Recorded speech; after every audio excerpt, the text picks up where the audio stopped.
You guys are having a great day. My name is Dr. Boyce Watkins. I want to say welcome to drboycetv.com, the home for intelligent black people. And today I want to talk a little bit about something that I just saw online that I thought was really interesting. I saw Luke, aka Luther Campbell, from previously from the Group 2 Live crew. And he seems to really be interested in politics, which is certainly his right to do so.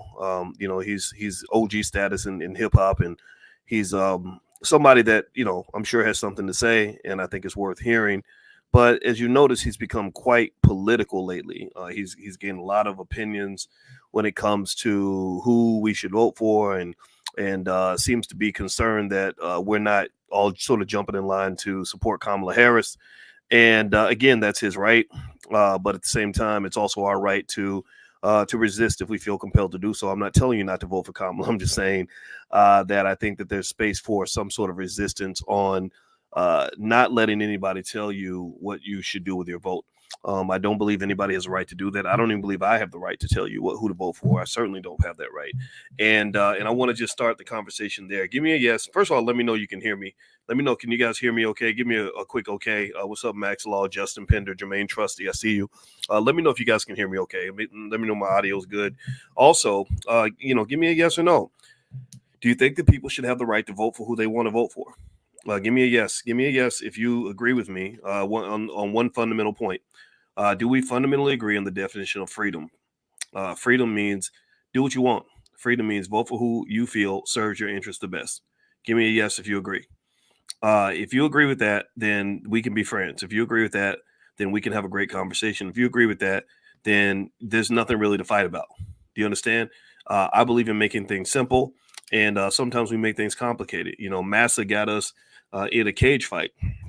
Massa created this really jacked up two-party system, this ridiculous system where you literally have two options, Democrat or Republican for the most part. And both parties, Republicans and Democrats, are quite sinister when it comes to undermining your freedom. They're quite sinister when it comes to making sure that you have no choices. And so what ends up happening, tell me if you have seen this, if you've seen this regularly, when you're black and you say, I don't want to be a Democrat, I don't want to vote for the Democrats. What do they call you? Tell me in the chat. What do people typically call you if you're black and you say, you don't deserve my vote. You haven't earned it. I've been asking you for stuff for the longest time. You haven't given it to me. You're not delivering for our community. A lot of communities that are run by your people are destroyed. They're worse off than they were when you got there. What typically happens? What do people typically call you when you say, I'm not going to do what you tell me to do? When you say, I'm not going to do what I'm told? They start calling you a Republican. They call you a Trump supporter. It's an easy play. And let me just tell you why that is fundamentally flawed. And this is where my issue is with what Luke is doing. I was listening to his Twitter live, and I saw some other people in there, interesting people, Yvette Carnell, Tommy Sotomayor, a few other people. And I really just think that the problem that you have, it became a really dumb conversation, to be honest with you. It got to where people were cussing each other out, yelling and screaming at each other. You motherfuckers, you dumb motherfuckers, you stupid motherfuckers, who da-da-da, who da-da-da. I mean, I saw a lady, she was screaming her ass off. I wish I could have the recording. It was pretty interesting. She was screaming about, all of you dumb blankety blanks who won't support Kamala Harris. Wait till these Republicans get in office and look at what they do to you, and all this other stuff. And it just became a ridiculous conversation. It wasn't a productive discussion. It wasn't a discussion that it was going to bring anybody closer together. It was like a civil war. It was becoming a civil war. And I don't think that's productive at all. And what you have is you have a type of thinking that is not evolved in the sense that you don't understand who the real enemy is. The enemy, if you're a Democrat, your enemy is not black people who won't vote Democrat. Your enemy is not Republicans. If you're a Republican, your enemy is not people who are not Republicans. Your enemy is the people who trapped you in this two-party system. It's the wealthy people. Now, mind you, the wealthy people who fund this two-party system, the wealthy people who put billions of dollars into making sure that no other political party can be built, the same wealthy people who gave money to the Democrats and gave money to the Republicans so they can file challenges, against Cornel West's campaign. We had we had Cornell's vice president, Dr. Melina Abdullah, on this platform. If you remember, she came in and talked about how the Democrats consistently did everything they could to undermine their third party initiative. The reason they get this money is because they're not really arguing over the same things you're arguing about. You're arguing about, certain legislation, maybe whether or not a trans person can use the girls' bathroom, or whether or not it makes sense for, for people to be able to have an abortion or not. They're not giving money because they care about that stuff. They're giving money because they're getting government contracts. They're getting money from the tech industry. Doesn't give billions of dollars to political campaigns because they care about gay rights or whatever you think that matters, or whether or not they think Trump is a good guy. They do it because Trump told them that he was going to get rid of the SEC chairman, Gary Gensler, so that they won't get investigated for various forms of antitrust violation. So really, what you got to understand is you're playing a different game. You're playing the battle my neighbor game. You're playing the Civil War game. They're playing the big money game. So anyway, so I watched this live with Luke from 2 Live Crew, and he was talking. He mentioned Tariq Nasheed's name in the title. I didn't hear Tariq's name come up during the conversation. I do know Tariq, and I did text him about it, and I was curious to get his perspective on it, and where I agree with Tariq, where I align with Tariq on this, is that I'm a strong believer in reparations. I also align with Tariq Nasheed because I get this idea in this, and I agree vehemently with the idea that African Americans who are descendants of American slavery are owed a specific debt in our specific country for specific things that our specific families went through. Now, this does not mean I do not have the love and respect for Black folks all around the world. I just went to Egypt. Saw Black folks there in the Nubian village, been to Ghana, connected to people in the Caribbean, went to the Caribbean last year, all these places, and love them all. But I think that there is a conversation that certainly needs to be had between the Black people who have a lineage in America that goes back, say, 200 years to slavery, that has to be different and unique from anybody kind of rolling up and saying, hey, I like Kamala saying, hey, I got a Jamaican daddy, so that makes me just like you. I do think that Kamala and her lineage is different from yours. Kamala has full support of the Indian community. Let me ask y'all this. Give me a yes or no. If your Black ass, your African American ass, how many of y'all are African Americans? Let's start there. How many of you are African American? Give me a yes in the chat if you are an African American and you believe you are a descendant of slavery. Now, if you're not excluded. I do not hate you. I love you. I probably will be defined as a Pan-Africanist because I love Black people everywhere. But how many of you are straight African American, like trace your great-great-grandparents back to something that related to slavery, Jim Crow, mass incarceration, all the other things that happened to Black people? Give me a yes if you're foundational Black American. You can call it FBA, you can call it ADOS, whatever you want to call it, B1. How many of you are in that category? All right, so as you put your yeses in the chat, let me ask you this other question. If you ran for president, if your African American butt ran for president, would you get as much support from the Indian community as Kamala Harris is going to receive? Yes or no? Would you be able to then play both sides of the fence and just say, hey, I decided I want to be more Indian today than I am Black, so I think I'm going to go to my Indian side from the people from India who are going to send money to help me to achieve my goals? And what do you think? The answer is no. Hell no. Hell no.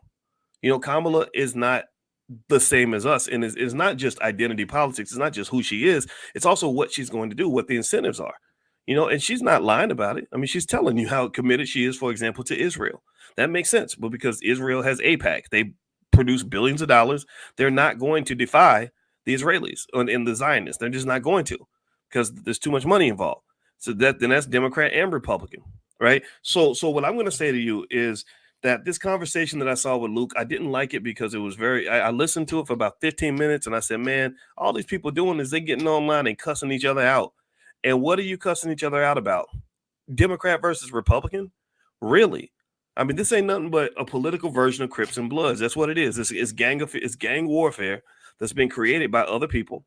And I can tell you, I'm not really a fan of any of that. So let me kind of give you a different context on that. Now, before I move on, do me a favor, please hit the thumbs up button, thumbs up, share, subscribe. Also, don't forget this podcast is on Spotify. So if you like the content here, you can find it on Spotify.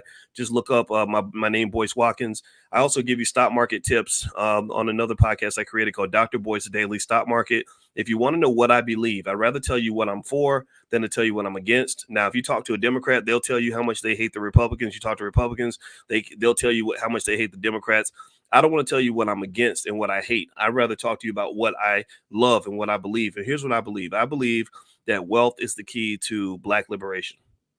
I believe that if we get our economics right, that will make us successful. If we push ourselves financially and make individual choices and family choices that are going to, save our money, invest our money, build our wealth, I think that's going to do more than any Democrat or Republican's ever done. And if you don't believe me, go look at the history. If you don't believe me, go look at the facts. If you don't believe me, go look at the data. The data shows. Y'all can't argue with me on this. The data shows that under Democratic administrations for the last 30, 40, 50 years, Black wealth has gone down. Black wealth has not gone up. Under Republican administrations, the last 50, 60 years, Black wealth has not gone up. Black wealth has gone down. So at the end of the day, your wealth moves because you move. Your wealth moves because you make certain decisions. That's what I believe is the solution. So if you want to know what I'm doing, some people may say, well, what are you doing other than talking? Here's what we're doing. Every morning I have a PhD in finance. I understand money. I'm like a financial ninja. I know how this stuff works. So every morning we do something called financial consciousness training or economic elevation. It is a free class. There are thousands and thousands and thousands of you that are signed up for this free class. We meet every morning, 7 days a week. We train economic soldiers. We train our families and our children to be economic leaders. I went up to Atlanta for Invest Fest this weekend, but actually I was there for the Black Business Conference, and I'm going to tell you about both of those in a minute. And I saw a kid named Caden. Caden is 14 years old.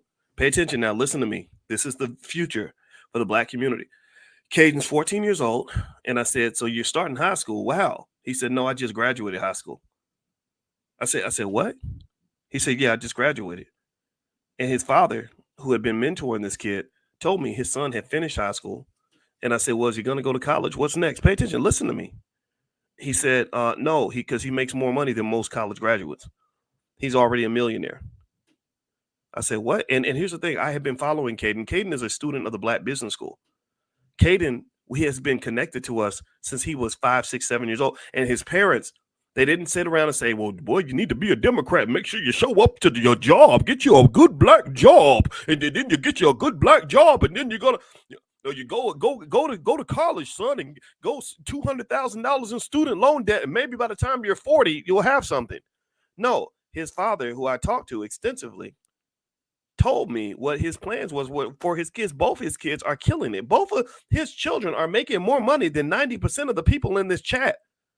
So don't you tell me. And here's the thing about Caden. Let me tell you about this too. Caden could not talk until he was 5 years old. Caden could not talk till he was 5 years old. If Caden had gone to the public school, they would have ruined him like they do every other Black boy in these schools. And a lot of these schools are run by some damn Democrats. Damn teachers unions that don't educate our kids, don't give our kids what they need. And then you up here fighting for that. Why are you fighting for mediocrity? Why are you fighting for mediocrity? If you're going to do all that fighting, fight for some damn Black excellence. Fight for some Black success. Fight for some damn Black wealth. Fight to put some money in your pocket. Fight for your legacy. Fight for your family. Fight for something that's going to help you win. Stop fighting for Kamala Harris. Stop fighting for Donald Trump. Kamala Harris don't give a damn about none of y'all. She would lock half of you up if she had the chance.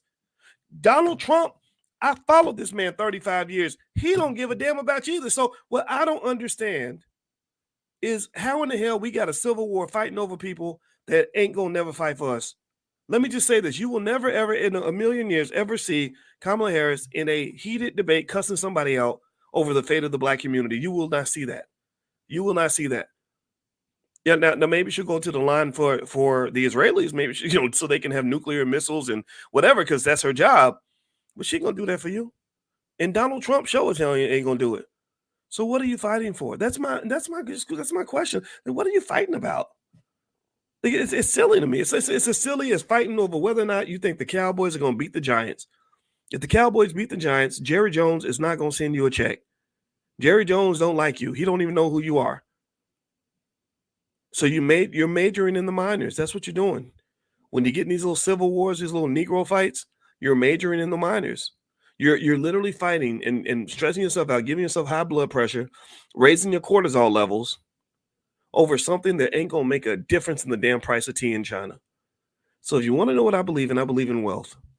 In fact, if you want to join us for Money in the Morning financial consciousness training, every day I have a PhD in finance, people. I know what I'm talking about. Economics is easy if you understand basic concepts.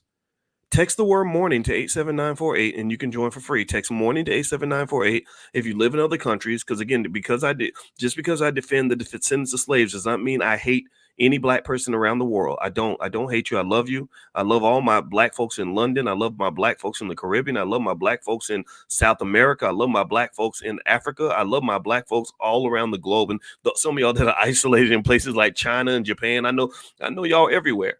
I love you. So if you want to join class, you can join for free at drboyceelevate.com. You can also go to drboyceelevate.com in case you can't text the word morning to 87948. If you text morning to 87948, I'll send you an invitation tomorrow morning.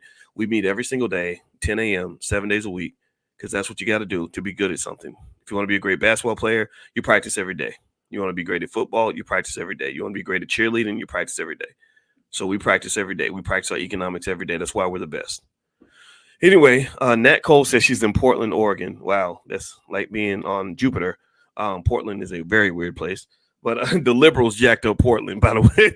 The Republicans have jacked up, places like Appalachia, right? They created all these meth addicts and fentanyl addicts, whereas Portland, ooh, buddy, Portland is a mess. I went to Portland. I went to the Nike place. Larry Miller, who was the CEO of the Air Jordan brand, invited me in and gave me a tour. Gave me a nice tour of the Nike campus. It's a beautiful campus, and let me just tell you, in the in Portland, that city is unfortunately it's been destroyed. It was destroyed during the pandemic, and it made me very sad. I did not feel safe in Portland. I could say that I did not feel safe in downtown Portland. I thought I was going to have to hurt somebody. But anyway, let's get back to it. Okay, so let me tell you about this weekend. This weekend, I went to Atlanta for the Black Business Conference. I also popped into Invest Fest. And you know what I loved about my weekend in Atlanta? I told my friend about this. When I was there, met a lot of good people. I saw the brother. I didn't see all the brothers from EYL, but I saw Troy. He and I were together. I took a picture with him and bumped into Armando Panteo, tall guy tycoon who's doing great work in crypto. Ran into my homeboy Ash Cash. Saw my best buddy D1 who performed on stage, and also Dr. Ken Harris, one of the greatest leaders in this country. I met Black millionaires. I met Black people that are doing delegations to Africa. Dr. Ken Harris brought probably about 36 African countries over to do business with African Americans, and they're doing hundreds of millions, if not billions of dollars in business. I talked to billionaire Mike Roberts, who's going to join us this year at the All Black National Convention, who told me about the radio station he just bought. He and his brother were on CNN because they own over $1 billion worth of hotels and communications companies. And he's going to be at the convention if you want to meet him. Allblacknationalconvention.com. I'll put the URL on the screen. And this is what my weekend was. These are the people I was talking to. I was talking to Black people who love Black people. I did not. And here's the beautiful thing about this weekend. Let me tell you what was awesome about this weekend. This whole weekend, when I was over at the Black Business Conference, when I was over at Invest Fest, not one single time did I hear the names Kamala Harris or Donald Trump. Not one time did I hear Kamala Harris or Donald Trump. Not once. I did not hear. Think about this. In fact, I got there Wednesday. I was there till Sunday. I usually don't announce where I'm at until after I'm gone for security reasons. And I went to Invest Fest, got so much love. I couldn't walk 10 feet without somebody stopping me. And that was, it was awesome to meet everybody. I was so impressed with all the young people. I saw thousands of young people gather together for the sake of building their wealth. I saw thousands of young people gather together for the sake of building for their family. I saw tens of thousands of Black people this weekend at the Black Business Conference and also at Invest Fest who have an interest in building their wealth. I said, this is it. This is y'all. This is the juice. This is it. You are better than the previous generation. You are better than the civil rights generation because they should have been fighting for civil rights, civil rights too. You're better than the Generation X. You're doing better than the boomers. You're doing it, man. You are doing it. And I'm encouraging everybody in Gen Z, keep on doing it. Keep on building that wealth, keep stacking that paper, keep buying that real estate, keep making those moves, keep investing in the stock market. Did you know that 89% of the stocks are owned by only 10% of the population? Did you also know that every study shows that people who invest in the stock market have higher wealth than people who don't? So if you care about things like black wealth, then you're going to do things in your family that are going to help you to become successful, that are going to help you accumulate that wealth. And if you're not, if you think that the politicians are going to do it, then you're wrong. We sat under Democratic politicians, we sat under Republican politicians, and not one single time has black wealth gone up. In every single election, they do the same thing. They scare you. If you go to a Democrat and say, "Why should we support Kamala?" Well, because if Trump comes in office, it's going to be Project 2025. I'm like, oh, that sounds what that sounds like? That sounds a lot like Vote or Die. Did anybody remember? How many of y'all remember Vote or Die? When they were telling you that literally if you don't vote, you're going to be dead. What does that sound like to you? That sounds like people who sat in the lab and said, oh, we get it. Black people are easily triggered. If we just scare the shit out of them, then they'll just do whatever we tell them to do. We'll get them on that low vibrational frequency. We won't get them dreaming about the future, because the Negro don't deserve to have a dream. We don't want black people dreaming and planning and preparing and being proactive. We need them to be nothing but reactive. We need them scared to death. We need them to be a bunch of bug-eyed slaves who are going to do whatever the hell we tell them to do. So every election, what they do is they do something to scare you. That's what they do. They just scare. That's it. It's an easy formula. If the other side gets in office, you go be dead. So you got to make sure you do anything you got to do to keep them out. We did 4 years of Trump. How many of y'all died during the Trump presidency? Did anybody give me a yes or no in the chat? Did anybody die during the Trump? Did any of y'all die when Trump was in office? Did any Republicans or Trump supporters show up at your house with an AK-47 and kill your whole family? How many of y'all went through that experience? Give me a yes or no. Give me a yes or no. Did y'all die? See, what I want you to understand, here's what I want you to understand. I see you, Stefan Clay. You have a right to disagree with me. I forgive you. I understand it. I used to be very, very into the Democrat-Republican thing. Go look at some of the articles I used to write back in the 90s. I used to literally call the Republicans racist. I used to attack. And I didn't, and I don't disagree with a lot of the points I made. I mean, I stand by everything I've written on behalf of the black community for the last 30 years. But what I started finding is that what they don't tell you is that you find out eventually that the snakes are the ones that are also in your bed. You think the snakes are across the street, but you find out the snakes are in your bed. So I started seeing Democrats do things that were just as racist as the Republicans. I sat there and watched what happened in the Obama presidency. When I got excited and I supported Barack, I was one of the first people to predict that he was going to be president. Y'all don't know these things. This is, I guess I got OG status because around 07, 06, 07, I said on CNN that I believe this guy has a chance to win. And at that time, Barack only had 5% of the black vote. He was nowhere near Hillary Clinton. It was going to be Hillary's presidency, if you remember that. So I get it. I understand. I sat next to Al Sharpton and I saw the inner workings of the game. The Obama administration, the Obama White House used to call me all the time. And I told them to stop calling because I said, y'all a bunch of suckers. You out here using black people. You're lying. So my problem is that, see, the thing is, and then here's what I want to say. If you disagree with me, I agree. It's your right. I have no problem with that. But what I am going to say is I need you to at least hear me too. I can hear you, but I want you to hear me too. I want you to say, well, maybe Boyce isn't just trying to be a hater. Maybe Boyce ain't just trying to be asshole number one. Maybe he's seen some things up close that have said to him, like, okay, this ain't it. This ain't it. I've seen these administrations up close. I worked with Russell Simmons where we confronted the Obama administration in 2013 to get them to change laws on incarceration. It was like pulling freaking teeth. It was so hard. I was shocked by the fact that it was so hard. We had a letter that I wrote to President Obama. It got signed by 150 celebrities and scholars. It got signed by Chris Rock. It got signed by Will and Jada Pinkett Smith. It got signed by, all the rappers, Rick Ross and Lil Wayne and all kinds of people. Justin Bieber even signed the letter. And I said, I'll be damned. It takes a tweet from Justin Bieber to get y'all to do something that you promised to do during your campaign. This made me very disillusioned with American politics. This helped me understand that they don't care about you, man. So my point is not to say that you shouldn't vote for who you want to vote for. I want to reiterate that. I'm not here to tell you who to vote for. I'm just here to say, why are you fighting for somebody who don't care about you? If you had a daughter who was ready to fight another girl over a man who just peed on her, you'd probably have a talk with your daughter about her self-esteem. If you see two dudes about to take a bullet over a woman that that don't like neither one of them, that's taking both of their money, you'd probably say something to the guys like, hey, she ain't really it. This ain't really worth your life, man. This lady ain't worth doing 50 years in prison. So that's what I'm saying to you. I'm saying that these people don't care about you. And the best part of this weekend, when I went down to the Black Business Conference and Invest Fest, shout out to all of them. They did a great job. I didn't speak anywhere. I was very happy to not speak. It's very rare I go to conferences I'm not doing something. In this case, I just got a chance to walk around and take it in and enjoy it.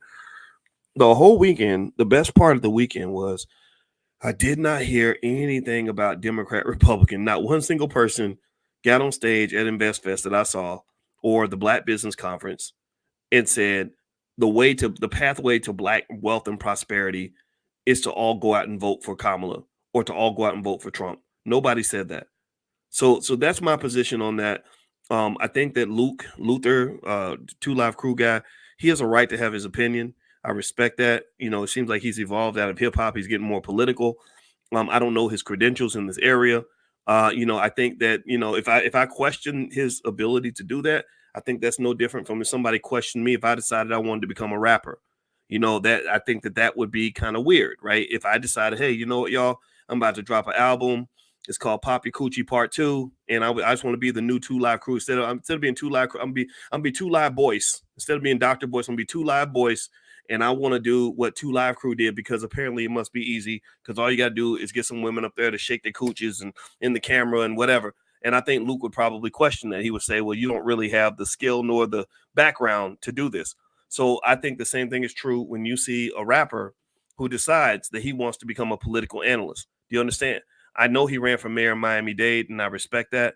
I think that he's got the popularity to do a lot of things that a lot of people can't do, and I have no issue with him being involved with politics. But I also think that sometimes you also have to understand what you're skilled at and what you're not. There's areas where you have experience and where you don't. The areas where you have training and where you don't. So even though, again, I mean, I've gone in the booth. I've done what rappers do. I have friends that are rappers. They've explained the game to me. D1's one of my buddies. I got a lot of other Willie D and Ice Cube, and I know all those guys, but never once did I really think I could rap as well as they do. So if I did decide to rap, I would do it carefully. I would go in with a respect for the game to basically say, look, hey, Willie, man, I need you to help me do this. Hey, D, can you help me put together a good song? Can you help me with the metaphors? I would ask for help. So I think that a Luke, and I'm not saying he doesn't do this, but I haven't seen evidence of this. I saw Cube do this, but I think that you should get help. You should listen to the people that have expertise in this area, and I think he's trying to do that. He had this live, but unfortunately, the only part I heard was like some women cussing each other out and all this other stuff. And also I see him really advocating quite heavily for the Democratic Party, which unfortunately can give the impression that you're kind of in that camp with the D.L. Hugleys and the Plizes and just these people that are kind of like almost like puppets of the party. And I think that you can facilitate a political discourse within the Black community without committing to any particular side. I don't think that anybody who overcommits to the Democrats or overcommits to the Republicans is neutral enough to have a conversation that is required for Black people. To be Black in a political conversation, you must overcommit to being Black. Overcommitting to being Black is like what Malcolm X used to talk about, where you don't give away your loyalty for nothing. You don't unconditionally commit to anybody. You don't say I'm a vote blue no matter who. That's a simple-minded perspective. You don't say I'm a Republican no matter what. You don't do that. What you do is you say I'm Black first. So let me hear from all the sides. Let me hear from all the parties. Let me hear every point of view. Let's talk about what the community needs, and then let's see if we can tether what they're going to do, what their policies are with what the community needs. And I don't know if people really do that. I think the best thing I ever hear is, well, the Democrats are going to do something for poor people, and a lot of Black people are poor. Well, you can say that about anything. The Republicans can say, well, we're cutting taxes for the rich. There's a lot of rich Black people who are going to benefit from that. So what you're effectively saying is that Black people are everywhere, which is the truth. That's a truth that we don't want to deal with. We don't deal with the fact that Black people are diverse. Every Black person is not trying to get a better job. Some Black people want to build a better business. Every Black person ain't trying to get out of the projects. Some Black people been out the projects. Every black person ain't trying to figure out how to learn how to read. You know, some black people been knowing how to read. Some black people want something better than that. So I think that just the lack of understanding that we are different, we are diverse, and that we have different perspectives is a big problem. Anybody who says that because you're black, you're supposed to be a Democrat is fundamentally incorrect. And I think that is where we get dehumanized, even by our own. We get disrespected even by our own. We have people, even our own, who tell us that no, you need to fit in the masses box, and if you don't fit in the masses box, then you have no place here. I fundamentally disagree with that. So I'm going to just say this at the end. I'm going to go ahead and bounce out. Is I tried to listen to that live, and and I respect everybody that was there, but it just sounded like a bunch of cussing and yelling and screaming, and I just really hate seeing us waste all that energy fighting each other. I think if we put as much energy into building our wealth as we put into fighting for the Democrats and Republicans, we would be the wealthiest people on the freaking planet. If we tell me if you agree with that. If we put as much energy into educating our own kids instead of fighting over which white man's going to educate our kids will be the most educated in the world. If we were to put as much energy into rebuilding our families and learning the tools for that as we put into defending bullshit, defending Cam Newton wanting to have eight kids with 3 babies mamas, or defending this idea from men that single mothers are the problem, even though we play a role in the creation of single mothers, then we would have strong families. So what you're having these imbalanced debates where you are so focused on whether or not you can have a discussion that you're not really asking if you should be having that discussion. You're so focused on what you can do that you're not thinking about what you should do. You're not thinking about where you should be applying your energy. And a lot of energy gets wasted. And the reason the energy gets wasted, the evidence of that is that if you look back, I want you to pay attention. I want you to look at the facts right quick. Look at how many decades black folks been arguing, fighting each other, cutting off relatives, threatening to beat each other up over Democrat Republican nonsense. And I want you to point to me any administration in the last 40 years that has significantly improved the conditions of black people in America. Every single year we at the bottom. Every single year we have the worst in terms of families. Every single year we're the worst in terms of education. Every single year we're the worst in terms of wealth. Every single year we're the worst in terms of income. So what are you fighting for? What are you fighting for? Why do you fight harder? Pay attention. Why do you fight harder to defend mediocrity than you're willing to fight to pursue excellence? Why do you fight harder to defend mediocrity than you're willing to fight to pursue excellence? If you want to know what the problem is, that's the problem. I'm not participating in none of that. I don't care. I don't give a damn who you vote for. I just want you to know that. So when you come to the convention, be prepared to be around people that want to elevate. Be prepared to be around people that want to be smarter. Be prepared to be around people that want to support each other. Be prepared to be around people that want to collaborate, not to compete. Be around people that want to see our community happy, prosperous, successful, connected, and winning. And I'm gonna just tell you, when I was this weekend, I keep going back to the Black Business Conference and Invest Fest, and in both of those events, the Black Business Conference had thousands and thousands of people. The president of Liberia came in. They're working to form connections with African Americans, so they're doing hundreds of millions of dollars in business. And y'all don't hear about none of that because y'all paying attention to rappers. You don't even know about black folks that are quietly forming these companies. I met a brother from the Department of Energy who had a PhD in applied physics from the University of Michigan, who's helping black businesses secure multi-million-dollar contracts with the Department of Energy. You don't hear about none of that because that's not lit. That's not interesting. That's not entertainment. Because he can't dunk a basketball, but this man's doing very important work. So you got a lot of people in your community that are quietly getting it done, quietly building, quietly succeeding.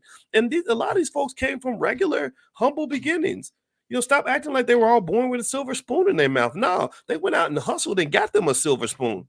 Now they got the silver spoon in their mouth, but it's because they worked for that damn spoon. Stop disrespecting a successful black man or successful black woman just because you, unfortunately, got stuck listening to people who wanted to keep you in the mud. Once you liberate your mind, you can climb to the highest heights of our society. Once you get out of your own way, you can become the greatest on the freaking planet. And that's all I want for you. So I'm not here. I'm not gonna fight. I'm gonna tell you, I'm not gonna fight with you over no Democrat, Republican stuff. I'm just not. So if people start fighting with me online, they're gonna be shadow boxing because I'm not even in that discussion. I done left it and elevated out the building. You and they're fighting. You fighting with the image of me. You're not fighting with me because I'm not going. When DL Hughley called me and cussed me out and threatened to beat me up and threatened to kill me, I don't know what the hell it sounded. It sounded like that. It sounded like he was real serious. I did not say a word because I'm like, I'm not going to fight a black man over Democrat Republican stuff. I'm just not going to do it. I'll fight for our children. I'll fight for our wealth. I'll fight for our community. I'll fight for us to win, but I'm not going to fight you over that stuff because I don't think it makes a difference. I don't. I hope that your candidate wins. Good luck to you, sir. That's it, guys. I got to go. By the way, so tomorrow morning, we're going to meet for class. So if you are interested in economics, if you want to have money in your pocket and you want to understand how this money thing works, just text the word morning, MORNING, to 87948. It's called Money in the Morning Financial Consciousness Training. I also do have a training called How to Make Money Without Working, and that has to do with the power of stock options, selling stock options to make money. Buying options and day trading is very risky. I'm not really into that. But if you sell stock options, there's great ways to make money. When I went to Egypt, I met families and couples who literally told me that they literally use their stock options money to go to Egypt. And I know exactly how they do it. And it's something anybody can do. You can train your kids to do it. And it's a much better way to make money than going to work every day. So if you'd like a free copy of that training, How to Make Money Without Working, just text the word money to the number 87948. And again, it's not hocus pocus. My doctorate's in this stuff. It's easy stuff to know. It's just most of us never get taught this stuff. So anyway, have a good day, everybody. God bless you. Thank you so much for listening. And I'm gonna check back in with you guys real soon. Actually, I'm gonna be on drboycetv.com tonight. I'll probably go live and I'm gonna hang out with my homeboys and play some Call of Duty. That's what I do for fun. My son got me playing video games, and I found that I really like it. So if you want to see a 50-year-old man go in here and get his ass kicked, feel free to join me at drboycetv.com. So love you guys. I'll see you in the morning as well, and have a good night. Peace.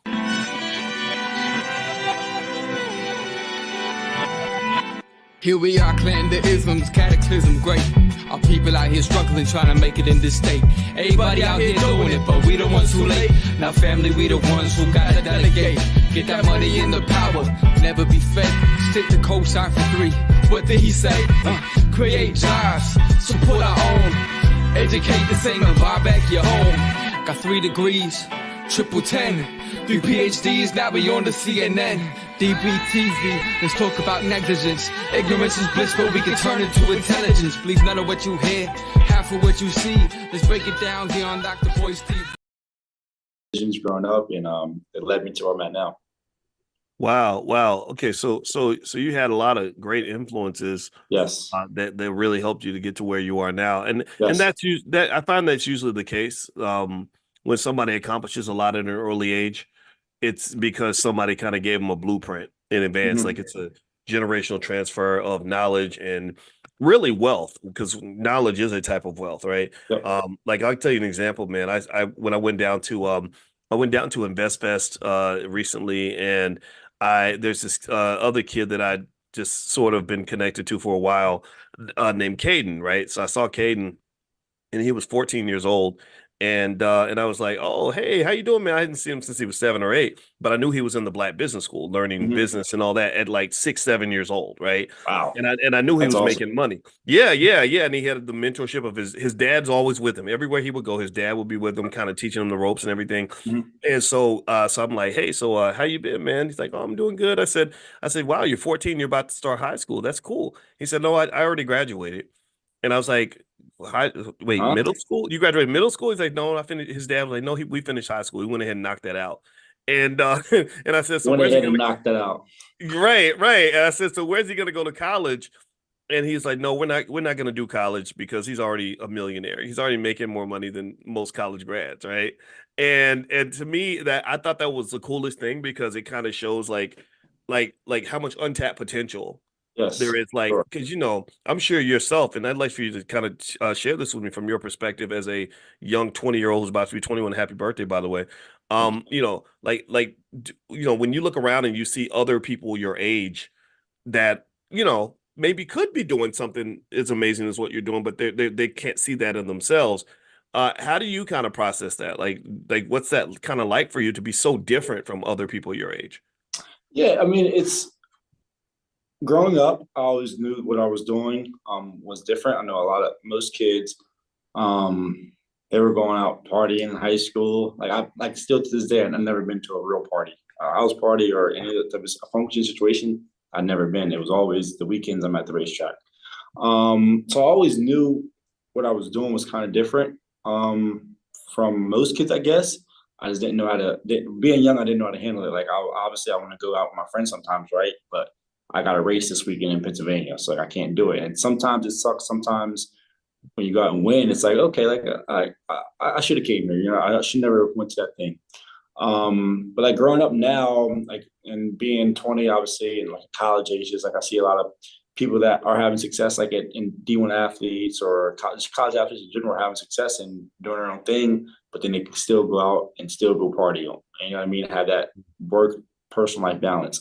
But for me in general, for me, I feel like to be successful in this industry, everything has to be racing. Like you have to live it, breathe it, sleep it, eat it, like racing. So that's kind of been what I've stuck to. And sometimes like I want to be able to live the normal life of a 20-year-old, right? And go out with my friends. But I'm just gonna wait to that stuff for down in the future after I already Mm, hopefully be successful one day.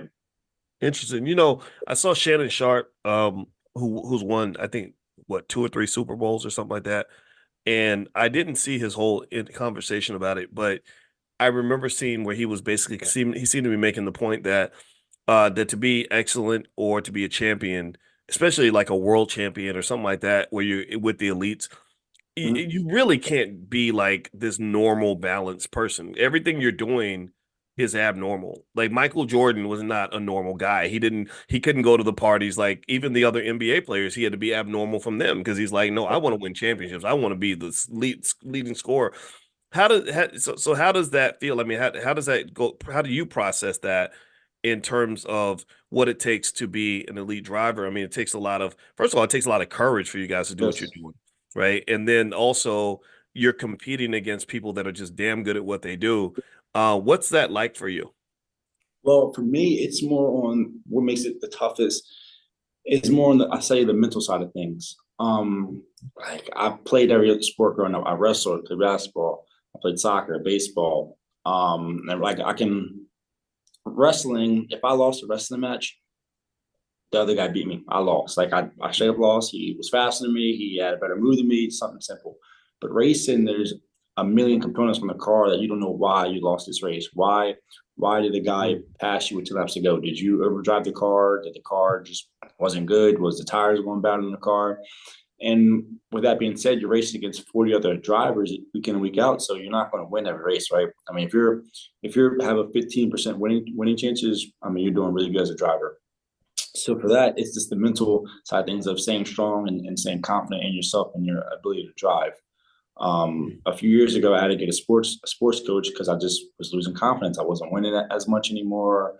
Things were just wasn't going right. And but once I got the sports coach and started talking to different people that were higher than me and had more success than me, you could kind of guide me and navigate me. That's when I kind of learned that you're going to have problems week in and week out. But if you stay confident in yourself and keep working, like nobody else is going to put the work in. You have to put the work in. Like that's simple as that. So 8 o'clock in the morning, we're at the gym every day working out. Then I hop in a simulator. I go home, watch racing film. I just raced this past Saturday, and I'll probably watch the race back 5 times already. Just seeing different things I can do better for next time, and that's just what you need to do if you really want to be a high level athlete and be successful in your industry. In your last race, if tell me if I'm wrong, did you get third? Was that Finished it? third. Yep, I started last and I finished third. Nice. We had some qualifying issues that made us start last in the race, but I started reading a book recently. It's called The Science of a Racer's Brain, and just kind of it's helping me understand what goes on while I'm racing and how to stay diligent and just smart and poised. Like I don't want to racing. It's so easy to overdrive a corner or just mess up because I mean, you're going 180 miles per hour inside a corner, right? So it's very easy to do something and slip your right tires or do something weird. But after reading that book, I'm just kind of learning how to stay composed, calm, breathe, and we did that, and it got me up to third place. Wow. Now you do. Now, first of all, everybody who just came in, I'm talking to LeVar Scott. He's a NASCAR driver. He's also the Black Business School also decided to be one of his sponsors. and so he's going to be at the All Black National Convention, by the way. And you guys can talk to him directly and get to know him. And if you have a company, I know some of y'all are balling, some of y'all got black owned businesses and stuff that you're trying to grow. LeVar, I'm sure has space for many more sponsors as Please, well. please. Yeah, yeah. The financial side. Let's talk about that actually. Yeah. Racing is expensive, man. That's what blew my mind. When I talked to Michelle and Anthony Martin at the Urban Youth Racing School, they were telling me how much it costs to fund, a NASCAR career. It's kind of Yeah. crazy. It's I don't know why or what was the turning point from talent to funding, but nowadays funding is everything. Before, like if you just had talent and getting wins, a top team could hire you and want you to drive for them. But now it's whoever can bring the money, right? And it feels so bad to say, but that's just the truth of it. Right now, I've been in a position for the past five years with NASCAR Draft Diversity, where they've been able to for DEI initiatives, they've been able to fund everything that I'm doing, from my Legends program to late models program to now in the ARCA. But this is the last. This is the last.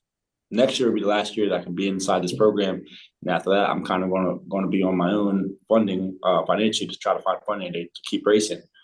And if I don't do that, it kind of would be the end of it. But I'm hoping that we can kind of get deals done and start finding sponsorship for me. But I don't know why, but this past 10 years, things have changed in the NASCAR industry, and it's all about funding now. Yeah, I don't know if you've been paying attention to like any of the politics around DEI now. They're starting Yep. to give companies a hard time about that. Yep. And I'm curious. In fact, I'm gonna ask some of my friends that are connected with NASCAR like how they're responding because what's happened is like I think it was Tractor Supply or like some one of the companies that does something for like people that are like in more rural type spaces. Mm-hmm. Like, you know, and so they found out they had like this DEI program and these people online like went crazy and they got rid of it because they were like, no, we don't wanna lose our customers. So you think about NASCAR Yeah, it was was kind of probably the wasn't to their certain brand or their audience. So that's yes. Yeah, yeah. So you think about NASCAR, right? And where Yeah. they're trying to do what I think is the right thing. They're Mm-hmm. trying to be more diverse. I met their head of diversity, and I respect him. I think that it's great Mm-hmm. because they have this reputation, that they're trying to work past. I think it's smart for business reasons to do that, but I'd be curious, if they did get pushback, if that could cause problems, Yeah. for someone like yourself. And I don't want that to happen, but. I don't know if you want to have more that you want to say to that. I want to throw that in there. It's not even a question. Yeah, there is. I mean, Twitter, like for me personally, there's some people on Twitter who are just, I mean, every day, every time I post something, it's all you're only here because you're black. You're only here because of the program, and that happens 24/7. And it is true in a way because I'm only in this program because of I'm diversity, a minority, but that doesn't take away from the talent that I have or how hard I work to be here and move up in this industry. But people are going to hate. I mean, I can't change anybody's opinion really, so I just read it. I always say, hey, some truth to that, right? So I can't. There's nothing I can say. Thank you, and Hey, just keep on going. man, join the club. Yeah. When I got hired at Syracuse University, they did not they had 90 professors in the business school, not one black person, right? Hmm. And they literally had to force them to hire black people because they did not do it. They refused to do it. And so we got treated badly because of that.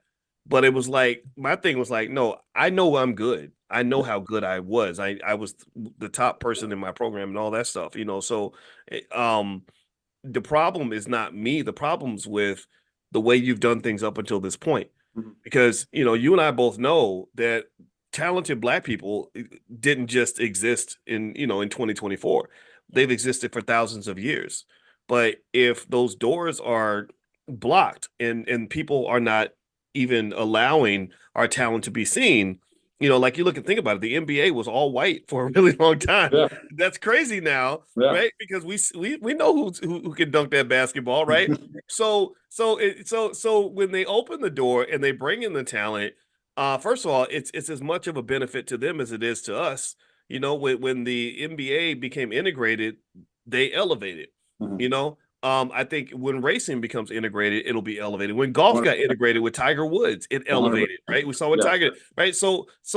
In my view, it's silly, and I'm glad you're ignoring that, right? And I think also I'll be curious to get your response on this, but I'm also thinking like when you're talking about everything it takes to be a driver, mindset, focus, staying calm under pressure, going, learning as you go along. Those are tools for life, man. Yes. Do you see that? Like that everything. 100%. Yeah, And go ahead, please. Tell me about that's that. conversations that I have with my mom weekly. I feel like these past 5 years has been through a lot, just dealing with more, not even on track situations, just off track situations. Because when I came here on this team, I was 16, 17, and I'm coming here just happy, ready to race cars, right? Where you have guys who are here, just here working on cars, and we're just in a different. I'm this young kid, just always joyful, happy. Everybody's just in a different mood. So my biggest things was learning how to deal with people and deal with problems. And I learned so much with that these past 4 or 5 years. And those are, my mom says all the time, those are stuff I'm going to be able to take away from everything in the future, and know how to deal with situations because everything I already experienced or been through. Which is, to me, it's a positive. I mean, I'm happy I got to go through things at a young age. It didn't really affect me or affect or where I'm at now, my position, and still just learn and soak it all in. So I think those are situations and learning tools I can use in the future for sure. Yeah, yeah. Actually, I'll if you allow me to, I'll be an old man giving advice for about 30 for about 45 seconds. Um, the thing that actually, what the secret to my so-called success was actually where it came from? It actually came from playing sports in high school. Really. Yeah, yeah. In high school, I'm, and that's probably why we're cool with each other, man. Is I've always been very competitive in the sense Yeah. of wanting to be the best I could be. Like if I play a game, I want to win, whatever that is, right? So I picked track and field as my sport in high school, which was the absolute worst sport for me to pick. This is where not Yeah. having your dad really involved with your life can hurt you. I had a stepfather, but he was busy working, and my Yeah. real dad wasn't around. I heard my real dad was good at baseball, and in hindsight, I'm like, shit, I could have been great at baseball, but couldn't do basketball because I wasn't that tall, and our team was really good. And Mhm. then and football, yeah, it could have been okay, but you get all those hits to the head, that ain't good, Yeah, that's right? why I was never allowed to play. Yeah, yeah, yeah. Yeah. Football, that CTE, whatever. So I picked track again. I think baseball would have been great, but I picked track because I was kind of fast. Mhm. But here's the thing: my problem was I could never be as fast as I wanted to be. I did not know at that time that track and field is highly genetic. Like Yeah.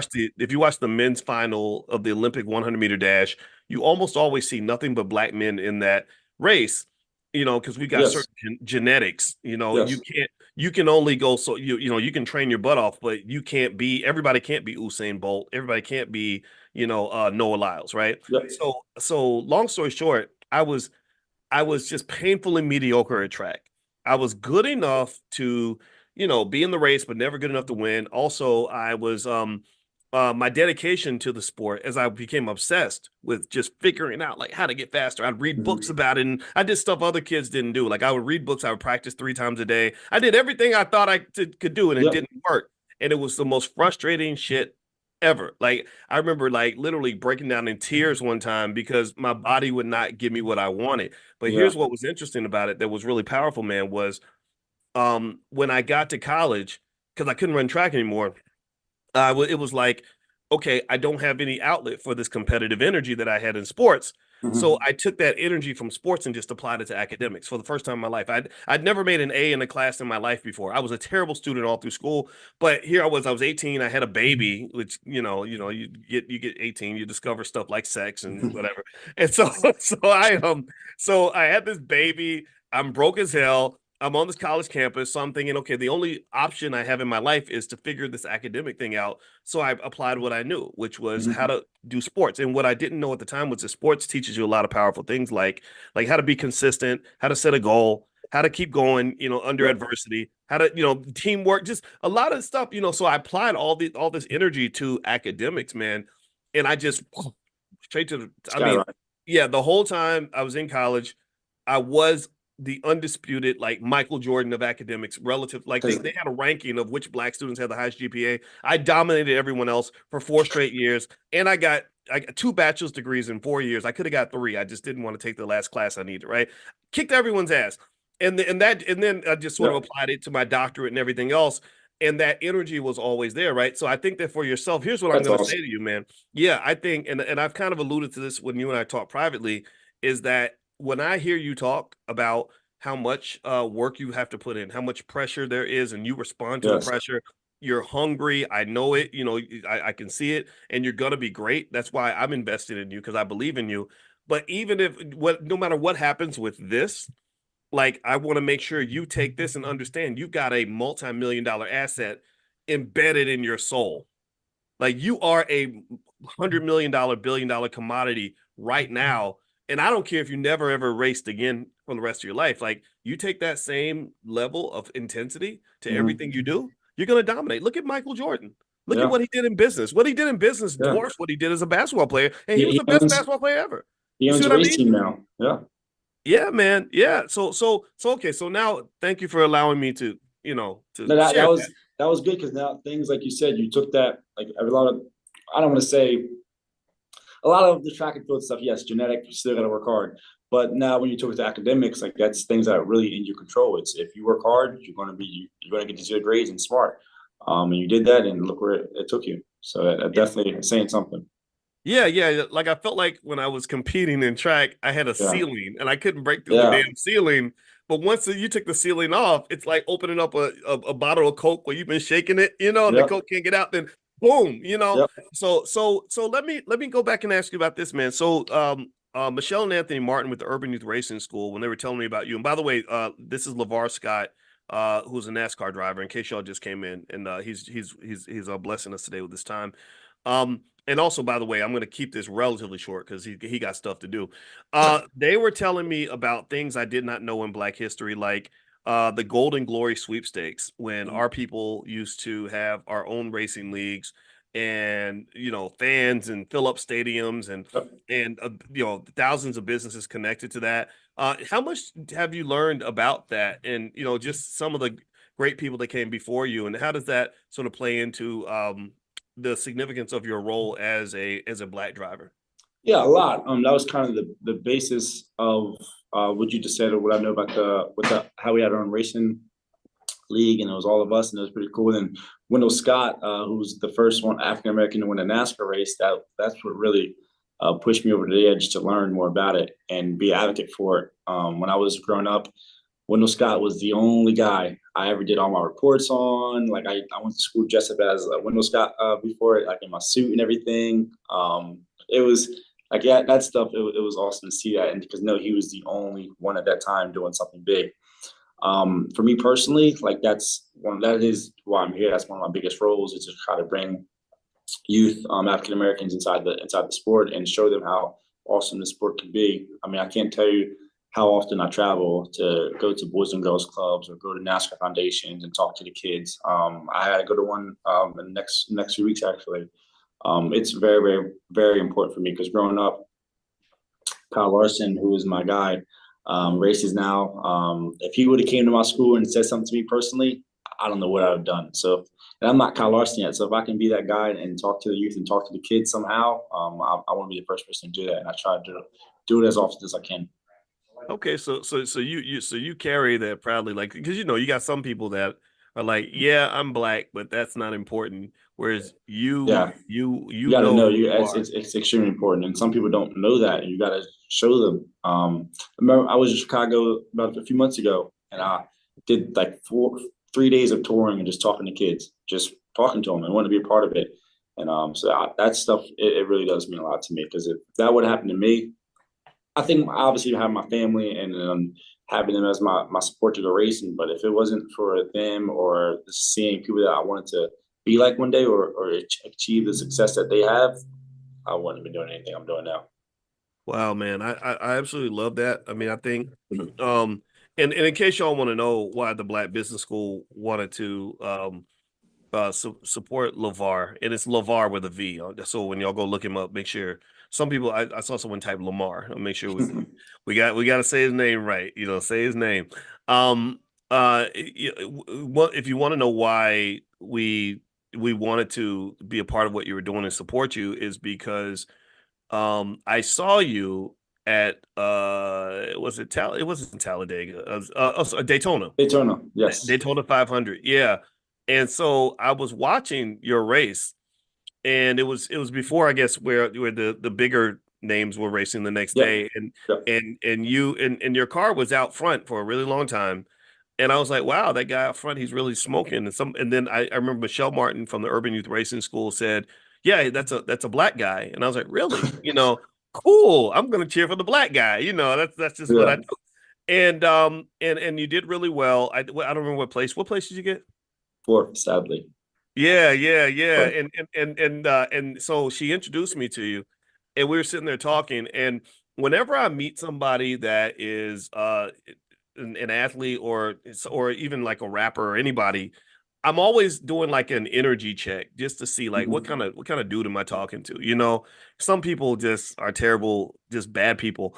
yeah. And I remember I talked to you and I was really impressed. I want y'all to know like he's cool, he was smart, humble, just a nice guy. And I relate to that. And we were just talking for a while and I was really impressed. And then over time we sort of became friends, and it was nice to be able to get involved. And I remember the first thing I was saying is like, I can't write those multi-million-dollar checks for a NASCAR team, but what can I do to help? Yeah. So we've been trying to do what we can, and I want to invite anybody to find LeVar on Instagram. And I'll give you his information. If you have a business and you want to support or in any way, every little bit helps. Yeah. And so Seriously. and right, and I want to put my money where my mouth is, and so I've jumped out there first. And if you have it in your heart or have the ability to help this brother kind of get to that next level, I encourage you to do that. So that was my journey to kind of get to know how great you are. So I want to just, I guess, ask you a question now in terms of where you are right now, what your goals are, where you see things going in the future for yourself. Yep. So right now, I have 5 more races left this season on my NASCAR schedule. We're second in points out of like 20 something, so we had a pretty good year. Nice. These past 5, 6 races, I finished second, third, fifth, second, third, and then third this past weekend again. So it's been a really we're on a good stretch of racing. And then next year, I think I'm gonna go back again and run the same schedule I'm on this year, which is the ARCA National year with Rev Racing. But then I want to try to get some sponsorship and do some truck stuff and Xfinity stuff and move up pretty soon. So when I hear you say second and third and stuff like that, that's really impressive, right? And Yeah, you had a great year, but yeah, I kind of pick up like a little frustration, like yeah. that's Well, yeah, that's you. there was a few that it's so important and so serious, like for me to get my first win on this type of level of racing and this big circuit that we're on. And we were so close about a month ago in Elko. I mean, the distance was that far away from my front splitter to his front splitter. And I just every time I think Ah, about it, it hurts. It hurts because that'd have been a life changing moment for me and for a lot of people. And it's just I let it. oh. Yeah, I remember you telling me you want to do the donuts in the middle after Exactly. I the want I want drive. to experience those moments, and it was that close, and it hurt. It hurt. I've always been curious about this because I met a few other, through Michelle and Anthony Martin with the Urban Youth Racing School. I met a few of the drivers, like I think Ross Chastain and Kyle Larson and a couple others, and I always wondered. First of all, I want everybody to know these drivers are good. I have to say that. We did that. They had the Grand Prix in Philly, and we were racing in go-karts, but some of the racers were like real racers. And I'm literally sitting there thinking, oh, I've been driving 30 years. How hard can it be? When I tell you all, there's a difference. I've never seen people able to take a corner that fast. Like I would try to keep up with them, and I would spin off and fly into the tires. These guys are good. That's the first thing I want to say. But I'd be curious to know. I want to ask you this, man. Like it seems like right at the end of the race, like that last lap or two, it gets real intense. Like it seems like tell me if I'm wrong. I notice a lot of. It seems like there's a lot of crashes at the Mhm. end when It's everyone's like trying to jockey for position. What's that like for you? I would say the last 15 to 20 laps is the about the craziest feeling because these races are so long, right? You have about like 150 lap race or 200 lap race. Most of the race, you kind of just are saving your tires until the end. You want to make sure you have a good set of tires, so when it's time to push, that you have some grip. So your last 20 laps or 15 laps, people start really pushing. So that's when you see aggressive moves being made. People are trying to go from fifth to first. So just a lot of cautions, a lot of wrecks, and then obviously the last two laps when people are close, it's going to get pretty hectic. Like 2 weeks ago in Richmond, Virginia, the Cup race, last lap to go, the guy in second hit the guy in first just to get the win. Like it gets. You're Oh, right. I saw that. Yes, I saw that because the guy was pissed, right? yes, very mad, very Yeah, mad. yes. Yeah, Yeah, I I mean, remember that. people when it gets to 15, 10 laps to go, they don't mess around. Wow. Wow. So what goes through your head? Like how are you feeling like, in that moment? Um, Like, okay, so you're neck and composed, neck with sorry, go composed, ahead. just calm, composed. I mean, I used to get really worked up, and like I said before, it's really easy to make mistakes when you're not just thinking clearly or breathing. But lately, I don't know what's changed with me. I don't know if it's just the studying I'm trying to do, but like lately, I just no matter what situation I'm in, I really have been really just calm lately. Like even a situation where I finished second, I was just same, just chilling. Like after the race, it hurt, but while it was going on, I was breathing the same, thinking the same, just making sure I was making right decisions. So I think for me personally, the last 10 laps, I'm just still the same, just getting the job done. You work with a therapist to help you with that, or you get that on Sports your sports site. Yep. really And interesting. then I have a karting trainer who's been around racing for 40 years, and he's giving me some tips. And my sports psych is telling me how important breathing is. So now I do a lot of breathing practices just to make sure that stays really good. Man, Yeah. this I mean that's got to translate into real life, right? You run Yeah, it into a does. stressful It situation. does. It really does. I feel like I got. I'll be honest and transparent here. If I have a situation with a girl I was talking to, something happened that was just out of my control. It's like, okay, I just breathe about it and just go about my day. You know what I mean? Like I think every situation's been just breathe, think, don't react. Just do what you got to do. Think about it, then react. Don't react first. Just think first. Now, y'all that are listening, by the way, this is LeVar Scott. He's a NASCAR driver. He's our homeboy. He's coming to the convention, by the way. Mhm. So that may be another reason for you guys to come out. You can meet him and stuff. But do y'all understand like when we talk, just so you know, in this class, we talk a lot about therapy and how therapy teaches you little things like breathing and not reacting right away. And I really think that the more intense situations you run into, the more that kind of pays off because it keeps you from reacting in a way that you're gonna regret later on. Mhm. And that's not just true if you're a NASCAR driver, it's true if you're a wife or a husband, and something happens and you just mentioned a situation with a Yep. girl, right? Yeah. I think that's a valuable tool to have at the age of 20. I didn't have it when I was 20. How about y'all? How many of y'all knew how to keep your cool in a relationship when you were 20 years old? So I know some of y'all was out here cutting people's tires, busting windows, cussing people out, right? And so some of y'all have been doing that to you, in your 50s and 40s, right? So I think but I love that, man. I think that is so cool because I think about even when I went down to Atlanta, Mhm. and I told you I went to the I went to a business conference and I went to Invest Fest, and it was like everything was all love, everything was all good, but unfortunately, when you're public, not everybody loves you, right? And sometimes people and there was a situation where a person got really irate with me and crazy and everything else, and I was inside, I was like boiling mad. But again, that experience just you keep your composure. Like, look, Mhm.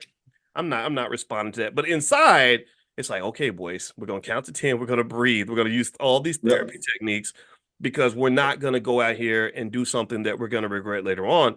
So Yep. I personally think that's a skill that just applies for everything. It's gonna help you when you have kids. You're gonna have kids one day, I assume, right? Yes. Yes. There we I go. want. I want. Right, I want to right. have two. One boy, one girl. That's my Yeah. my Okay. dream. Things always change. Yeah, like kids will piss you off, you know. And as a parent, you can't go off. Like we have two teenage girls in the house, and you know, some days it's like, oh, I love you. Next day it's like, I hate you. You're terrible, you know, and you just have to stay like this, right? Yep. So that's man, powerful skills, brother. I respect that. So what I'm gonna do is I'm gonna let you get back to your day because I know how busy you are, I know how hard you work and what kind of regimen you keep, and I'm not gonna keep you from that. No. Can you give everyone, and first of all, I want before I ask LeVar to give his information where you all can reach out to him, follow him on Instagram for sure. Can y'all give me a quick yes? You know, we're action oriented people here. And can you give me a yes that you're going to go seek out LeVar, follow him on social media, follow him on the gram or Twitter or something? Like, can y'all give me a yes? Because I've been reading all this stuff now. I love seeing everybody comment. You guys are awesome. Yes, Yeah, I've been he's reading one of that. he's family. Like, you know, he's our cousin, right? So, okay, give me a yes, please. And I'm asking you to do that because we got to support each other, and even if it's just encouragement. Now, again, you know, we know that there's the financial side of it. So if you're able to help with that, that's cool. But if you can't, that's fine. Just cheer the brother on. Go in there and make some comments. Hit the fire emoji when he makes a post. Little things like that, I think, are important. So LeVar, go ahead, please. Share your information, brother. Yeah, so my Instagram is LeVar dot Scott 34. Facebook's LeVar Scott. Twitter's LeVar Scott. A website, LeVarScott.com. And you can see everything on there. And it's been like a super big pleasure talking to you guys and answering questions and talking to Dr. Boyce. I actually love doing this stuff. So thank you guys for listening to me and having fun. And if we can make a plan to help each other one day in the future, I'd love to be part of it. All right. So let me give that back to you all slowly, just so you know. People gonna be asking like, what did he say? I didn't catch that. So your Instagram. Let's start with IG, and I'm gonna at you when I put up the post of this interview. But it's Yep. LeVar.Scott34. Yep. Okay. So everybody got that? Type it in the chat. LeVar, LAVAR, LeVar.Scott34. Mhm. Because we gonna actively, so we're gonna be And, very if conscious. anybody wants to make like donations too to support my local racing, I have a Cash App too. If anybody wants that, Share your Cash App. I'll type it in the chat. What's your Cash App? I gotta find it. Okay, take your time and find the Cash App. I'm gonna give the other information. I'm gonna type his Cash App in here because you know y'all know driving takes cash. And so LeVar.Scott34, that's his Instagram. Twitter is at LeVar Scott, Yep. LAVARSCOTT. And then his website is LeVarScott.com. And you got Yep. the Cash App? Yep. It's money sign Levar 1934.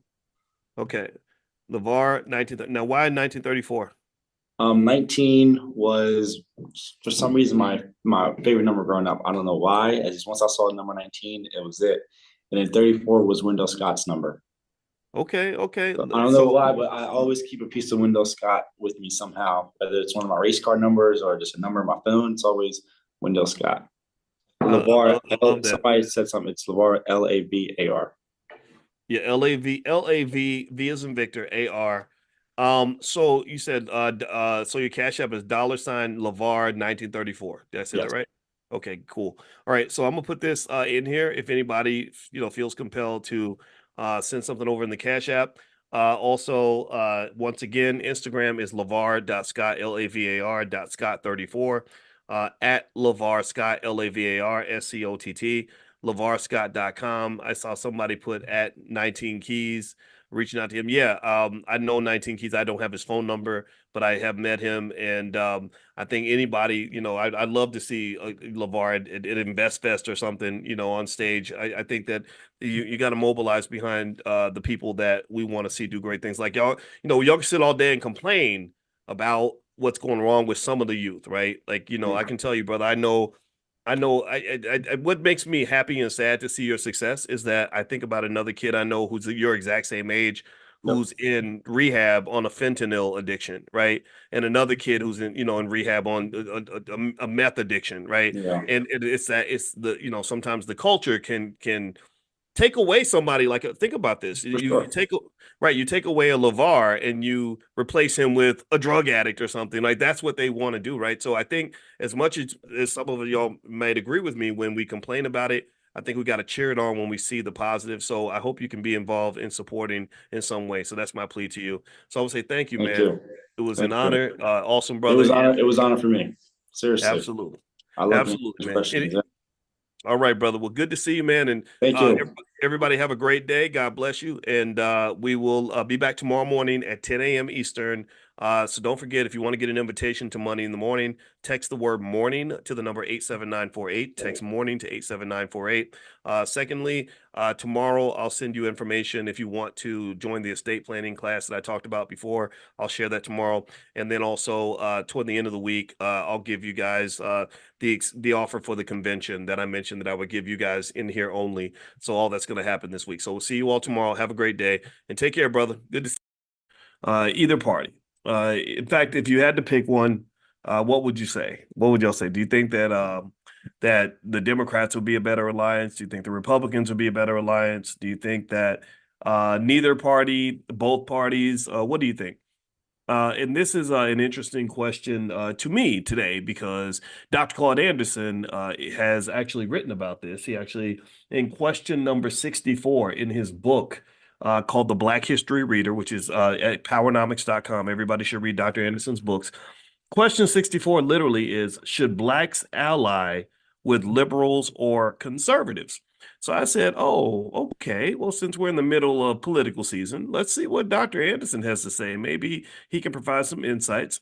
Now, I want to start the conversation by just doing that reminder disclaimer that I always do, where I want to ask you all, can we agree that I am not here to tell you who to vote for? I am not here to tell you whether you need to vote. Give me a yes if you agree with me and understand that I am not in the business of telling black folks to vote Democrat. I'm not here to tell you to vote Republican. I'm not here to tell you to be independent. I'm not here to tell you to not vote. I'm not here to tell you to do anything. I believe in something that it seems that a lot of people have a problem with, which is freedom. I believe that you should be free to do whatever you want to do.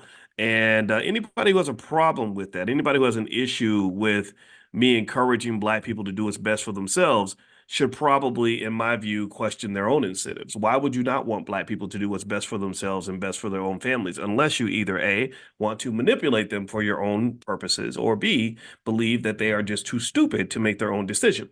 And I'm going to argue that B is definitely in full effect. A and B apply.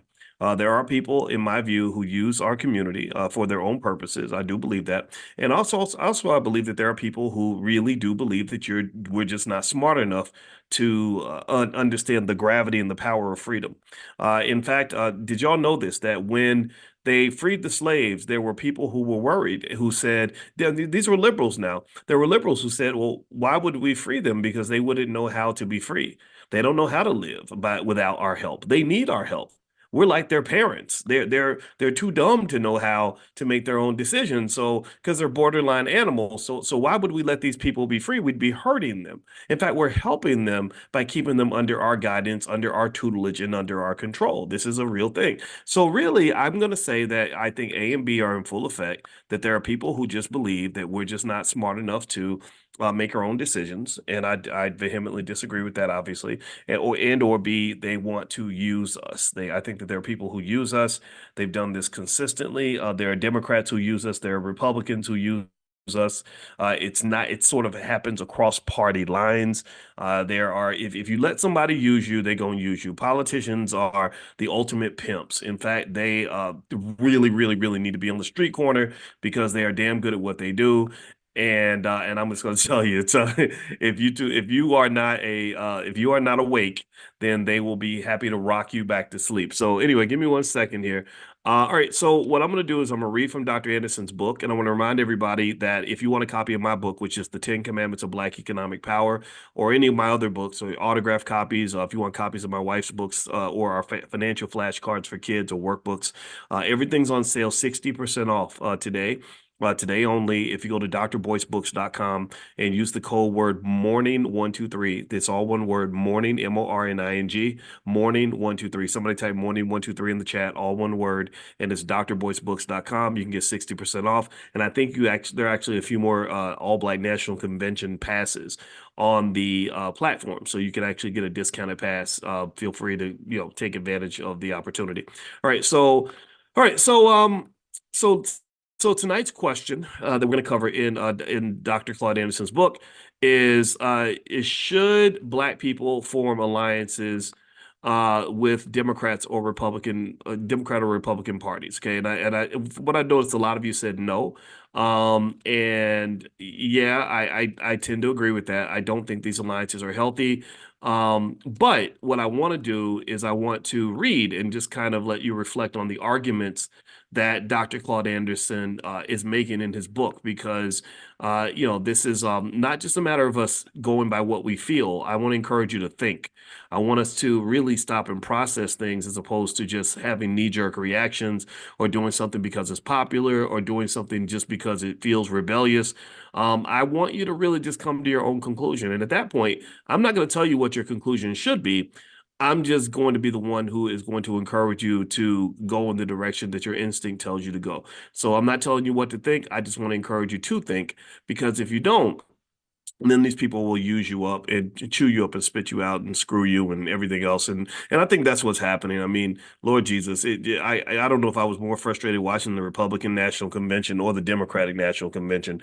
Both of them kind of got on my nerves, because I actually care about progress. And I haven't seen much progress in our community from either of the political parties. But anyway, let me digress from that and hop into this topic here. All right. So here's what Dr. Anderson says about alliances that Black people should or should not form with Democrats or Republicans. This is page 184 of the book, The Black History Reader. You can get a copy at powernomics.com. So Dr. Anderson says, in truth, it makes little difference with which ideological group Blacks identify, because there is scant difference between liberals and conservatives. Neither is willing to drastically alter the socioeconomic structure to benefit Black Americans. Have you ever heard this saying? Let me know if you've heard this statement where they say it's the economy, stupid. Has anybody ever heard that old phrase, it's the economy, stupid? Give me a yes if you've heard that before. What does that mean when they say it's the economy, stupid? What do you think that means? Tell me what you think. Answer in the chat. Well, what it means is that when you're talking about politics, the economy is what matters. People care about being able to put food on the table. People care about being able to get the job that they're looking for, start that business, build that wealth, buy that home. That's what people care about. So if it's the economy, if the economy matters, I want to ask y'all this question. Why is it that it matters in general, but when we talk about things like the Black economy and Black wealth, and the fact that Black wealth is so much lower than white wealth, that somehow people like us are defined as radical for bringing that up? I don't think it's radical at all. I think that it's called common sense. It's human nature. So what he's basically saying is that because neither party is really willing to do what is required to alter the socioeconomic status of Black people, it's like a tick attack. It's this tomato. All right. So let's see here. It says, consequently, if Blacks choose either side, they will still wind up in the same spot, at the bottom of the ranking order of acceptability, powerless and impoverished. Conservative racial tactics are open, direct, and demonstrate their determination to conserve white privileges, political advantages, and nearly 100% ownership of all wealth and resources. Conservatives do not intend to share the unearned prosperity that their ancestors gained by migrating to America, prosperity that came from the Black enslavement and Jim Crow segregation. Conservatives are well aware of the purpose of the racial norms established in the Diversity Acts of the 1700s, that whites would be the dominant and controlling population. Conservatives do not believe in sharing or surrendering power or resources. Conservatism comes from the root word to conserve, which means to hold on to what one has. And I'm going to make an argument to say that even those of y'all that are running around yelling at Black people because they won't all line up and do what you tell them to do when it comes to voting for Kamala or whatever, you're conservative also. You have a different type of conservatism. And what do I mean by that? Well, the word conserve basically means maintaining the status quo.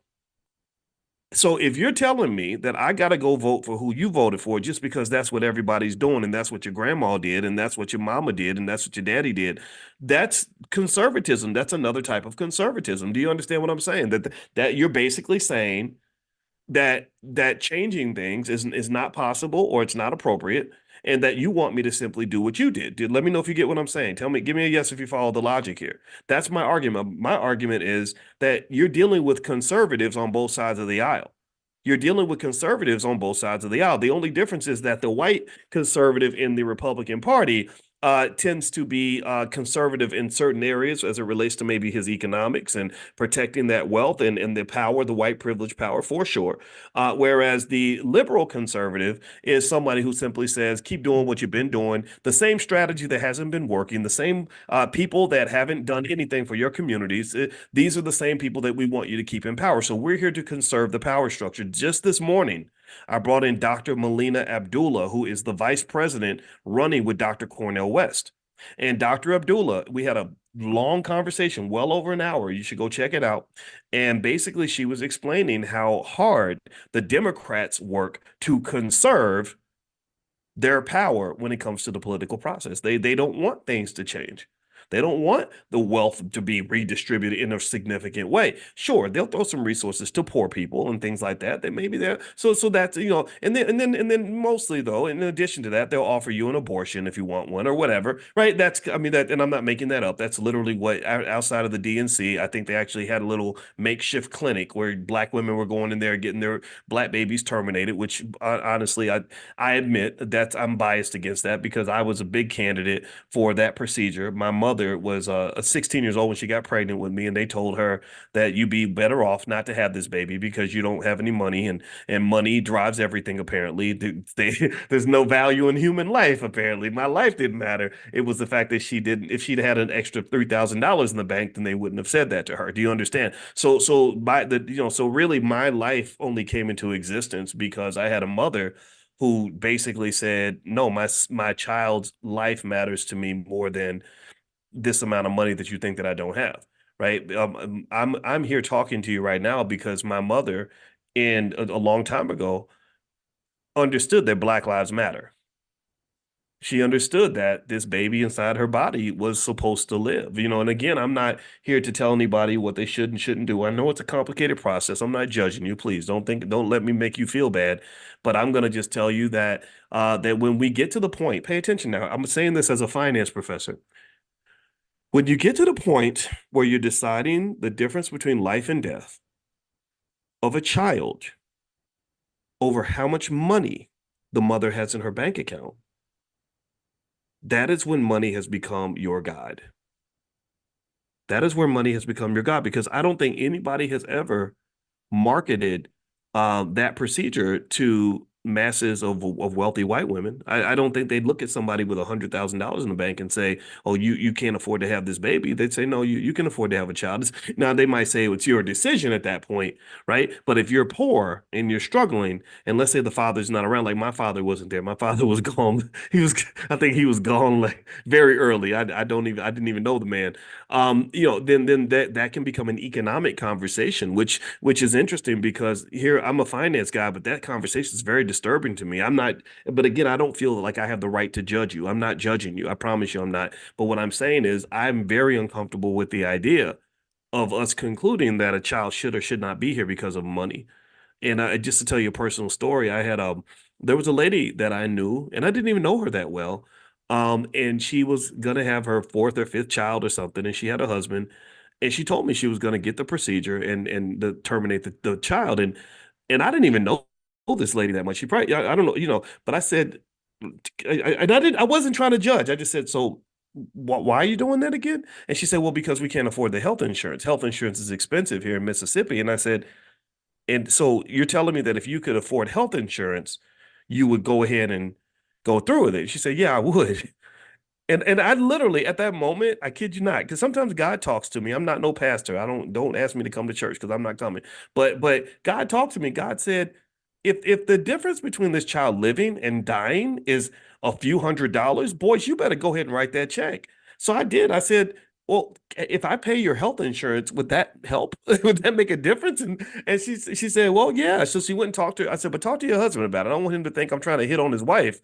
I'm just doing what I think is right because I don't think a human being should live or die based on a few $100s. And so lo and behold, this child lived. She made the decision not to terminate because of that conversation. I didn't have to send the money. Her husband, fortunately, he had enough pride where he said, I'm not letting another man pay, for my wife's health insurance. He did, and I get it. I understood. I said, yeah, okay, no problem, man. I'm not a threat. I'm not trying to hit on your wife, but I just felt in my soul this something ain't right about this. Something feels weird about, wait, a few $100s is the, and here's the deal. This is, and I won't ever say her name because I don't think it's important. But through the years, I saw this child. I saw when the baby was born. You know how you see people on Facebook and you don't really talk to them, but you see them.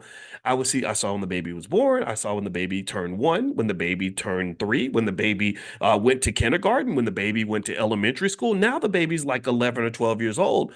And I'm sitting there thinking, man, this poor kid who's growing his own life, who's his own human being. He's his own person now. He's got a whole personality. He's looking forward to his life. And I'm thinking, he doesn't even know that the difference between life and death was like a few $100s. Oh my God. So when I talk to y'all about things like financial consciousness, that's what I'm thinking about. Like this idea that we make life or death decisions over a few $100s. I'm not telling you what decision to make. I promise you, do you understand? I need y'all to really don't write me off as some activist in this. I'm not trying to interfere with your decisions. I'm just trying to say sometimes we make these massive decisions over tiny little things. It reminds me of like when a 17-year-old takes his own life because his girlfriend broke up with him and he doesn't realize that in about 6 months he's going to be thinking about another girl anyway. So it's like, why would you have a permanent solution to such a temporary problem?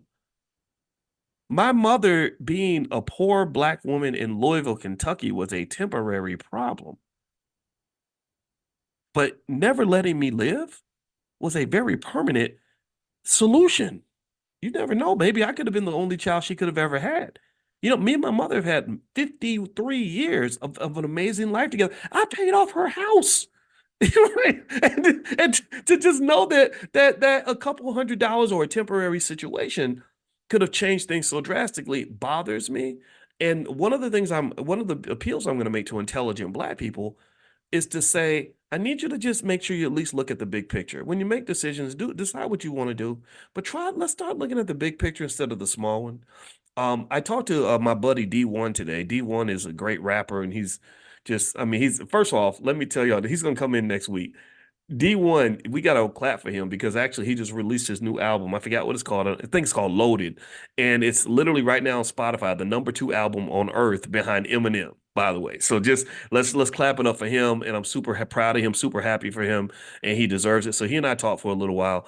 And what we were talking about is the difference between making decisions based on short-term criteria versus making decisions based on long-term criteria. And that is a mindset.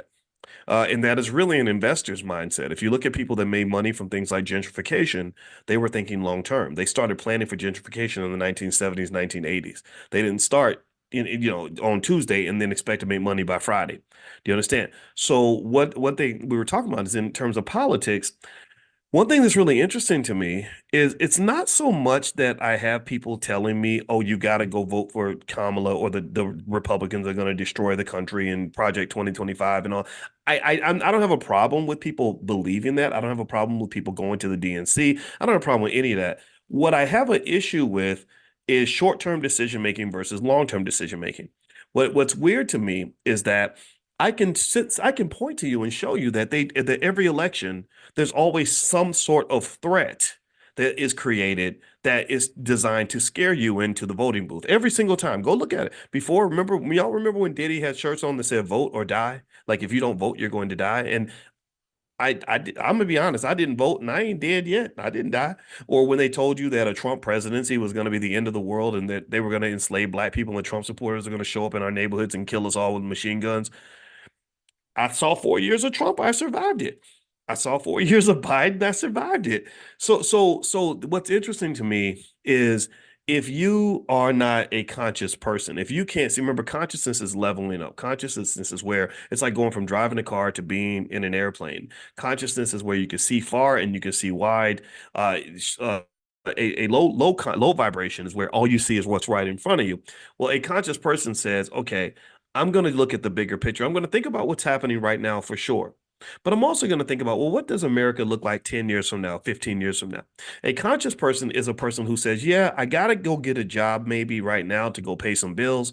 But they're also thinking, well, but you know what? If I start this business and I sacrifice now, I can have money 20 years from now. See, an unconscious person is going to say, I'm going to eat these potato chips because they taste so damn good. A conscious person is going to say, yeah, I like potato chips like everybody else, but I don't want to die from a heart attack and obesity when, 15 years from now. Do you understand? So a conscious person doesn't optimize solely based on what's in front of them or solely based on the situation that's right there. A conscious person does not say, oh, she looks good. I'm gonna go hit. I gotta go hit that. No, a conscious person says, yeah, ooh, I want to hit. She's gorgeous. I want to lay down with her too, but she might have diseases. She might be my baby's mama one day. I don't want my kids to get raised by a stripper, and I don't really want to deal with these problems. So I'm gonna go ahead and take my time and do something a little bit different. Do you understand? See, and here's the thing. I'm gonna argue this. I really believe that the goal of anybody that's seeking to manipulate people, period, particularly black people, are people that rely on your lack of consciousness. Not so much a lack of intelligence. There are very intelligent people who are not very conscious. It's more so consciousness, in my view, can be connected more so to emotional intelligence. Emotional intelligence says, yeah, I'm feeling this way. Maybe I'm a little bit afraid right now of what the consequences could be. Gosh, if I don't vote, Trump could get into office and things could be very bad. But at the same time, maybe if I do something different, if I vote for a third party, or if I don't participate, but let them know that I'll vote when you tell me, when you give me a reason to vote, that may change this two-party system one day. That maybe in 10 years we won't be stuck in this sort of political slavery that's been dropped on us by the Democrat Republican Party. See, here's the thing.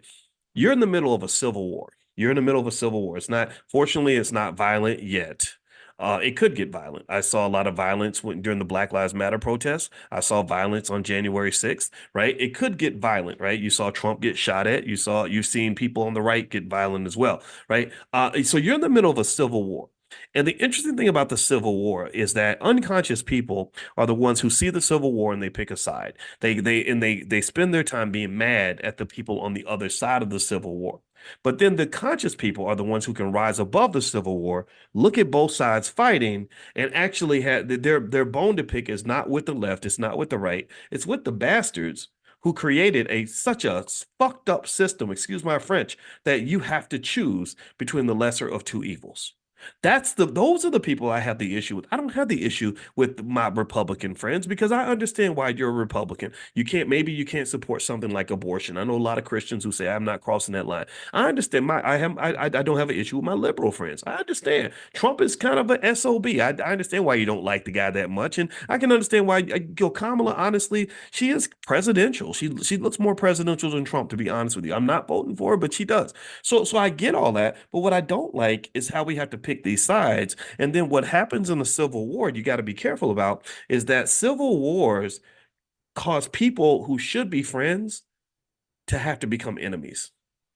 It causes people who normally would be allies to become competitors.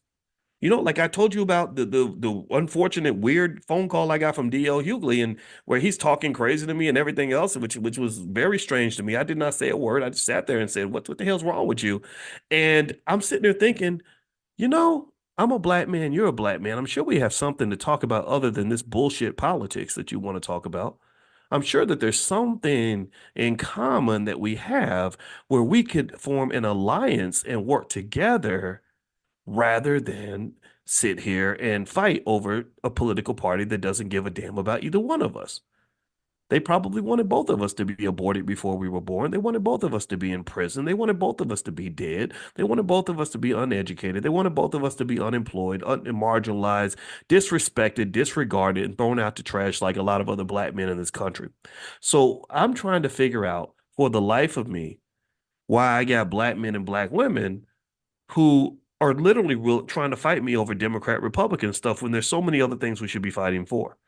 I just don't understand that. And the only thing I can see is that perhaps we just haven't sat back and really looked at ourselves and just looked at, like, what are you really fighting over?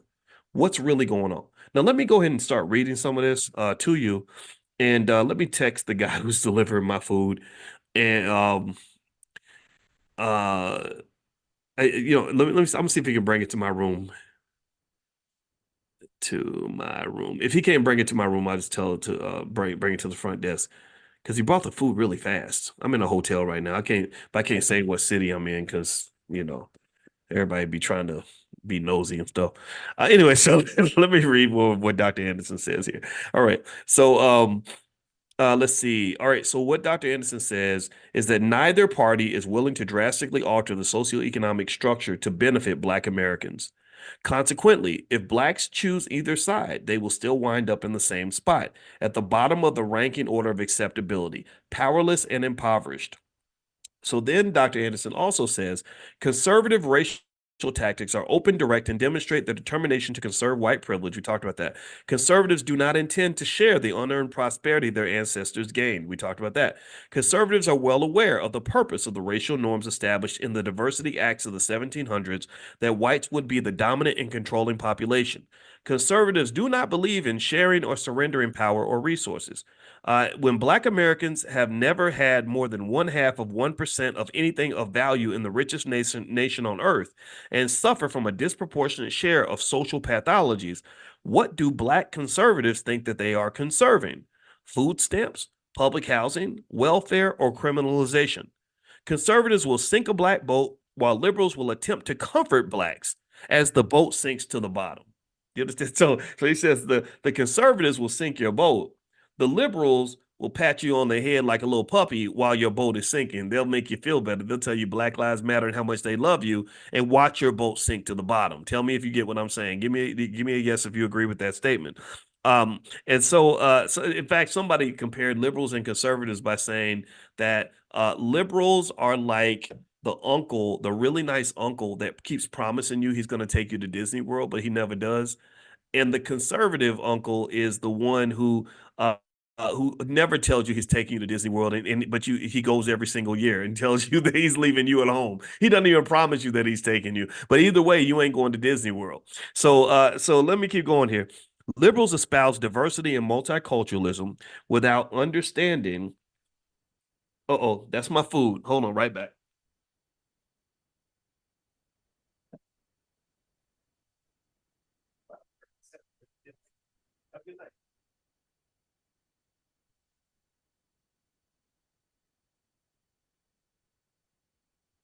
I didn't know my food was coming that fast. That's crazy. That's awesome. I love it when food gets here quick. And it was a brother too, so I got to make sure I get my tip. I don't know if y'all pay the black. Do y'all pay the black tax when you tip Black people extra? So yeah, I gotta give the brother a tip. Hold on. Let me see if I can.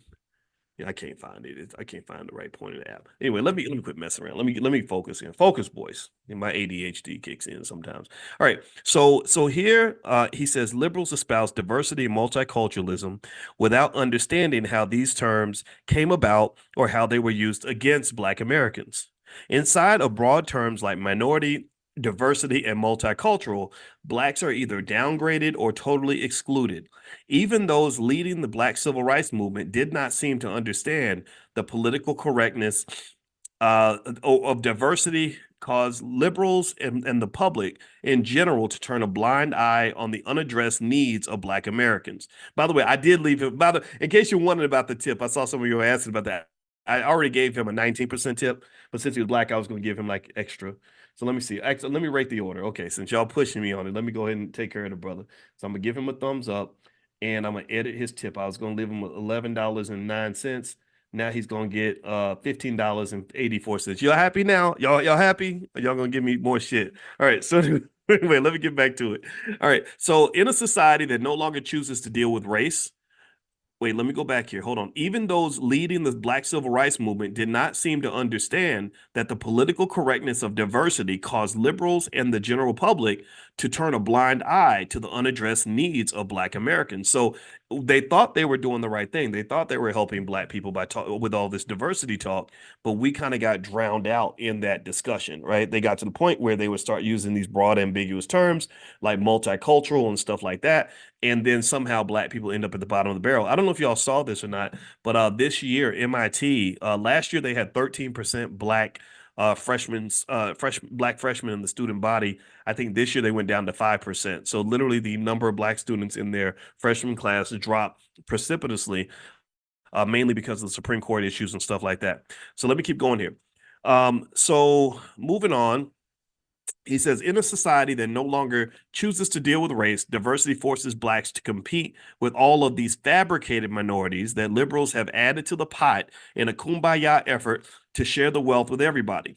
Liberals impede black socioeconomic progress by using euphemisms and equating black suffering to discrimination experienced by other self-perceived aggrieved groups.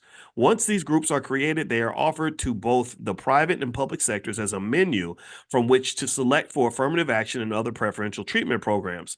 Since the American ranking order of social acceptability puts blacks in the lowest position, government agencies and private businesses will usually choose women or ethnic immigrants over blacks. And I've mentioned that to you before. I know some of y'all love Kamala Harris, and I don't dislike the lady at all.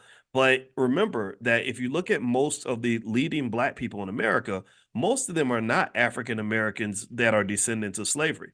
They don't want to touch that. They don't want anything to do with people like that. Typically, if Kamala was an African American woman with slavery in her DNA, American slavery, not Jamaican, none of that. Talking about American slavery in her family history, and married to a black man with American slavery in their history, not a Jewish man. Kamala Harris would not be running for president. She would not be your candidate for president. They would say, you know what, she's too dangerous. And in fact, I'm even shocked that Michelle Obama is able to still maintain the popularity that she has. I think Michelle Obama needs to talk about reparations. I believe to the core of my soul that Michelle Obama understands, and I think that that's why she couldn't, I think that's why she hated being in the White House so much, because she felt the way I think a lot of us would feel. I really believe if Michelle Obama did the right thing, she would lead the conversation on reparations because she's the person that can do it. She's the one that's inside the House that I think has the leverage to pull it off. Unfortunately, she doesn't pick up topics that are that heavy. I wish that she would. I wish she would. But anyway, let me keep going.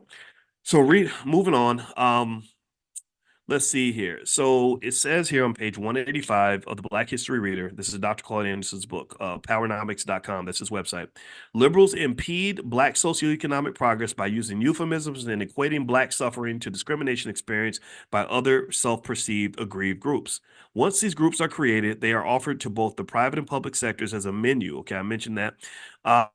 Since American ranking order of social acceptability puts blacks in the lowest position, government agencies and private businesses will usually choose women and ethnic immigrants over blacks. So you typically get picked over. This is what's been going on. When I was at Syracuse University and I asked them, how many African Americans do you have on the faculty? They could not answer, but they did say, this is how many black people we have. This is how many immigrants we have. This is how much diversity we have. We're very diverse. I said, you're not very diverse because you don't have any African Americans who are descendants of slaves. You have a bunch of people from other countries, and somehow you put them in the same boat as us. And then they started doing that with gay people too, and that's something that I would argue is incredibly problematic and something that should not be accepted. Now, here's the thing: a lot of people talk about Project 2025. I don't blame you. That's fine. Maybe one day it'll get passed. There's a lot of work to do to get that thing passed. But what's interesting to me is what people don't talk about is Project 2034. Project 2034 is, to me, more sinister, or as sinister as Project 2025. What is Project 2034? Well, Project 2034 is that when they allow millions and millions of people to come across the border here illegally, and they start naturalizing these people, they give them the right to vote. They in Illinois. I got to look it up, but people keep saying that they can actually become police officers now, which is really interesting. I didn't know you could come into the country illegally and become a cop. But we know that they're giving them billions of dollars, right? They're giving them free rent, free everything, lots of resources that they never gave you, moving them into black neighborhoods. Thanks to J. Mall Green. J. Mall Green in Chicago is an activist on the ground who represents us. He's B1. I had him on here this week. He will confirm to you that this is what they're doing. They're taking these schools in Chicago that they shut down. They shut down a bunch of the black schools in Chicago. They got rid of a lot of the black male principals. And then what they did was they told, when black people came to the city and said, we'd like to use this building for this or for this or for that. We need a community center. We need the business center. We need, they said, no, no, no, no. We can't afford that. We can't afford that. Now, suddenly all these buildings are being used up for people that just got here last week. And this is what's going on in Chicago. This is what's happening in New York. This is what's happening all throughout the country. So Project 2034 is that in 10 years, you got to understand, in 10 years, the black vote is going to be pretty worthless. It's going to be watered down to a point where they're going to say, who cares what black people think? Screw these people. They see where the wind is blowing. These are people that are very conscious of the direction of the demographic. They see the black community getting a little bit wiser about its politics. They see the black community starting to speak up on certain issues that we used to remain quiet about. And eventually, I would say in 10 years, Project 2034 is when your vote will mean very little in terms of shaping American politics. So at that point, when you don't have a vote that matters anymore, what are you going to do then? What are you going to do? Wealth is your only option. That wealth is your only opportunity. We've got to master this economic thing. We've got to do this because we do have resources that we are able to apply. We have got to do this. If we don't get our wealth together, this country is going to kick us in the ass. It's going to absolutely positively kick you, because then you don't have money and you ain't got votes. Well, they can pretty much do whatever they want with you. You can sit there as angry as you want, and it won't even matter. But anyway, let me keep reading here. So he says here on page 185 of the Black History Reader, Dr. Claude Anderson says, when the menu of preferred groups in the national policy of benign neglect, this is where they just ignore your problems and act like they don't happen, were first introduced in the mid-1970s to take the focus off of blacks, both conservatives and liberals were amazed that black leadership did not push back or take to the streets in protest. The federal government issued a registry that reclassified Hispanics and women as minorities and added American Indians, Eskimos, Asians, Arabs, Pacific Islanders, Sephardic Jews, and poor whites as minorities eligible to compete with blacks in affirmative action programs. None of these groups needed the Emancipation Proclamation or the 13th, 14th, and 15th Amendments to constitute into the Constitution in order to be accepted into mainstream society. If they had needed them, they would have pursued them. Liberals and conservatives worked as a team in a manner that inflicted pain on Black Americans and compounded the injustices they had endured. By the late 1970s, liberals gave up their focus on blacks, deciding that aligning with blacks was probably a losing cause, but that the newly fabricated minority classes could cloak themselves in the historical negative treatment endured by blacks and pretend that they, not Black Americans, were the victims of racism. There is no constitution, legal, or moral basis to equate the experiences of these new minorities to the unique oppression of blacks or to queue them up in the same benefits line. Both liberals and conservatives show their indifference to Black Americans by accepting diversity and political correctness concepts that displace blacks. History shows that neither conservatives nor liberals can be depended upon to protect the rights of blacks or to take action to see that blacks are placed in a protected class based upon their exceptionality and unique historical oppression. Blacks must not only do their own political thinking, but also place their own group's self-interest first and foremost. There you have it. That's what Dr. Claude Anderson says. I think this is worth considering, right? Whoever you're voting for, you can do whatever you want. Don't let me tell you what to do. I do think this should be considered. And I think also it's very interesting that being pro-black is really seen as being radical and dangerous. I can't tell you how many times I've had Facebook pages taken down. My Instagram, I had almost 700,000 people following me on Instagram. That got taken down. I had another Facebook page with 600,000 or 700,000 people on it that was taken down. So effectively, it's fascinating to me that I would be defined as dangerous. Like, what's dangerous about me? I'm not out here beating people up. I'm not out here killing people. I'm not, chasing people down with shotguns or threatening to hurt people. I'm just speaking a fact that is very pro-black. If I was pro-gay, I don't think I'd have this problem. If I was pro-immigrant, I don't think I'd have this problem. If I was pro-white woman, I don't think I'd have this problem. If I was a raging white feminist, I'd be a hero. If I was pro-Kamala or pro-Trump, I don't think I'd have this problem as much. I noticed the conservatives kind of got it pretty bad for a little while, but generally speaking, this is what you're dealing with, right? Now, if you want to know where my new Instagram page is, it's Dr. Boyce Finance. I have a backup page, Dr. Boyce Money. So feel free to follow both pages because one of them at some point is going to be taken down. I already know it. We plan for these things, by the way. I don't cry when they shoot back. I know that if you're effective, then they're gonna have an issue with that, and I'm okay with that. I'm totally fine with that. But I do want to point that out just to say that this is what we're up against. Being pro-black is really not very popular. There are black people who look at you funny when you're pro-black. They're like, well, why would you do that? And I think in their mind they think that it's because you're kind of playing for the losing team. They're like, oh no, you can't bring the coffee that black. You can't be that black. You have to kind of, you kind of got to kind of lighten it up. You got to kind of add that little mulatto mix in there to kind of soften it up a little bit so that it's more acceptable. So Kamala, if she's shown up with a Wesley Snipes looking black husband that was African American and pro-black, again, she would be seen as radical. But instead, she shows up with the nice little mix. Like, hey, here's my white husband who is down with APAC.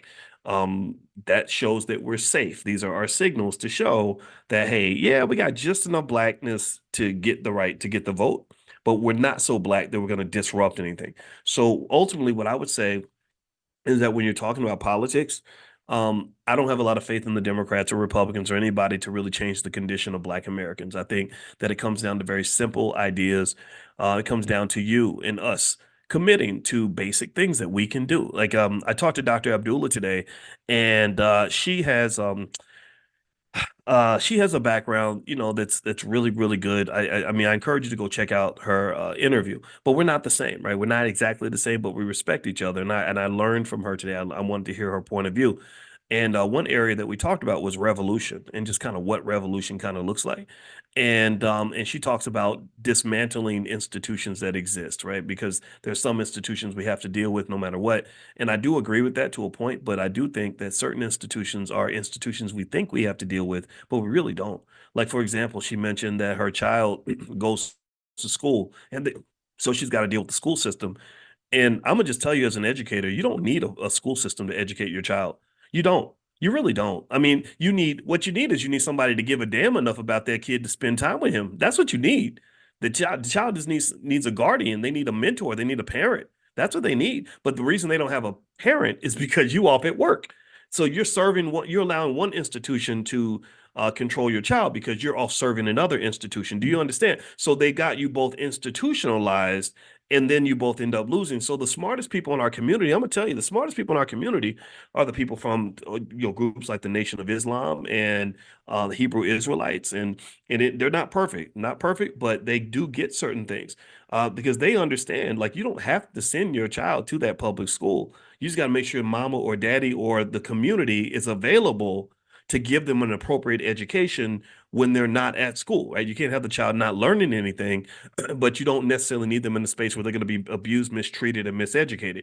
If you and this is where financial security clicks in, right?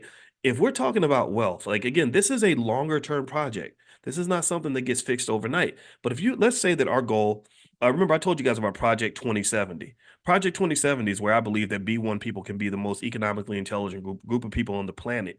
Also, part of Project 2070 means developing enough infrastructure. You got damn near 50 years to put this in place.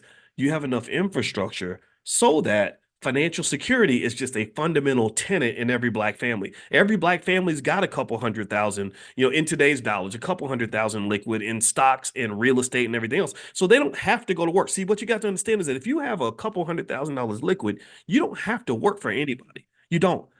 As long as you're not a greedy fool that's throwing your money away, you really don't have to go to work. So what does that mean, though? You free up the parent then to do what a parent is supposed to do. You free up the parent to where they're not the employee, the parent becomes the teacher. And the parent also is the intellectual and spiritual security guard for the child. Do you understand? The parent is able to say, okay, you know what? I don't have to go to work, so I'm spending the whole day with my kids. I'm taking them out fishing. I'm going to take them to show them how to work on the farm. I'm going to take them on a trip to Africa next month. We are getting online. We're doing our lessons on the internet. We're going through our iPhones and we're learning lessons through AI and everything else.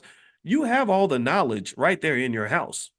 You just have to have somebody that has the time to apply the knowledge. And even if you do have to go to work, I think that if you had structured and organized community-based homeschooling networks all throughout this country, we could educate every single one of our kids and not have to ask a white man for nothing. And I'm not trying to say this to be anti nobody. I'm trying to say that they are jacking up our kids by the millions. They are screwing them up, putting poison in their brains, not preparing them for the world. They are not competitive. They're getting their ass kicked. And we standing here watching it, waiting for some damn Democrat to come and fix a problem that you should be fixing yourself. We should be fixing us. If my child comes out of that public school and they can't read, write, do math, or compete, that's on me. That's my responsibility. That's my responsibility. So that's it. Now somebody says I don't return emails. You're right, I don't. I don't have time for email. I'm sorry. I get 1,000 emails a day. I do have a team though. So if you email, if you reach out to our support at theblackbusinessschool.com, I have team members that will look at the message. But just so y'all know, I hate to say it, but there's so many people that reach out to me to get me personally involved in stuff. I can't do everything. I can't. It takes a lot of energy just to do stuff like this every day. We do Money in the Morning every single morning at 10 a.m. Eastern. If you want to join us, text the word morning to the number 87948. Text morning to 87948, and I will be there right there with you every single day. You can even bring your kids to that. Think about it. I'm a college professor. I've taught college students for 30 years. I could teach your kid too. If your child comes and hangs out and listens to me every morning, just talking about economics in a conversational framework, you don't think that after just maybe 10 or 20 of those conversations, that kid is going to be light years ahead of every other kid in the neighborhood? Do you understand how powerful that is? Think about this. I didn't even meet a black college professor until I was 20 years old. I'd never seen a black college professor until I was 20. So if you got a 5-year-old that's hearing from a college professor at the age of 5, they're going to be light years ahead of the competition. They're going to be ahead of the whites, the Jews. They're going to be ahead of everybody. So my belief is you got two major institutions that hem black people up for the most part, and then you got others that we have to confront, right? The two biggest institutions that can be easily erased are the educational system and the economic system. Those can easily be replicated by superior institutions that are built outside of the mainstream, right? You just have to maybe accept some of the challenges that come with building your own. But if you accept those challenges, you'll find that it's a much more fulfilling life. And they're connected. The economics and the education are connected because if the family is economically stable, then that means you freed up the time of the individuals in the family who really are supposed to be the leaders and the teachers. The reason you outsource education is because you ain't got time to do it yourself. But if you suddenly had money in the bank and were able to pay your bills without having to go to a job every day, then you would then be free to do what you're supposed to do, teach your kids. I believe God intended for the mother and the father to be the first teacher of the child. I do believe that. I also believe that things like developing a family, which is the most important, most powerful institution on this planet, that the development and the maintenance of a family requires a level of training and preparation that we do not give young people. We do not train the young men to be husbands. We do not train the young ladies to be wives. We do not train the young children to be parents. And then we wonder why they fuck it up. Well, the reason they fuck it up is because you didn't prepare them. You didn't. I'm sorry. I really believe that all the kids have to go through some sort of preparation. They can't build a proper shelter spiritually, economically, or otherwise because nobody taught them how to do it. Think about it. Imagine if somebody threw us out in the woods. I've never been trained to survive in the woods. And somebody said, I want you to go out in the woods for 60 days and survive and create shelter and food for yourself. I wouldn't know what to do. I would die. So that's what we do, in my view, when we waste time having our kids go into these schools, learning a bunch of crap that isn't going to matter in their life, isn't going to help them at all. Just wasting time. I don't know what the hell kids do in Chicago public schools. I don't know. I'm trying to figure this out. They are wasting time. And when I tell you guys, I've told you that how finance is connected to time. Money is time. Time is money. They're connected mathematically. I can show you mathematical equations we did when, in our research papers that connect money and time. So one of the things that you do is you don't just waste your money, you really waste your time. And when you're wasting your time, you're taking a major loss because of that. So it's one of the reasons that financial security is such an important aspect of Black liberation is because once you're financially secure, you're freed up to use your time for the things that are going to benefit you and protect your children. Now, there are other systems that have to be dealt with. The criminal justice system, of course, right? How police treat us, the prison system, stuff like that. Those are systems that cannot be denied and neglected. Those are a little bit harder to override. But at the same time, I think economics and education, I think those two can be, we don't have to outsource those things. In fact, Rockefeller, when he gave all that money to the school system, part of the reason he did that was because he said, I need your mama, I need you and the mama to come to work for me to make money for me. And then we're going to just send your kids to this school so they can babysit your kids so that we can take your time and have you apply it to the factory. 150 years ago, parents did not do that. 150 years ago, you didn't have a bunch of women screaming that they would rather go to work than have babies and raise their own kids. That just wasn't a normal thing. That sounded weird 100 years ago, but it sounds very common right now. That's, I talked to a young lady not long ago who pretty much sacrificed her whole, like all of her childbearing years for her career, and I wasn't judging. I didn't say a single word, but I remember wondering. I wonder if she's gonna feel good about that trade-off because it's unfortunate because I don't she was good at her job and she makes good money. But I remember thinking, gosh, the job doesn't care anything about her. So I wonder how she's going to feel about this when she's 75 years old and has no children and nobody around. I don't know. I don't know. All I know is this. All I know is that if you keep your consciousness low, these people will manipulate you, they will play you. And whatever decision you make, I encourage you to think it through and make sure you're making the decision that works for you. Also, I would also encourage you to not be afraid to do things that are different. You have to be different.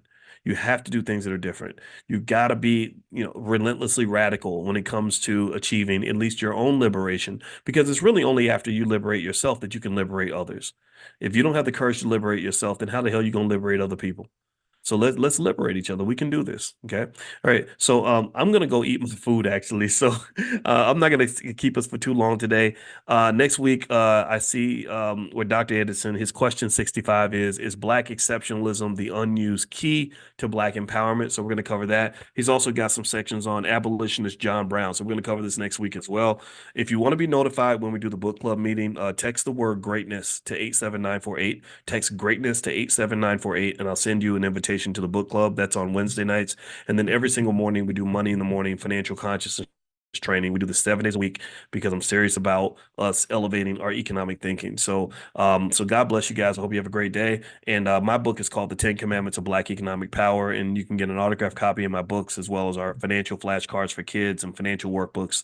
If you go to drboycebooks.com, that's drboycebooks.com, use the code word morning123, all one word, morning123, and you can get 60% off anything in the store for today.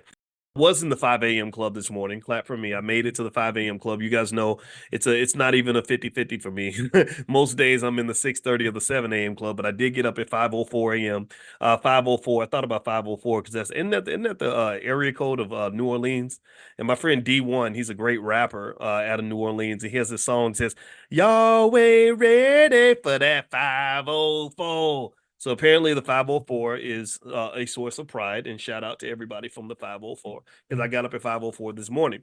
So one of the things I thought I would do is I thought I'd pull up a book I wrote when I was on the faculty of Syracuse University called Financial Lovemaking. And this book, Financial Lovemaking, which if you want to copy, it's at drboycebooks.com. In this book, I talk about that. I talk about being a shopaholic and signs that you might actually be one, because a lot of people don't know that you can have addictions to money and to shopping the same way you can be addicted to crack, the same way you could be addicted to sex, the same way you could be addicted to gambling, the same way you could be addicted to alcohol, the same way you could be addicted to anything, you can be addicted to money. Money affects your brain the same way as a drug. Shout out to Professor Andrew Lowe at MIT, whose research dug into this issue in terms of what region of the brain it specifically affects. So it affects the same region of your brain as cocaine. So addictions are very real. Addictions are everywhere.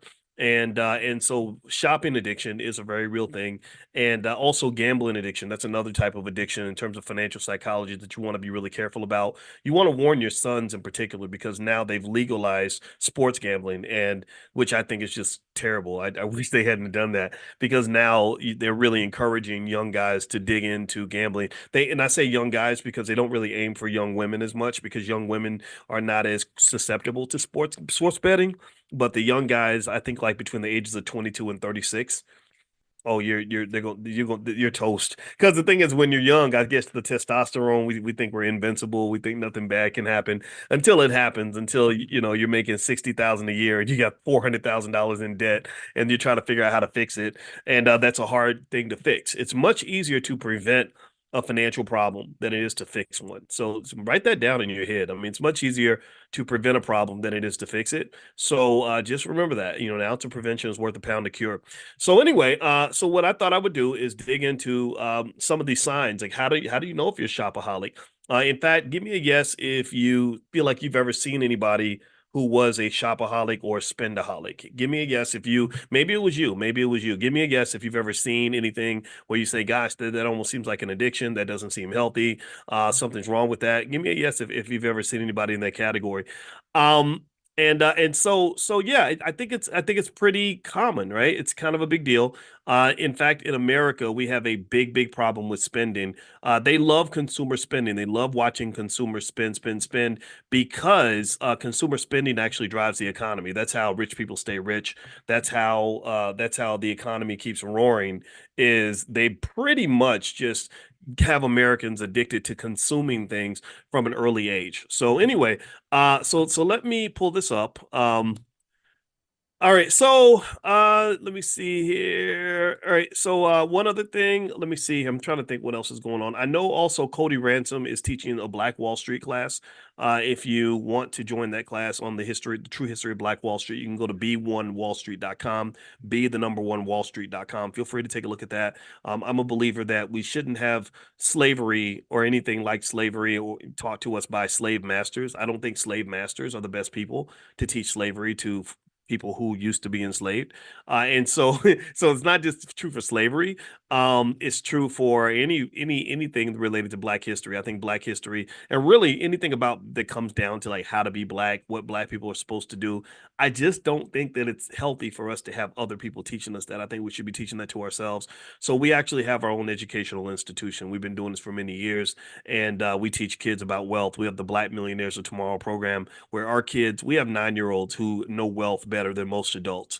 It's not very hard to do because if you focus on some basic ideas at an early age, you'd be amazed at what a difference that makes in the life of the child. And also, I want you to remember that the idea of being financially sound is not just about having money. It's about giving you protection in the areas that money cannot buy. It's all the stuff that doesn't have to do with money. Money is kind of a protector that it can either inhibit your ability to enjoy your life or it can accelerate your ability to enjoy your life. Let me know if you get what I'm saying here. Money doesn't really buy happiness, but it's very hard to find happiness without money. Let me say that again. Money doesn't buy happiness. Money can't, there's no store you can go to and buy happiness unless it's like a crack house. Maybe you can buy temporary happiness in a crack house. But for the most part, that you can't buy happiness, at least long-term happiness with money. But what money can do is it can take away your ability to pursue happiness if you don't have what you need. You understand? So this is what it's all about. It's about when I really consistently talk to you about us building that capital base for the children, you're really keeping the children out of slavery. You're really protecting them from slavery because when the kids get to be 25 and they don't have any money, the only option they have is they have to go and get a job, and chances are when they get a job they have to work for someone who doesn't look like them, and then they get mistreated and abused and disrespected, and then they come home and they're crying every day and they're really sad and their lives suck. Well, why do most people's lives suck? Well, a lot of it has to do with the job that they do. It's the people they work with. That's the biggest stressor. And I think what happens is that they get us distracted. They'll tell us about some person every time there's an election. They'll pick one person who got shot by a cop, and then they'll tell everybody if you go out your door, a cop's going to shoot you. And I don't know a lot of people. I'm gonna be honest with you. I don't know a lot of people who've been shot by cops. I don't. I really don't. I know it happens for sure. I knew cops growing up. My dad was a cop. My dad had to shoot somebody. He shot a white guy actually. He had to kill him. And he was protecting people, and they sent him thank you notes and everything because this guy was a real menace in his neighborhood. But I don't know many people who got shot by cops. But what I do know, here's what I do know. I know a lot of brothers who've been shot by other black men. I do know that. That's just my experience. I also know a lot of black people who hate their jobs. I know a lot of black folks every day. In fact, raise your hand if you've ever been on a job where you were disrespected. Let me know. Give me a guess if you've ever been in a situation that was just painful and stressful and irritating and made you mad and made you want to jump across your desk and beat the hell out of your boss and made you not want to come to work no more, or made you just downright sad. I know that a lot. I've seen that a lot, right? So in my view, if you're talking about really solving a problems, solving problems. Um, my thought is like, why not solve problems by starting where the biggest problem exists? To me, that's very logical. It's very logical to say, if I'm going to solve a problem, I'm going to focus on what your biggest issue is, and I'm going to help you solve that. I'm going to help you fix that, right? So I would just tell you that I don't think being shot by a cop is the biggest problem that most Black people have. I'm not saying it's not important. I've talked to you. I've worked on criminal justice initiatives. I told you about what Russell Simmons and I did, where we pushed the Obama administration to change their incarceration policies. I believe in that 100%. I've talked to you extensively about things like the Biden crime bill and how many people went to prison and nobody, a lot of those people are still locked up, how it disrupted and destroyed the Black family and therefore taking away trillions of dollars in wealth from the Black community because it's almost impossible to build wealth without family. Every study shows this. I'm in complete alignment with you, right? So I'm not going to sit around and pretend like a police shooting is a good thing or that these are not issues. But what I am saying is that I think that if you're talking about fixing your life, that's it. Ayanna Van Zant style. If you're talking about quality of life, that's it. That's what I'm thinking. I'm looking at your life and I'm saying each day, what are you doing every day, and how do you feel about that? And if you don't like that part of your life, then I say fix it. So when I think about quality of life, I think the best way to give your child a better quality of life is to put them in a position where they don't have to go beg for a job from their oppressor. I think that would be a type of liberation and freedom that would make them very proud. It would make them very strong. It would make them very it would give them access to a lot of happiness and freedom and all these other things that we talk about that sometimes we don't know anything about. I mean, you can't, sometimes we fight for freedom in a cage. Like we fight for freedom by demanding a nicer cage. Give me a better Black job. I need you to give me more Black jobs. I don't want to, I don't even want to, I don't want a Black job. I mean, maybe like if I was in the NBA or something that I might take that Black job, but I don't want a Black job. I want a Black owned business. Because when you have a Black owned business, you get to decide what jobs are going to be the Black jobs, which jobs are going to be the white jobs, who's going to get the most opportunity. You don't become a person seeking an opportunity. You transition into a person who creates an opportunity. Do you understand? Like we shouldn't be teaching our kids to go get a job. We should be teaching our kids how to create a job. That's what financial consciousness is all about. Consciousness is leveling up. It's where you say, okay, I'm not going to operate on this level because I'm not winning on this level. Let me go to a higher level. And if you're not winning on that level, you go to the next level. And each time you notch up a level, you have a little more power. You have a little more perspective. You're higher in the sky. When you're in an airplane, you can see the landscape a lot better than you can if you're in a car. You understand? So you got to level up. We must level up our thinking. That's extremely important. And in fact, actually, I promise I'm gonna get to the shopaholic topic. I know that was what I started with, but y'all know me. I just stream of consciousness. Just bear with me. Um, but I was even thinking about today, like with my wife, we went to breakfast today, and I decided to take her to breakfast because I don't know, I want to spend time with my wife and everything. And I was just telling her, I told her how much I admired her, and I told her how much I really just admire like just how pretty she is. I said, you were the prettiest thing I ever saw. And I was telling her that my theory, I said, when I got married to you, I would have some people ask me, like women would say, well, what was it about her that made her different? Like, why were you willing to settle down and marry her? Because I wasn't in a rush to get married. I didn't feel like I had to get married. That wasn't something I feel like you should do whatever you want to do in life. I really believe that. But I wanted to marry her. And they were like, so what was the difference? And I said, I think it was that number one, I thought she was amazing, most beautiful thing ever. And also the other thing too is like I don't understand when guys get intimidated when women are doing well and they're really smart and are successful. That accelerates you. That should help you. You should see that as an asset, not as a liability. She's not your competitor. She's your spouse. She's your partner, right? So that was one part of it. But then I said, one of the biggest things that made me really love you is the fact that you really love me. I admired you partly because you admired me. And I said I don't think a lot of people think about that enough. They don't think about this. They don't understand how self-esteem plays a very big part in the universe giving you what you deserve.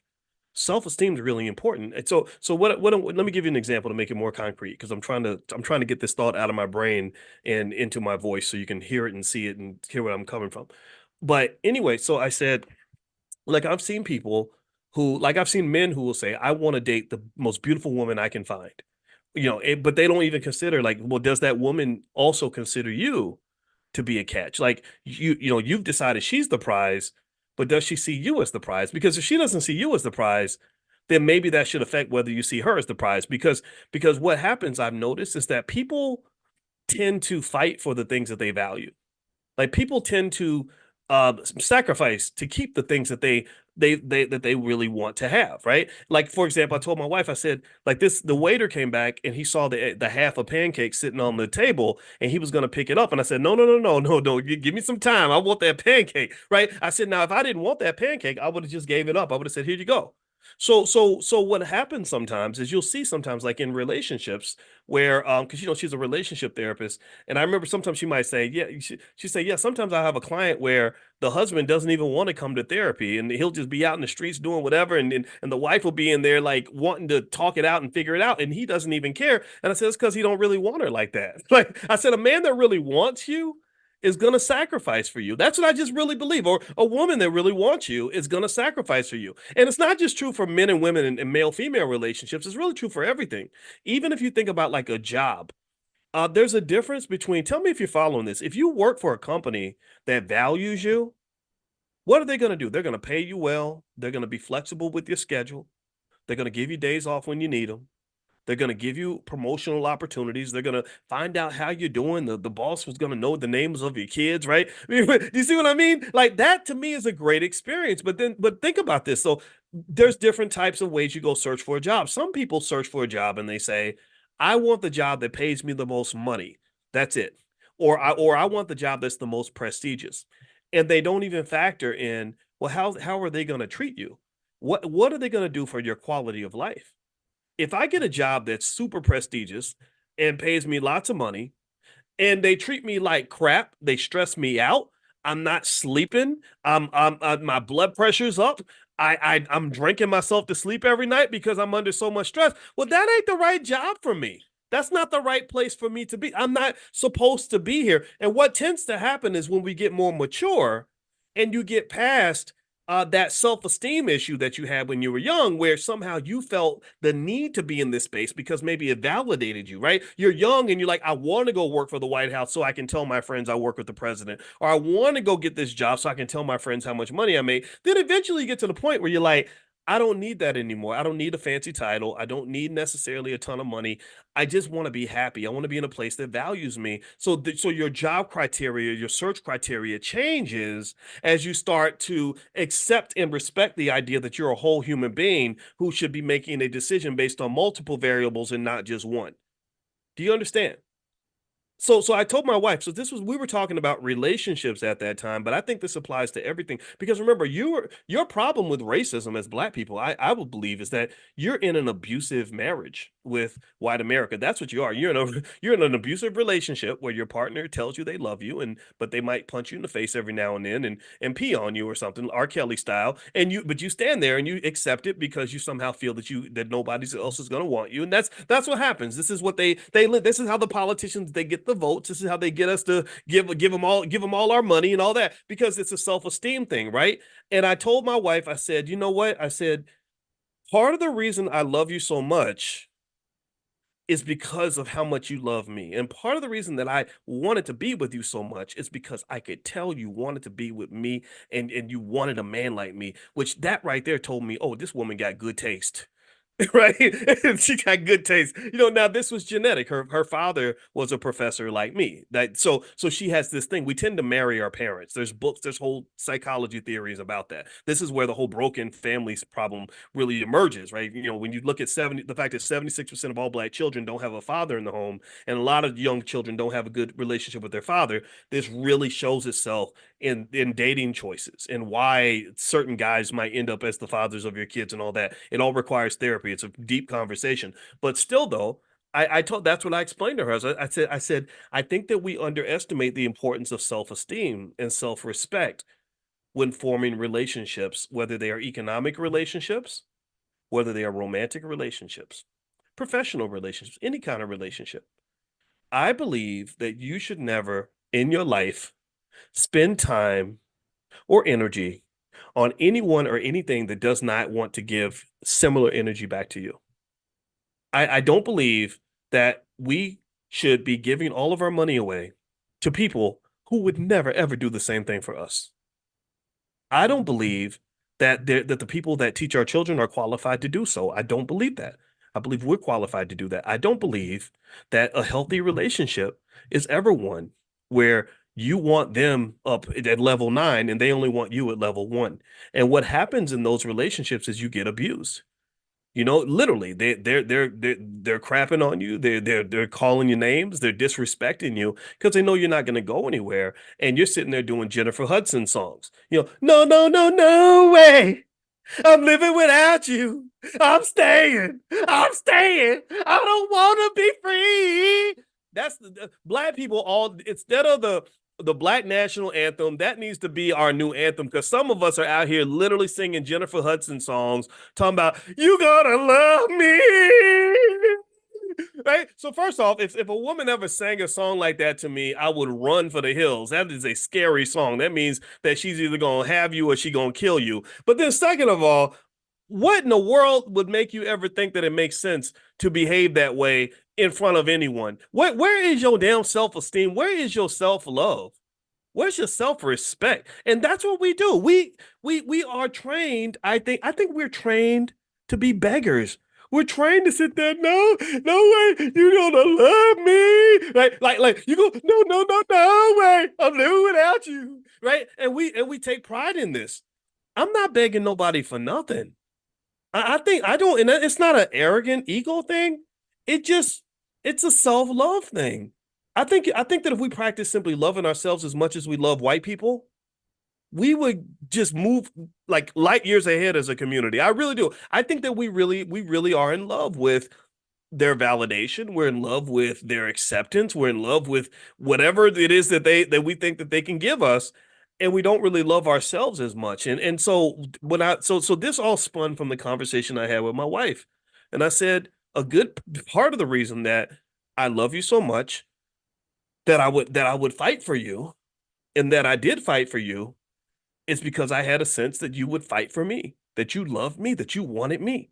If you did not want me, then I would not want you because I know that if I go out here and I hold my head up high and I become the best man I can be, that there would be some woman who would be worthy of that love. And I don't know that I hope that doesn't sound arrogant because it's not meant to be. To me, it's about simple, basic self-respect.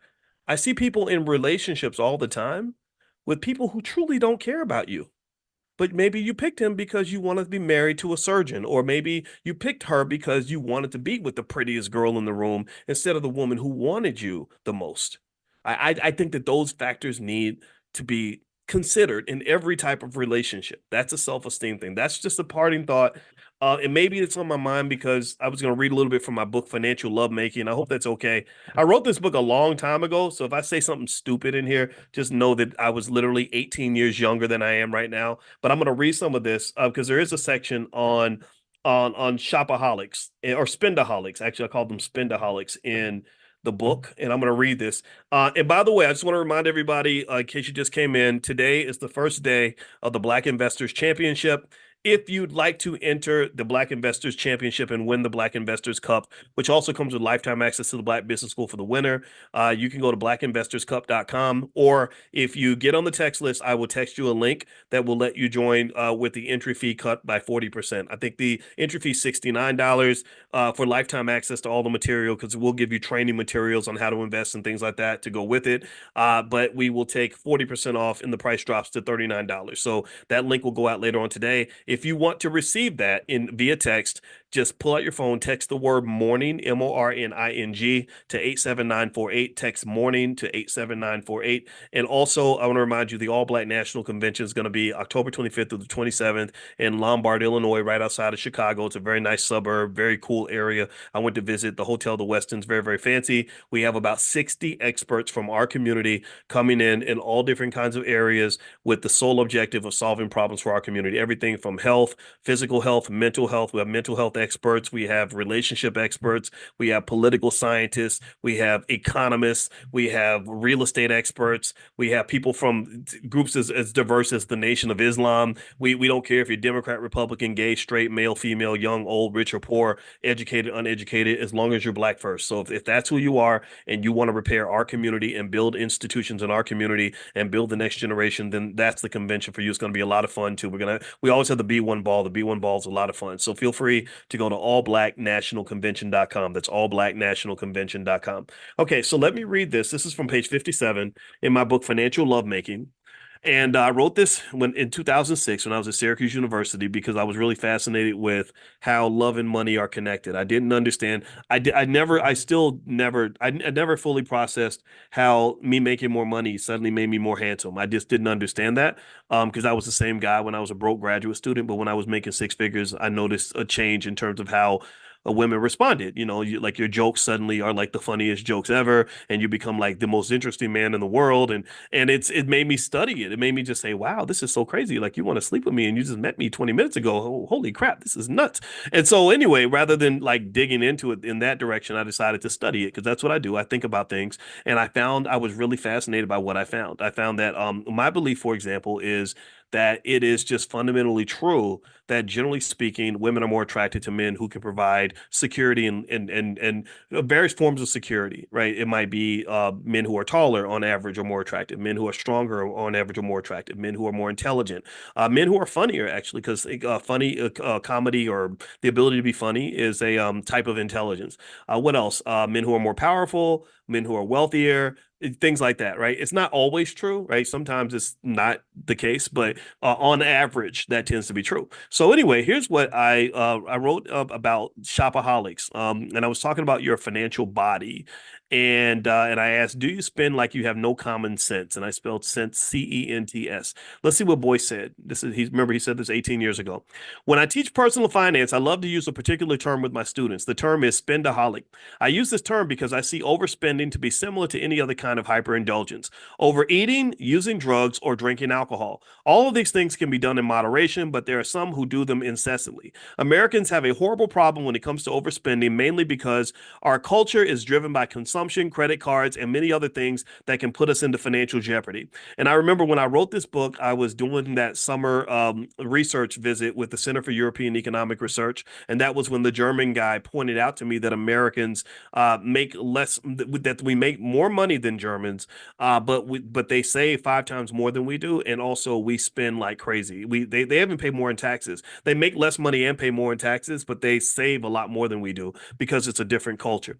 So it says here, a spendaholic is similar to an alcoholic. Answer this questionnaire to determine if you might be a spendaholic. These questions are not meant to embarrass or chastise you. They are simply meant to encourage you to study your own spending habits to see if they can be improved. So give me a yes or no if any of these apply to you. So answer in the chat. Let's have some fun. One, if you have money in your pocket, do you spend till every penny is gone? They call that oversatiation. Does anybody do that? I used to do that a lot. That was my big problem. Money would burn a hole in my pocket, I ain't gonna lie. It still does actually. And I'll tell you how I dealt with that. Two, do you like to shop or spend when you feel bored or emotionally down? That's what they call emotional spending. Three, do you find yourself broke before every paycheck and not sure where all your money went? In parentheses, I call that money binging. 4, do you ever go shopping and eventually spend money without having anything in mind that you want to purchase? That's compulsive spending, where you just go shopping and you don't know what you want. You just know you want to eventually buy something. I do that. I'll walk in and I'll just be thinking, like my wife would be like, what are you looking for? I'll be like, I don't know. I'm just looking for something to jump out at me. 5, if you lost your job today, would you be able to survive on your savings for more than 2 months? If you were to significantly reduce your spending today, would this be any different? Careless spending. Okay, if you were to significantly reduce your spending today, would this be any different? Oh, so if you were to cut your spending, would you be able to survive longer than 2 months? Okay. 6, do you use credit cards for things other than big ticket items? If so, do you take longer than 1 month to repay the balance? And here I have petty spending. That's the definition of petty spending. Do you use credit cards for just a lot of stuff or just for big ticket items? 7, if you run out of cash at the mall, what do? A, go right to the ATM. B, find another source of payment. Or C, stop shopping and go home. And in parentheses, I have negative self-enablement. I have not used that term since I wrote this book, but that's pretty good. I like this. See, I don't know. When you could write a book like in 2006 and read the same book in 2024, and I kid you not, it's like somebody else wrote the book. So I'm literally reading this, trying to figure out what Boyce said, just like you are, because I haven't read this book for years. 8, do you find that you frequently feel worse after you spent a lot of money and have nothing left as if you've done something wrong? Do you have spender's guilt? One sign of being a spendaholic or a shopaholic is that you feel guilty when you're done. Just like anything else, like if you're an alcoholic or drug addict or a sex addict or something, you do stuff and then later on you're like, damn, I shouldn't have done that. 9, if you could go back in time for 1 year, would you change the amount of money that you spent? Would you do that if you could go back? I would. I'm raising my hand. I'm definitely in that category. To this day, I'm in that category. I ain't gonna lie. It doesn't go away because you never stop being you. Just like they say for drug addicts, like you're never like completely recovered. It's day by day, step by step, and just finding ways to take who you are and channel it in a way that's going to be healthier for you. Right. And that's just what it is. Number 10, are you quick to buy things for other people, such as meals, clothing, etc.? And here I call that life of the party spending. Are you the person who always picks up the check, always buy stuff for other people, like, kind of to big ball a little bit or whatever? I know a lot of us that maybe you went to school and you make more money than other people. You might feel the need to become extra generous. I still do that. I feel embarrassed to go places and ask other people to pay the tab. It's just not. It feels very awkward for me. And to some extent, I'm blessed, so it's okay. But I had to kind of work on that because sometimes you don't want to pay the tab. Sometimes you don't need to keep paying the tab. And yeah, Muna, that's that MC Hammer effect. Because MC Hammer, that's how he lost all of his money. Is he lost a lot of his money for the same reason a lot of athletes and entertainers lose their money, is that he was so generous. He took care of everybody. And they asked him, they said, "So what'd you do with all that money?" He said, "Well, I had 100 employees." So and he's playing with his beard and he's like, "What do you think I did? You think I fed them hamburgers?" Or you think, he said, like, do you think I paid them with hamburgers or something like that, right? And the thing is that I don't knock the generosity at all. I think that Hammer, um, I think the generosity is fine. But like, if I was to go back in time and I was an advisor to Hammer, what I would say to him is that you have to develop an infrastructure that feeds itself. Like you can't do a charity based model of paying people, like, because if you do, you're going to be trying to dance until you're 70 years old because you got to do a whole lot of dancing to pay 100 people, for the rest of their lives. Because once people start to get money from you, they're dependent on that MC Hammer paycheck. They're dependent on that MC Hammer lifestyle. And when you take that away from them, that's going to be financially traumatic for them. And traumatized people tend to have a trauma response. So that person who was your homeboy, your best friend, you put $1 million in his pocket over a 1 or 2 year period, suddenly you take all that away from him.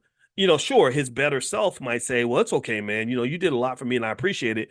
A lot of people don't do that. Most people are like, "You SOB, you son of a blankety blanket," especially if you're not suffering too. Now, if you're broke and he's broke, then that might be okay. But if he's broke and you're not, like, you're still torn and you're still making money because you just decided to kind of cut some cords, oh, you're going to become public enemy number one. Jamarlin Martin, who started Bossip, he and I had a really good time. We went fishing on a fishing trip, and I like this guy a lot. And I got a chance to talk to him in maybe about 2018 about just all the years where he was building Bossip. And I mean and if you know Bossip, do y'all know Bossip? Is Bossip still a big blog? I don't know if it's even out there. I haven't seen it. I haven't gone to the site or not. But it was back kind of like in the golden era of blogs where this blog was getting millions of views. Kim Kardashian got her start on Bossip. Like, she used to call them every day. He was telling me about how Kim would call and ask them to cover to cover whatever scandal she was involved with, because that's all she cared about. She didn't care about whether it was good publicity or bad publicity. She just wanted the publicity. And you see, she converted that into $1 billion empire. But anyway, one of the things I remember him talking about was that when the company was on its way up and he was very, very generous to a lot of people, that was all fine. But then when they had to do cutbacks, it became really tough for him because a lot of those very same people he'd helped the most were the ones who were angriest at him. And it wasn't that they hated him. It was that more so that when people lose something that they're dependent on, it's a trauma. It's a trauma for them. It's a financial trauma. My wife did a whole workbook on financial trauma. If you want to go take a look, it's at drboycebooks.com. And when people are traumatized, sometimes they're not gonna sit back and be calm and cool and collected. They're going to freak out, right? So long story short, I think with MC Hammer, that's the risk you have, is that you're being very generous and you're doling out money, and what you're doing is you're doling out dope. You're giving everybody some dope because the dope is soothing, they're soothing their lives and making things better, and giving them a feeling of euphoria, like, oh my God, thank you, I love you, I appreciate you so much. So now you got 100 people that are dependent on you financially. So you got 100 dope addicts, basically, except the dope is just the money, right? And it's not because they're bad people. It's just that they need that money that you're sending them every week. And it's not an amount that's going to make them just, super happy. It's just enough for them to feel normal. So when you take that away, it's just like taking money away or taking drugs away from an addict who need to get, a shot of heroin every morning, or a bottle of liquor every morning, or whatever. And so that reaction is literally a withdrawal. So you take away a dope fiend's dope, he's going to get mad at you. He's going to kick you in your ass. He's not thinking properly because he's feeling off balance in that moment. And I really think that that's what MC Hammer was running into. So what I would say to Hammer is, number one, I would just, first of all, I tell him, look, let's not hire anybody for a while. Let's just kind of think about this thing and figure out how we can develop something that's more stable. But then when you hire people, maybe hire them temporarily so that you can manage expectations, so they don't think that you're supposed to take care of them for the rest of their life. And then the third thing I would say is, let's develop some infrastructure. Let's make some investments with this. Hey, we got the cash flowing right now. Let's take this cash flow is coming from one source of capital. And the capital is what they call human capital. And it's coming from the fact that there is a really popular man named MC Hammer who gets on stage and dances around the world, and people pay millions of dollars to see him dance. That's not sustainable. That's not a sustainable source of capital. You're going to get old. You're going to be 50 years old. You won't be 50 years old if you're trying to dance like that. You can't even dance like that. It's hard to dance like that at 28 years old. So, I mean, you ever see Hammer dance? Hammer, Hammer, Hammer, Hammer. I mean, that man moves. That energy was insane. And so what the goal would be is, okay, we're going to really, really milk this era. We're going to milk the next 5, 6, 7, 10 years or whatever, as long as you're big.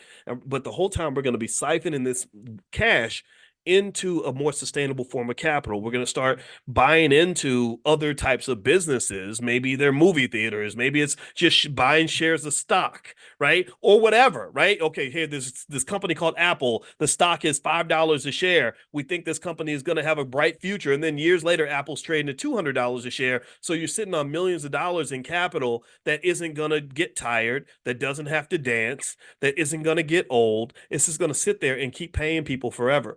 And that's how you develop something that's more sustainable. That's how you develop a recursive ecosystem, right? A feedback loop. Where so now you've got these people on your team, they're trained, everybody's trained to do their job. They're all being paid well to do their job. And because they're doing their job well, that's bringing more money into the business, right? So you can afford to pay them because you're getting something back. It's not a charity model. Charity is important, but charity will drain you. You can't do charity forever. You can't have a one-way source of wealth for all of eternity, because eventually the original source will dry up and then everybody suffers, right? So long story short, I would have probably tried to convince Hammer to take some of that money and make some other investments in some appreciating assets, starting with the very basics: stock market investing, real estate investing, and some limited amounts of entrepreneurship. Nothing crazy. Not We ain't buying your cousin's bowling alley and your Aunt Lucy's liquor store. We're not doing all of that. Maybe what we're going to do is develop businesses around the things that we know. Well, what do you know? Well, you know entertainment. Okay, we're going to start the MC Hammer Dance Studio, and we're going to hire a bunch of really great dancers from your team who are going to be teachers in the dance studio, and the whole community is going to come and pay a fee to learn how to dance, just like MC Hammer, whatever it is, right? Just like Alvin Ailey has his dance troupe, and they've probably made hundreds of millions of dollars all around the world. And I don't even know, y'all got to tell me, is Alvin Ailey still alive? I don't even know if he's even still here. I know his name is big. Is Alvin Ailey still out doing stuff? Does anybody know? I don't know. I don't know. No disrespect. I don't want to kill the man if he's still here. But that name is capital. Do you understand? The name Alvin Ailey is a source of capital that is feeding hundreds, if not thousands, of people. How cool is that? And it's not just Alvin Ailey's name. I mean, there's a lot of other names. Steve Jobs, what he did with Apple, That's now a $3 trillion company, and Steve Jobs ain't even here. You can keep going to Henry Ford. Ford Motor Company has fed millions of people. And he's been gone for a very long time. Walt Disney, the name Disney, just this summer, 50 years after Walt Disney died, this summer, Walt Disney Corporation had the two biggest movies of the freaking summer. Or this week, actually, this past week.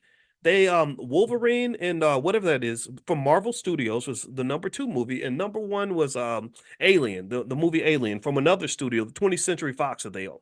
And they have the biggest haul of movie revenue of any major studio on the planet. And this is 50 years after Walt Disney died. Why is that? Well, that's because Walt Disney did something that's really important. He did something that the ancient Egyptians did at a very high level, is that he spent his life planning for that afterlife. When I was in Egypt, I was fascinated by how obsessed the old Egyptian kings and the Nubian kings and all the kings and pharaohs and queens were obsessed with death. And they really planned for death. King Tut, for example, as we saw King Tut's mummy, King Tut only ruled for like 9 years. He wasn't even a ruler that long, but he spent that whole 9 years preparing for the afterlife. So here we are 5,000 years later looking at this kid's mummy. He was a kid, and it's kind of crazy, right? Well, the same thing I think is true when you talk about economic afterlife, right? Just sort of preparing legacy, preparing infrastructure, just saying to yourself, okay, if I'm MC Hammer and I can't dance no more, how am I still going to feed these 100 people? Because they're still going to need to eat, even when my knees have arthritis in them. Well, that's where financial literacy and financial intelligence are not just nice value adds. They're not just nice little add-ons. They can literally become a matter of life and death. It can literally become a matter of, process this. Think about how many people couldn't eat anymore because MC Hammer wasn't selling records like he used to. A lot of people suffered financially because of that, right? So Alvin Ailey died in 1989. Thank you for sharing that. So about 10 of y'all shared the year of his death. So thank y'all for giving me the information. Y'all intelligent Black people are the best. So yes, he died in 1989. I was actually a senior in high school that year. That's how long ago that was. And so even though this man died, what's 89 is 35 years ago, I guess. He's still, people they're still making millions of dollars from his name because there was an infrastructure put in place. See, infrastructure and a process and a system will always outlive an individual. A system can work harder than an individual. A system is typically smarter than an individual. So when I talk to you all and we go into our Black Millionaires of Tomorrow program for children, and I explain to you what kind of children you need to build, I've given you a simple blueprint that if every family applies this, then you're talking about $1 trillion legacy that's being built over time. It goes back to sturdy. Remember we talked about sturdy children, STERDY. Sturdy, the S in sturdy stands for systems. You want children that can think in terms of systems. The T stands for technology, E stands for entrepreneurship, R stands for relationships, and D stands for delegation. The Y stands for the youth. If we have sturdy children, then you can build empires. You're not going to have rappers who have 5 good years and then everybody goes broke. You'll have rappers that can parlay 5 good years into 500 good years, or at least into 50 good years, because they understand the importance of developing infrastructure. Black leadership comes and goes because there's no infrastructure. Martin Luther King gets shot, the whole movement's done. Malcolm X gets shot, movement's done. Umar Johnson doesn't survive past tomorrow. We don't have King Kong consciousness. All that stuff is gone. He's just another dead Black man. But if you have systems and infrastructure, like, for example, the Anti-Defamation League can't die. Nobody can kill it. They wouldn't know who to assassinate if they ever decided to do that, because it's a system. It's an institution. They've got infrastructure. Do you understand? So what you want to do if you're building that legacy is I encourage you to think in terms of infrastructure. If you do that, then you've got a chance to live forever. You can do what the ancient Egyptians did and have people literally benefiting from your labor for the next 100, 200 years. And the beauty of it too, that's amazing, is that you literally are liberating people that are not even born yet. If you just think about, if you were able to, if we were all disciplined enough, for example, to just buy some shares of stock and never sell them and hold that in the family for the next 50 years, that will be enough to buy an apartment building for your great grandchild. That's enough for somebody to never have to work for anybody. My wife bought her first house from World War II savings bonds that her great grandfather bought in 1942. Do you understand? That's what, so there is no U in sturdy. Sturdy spelled Sterdy, Sterdy, and it's from our Black Millionaires of Tomorrow program. We have a whole financial literacy program for children, which literally the guarantee is that when your child goes through the program, if they take the self-study exams and they get their certificate, they will have a financial literacy level that exceeds the average college educated adult. That is our guarantee. And if you don't feel that way, then let us know. We'll give you your money back. But if you want to go take a look, you can go to blackmillionairesoftomorrow.com. That's blackmillionairesoftomorrow.com. So sturdy is an acronym, Sterdy, and that's what I talk about all the time, because if you develop that kind of thinking, economically speaking, then that's a type of consciousness that takes you to the next level, where it's not just, I'm going to try to be a successful Negro by getting me a fancy job and living in a nice neighborhood. Who cares about that? I don't, and I'm sorry, no disrespect, but no, the world don't really care a whole lot about your master's degree. The whole world don't care a whole lot about the fact that the Mr. Charlie gave you a good job. Nobody cares if you got an Oscar or a Grammy. Nobody really cares about that. And it's not because it doesn't matter. I get it. I got the degrees and I got the fancy jobs and I've had all that. But if something happens to you, if you're dead, if you stop breathing tomorrow, then everything you've accomplished is gone. All that labor, all that energy you put into making yourself into whatever you are, because you live in America where rugged individualism is celebrated, and we're told to celebrate ourselves and invest in ourselves. The biggest investment is the investment I made in me. I remember when I used to hang out with Dame Dash. He used to talk about that all the time. I'm gonna invest in me. I'm gonna invest in me and do this for me. Me. And I said, man, you sound like an opera singer. Me. Like, why is everything me? How come it can't be we and us? I don't want to invest everything in me. I need, in order for me to invest in me, I need to properly invest in you. Because me and you becomes we, and we is 100 times bigger than me. Sure, I worked hard. I did all that. I got the degrees and I went to school and I know a whole lot of stuff. But if I walk outside that door and get hit by a milk truck, then everything I've worked for is gone. The only part of me that will survive is the part of me that I converted into we.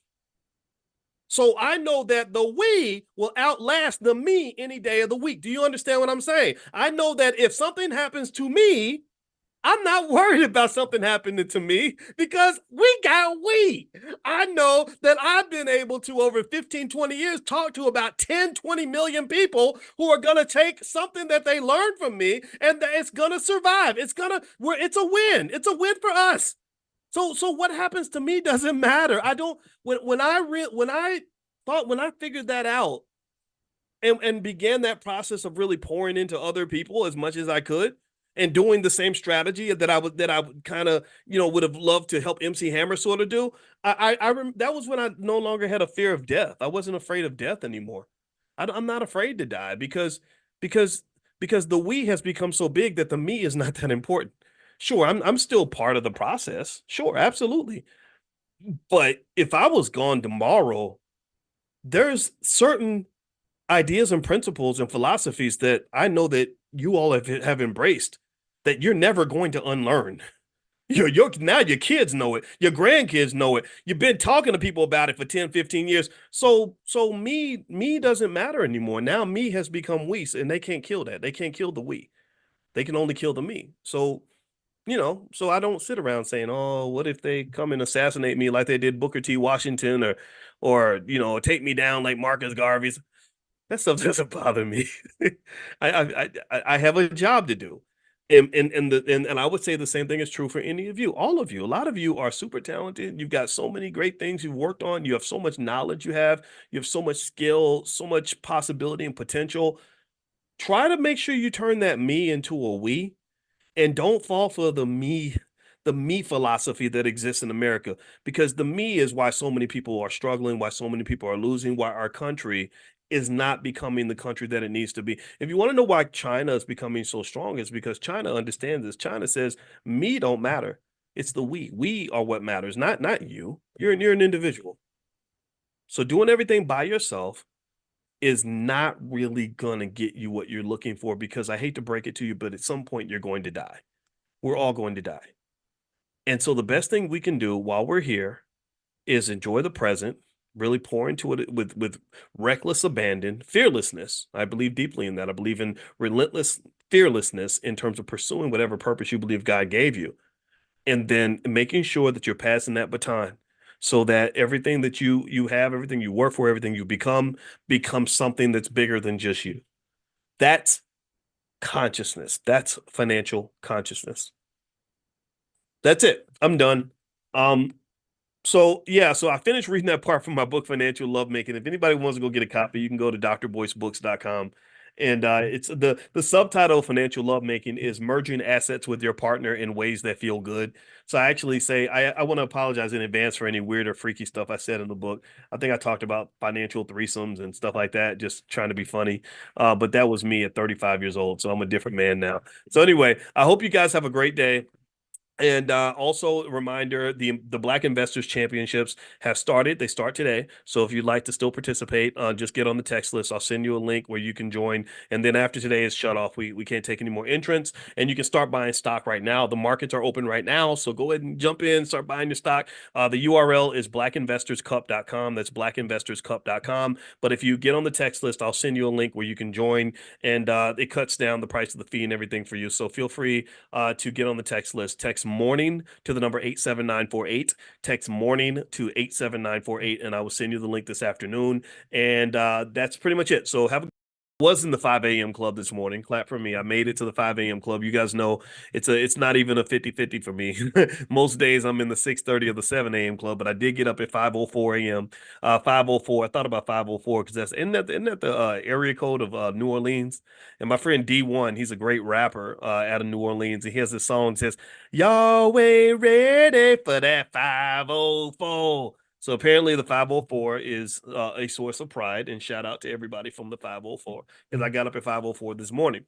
So one of the things I thought I would do is I thought I'd pull up a book I wrote when I was on the faculty of Syracuse University called Financial Lovemaking. And this book, Financial Lovemaking, which if you want a copy, it's at drboycebooks.com. In this book, I talk about that. I talk about being a shopaholic and signs that you might actually be one, because a lot of people don't know that you can have addictions to money and to shopping the same way you can be addicted to crack, the same way you could be addicted to sex, the same way you could be addicted to gambling, the same way you could be addicted to alcohol, the same way you could be addicted to anything, you can be addicted to money. Money affects your brain the same way as a drug. Shout out to Professor Andrew Lowe at MIT, whose research dug into this issue in terms of what region of the brain it specifically affects. So it affects the same region of your brain as cocaine. So addictions are very real. Addictions are everywhere.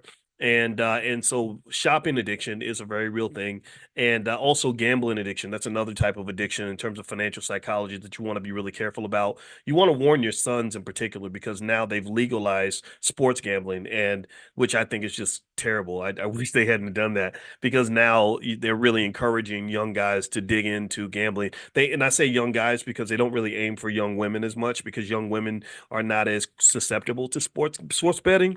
But the young guys, I think, like between the ages of 22 and 36, oh, you're toast. Because the thing is, when you're young, I guess the testosterone, we think we're invincible. We think nothing bad can happen until it happens. Until you're making 60,000 a year and you got $400,000 in debt, and you're trying to figure out how to fix it. And that's a hard thing to fix. It's much easier to prevent a financial problem than it is to fix one. So write that down in your head. I mean, it's much easier to prevent a problem than it is to fix it. So just remember that, an ounce of prevention is worth a pound of cure.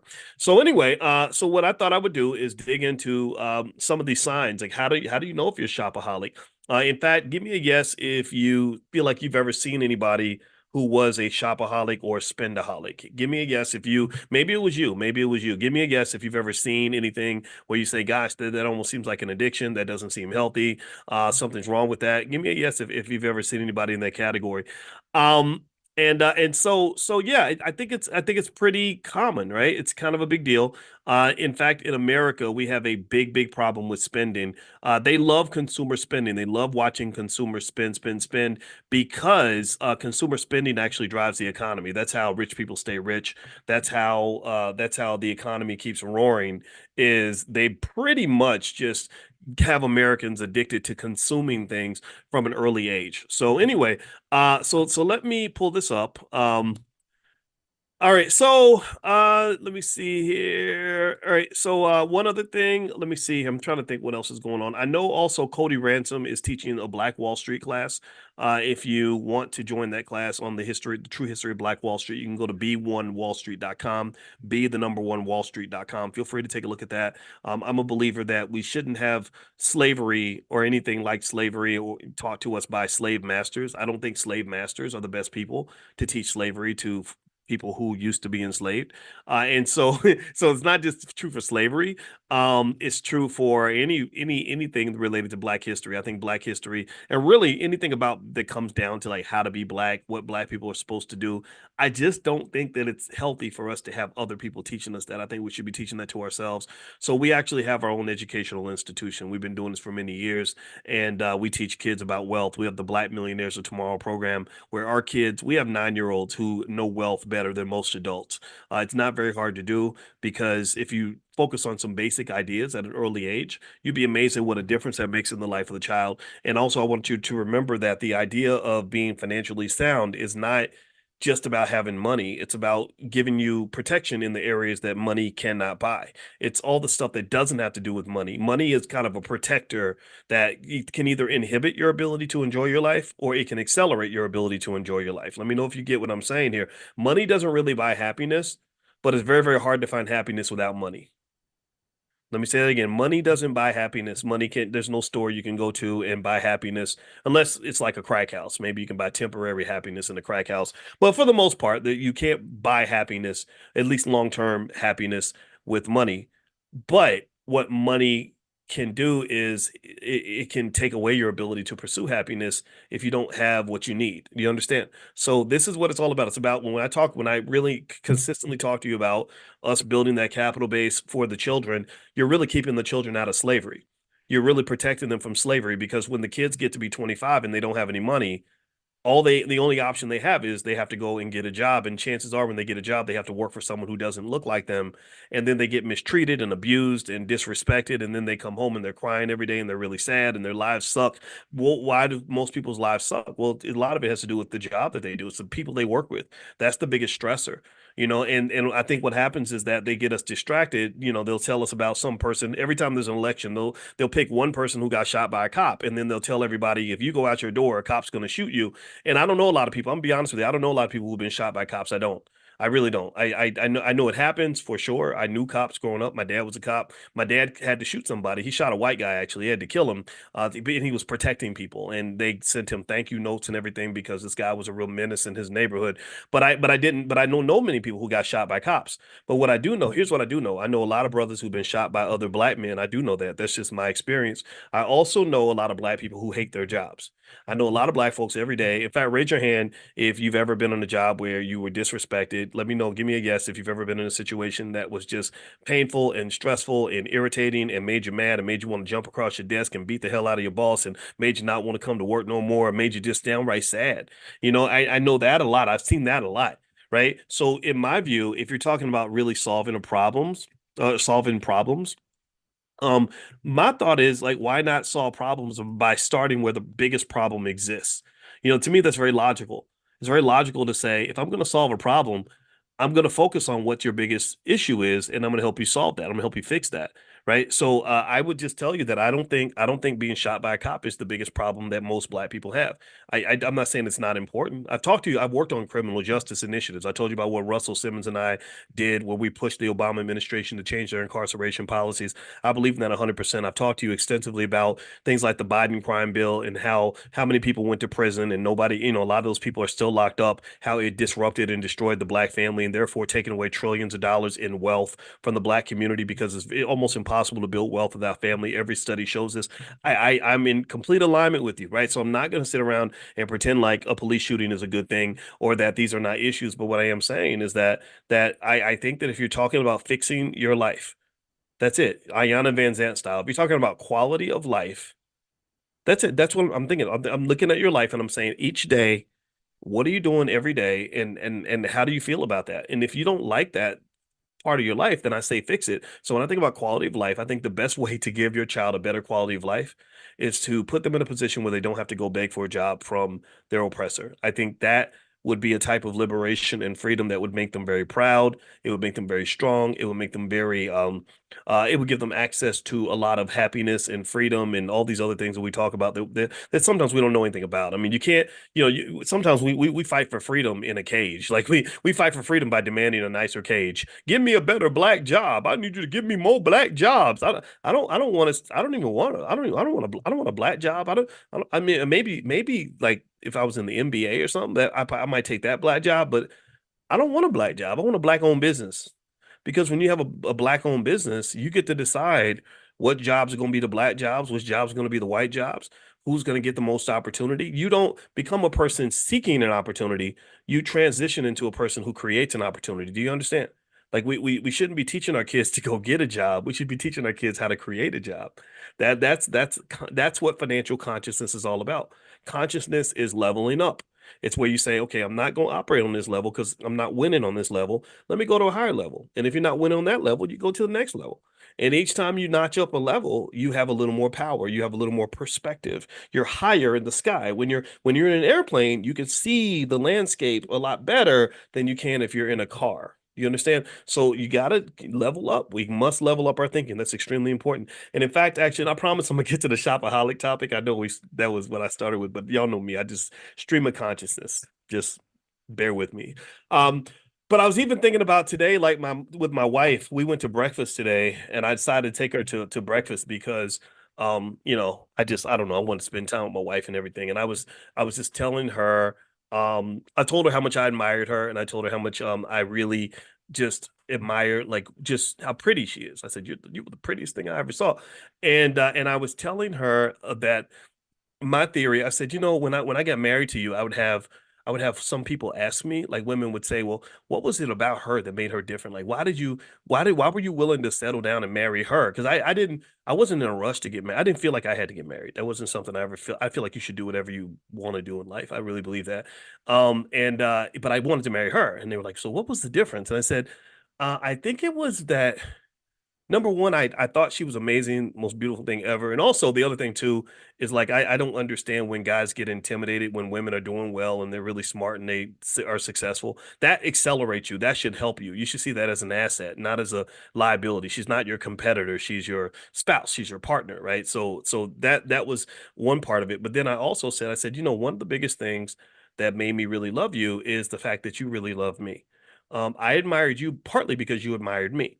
And I said I don't think a lot of people think about that enough. They don't think about this. They don't understand how self-esteem plays a very big part in the universe giving you what you deserve.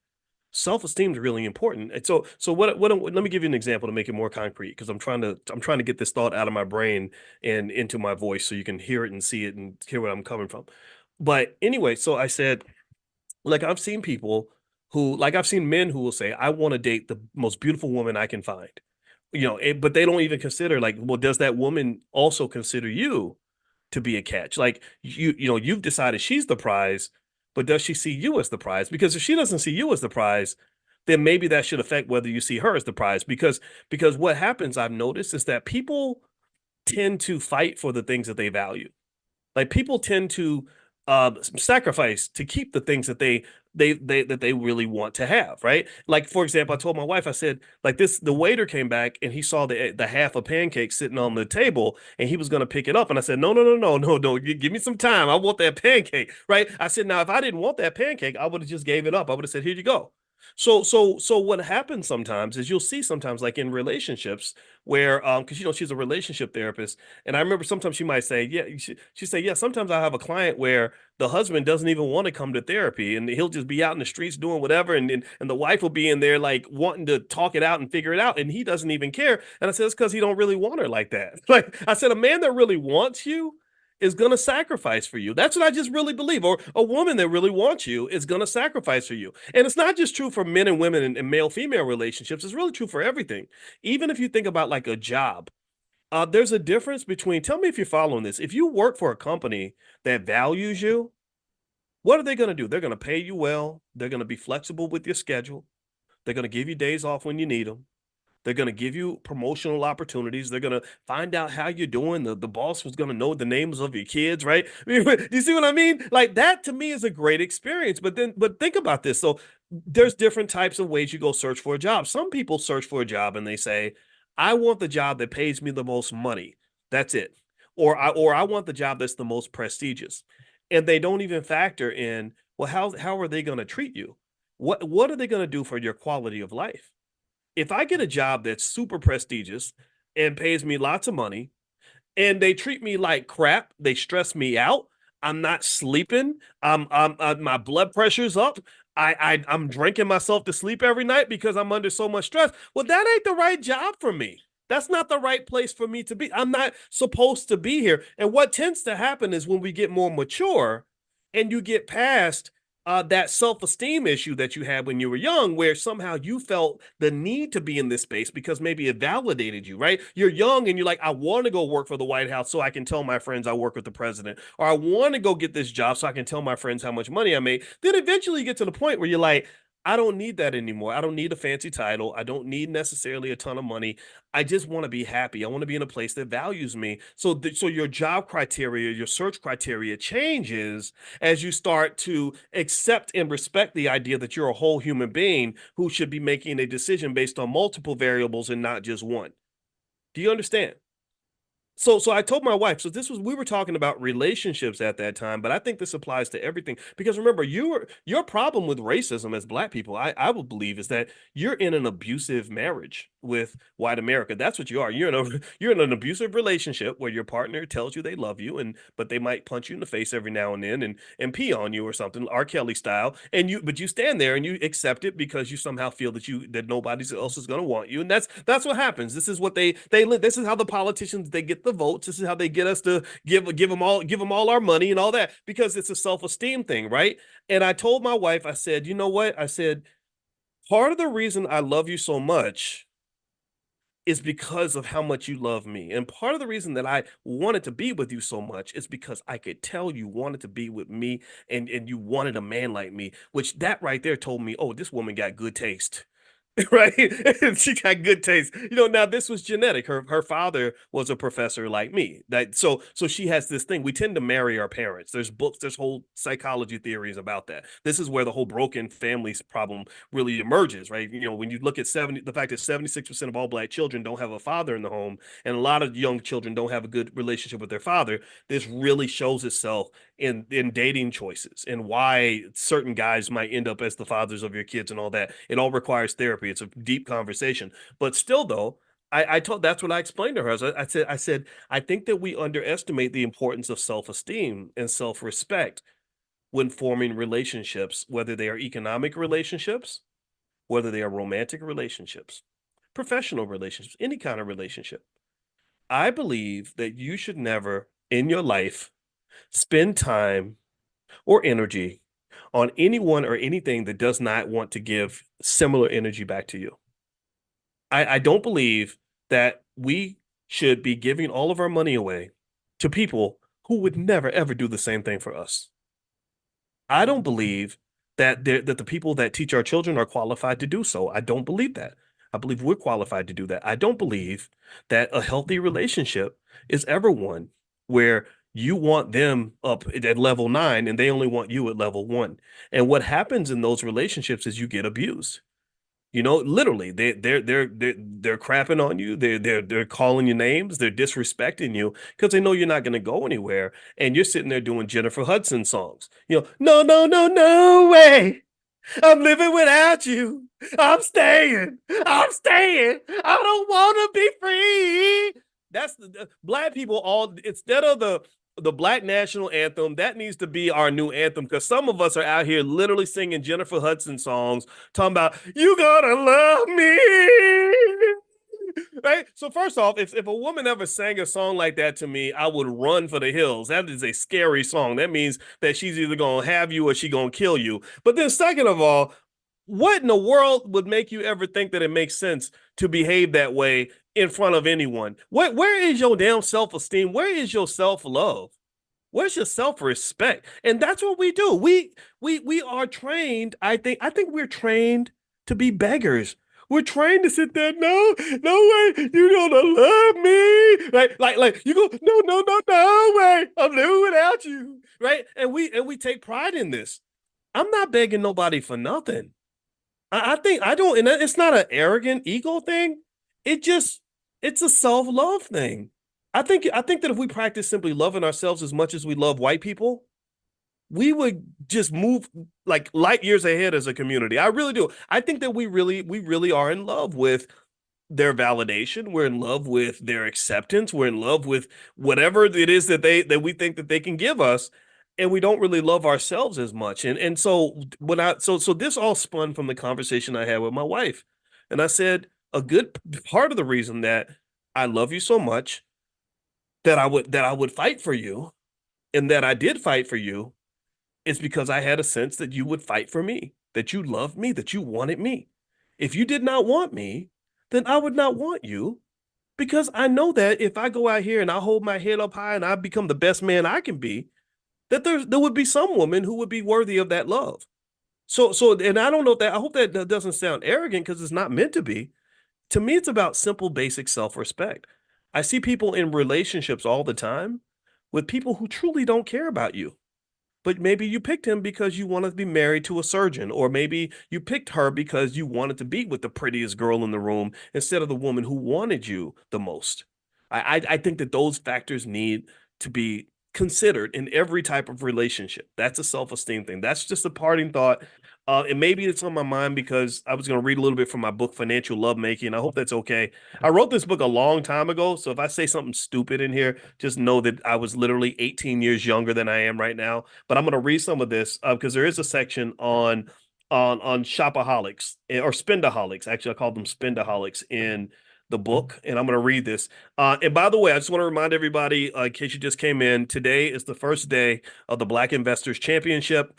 If you'd like to enter the Black Investors Championship and win the Black Investors Cup, which also comes with lifetime access to the Black Business School for the winner, you can go to blackinvestorscup.com. Or if you get on the text list, I will text you a link that will let you join with the entry fee cut by 40%. I think the entry fee is $69 for lifetime access to all the material because we'll give you training materials on how to invest and things like that to go with it. But we will take 40% off and the price drops to $39. So that link will go out later on today. If you want to receive that in via text, just pull out your phone, text the word morning, MORNING, to 87948. Text morning to 87948. And also, I want to remind you the All Black National Convention is going to be October 25th through the 27th in Lombard, Illinois, right outside of Chicago. It's a very nice suburb, very cool area. I went to visit the Hotel the Westin's, very, very fancy. We have about 60 experts from our community coming in all different kinds of areas with the sole objective of solving problems for our community. Everything from health, physical health, mental health. We have mental health experts. We have relationship experts. We have political scientists. We have economists. We have real estate experts. We have people from groups as diverse as the Nation of Islam. We don't care if you're Democrat, Republican, gay, straight, male, female, young, old, rich or poor, educated, uneducated, as long as you're Black first. So if that's who you are and you want to repair our community and build institutions in our community and build the next generation, then that's the convention for you. It's going to be a lot of fun too. We always have the B1 ball. The B1 ball is a lot of fun. So feel free to go to allblacknationalconvention.com. That's allblacknationalconvention.com. Okay, so let me read this. This is from page 57 in my book, Financial Lovemaking. And I wrote this in 2006 when I was at Syracuse University because I was really fascinated with how love and money are connected. I didn't understand. I never fully processed how me making more money suddenly made me more handsome. I just didn't understand that. because I was the same guy when I was a broke graduate student. But when I was making six figures, I noticed a change in terms of how women responded. Like your jokes suddenly are like the funniest jokes ever, and you become like the most interesting man in the world. And it made me study it. It made me just say, wow, this is so crazy. Like you want to sleep with me and you just met me 20 minutes ago. Oh, holy crap, this is nuts. And so anyway, rather than like digging into it in that direction, I decided to study it because that's what I do. I think about things, and I found I was really fascinated by what I found. I found that my belief, for example, is that it is just fundamentally true that generally speaking, women are more attracted to men who can provide security and various forms of security, right? It might be men who are taller on average are more attractive, men who are stronger on average are more attractive, men who are more intelligent, men who are funnier actually, because funny comedy or the ability to be funny is a type of intelligence. What else? Men who are more powerful, men who are wealthier, things like that, right? It's not always true, right? Sometimes it's not the case, but on average, that tends to be true. So anyway, here's what I wrote about shopaholics, and I was talking about your financial body, and I asked, do you spend like you have no common sense? And I spelled sense CENTS. Let's see what Boyce said. He said this 18 years ago. When I teach personal finance, I love to use a particular term with my students. The term is spendaholic. I use this term because I see overspending to be similar to any other kind of hyperindulgence. Overeating, using drugs, or drinking alcohol. All of these things can be done in moderation, but there are some who do them incessantly. Americans have a horrible problem when it comes to overspending, mainly because our culture is driven by consumption, credit cards, and many other things that can put us into financial jeopardy. And I remember when I wrote this book, I was doing that summer research visit with the Center for European Economic Research. And that was when the German guy pointed out to me that Americans make less, that we make more money than Germans, but they save five times more than we do, and also we spend like crazy. They haven't paid more in taxes. They make less money and pay more in taxes, but they save a lot more than we do because it's a different culture. So it says here, a spendaholic is similar to an alcoholic. Answer this questionnaire to determine if you might be a spendaholic. These questions are not meant to embarrass or chastise you. They are simply meant to encourage you to study your own spending habits to see if they can be improved. So give me a yes or no if any of these apply to you. So answer in the chat. Let's have some fun. One, if you have money in your pocket, do you spend till every penny is gone? They call that oversatiation. Does anybody do that? I used to do that a lot. That was my big problem. If money would burn a hole in my pocket, I ain't gonna lie. It still does actually. And I'll tell you how I dealt with that. Two, do you like to shop or spend when you feel bored or emotionally down? That's what they call emotional spending. Three, do you find yourself broke before every paycheck and not sure where all your money went? In parentheses, I call that money binging. Four, do you ever go shopping and eventually spend money without having anything in mind that you want to purchase? That's compulsive spending, where you just go shopping and you don't know what you want. You just know you want to eventually buy something. I do that. I'll walk in and I'll just be thinking, like my wife would be like, what are you looking for? I'll be like, I don't know. I'm just looking for something to jump out at me. Five, if you lost your job today, would you be able to survive on your savings for more than 2 months? If you were to significantly reduce your spending today, would this be any different? Careless spending. Okay, if you were to significantly reduce your spending today, would this be any different? Oh, so if you were to cut your spending, would you be able to survive longer than 2 months? Okay. Six, do you use credit cards for things other than big ticket items? If so, do you take longer than 1 month to repay the balance? And here I have petty spending. That's the definition of petty spending. Do you use credit cards for just a lot of stuff or just for big ticket items? Seven, if you run out of cash at the mall, what do? A, go right to the ATM. B, find another source of payment. Or C, stop shopping and go home. And in parentheses, I have negative self-enablement. I have not used that term since I wrote this book, but that's pretty good. I like this. See, I don't know. Well, you could write a book like in 2006 and read the same book in 2024. And I kid you not, it's like somebody else wrote the book. So I'm literally reading this, trying to figure out what Boyce said, just like you are, because I haven't read this book for years. 8, do you find that you frequently feel worse after you spent a lot of money and have nothing left as if you've done something wrong? Do you have spender's guilt? One sign of being a spendaholic or a shopaholic is that you feel guilty when you're done. Just like anything else, like if you're an alcoholic or drug addict or a sex addict or something, you do stuff and then later on you're like, damn, I shouldn't have done that. 9, if you could go back in time for 1 year, would you change the amount of money that you spent? Would you do that if you could go back? I would. I'm raising my hand. I'm definitely in that category. To this day, I'm in that category. I ain't gonna lie. It doesn't go away because you never stop being you. Just like they say for drug addicts, like you're never like completely recovered. It's day by day, step by step, and just finding ways to take who you are and channel it in a way that's going to be healthier for you. Right. And that's just what it is. Number 10, are you quick to buy things for other people, such as meals, clothing, etc.? And here I call that life of the party spending. Are you the person who always picks up the check? Always buy stuff for other people, like kind of to big ball a little bit or whatever. I know a lot of us that maybe you went to school and you make more money than other people. You might feel the need to become extra generous. I still do that. I feel embarrassed to go places and ask other people to pay the tab. It's just not. It feels very awkward for me. And to some extent, I'm blessed, so it's okay. But I had to kind of work on that because sometimes you don't want to pay the tab. Sometimes you don't need to keep paying the tab. And yeah, Muna, that's that MC Hammer effect. Because MC Hammer, that's how he lost all of his money. Is he lost a lot of his money for the same reason a lot of athletes and entertainers lose their money is that he was so generous. He took care of everybody. And they asked him, they said, "So what'd you do with all that money?" He said, "Well, I had 100 employees." So and he's playing with his beard and he's like, "What do you think I did? You think I fed them hamburgers?"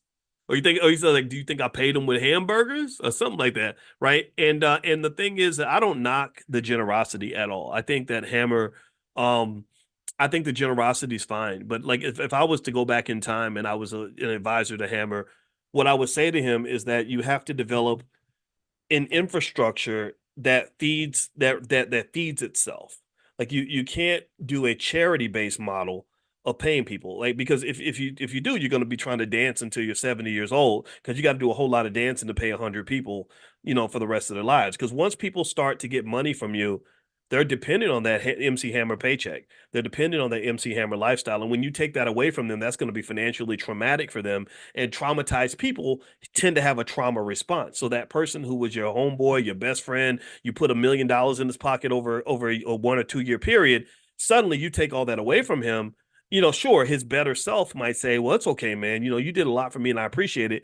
A lot of people don't do that. Most people are like, "You SOB, you son of a blankety blanket," especially if you're not suffering too. Now, if you're broke and he's broke, then that might be okay. But if he's broke and you're not, like you're still torn and you're still making money because you just decided to kind of cut some cords, oh, you're going to become public enemy number one. Jamarlin Martin, who started Bossip, he and I had a really good time. We went fishing on a fishing trip, and I like this guy a lot. And I got a chance to talk to him in maybe about 2018 about just all the years where he was building Bossip. And I mean and if you know Bossip, do y'all know Bossip? Is Bossip still a big blog? I don't know if it's even out there. I haven't seen it, I haven't gone to the site or not. But it was back kind of like in the golden era of blogs where this blog was getting millions of views. Kim Kardashian got her start on Bossip. Like she used to call them every day. He was telling me about how Kim would call and ask them to cover to cover whatever scandal she was involved with, because that's all she cared about. She didn't care about whether it was good publicity or bad publicity. She just wanted the publicity. And you see, she converted that into $1 billion empire. But anyway, one of the things I remember him talking about was that when the company was on its way up and he was very, very generous to a lot of people, that was all fine. But then when they had to do cutbacks, it became really tough for him because a lot of those very same people he'd helped the most were the ones who were angriest at him. And it wasn't that they hated him, it was that more so that when people lose something that they're dependent on, it's a trauma. It's a trauma for them. It's a financial trauma. My wife did a whole workbook on financial trauma. If you want to go take a look, it's at drboycebooks.com.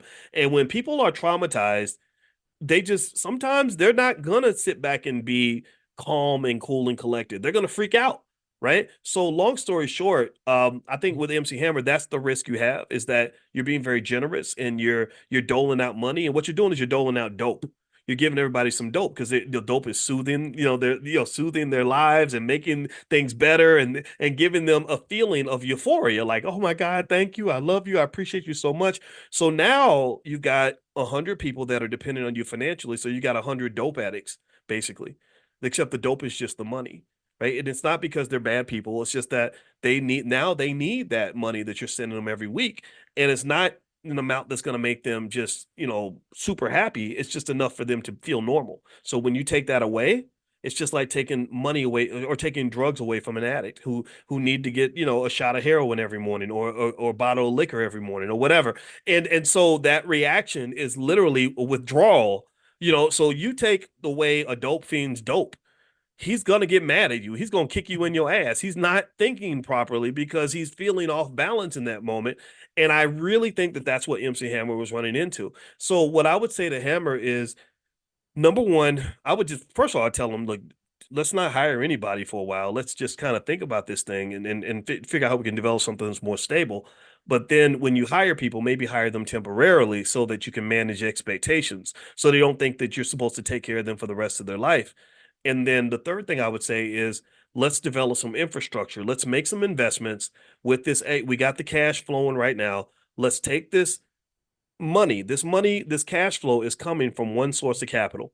And the capital is what they call human capital. And it's coming from the fact that there is a really popular man named MC Hammer who gets on stage and dances around the world, and people pay millions of dollars to see him dance. That's not sustainable. That's not a sustainable source of capital. You're going to get old. You're going to be 50 years old. You won't be 50 years old if you're trying to dance like that. You can't even dance like that. It's hard to dance like that at 28 years old. So, I mean, you ever see Hammer dance? Hammer, hammer, hammer, hammer. I mean, that man moves. That energy was insane. And so what the goal would be is, okay, we're going to really, really milk this era. We're going to milk the next 5, 6, 7, 10 years or whatever, as long as you're big. But the whole time we're going to be siphoning this cash into a more sustainable form of capital. We're going to start buying into other types of businesses. Maybe they're movie theaters. Maybe it's just buying shares of stock, right? Or whatever, right? Okay, here, this company called Apple. The stock is $5 a share. We think this company is going to have a bright future. And then years later, Apple's trading at $200 a share. So you're sitting on millions of dollars in capital that isn't going to get tired, that doesn't have to dance, that isn't going to get old. It's just going to sit there and keep paying people forever. And that's how you develop something that's more sustainable. That's how you develop a recursive ecosystem, right? A feedback loop. Where so now you've got these people on your team, they're trained, everybody's trained to do their job. They're all being paid well to do their job. And because they're doing their job well, that's bringing more money into the business, right? So you can afford to pay them because you're getting something back. It's not a charity model. Charity is important, but charity will drain you. You can't do charity forever. You can't have a one-way source of wealth for all of eternity, because eventually the original source will dry up and then everybody suffers, right? So long story short, I would have probably tried to convince Hammer to take some of that money and make some other investments in some appreciating assets, starting with the very basics: stock market investing, real estate investing, and some limited amounts of entrepreneurship. Nothing crazy. Not We ain't buying your cousin's bowling alley and your Aunt Lucy's liquor store. We're not doing all of that. Maybe what we're going to do is develop businesses around the things that we know. Well, what do you know? Well, you know entertainment. Okay, we're going to start the MC Hammer Dance Studio, and we're going to hire a bunch of really great dancers from your team who are going to be teachers in the dance studio, and the whole community is going to come and pay a fee to learn how to dance, just like MC Hammer, whatever it is, right? Just like Alvin Ailey has his dance troupe, and they've probably made hundreds of millions of dollars all around the world. And I don't even know. Y'all got to tell me, is Alvin Ailey still alive? I don't even know if he's even still here. I know his name is big. Is Alvin Ailey still out doing stuff? Does anybody know? I don't know. I don't know. No disrespect. I don't want to kill the man if he's still here. But that name is capital. You understand? The name Alvin Ailey is a source of capital that is feeding hundreds, if not thousands, of people. How cool is that? And it's not just Alvin Ailey's name. I mean, there's a lot of other names. Steve Jobs, what he did with Apple, that's now a $3 trillion company, and Steve Jobs ain't even here. You can keep going to Henry Ford. Ford Motor Company has fed millions of people. And he's been gone for a very long time. Walt Disney, the name Disney, just this summer, 50 years after Walt Disney died, this summer, Walt Disney Corporation had the two biggest movies of the freaking summer. Or this week, actually, this past week. They Wolverine and whatever that is from Marvel Studios was the #2 movie, and #1 was Alien, the movie Alien from another studio, the 20th Century Fox that they own. And they have the biggest haul of movie revenue of any major studio on the planet. And this is 50 years after Walt Disney died. Why is that? Well, that's because Walt Disney did something that's really important. He did something that the ancient Egyptians did at a very high level, is that he spent his life planning for that afterlife. When I was in Egypt, I was fascinated by how obsessed the old Egyptian kings and the Nubian kings and all the kings and pharaohs and queens were obsessed with death. And they really planned for death. King Tut, for example, as we saw King Tut's mummy, King Tut only ruled for like 9 years. He wasn't even a ruler that long, but he spent that whole 9 years preparing for the afterlife. So here we are 5,000 years later looking at this kid's mummy. He was a kid, and it's kind of crazy, right? Well, the same thing I think is true when you talk about economic afterlife, right? Just sort of preparing legacy, preparing infrastructure, just saying to yourself, okay, if I'm MC Hammer and I can't dance no more, how am I still going to feed these 100 people? Because they're still going to need to eat, even when my knees have arthritis in them. Well, that's where financial literacy and financial intelligence are not just nice value adds. They're not just nice little add-ons. They can literally become a matter of life and death. It can literally become a matter of, process this. Think about how many people couldn't eat anymore because MC Hammer wasn't selling records like he used to. A lot of people suffered financially because of that, right? So Alvin Ailey died in 1989. Thank you for sharing that. So about 10 of y'all shared the year of his death. So thank y'all for giving me the information. Y'all intelligent Black people are the best. So yes, he died in 1989. I was actually a senior in high school that year. That's how long ago that was. And so even though this man died, what's 89 is 35 years ago, I guess. He's still, they're still making millions of dollars from his name because there was an infrastructure put in place. See, infrastructure and a process and a system will always outlive an individual. A system can work harder than an individual. A system is typically smarter than an individual. So when I talk to you all and we go into our Black Millionaires of Tomorrow program for children, and I explain to you what kind of children you need to build, I've given you a simple blueprint that if every family applies this, then you're talking about $1 trillion legacy that's being built over time. It goes back to sturdy. Remember we talked about sturdy children, STERDY. Sturdy, the S in sturdy stands for systems. You want children that can think in terms of systems. The T stands for technology, E stands for entrepreneurship, R stands for relationships, and D stands for delegation. The Y stands for the youth. If we have sturdy children, then you can build empires. You're not going to have rappers who have 5 good years and then everybody goes broke. You'll have rappers that can parlay 5 good years into 500 good years, or at least into 50 good years, because they understand the importance of developing infrastructure. Black leadership comes and goes because there's no infrastructure. Martin Luther King gets shot, the whole movement's done. Malcolm X gets shot, movement's done.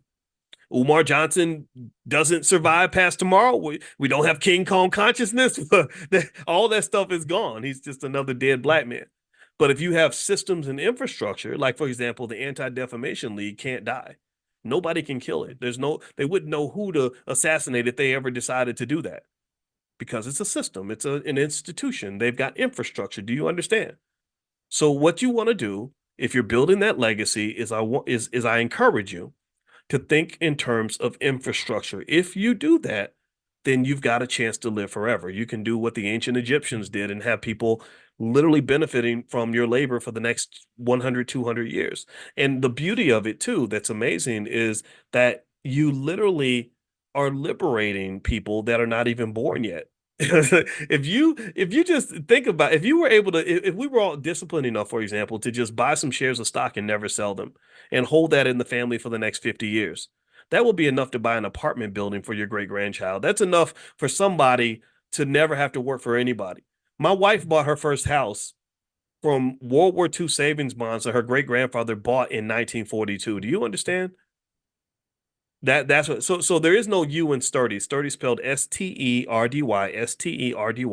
and it's from our Black Millionaires of Tomorrow program. We have a whole financial literacy program for children, which literally the guarantee is that when your child goes through the program, if they take the self-study exams and they get their certificate, they will have a financial literacy level that exceeds the average college educated adult. That is our guarantee. And if you don't feel that way, then let us know. We'll give you your money back. But if you want to go take a look, you can go to blackmillionairesoftomorrow.com. That's blackmillionairesoftomorrow.com. So sturdy is an acronym, STERDY.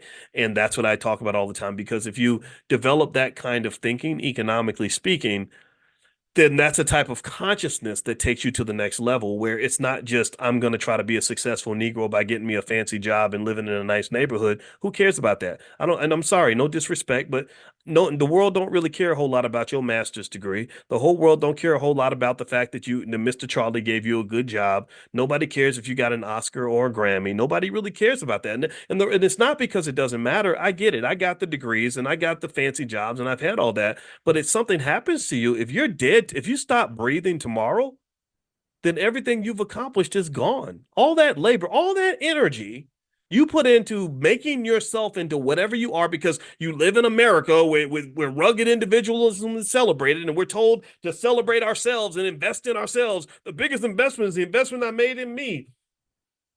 I remember when I used to hang out with Dame Dash. He used to talk about that all the time. I'm gonna invest in me. I'm gonna invest in me and do this for me. Me. And I said, man, you sound like an opera singer. Me. Like, why is everything me? How come it can't be we and us? I don't want to invest everything in me. I need, in order for me to invest in me, I need to properly invest in you. Because me and you becomes we, and we is 100 times bigger than me. Sure, I worked hard. I did all that. I got the degrees and I went to school and I know a whole lot of stuff. But if I walk outside that door and get hit by a milk truck, then everything I've worked for is gone. The only part of me that will survive is the part of me that I converted into we. So I know that the we will outlast the me any day of the week. Do you understand what I'm saying? I know that if something happens to me, I'm not worried about something happening to me, because we got we. I know that I've been able to, over 15, 20 years, talk to about 10, 20 million people who are going to take something that they learned from me, and that it's going to survive. It's a win. It's a win for us. So what happens to me doesn't matter. I don't, when I figured that out and began that process of really pouring into other people as much as I could, and doing the same strategy that I would kind of, would have loved to help MC Hammer sort of do. That was when I no longer had a fear of death. I wasn't afraid of death anymore. I'm not afraid to die, because the we has become so big that the me is not that important. Sure, I'm still part of the process. Sure, absolutely. But if I was gone tomorrow, there's certain ideas and principles and philosophies that I know that you all have embraced, that you're never going to unlearn. Now your kids know it. Your grandkids know it. You've been talking to people about it for 10, 15 years. So me doesn't matter anymore. Now me has become we, and they can't kill that. They can't kill the we. They can only kill the me. So I don't sit around saying, "Oh, what if they come and assassinate me like they did Booker T. Washington, or take me down like Marcus Garvey's." That stuff doesn't bother me. I have a job to do, and I would say the same thing is true for any of you, all of you. A lot of you are super talented. You've got so many great things you've worked on. You have so much knowledge. You have so much skill, so much possibility and potential. Try to make sure you turn that me into a we, and don't fall for the me philosophy that exists in America, because the me is why so many people are struggling, why so many people are losing, why our country is not becoming the country that it needs to be. If you want to know why China is becoming so strong, it's because China understands this. China says me don't matter. It's the we. We are what matters, not you. You're an individual. So doing everything by yourself is not really gonna get you what you're looking for, because I hate to break it to you, but at some point you're going to die. We're all going to die. And so the best thing we can do while we're here is enjoy the present, really pour into it with reckless abandon, fearlessness. I believe deeply in that. I believe in relentless fearlessness in terms of pursuing whatever purpose you believe God gave you, and then making sure that you're passing that baton so that everything that you have, everything you work for, everything you become becomes something that's bigger than just you. That's consciousness. That's financial consciousness. That's it. I'm done. Um, so I finished reading that part from my book, Financial Lovemaking. If anybody wants to go get a copy, you can go to drboycebooks.com. And it's the subtitle of Financial Lovemaking is merging assets with your partner in ways that feel good.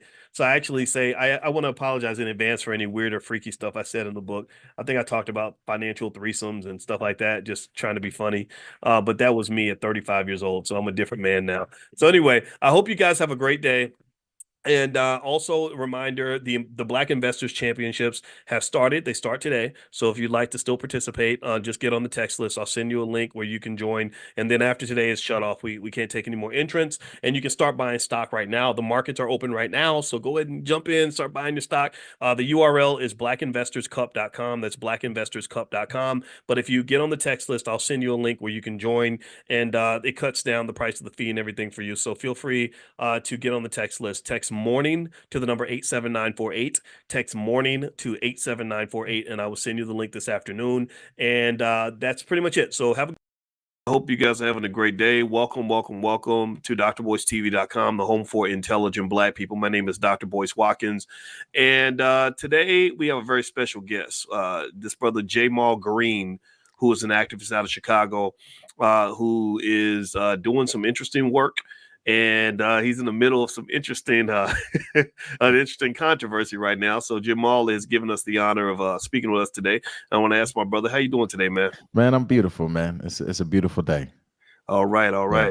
And so everybody that comes in, let's do a quick audio check. Give me a quick yes in the chat if you can hear us. Okay, let us know that you can hear and see everything. All right, as we get started. So as you come in, I'm going to just jump right into it. So Jamal, you were the subject of a really interesting back and forth on Twitter involving none other than Mr. Roland Martin.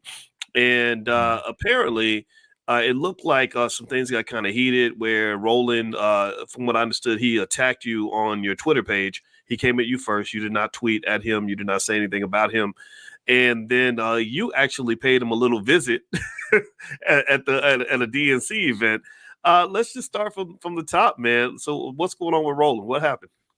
Well, this was unprovoked. Let me first say that Roland has spotlighted me on his show for some of the work that I've done throughout the years. I remember a clip when I announced for mayor, and he put up a clip on his show. He talked about basically spotlighting me in a good light. And I think what's happening right now is that Roland is not liking independent voices who are being critical, saying that Black people deserve more from both sides, right? I'm not a Democrat or a Republican. I'm independent. And so when I speak, I say, man, we must have a plan and an agenda from both sides of the aisle and force their hand. We can't just say, oh, we're Democrat, or we voting for Kamala just because she's Black. We're only voting for her because she's a woman. We can't play those type of games. We have to actually have a real plan. So Roland, I guess, saw some of my tweets, and he decided all right out the blue, I'm just gonna attack Jamal Green, starting with, "Are you dumb?" and "You can't be this clueless." And he called me an idiot in another tweet. And then I just happened to click on his live show, and he was calling me a fool on his live show. So, Roland was just wilding out, and I didn't see him attacking me till 3-4 hours later. And he already had 30-some thousand views, and people was dragging him for how he was operating with me. So that's the beginning of it. Okay. So how it happened. So all right. So let's I'm gonna brief everybody. So just to be clear, you were not an aggressor toward Roland. No. You pretty much just stated your opinion And so he kind of came at you. He came to your Twitter page and made some nasty comments. Or you said he called you dumb. And what else did he say? Dumb, clueless. He said, y'all can't be listening to this idiot spewing this BS. When I went on his show, he was calling me a fool. He just was, man. He was reckless, and it caught me off guard because I'm like, wow, okay, Roland Martin coming out to me, all out the blue. I would have thought that he'd have DM me or he'd have responded and said, well, I disagree, young brother. We need to listen more, or how you think he know everything. I would have thought he would have approached it in a more diplomatic way. Unfortunately, he just all out the blue, started questioning my intelligence and calling me names, and that's kind of what kicked it off. Interesting. Okay, so I actually put a clip of the interaction you and Roland had, and I want to ask you about that, just in terms of what was going on to me, because I watched the video, I listened to what you had to say, I listened to, actually there was a group of people in the Twitter space that were kind of going back and forth about it, and they had different opinions, right? Yeah. And I'm gonna ask you about all of that because you and I talked earlier, and I want everybody to know I was impressed with you. You know that it was the first time you and I had ever spoken, and what impressed me is that you're not just a Twitter gangster. You really are out doing the work. Yep. And also, you've really done a lot of things in the community that give you a certain amount of credibility to even have this perspective. And I think everybody should know that. Let's start there, actually, before I show the clip. Tell everyone about who you are, what you do. I mean, you do a lot of stuff in Chicago. Go ahead, brother. Yeah, well, I've been in the community since I was a young teenager. Whether it was being the Put the Guns Down ambassador for the city of Chicago, whether it was leading the Laquan McDonald movement when he was shot 16 times. And we brought forth a lot of different reforms because we were shutting down the financial districts in the city and they were losing hundreds of millions of dollars. So we were getting very quick policies, and everyone in the state politically lost their seat because of the movements that we were leading, bringing thousands of people throughout the city each and every day together to fight against the injustices of our city. Whether it was not just leading different cases, but actually pouring back into the community. When George Floyd riots happened and those Black businesses throughout the city were looted because the mayor raised the bridges and prevented them from coming downtown. We raised $250,000 and gave it out within 5 days to get businesses back open. Also, our company, Generational Green, where we teach folks how to create generational wealth through real estate. And, there are thousands of people right now in our program, and each and every day they're closing our homes for the first time from coming through our program, fixing their credit, tax clinic, etc. Really empowering people financially. I went after the largest bank in the world a few years ago, Chase Bank, and, was banned from every Chase Bank in America because of it. But we went in and we pulled up into many branches, shut over 35 branches down over and over again for months until Chase gave back $1 billion, promised $1 billion back to the city of Chicago. So we've been in this fight, and in every angle, especially if you're a resident of our city, that my work, and Roland knows my work because he spotlighted my work. And so I just have a problem with folks who play on Twitter and play on they shows with folks, and they're not actually doing the work out here to bring resources to people each and every day. There are people every day that depend on me, that I employ, that I mentor, that I invest in, that I make sure I have groceries. We're doing the actual work while he playing with his Twitter fingers. All right. So, by the way, everybody, if you just came in, I'm speaking to Mr. Jamal Green. Jamal is he's an activist. He's a businessman. He's a young brother that cares about his community. He lives in Chicago. That sparked my interest, particularly after he had an interesting interaction with Roland Martin. And we're going to get to that in a second, but I don't want the drama to override what's important here. What's important is that this man cares about his community, and he has a voice that definitely needs to be heard. So do me a favor, everybody, as you come in, please hit the thumbs up button, thumbs up, share, subscribe. And I'm gonna share some. So you okay? So let's get back to the events of the moment. So here's what I saw. Right. So I'm just going through Twitter, and then I see this situation where you walked up on Roland at the DNC, and just to make it clear, you weren't planning to like knock him out or nothing, right? But you just wanted to confront him and basically say, you were saying these things about me online. Let's talk about it man to man, face to face. Can you kind of talk us through that? And while you're talking, I'm gonna pull up an image of Roland's face. You captured the screenshot of his face when it was just kind of funny. But go ahead, brother. Yeah. Describe what you were thinking as you walked up to Roland at the DNC event. Why you did it? What was going on in your mind? Well, let me say this. I told Roland I was coming. Roland knew I was coming. Everyone knew I was coming. I publicly said it on Twitter and said, I'll be at this event that you're going to be at, so we can have this conversation face to face. Now, Roland knew that. Roland saw it. Now, matter of fact, Roland blocked me. And if you go and find the tweet where he talked about how he blocked me, he said that he blocked me because I said all the coons going to be at this event that I'm going to be at. And he blocked me because I was talking about the event that we went to. And so he knew I was going to be at this event. I went in there, just to talk. Hey, we can have a conversation man to man about what happened. I sat and listened to the event. I didn't disrespect the event. I was there to hear what they had to say, which was a bunch of nothing. Roland Martin, might as well have been a lecture because he didn't listen to anybody at this event. So the event was over. They did the benediction. The pastor left. Most of the people were gone. The pastor was nowhere to be found. Everybody left. So he probably heard about this and was like, what happened? He had a few singers that were there that he was taking some pictures with. I sat there and let him take his pictures. I did not interrupt or go into this event trying to assault this man because I had ample opportunity and he didn't have security. The best security he had was the woman that he hid in front of.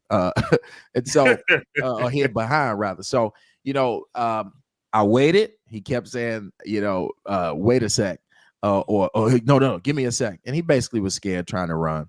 And he didn't want to have a conversation with me. And this shows that he's a grown child, because only a grown child is going to attack, go online and go on his show and attack me over and over again. Then when he see me face to face and he knows he's going to see me, not say not a word the whole time. At any point in time, he could have said, hey, I know you here to see me. Let's have a conversation. Let's go in the hallway. Let's talk. And he just sat there and put that woman in front of him and shut up like a church mouse. I mean, he's a grown child. Well, you know what? I actually have that clip that I actually shared it on my Instagram. My Instagram is Dr. Boyce Finance, and everybody should also follow J Mall as well. Here is the clip. I'm going to go ahead and play it. Hopefully y'all can hear the audio and you can kind of see for yourself. So here we go. Yesterday, you tweeted you called me dumb yesterday, right? First of all, you called me dumb yesterday. Yesterday, you tweeted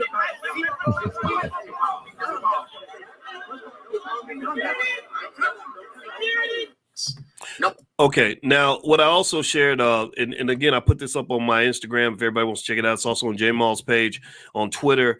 So let me ask you this. So you were basically referencing what he said on Twitter yesterday.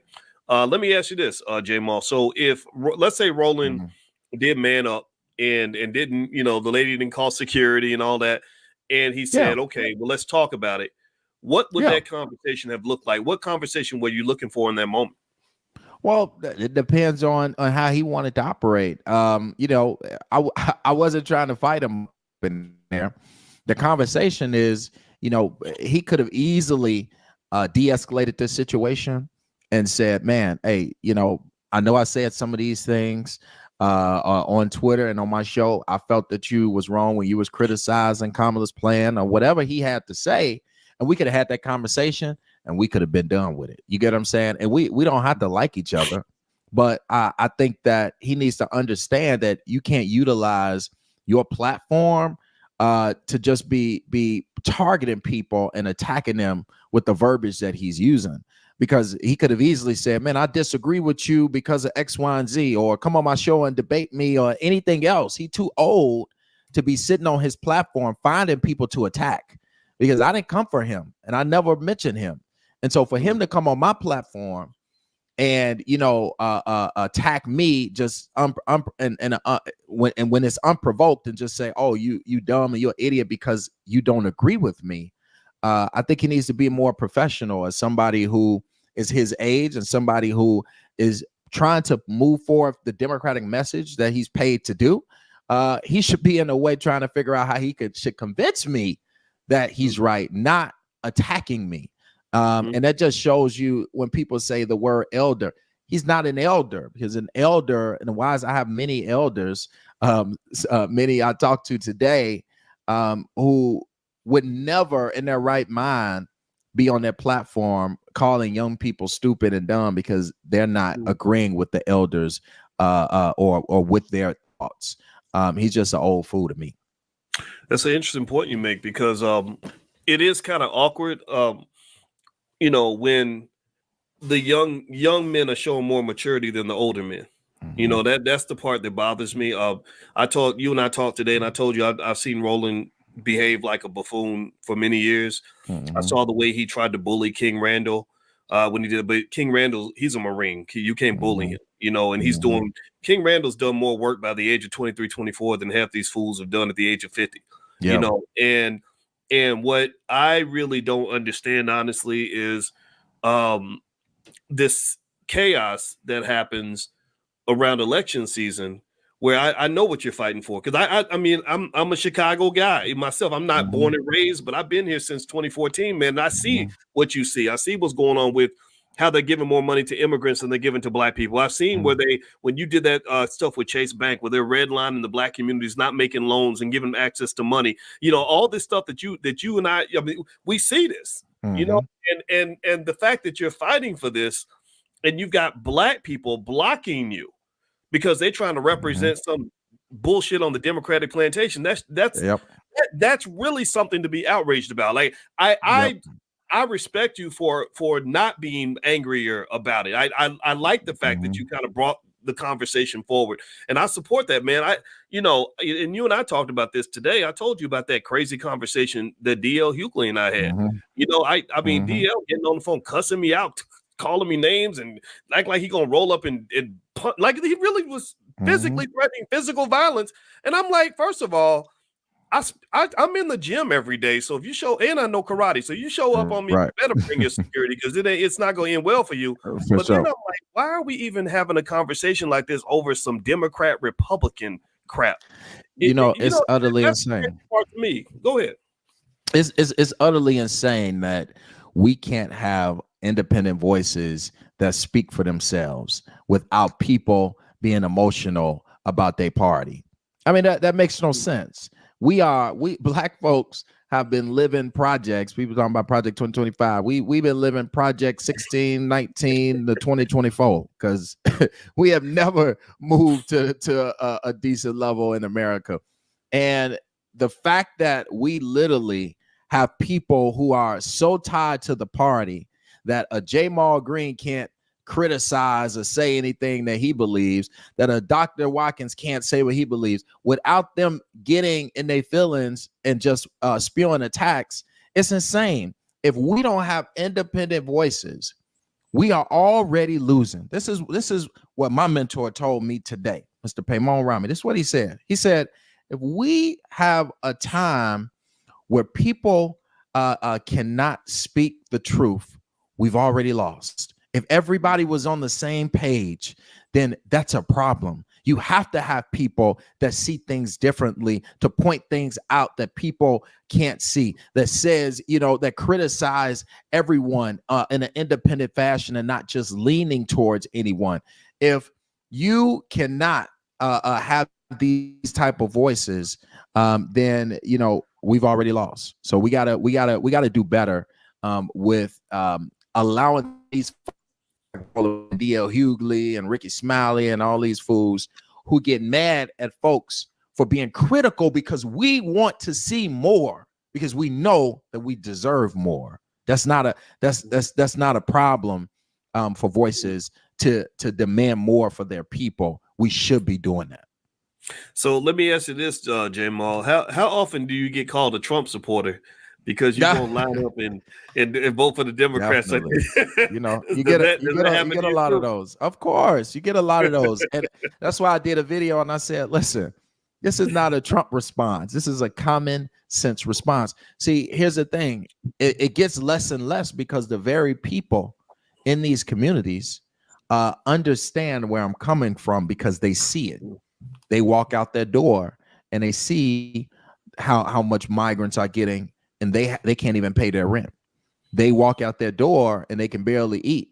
And they see how the city is not bringing forth them resources. So when I speak, a lot of those folks in the communities understand and they feel me. So they're not saying I'm a Trump supporter. They're saying, no, this is common sense because I'm experiencing these issues right now. And I think that that's what's important, is speaking for the unheard, right? In my city, Dr. Watkins, people don't get to have their voices heard because politicians don't come into these communities. The mayor and politicians don't come and listen to these people and understand what they're going through. And a lot of the people in power, like the mayor, are not from these communities, so they don't understand or are not as passionate about these issues. I'm passionate about them because I've experienced every issue that you can name, whether it be personally or in my family. And so that's why we must always make sure that they have a voice in this political system that drowns them out and makes them discouraged from voting. Well, let me somebody, Darren asked a really good question just now, and he said, what's the difference? He said, you just called D.L. Hughley and Ricky Smiley fools, and Roland called you stupid. Make it make sense. Now, what I'm gonna give my response, and then I want you to respond, Jamal. So remember, he didn't go to Roland's page trying to pick a fight. He didn't go look for Roland. Roland sought him out. And then on top of that, again, Roland's the elder. Right. So I've had times where young guys got mad at me about something, but I'm not going to go act like I'm 20 something years old. It's my responsibility to set a different example. I've had people were asking me about this, man. They were like, so what would you do if somebody rolled up on you like that? I said, what are you talking about? That's happened to me many times. And I looked at, man, and my belief is simple. There's nothing I believe you should ever say about somebody on social media that you could not say to their face, looking them right in the eye. So every single person I've ever, and I have people that, that I don't get along with, or who don't get along with me. I'm going to put it, because I don't hold it. I don't keep it personal, but Umar Johnson, Kwame Brown, Roland Martin, a few guys that had issues with me. I specifically stated, I said, look, if you see me at a conference, come into a room with me, look me in the eye, and we're going to talk about this. I'm okay with that. And the idea that Roland wouldn't, that he has a lot to say on Twitter, but then when you kind of approached him, his demeanor seemed to change. That was problematic. So I'll let you answer for yourself, Jamal, but you didn't go looking for Roland. You didn't start any of this. Correct. So one, I don't use my platform to engage in personal insults to anyone who disagrees with me. I believe in everyone having a voice. I believe that, truly. And many people I disagree with, I listen to why they view things how they view things, just to understand, whether they paid to do so or whether they were raised a certain way. Everyone has their own point of view. And I think we take these things too personal. This is all a political game that we have no power in. And there are folks that are far richer and far powerful that really play this game on a large level that don't even speak. You don't even know who they are. Yet we have people that are literally emotional about this game, and they don't get nothing from it but a couple dollars. Just a couple, while people are really playing billion-dollar games. We know this for real. The contractors who playing billion-dollar games with this, we sitting here fighting over a couple $1,000s that you're getting in ad money and being mad at people criticizing what you're talking about. We got to do better. I don't come for people. I leave Roland alone. I don't agree with him. I don't. And if I do say anything about anyone, it's going to be criticizing what they're saying. I'm not going to call them stupid, dumb, you this, you a fool. I'm not going to do that, because that's taking this game too personal. We all can be on every side of the aisle. I got Republican friends, I got Democrat friends, I got independent friends, I got people who don't vote at all, plenty of them. And we need to be able to engage in discussion and debate. And we could do that all day long. And we may be able to come to common ground, we may not. But that don't mean that, we should be insulting each other over it. And that's what took me by shock, because Roland could have easily said, hey, I disagree with you. Come on my show and let's debate this. And what I would have said, okay, I'll do that. And I'd have been on his show and we can have a debate about the issues and not be hurling insults and seeing each other in public. Well, it was interesting when I talked to you earlier today, Jamal Green. That's what I'm speaking to right now. I want everybody to know his name, and I'm gonna put his social media up here. And if y'all can hit the thumbs up button, by the way, and subscribe and all that stuff, that's the goal. But there's his Twitter.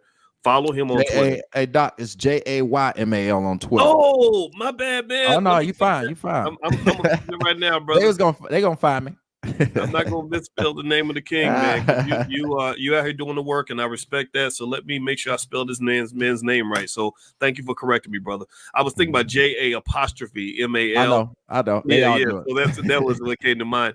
But one of the things that I found really interesting when you and I talked earlier is you mentioned that you actually did, and y'all need to hear this. Everybody, listen up. I'm about to tell y'all something that's real cool about this, brother. You ran for mayor of Chicago. Yep. At the age of 27, you ran for mayor. So in that process, first of all, I'd like to understand just what drove you to do something like that at such a young age. And then second of all, I'd like for you to, if you could reflect on some things you learned about the political game, because a lot of things you understand about how the money works and the corruption and all that. Yes. You're on a different level from a lot of people. Can you talk about that a little bit? Yeah. So I'm the youngest candidate to ever run for mayor of the city of Chicago. And I think that people need to understand why that's so important. In the city of Chicago, the third largest city in this country, it is very hard to make the ballot in the city. You have to move for more signatures to run for mayor than you have to run for president of the United States.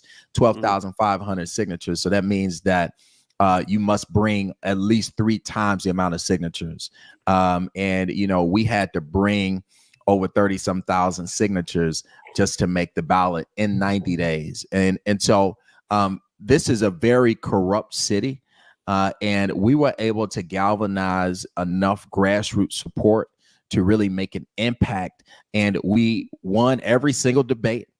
I had the highest approval rate in every poll.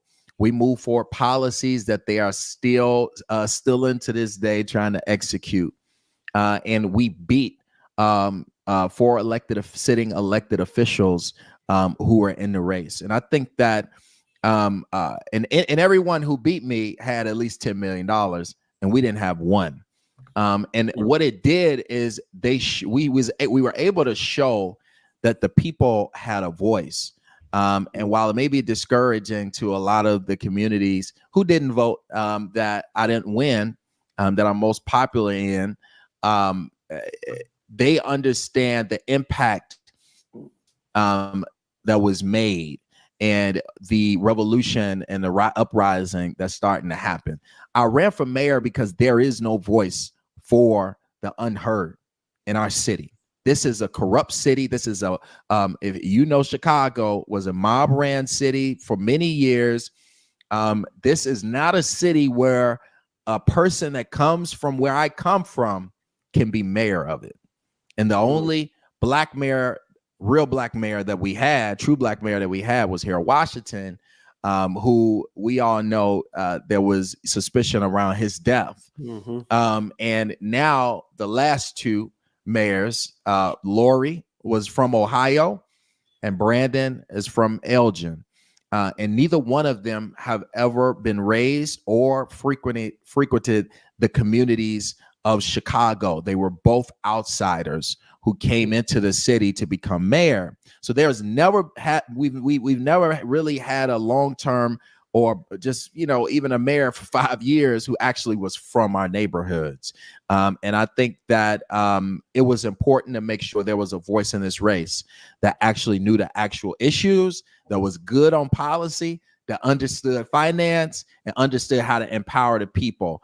And we ran an amazing campaign that garnered thousands and thousands of votes throughout this city and beat 4 sitting elected officials who had more money and they were elected.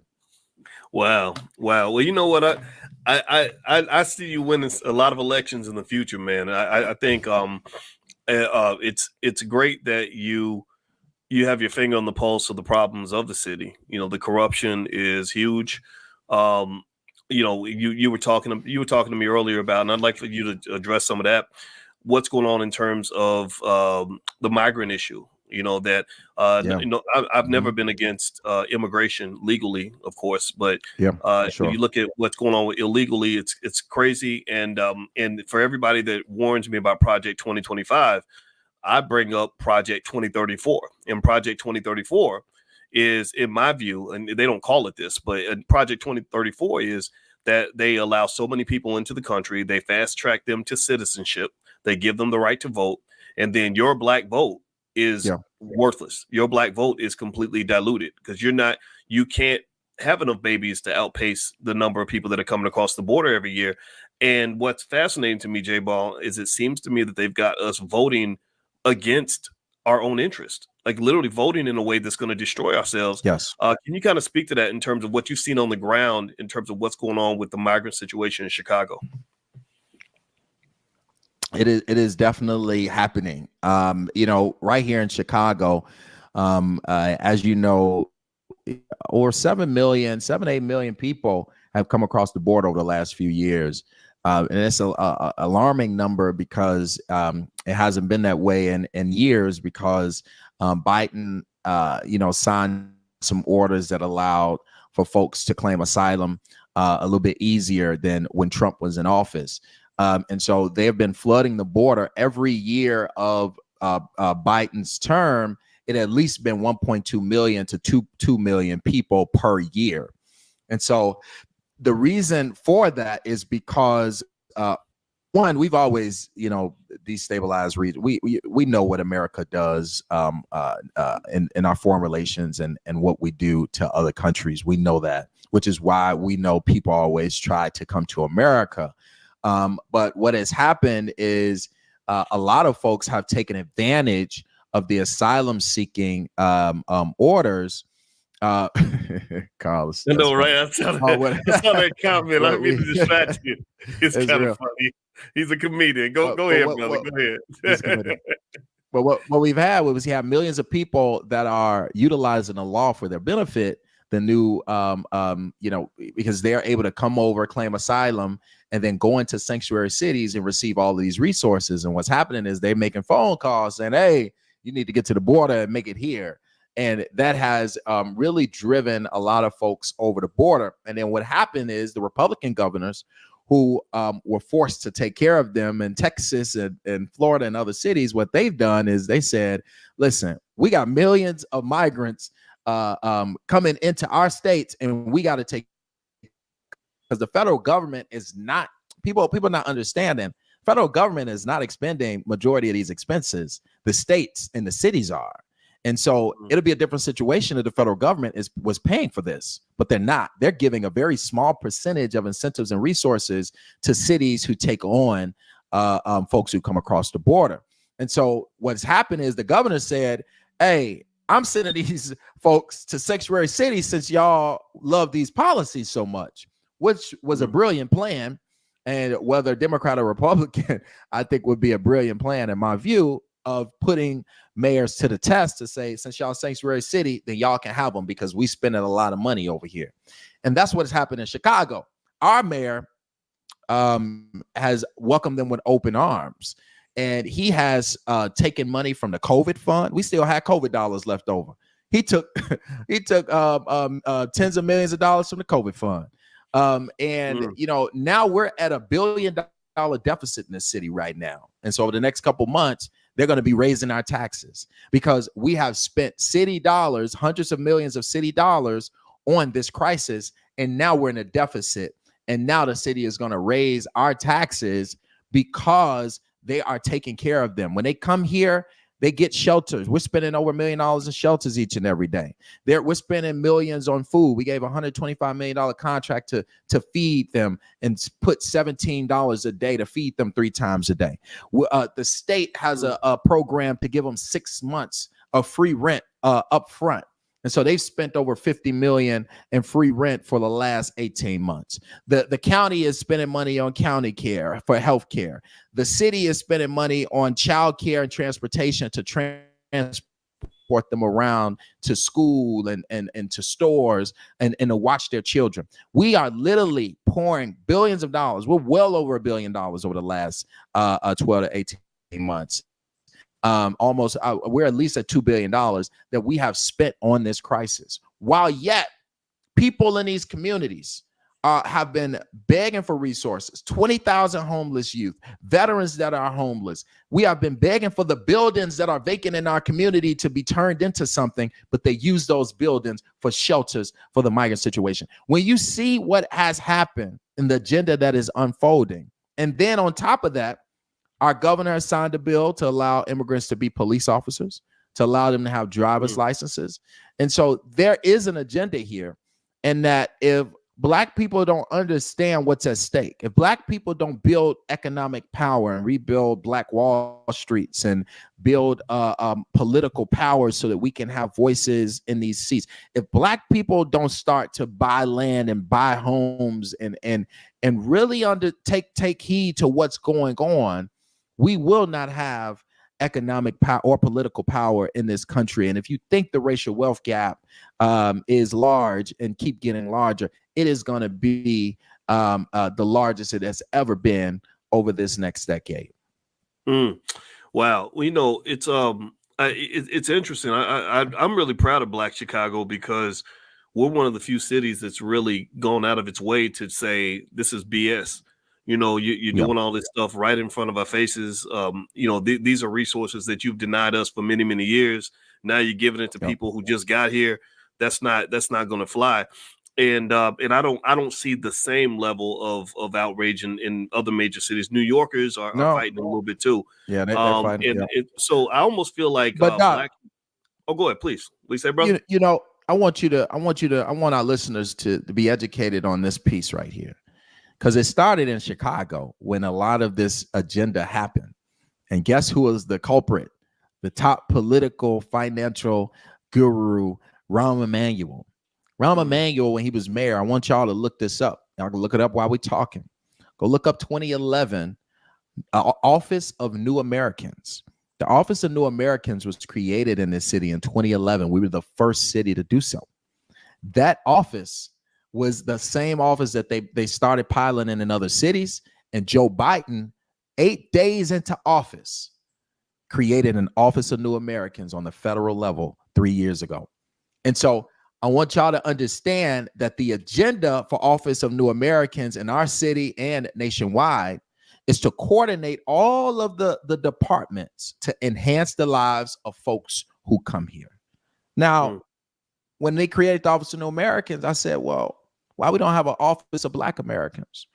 Why don't we coordinate all of the offices for the people who have been suffering the most and had the most trauma? We're not coordinating all the offices to make sure they have jobs and they have priority of resources. But we have an Office of New Americans that prioritizes anyone who from another country into our city.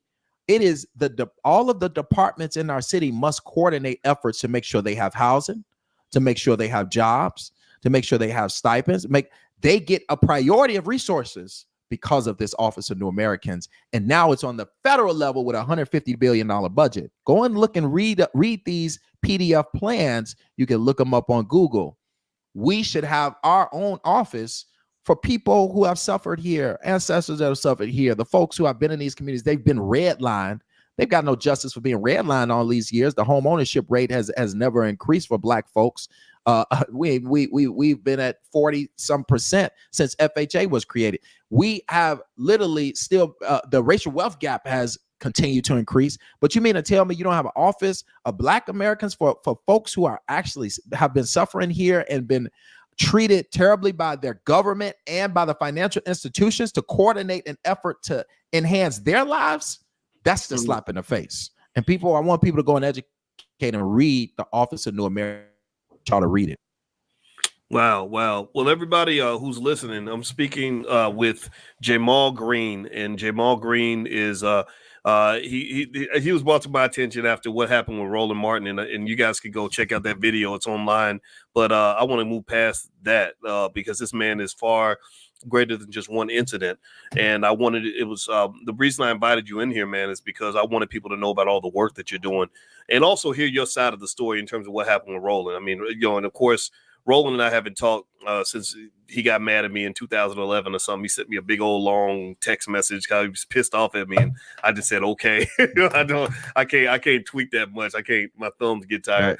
Right. But still, though, even if Roland has something to say or he had a perspective, he'd be welcome to come in and share that point of view. I have nothing against him. At the same time, I like the fact that you are at least giving us. Your type of leadership has given us an opportunity to branch out as a community, right? Nothing wrong with being pro-Democrat, nothing wrong with being pro-Republican. But remember, being pro-Democrat and being pro-Republican ain't always the same as being pro-Black. Correct. Sometimes not at all. Right, exactly. And I think that we're starting to see the difference. And so people like yourself, in my view, are the difference makers. You know, you're the ones that are going to help the world to help us be a little bit freer. Because there's nothing free about everybody being forced to vote for the same politicians. Exactly. Nothing free. That's not freedom. So let me ask you this final question, man, before you bounce out of here, brother. Or we both bounce out. So when you become mayor of Chicago, and I'm gonna when you run, I'm gonna give you a full. And I don't just because you check my record, man. I tell people all the time, I don't endorse politicians. I don't. I make an exception, like with Cornel West. His vice president's gonna come into my platform a couple of days, and because I just love the guy. He's a good man. But he's been an amazing man to me many years too. So he's a very good guy. Very good brother. Yeah. And the Kennedy guy wanted to come in and sit where you sit. And I said, nah, that's a waste of fucking time. I don't want to do that shit. But I'm gonna back you, man. So when you become mayor of Chicago, what's that administration gonna look like? You know what? We need common sense government in our city. And I think that we play too much on who's left and who's right. The reason Brandon won, he got to the top two where they saw the white guy as right and racist, and they saw him as Black and progressive. They were wrong about both of them, right? And I think that we got to stop playing into these labels and where you link. We need common sense government, and that's what local government is about. Local government ain't about Republican, Democrat. In Chicago, we're nonpartisan, so you don't even have to declare a party, right? It's about making sure that the people in his city have the resources and the quality of life they deserve. We have some of the highest taxes in this country right here in Illinois. And the fact that the quality of life for people in these neighborhoods, that they walk outside that door and they don't have a store for miles living in food deserts, that they walk outside that door and they walking past abandoned buildings that ain't been touched in 10, 20 years, abandoned lots that ain't been touched in 20 years, is that they can do their funded.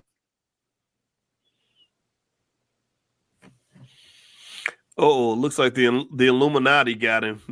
In their neighborhoods. The Illuminati's messing with your Wi-Fi, brother. Sorry, can you repeat that last part you just said? Oh, okay. Yeah, go ahead, please. Roland, that's all right. Roland Martin messing my Wi-Fi up. The fact is,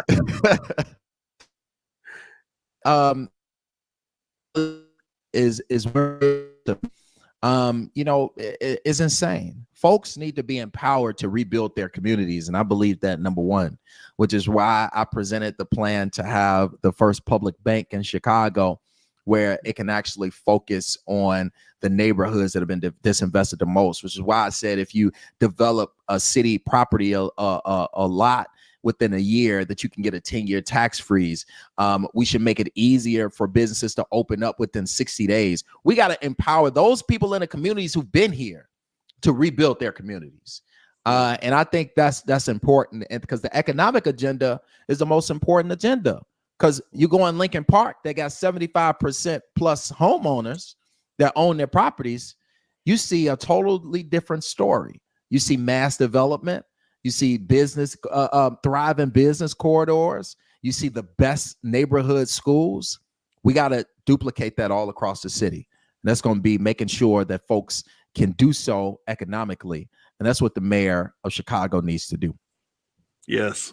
All right. All right. Well, everybody, give a digital round of applause for this brother, Jamal Green. I'm specifically asking y'all to go to Twitter and go follow the brother. We're going to get him galvanized and supported so that when he runs for Chicago mayor and eventually when he wins, he will be in a position to help make a difference. I believe in what you're doing, brother, and I have a lot of respect for you. So thank you so much for joining us. I appreciate it. Oh, it looks like his screen is frozen. Can you hear me, brother? You know what? The Illuminati's messing with Jamal's Wi-Fi again. So what I'm going to do is I'm going to go ahead and say goodbye to everybody. I'm going to pull Jamal down. Hey, brother. So thank you for coming in. And we're going to head on out. So God bless y'all. And don't forget that tomorrow morning, I'm doing free financial consciousness training. We do this every single morning at 10 a.m. Eastern. If you'd like to join us and get an invitation to join us for class for free, we do this 7 days a week. Text the word morning, MORNING, to 87948. Text the word morning to the phone number 87948. And also, Jamal, I think he's listening backstage. So I had to pull you down, brother, because the Wi-Fi went bad. But I want to go ahead and publicly mention that I'd like to invite Jamal to come join us at the All Black National Convention. I'd love for him to be on stage and join a panel. So if you are available, October 25th through the 27th, brother, I would love to have you there because I think your perspectives need to be heard, and I support it 100%. So anybody who wants to join us at the convention is going to be in Lombard, Illinois, right outside Chicago, October 25th through the 27th at the Westin Hotel. You can get more information at allblacknationalconvention.com. That's allblacknationalconvention.com. You can come if you're a Democrat, Republican, gay, straight, male, female, young, old, rich, poor, educated, uneducated, as long as you're black first. So if you're black first, then that is the place for you. We are there to solve our community's problems, and J-Ball is a problem solver, and that's why I'm extending this invitation to you, brother. I hope you can make it. So everybody have a good night. God bless you, and we'll see you soon. Take care now. Out instead of the culture impacting the wealth comes back and impacts the culture. So it's like wealth and culture are two people, and they're giving each other a big hug. They're in this great relationship with each other where the wealth says, I love you. And the culture says, no, I love you too. And the wealth says, no, I love you more. And the culture says, I love you too. And it becomes a feedback loop. Do you follow what I'm saying? It becomes a feedback loop. And the feedback loop is this. Here's what's going to happen. Blackwealthmasterplan.com. Write that down. Somebody type that in the chat so everybody can get it, because sometimes people miss the URLs. And I say it 2 or 3 times, but after the third time, I'm not going to say it anymore. So just type in the chat so everybody can see it. So you go to blackwealthmasterplan.com. Here's what happens. You do something basic like the $5 a day investing plan. You're just chugging along, buying stock. You don't know a lot about investing. You're just buying because you're shifting to a wealth builder's culture. You let go of the BET culture. You let go of the sexy red culture. You let go of this goofball culture that they're feeding you, and you have a culture of wealth building and wealth preservation. So then what happens is after 20 or 30 years, now you're sitting on some money. Now you're sitting on $200,000, $300,000, $400,000, $500,000. You've got wealth. You've got money now. So what happens then now is you have to change things. You can't be a wealthy family and live a ghetto culture. No disrespect to anybody who's born in the ghetto. I was born in the project, so I'm as ghetto as they come, but I don't want to be ghetto for life. So don't think I'm making fun of anybody who either lives in the ghetto or was born in the ghetto.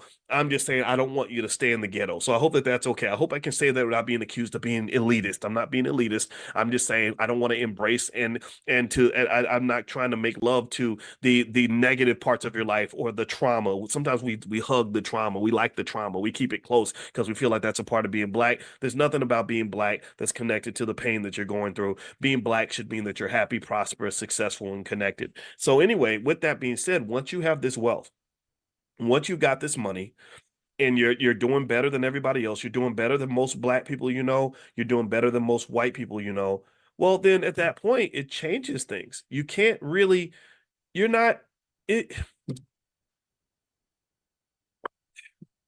how can I, a person who's got $1 million in assets doesn't have to send their child off to go work a job that's going to pay them $1,000 a week to just pay their bills. They don't have to do that anymore because you're making, you can make that amount of money from your investments. So you don't have to sell your time, your precious time on this earth just to make enough money to get by. A family that has assets, like you got some real estate, you got some stocks, you have some cash, you're doing fine. Money's not a thing. That family makes decisions with a different set of criteria than a family that has to think about money before they think about anything else.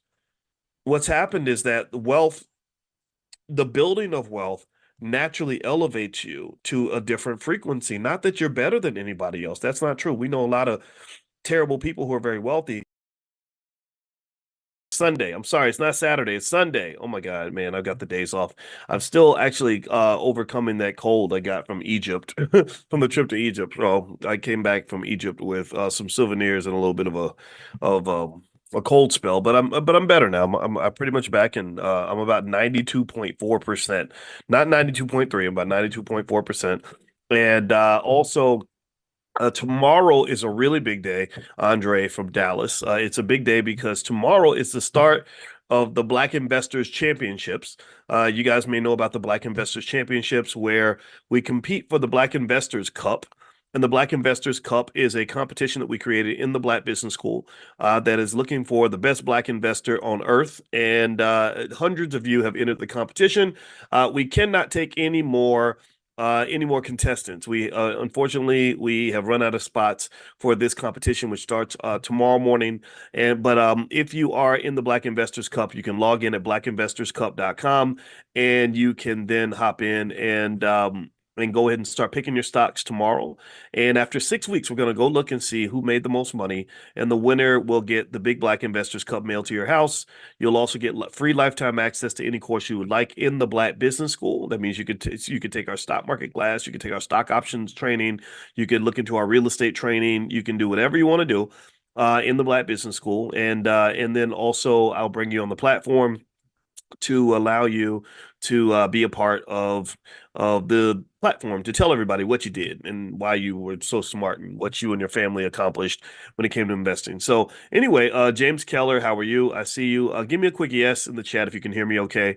Let me know if you can hear me, and I'll send out a quick text message to let everybody know that Money in the Morning is starting now. And what I thought I would do today is kind of talk to you guys about just investing in general. So one of the reasons we're doing the Black Investors Championship is because I want to encourage you to invest, but to also show you a couple things, show you a thing or two, the things that will make a difference in your long-term generational wealth. See, as I've mentioned to you all many, many times before, investing literally is it's shown as the number one wealth driver on Earth. Stock market investing is the number one wealth creator on the entire planet. So if you're not investing in the stock market and you don't have any wealth, well, it's easy to explain what's going on. And what's going on is that you're not participating in the places where the money is. The best way to have money is to go where the money's at. Give me a guess if you understand. Give me a guess if this logic makes sense. If you want to have the money and you want to get the money, you can't be where the money's not and expect to have the money. Do you understand? Like you can't. That doesn't even make any sense. Why would you go if you want to get something? Why would you go to the places where that thing is not located? If you're looking for a good man, why would you go to the places where bad men are located and expect to find a good man? If you're looking for gold, why would you go to all the places that don't have gold and dig for gold? And why would you dig for gold in the trash can? Why would you dig for gold in, I don't know, in the middle of the ocean? You don't do that, right? You dig for gold, you find out where the gold is located, and then you dig for gold where the gold is located, right? Very simple idea. And one of the things that's interesting and just utterly insanely fascinating to me is how many people claim that they want money, but they don't go where the money's at. They do things that don't connect to the money. And maybe it's because we're just following behind what somebody else told us to do. We're following generational patterns, generational curses. I talk about that extensively in my book, The 10 Commandments of Black Economic Power, which you can get a copy of that book at drboycebooks.com. It's also on Amazon. And I'm going to tell you, when you sort of ask that question, why don't most Black people invest? The only thing that can come to mind is culture. That's the only solution, right? Because if I ask most people, if I say, do you think investing will help you have more money? Um, then most people say, yeah. Do you think investing is a good idea? Most people say, yeah, that's where money is. And so the only thing that can explain that disparity and that discrepancy is just culture. Just I don't do it because nobody around me did it. Nobody encouraged me to do it. Maybe you could think of it a little bit like eating healthy food. A lot of us don't eat healthy food. Maybe also because the unhealthy food tastes good, and instant gratification is one of the devils that distracts us from that higher purpose of delayed gratification and long-term reward building. Right. So I would encourage you when you think about investing, especially for those of you that are entering the Black Investors Cup, which starts tomorrow, is to go ahead and really think of this as an entry ramp into the world of wealth. If you jump on that ramp, I guarantee you, and if you remain consistent and you make this a part of your culture, you're going to do better than not just most other Black people. You're going to do better than most white people. See, what you don't understand is that there's nothing magical about white people. White people don't have fairy dust sprinkling out of their butts that makes them smarter or better than you. They don't have anything like that. In fact, if you go through and you look at history, I just went to Egypt, so I got some extra information on this. You were taught in school that the Greeks and whatever the Greeks and the Romans created culture and all that. And that just isn't true. The Egyptians, taught culture to the Greeks and the Romans. They just leave that part out. How many of y'all knew that? That literally all the culture that the Greeks and the Romans claimed to give to the world, they got that from the Egyptians. The Egyptians were doing it thousands of years before then. 6,000 years ago, the Egyptians knew the exact circumference of the earth. They knew that the world was round. And then the Europeans had the Dark Ages, 400 or 500 years of just straight up ghetto behavior. They were just ghetto, nasty. They had the Black Plague and everybody was dying. Like literally 1/3 of the entire town would die. Can you imagine that? 1/3 or 1/2 of the entire city dying. So they were kind of ghetto, and then the Moors came along and were like, okay, you need to do some more civilized things. Like you got to wash your ass. They taught them how to wash. They didn't, that's one of the reasons why the diseases got passed. Just look this up. This is true. The diseases got passed because they didn't even take baths. They'd be like, oh, I took a bath, 5 years ago. Like just nasty stuff, right? And it's so funny because my wife talks about how she went to college. See, this is where people start getting mad at me. This is where people say, "Oh, you're a racist." But this is true. My wife talks about when she was in college and how the Black girls were explaining to the non-Black girls. We'll just say it like that, so we don't talk, so white people don't know we're talking about them. And they would explain to them like how to bathe and how to clean. They said that they went through the dorm. And they were like, "This is nasty. These girls, they're so nasty. They don't wash. They don't clean their rooms. Look at this is, so this is funny how this is still like part of the culture. That whole idea of like washing your ass, and that's just one beginning part of it in terms of just the things that we gave the world. See, people act like they're educating us and that they're elevating us when really I think that we elevate them when we're at our best. This is only when we're at our best. When we start imitating whatever ghetto behavior they gave us, whatever they taught us about the falsehoods of being Black, then that's when we start behaving as a lesser version of ourselves. And when we do that, that's when we start having problems. That's when we start doing things that are just borderline embarrassing, ratchet, weird, nasty. I saw something the other day, actually, where Lizzo, thank God, Lizzo's really doing a great job now of promoting healthy behavior. She's starting to work out and put videos of herself working out online, which I think is great, instead of promoting the other stuff, the obesity and the morbid obesity that's killing people. And I got in some trouble because I called it for what it was. I said, she's a beautiful girl. She's very talented. Why is she telling everybody that you want to grow up and become, an overweight slut? Excuse my friend. I hate saying it like that. I know that's the only way it has to come out. Like literally they promote this very hoish behavior. You know what I mean? And this stuff that's really a minstrel show. That's what it is. And I said, why can't she just sing? You know, she's Adele's a big girl too, but Adele would just get up there and sing and everybody claps and they pay her money and that's great. But Lizzo's got to come in with the shenanigans. She's got to come in and promote the you know the morbid obesity that's killing millions of people. And then also everything's got to be super hypersexual in a way that's not reflective of who I think black women can be and should be. Doesn't mean we're not all sexual. Everybody is, but there's kind of a lack of appropriateness to it that almost is very embarrassing, right? And I brought this up, and let me tell you, when I say that the white media went ballistic on me, they went crazy. They didn't. Nobody interviewed me to say, okay, here's a professor saying this. What's he really trying to say? They don't want to hear that, right? They have an agenda, and the agenda is, oh, this black man, this oppressive black man who's part of the patriarchy is trying to oppress a black woman. I said, no, I'm trying to save her. I'm trying to support her. I'm supporting her by saying, you're talented. Why can't you just sing? Why do you have to embarrass black women everywhere by behaving in a way that's just not consistent with the women that I know, the women I admire, the women I look up to? They're really talented female performers who don't get any attention because they tell you you got to twerk, you got to get half naked, you got to act like a buffoon. And so, anyway, what's interesting about Lizzo is two things. One, eventually, if you saw, she eventually got hit with a lawsuit where basically all that nonsense, all that buffoonery was happening behind closed doors, and next thing you know, she gets hit with this. You know, I don't know if it's sexual harassment or whatever. Like they were literally telling employees, like you have to get on stage and shoot a banana out of your coochie cooch. You know, just crazy stuff like that. And so eventually, and what they don't understand, what nobody taught them, what I think if I were her father, I would have explained this to her, is that when you're in a lawsuit and you're dealing with HR issues, it's hard to explain to HR why you had to have women on stage shooting bananas out of their vaginas. Like that doesn't fit well in the age of political correctness and appropriateness, right? You can't say, well, this is part of our business model that we have to behave in this way to get fans. It doesn't work. So she was being sued for that.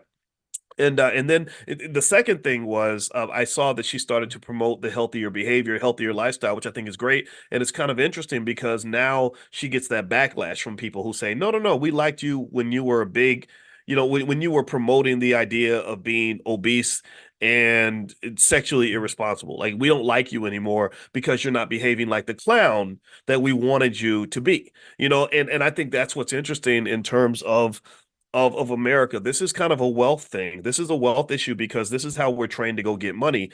Is America always loves a black man or a black woman when they behave like a clown. If you watched even the Olympics, you saw black men particularly being hired to be funny and goofy and ignorant, and they like that. And then when you stop and you say, "No, I'm not always goofy. I'm not always ignorant," they say, "Well, we're going to fire you because we only want black people around. They're going to be goofy, ignorant, and make us laugh. You're here for our entertainment. You're not here to do anything serious. You're not here to build rocket ships. You're not here because we admire your intellect. You're here because we want you to entertain us. We want you to be clowns." So typically and this is a false model of economic success. This is why investing is so important, so that you don't fall for the banana in the tailpipe, so to speak.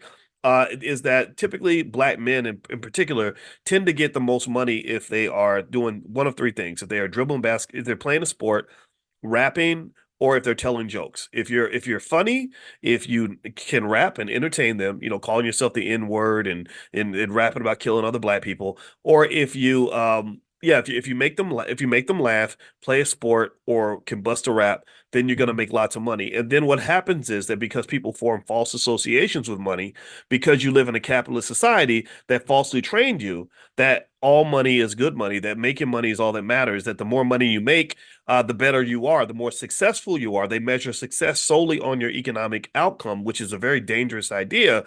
We start to celebrate people who made their money in ways that are just embarrassingly uncivilized. And this is in contrast to who I believe that we are, because remember, we taught the Europeans how to be civilized. We taught them how to we taught them how to how to be human, how to be distinguished, how to be decent. Now someone's asking me to talk about the Democratic National Convention and Kamala Harris and everything. I don't want to talk about that today. I don't feel like that's, and really I just tell you who to vote for, whoever you want to vote for. I'm not one to tell you what to vote for or who or anything in the next election. I really encourage you to simply do what's going to work for you and your family. And I think that message is actually radical enough. I get enough pushback from people. I told you about the time I got the weird phone call from DL Hughley, who basically just said some pretty horrible things in terms of just me thinking like, wow, you must really be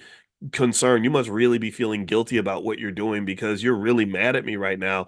And I'm not even going to repeat what was said because you wouldn't believe it if I told you. And I just remember thinking to myself, gosh, this politics thing it really messes us up as Black people. I really think that we get so distracted by the politics.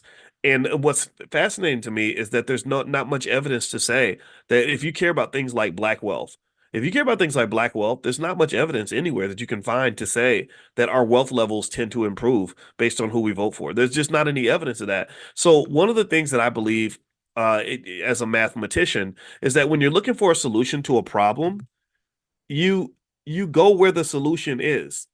You don't if you're looking for a salad, like a healthy salad, you don't search for a healthy salad in a sewage dump. You just don't. You don't do that. Or you don't go look for if you're looking for a good wife, you don't look for a good wife at the bottom of the ocean. You don't. It doesn't make any sense. So my point in politics is that we're kind of barking up the wrong tree. We're looking for it's like you're looking for Cleveland in the middle of Santa Barbara. You're literally going places. You're looking for love in all the wrong places. You're looking for solutions in all the wrong spaces. And then people sit around and they're all confused about why there are no solutions, why nothing's been solved. Well, it's because you're wasting your time.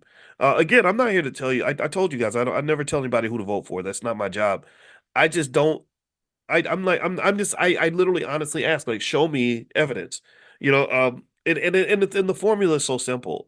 Because maybe it's because I'm 53, maybe it's because I'm a professor, maybe it's because I spent my whole life looking for patterns. That's all you do when you analyze data. When I was on the faculty of Syracuse, all I did was I would just look for patterns in the data, right? That's all you would do. So when the pattern is, oh, this is the same approach to getting elected that they used in the last election. Oh, it's fear. Fear is the operative word. Fear is very powerful. Fear is more powerful than love. Fear can be more powerful than desire. Fear can be more powerful than almost any positive emotion I can give you because fear puts you on that low vibrational frequency where all you're trying to do is avoid the potential pain that will come if you don't do as you're told. So the goal of every election, in my opinion, is to get you on the fear frequency. They don't want you showing up saying, okay, give me a reason to vote for you and I'll vote for you if you do this and if you do that. I have all these demands. They don't want that. They want you literally on this like, oh my God, I better do what you say or bad things are going to happen. It's like I pull out a gun and say, shut up and do what I tell you or we're all going to die, right? And then you just follow instructions. And some people operate on the fear frequency. I think Black people operate on that the most because we've gone through so much trauma, we've gone through so much stuff. And actually there's evidence of things like epigenetics that actually Cody Ransom is actually gonna do. If you don't know Cody Ransom, he came into class the other day. He's gonna do a true Black Wall Street a training in the Black Business School. If you want to take a look, go to b1wallstreet.com. That's b the number one wallstreet.com. He's extraordinarily good at this stuff, and he talks about epigenetics and the transfer of trauma through your DNA. And there's actually a lot of science behind that. Leading scientific journals are now questioning. They used to say, okay, your DNA defines everything else about you, but actually they're finding that the DNA can be affected by your environment. That literally you can change, you have the ability to change your own DNA based on your experiences. And who's had stranger experiences than us? We've had really difficult experiences in this country. So that survival mode that they put you into, it works because your DNA has so much trauma in it already that you're just pretty much going to do what you're told. You're going to, so what I want you to pay attention to is I want you to listen when people are telling you who to vote for, because they're always a lot of people are in the business of herding black people like we're like sheep or animals or something. I don't respond much to that. I'm not just sheep. I'm a lion. I'm a leader. I'm not trying to lead anybody, but I can definitely lead myself. I don't thank you very much for telling me what to do, but what you're doing doesn't work. Your strategy is a failure. I look at you and you're not succeeding. So why am I going to follow a loser? I'm not doing that. But the other thing is that there's big business in leading black people in the same direction. So if you listen to the language is typically very unintellectual. It's not very thoughtful because they don't think that you're a thinking people. They don't think that you're intellectual people. They think, okay, I'm going to keep it real basic, keep it real stupid, and basically say this is what you need to do because if you don't do it, these bad things are going to happen. And I want you to just kind of listen to the rhetoric and listen to the language, and I want you to just kind of pay attention to that because if I respect you and I want to be fair to you, then what I'm going to do is I'm going to say, look, here are all the options, here are all the things you could do, here are all the different candidates, here's what they believe. Pick the one that works for you, right? If I care about you and I respect you, that's what I'm going to do. But if I don't care about you and I don't respect you and I have a hidden agenda, I'm going to say, here's the option, follow this path. If you don't, then I'm going to ostracize you or I'm going to make you afraid of the consequences of not doing what you're told. So that's just kind of a type of slavery. And that's pretty much what you get, whether you're talking about the people, and it happens on both sides. I mean, the people that tell you to go vote for Trump, I think the same thing happens. So anyway, I don't want to even get into that too much. Let's talk about investing just a little bit. Now, so the Black Investors Cup starts tomorrow. I wish I could invite you guys to join, but we're all filled up for this cycle. So there's no more space. If you go to blackinvestorscup.com, you'll see the information, but you can't sign up now. I gave you guys in Money in the Morning first dibs, first access. So hundreds of you signed up. Now we're kind of full. So we'll let you guys know when we do another competition. This starts tomorrow. The cup is really big. I have to hold it like this, and I'll mail it to your house when you win. And also, you get lifetime access to the Black Business School. So here are some thoughts in terms of investing strategies, in terms of how you approach investing. First thing with investing always involves a risk. You cannot, it's very difficult to invest and make money without facing risk on some level. And there's two major types of risk. There's what they call systematic risk, and there's what they call idiosyncratic risk. Idiosyncratic risk is risk that relates to the particular company. Systematic risk is risk that involves bigger stuff like the whole economy or whatever. Like, so last week you had systematic risk that pulled down the stocks of most major companies. And that's because the jobs report came out and the jobs report wasn't so favorable. So the whole market kind of took a dip. You saw that last week where you had this big panic. Oh my God, stocks are, crashing because of whatever. Well, the recovery happened. I just went and I bought a bunch of stock and now I've made money because when everyone's running away from the market, that's when you want to be running toward the market. At least that's the conventional wisdom. So if you want to think about systematic versus idiosyncratic risk, you can think of it like boats on an ocean. So imagine that you're looking at the ocean and every single boat represents a company. So all these boats are on the ocean. Now, so they all have one thing in common. The one thing in common that they have is that they're all on the same water. Do you understand? So if a big tsunami comes through, it's going to hit all the boats. The rising tide will affect all boats, right? And so you've heard, you heard Obama say that, right? But there's reasons why some people, if you don't have a boat, then the rising tide means you already drowned. So that's the problem with being Black, is that you don't really have a boat. so anyway, so the rising tide, the changing tide will affect all boats. But here's the thing: every boat has its own idiosyncratic or specific factors. So every boat has a different size. You have some boats that are really big. You have some boats that are tiny. Every boat has a different captain. Some captains are really experienced and very good at steering the boat in turbulent water. Some captains don't know what the hell they're doing. Every boat has a different age. Some boats are brand new and shiny and strong, and some boats are a little old and tired. Some boats are headed east, some are headed west, some are headed north, some are headed south. The direction that the boats are going will affect how the tide affects them. Do you follow me? Do you get the analogy here? That's idiosyncratic risk. Idiosyncratic risk is the individual stuff that affects an individual company that doesn't have to do with other companies. Okay. So part of the reason that you diversify, you spread your money out is because you want to get rid of as much of that idiosyncratic risk as possible. This is why a smart investor does not go and put all their money in one stock or in a couple of stocks. That's not smart investing because you got too much idiosyncratic risk. You diversify so that you can get rid of the idiosyncratic risk, but then the systematic risk is very, very difficult to get rid of when it comes to stocks. The other thing too is that during the Black Investors Cup, and it maybe you're not going to do it this time, but maybe next time.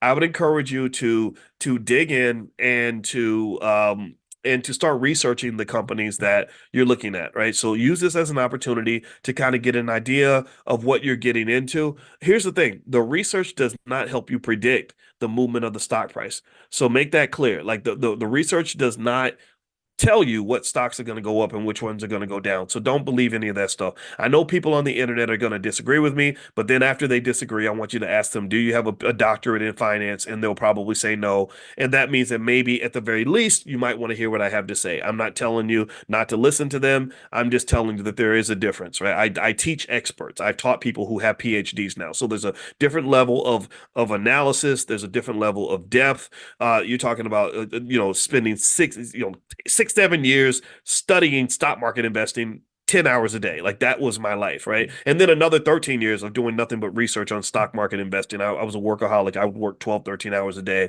consistently when I was in Syracuse. So basically, this notion that somehow you can look at a stock's reports and predict what a stock is going to do is pretty much wrong for the most part.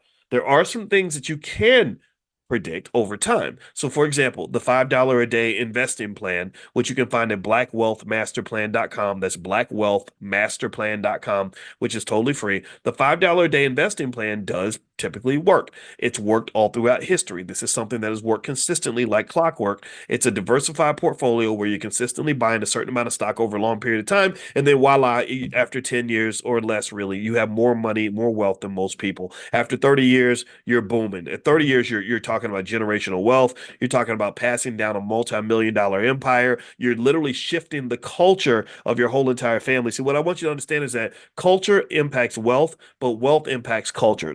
It is a what they call a recursive relationship.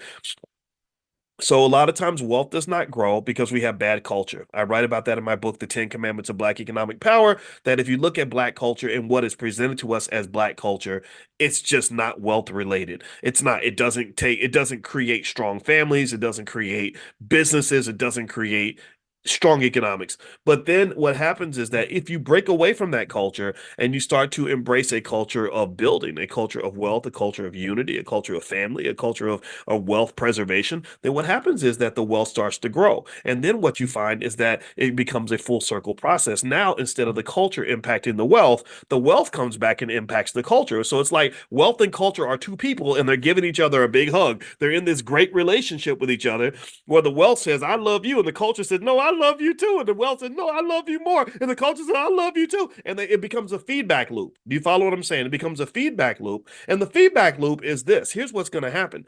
Blackwealthmasterplan.com. Write that down. Somebody type that in the chat so everybody can get it. Because sometimes people miss the URLs. And I say it 2 or 3 times, but after the third time, I'm not going to say it anymore. So just type in the chat so everybody can see it. So you go to blackwealthmasterplan.com. Here's what happens. You do something basic like the $5 a day investing plan. You're just chugging along, buying stock. You don't know a lot about investing. You're just buying because you're shifting to a wealth builder's culture. You let go of the BET culture. You let go of the sexy red culture.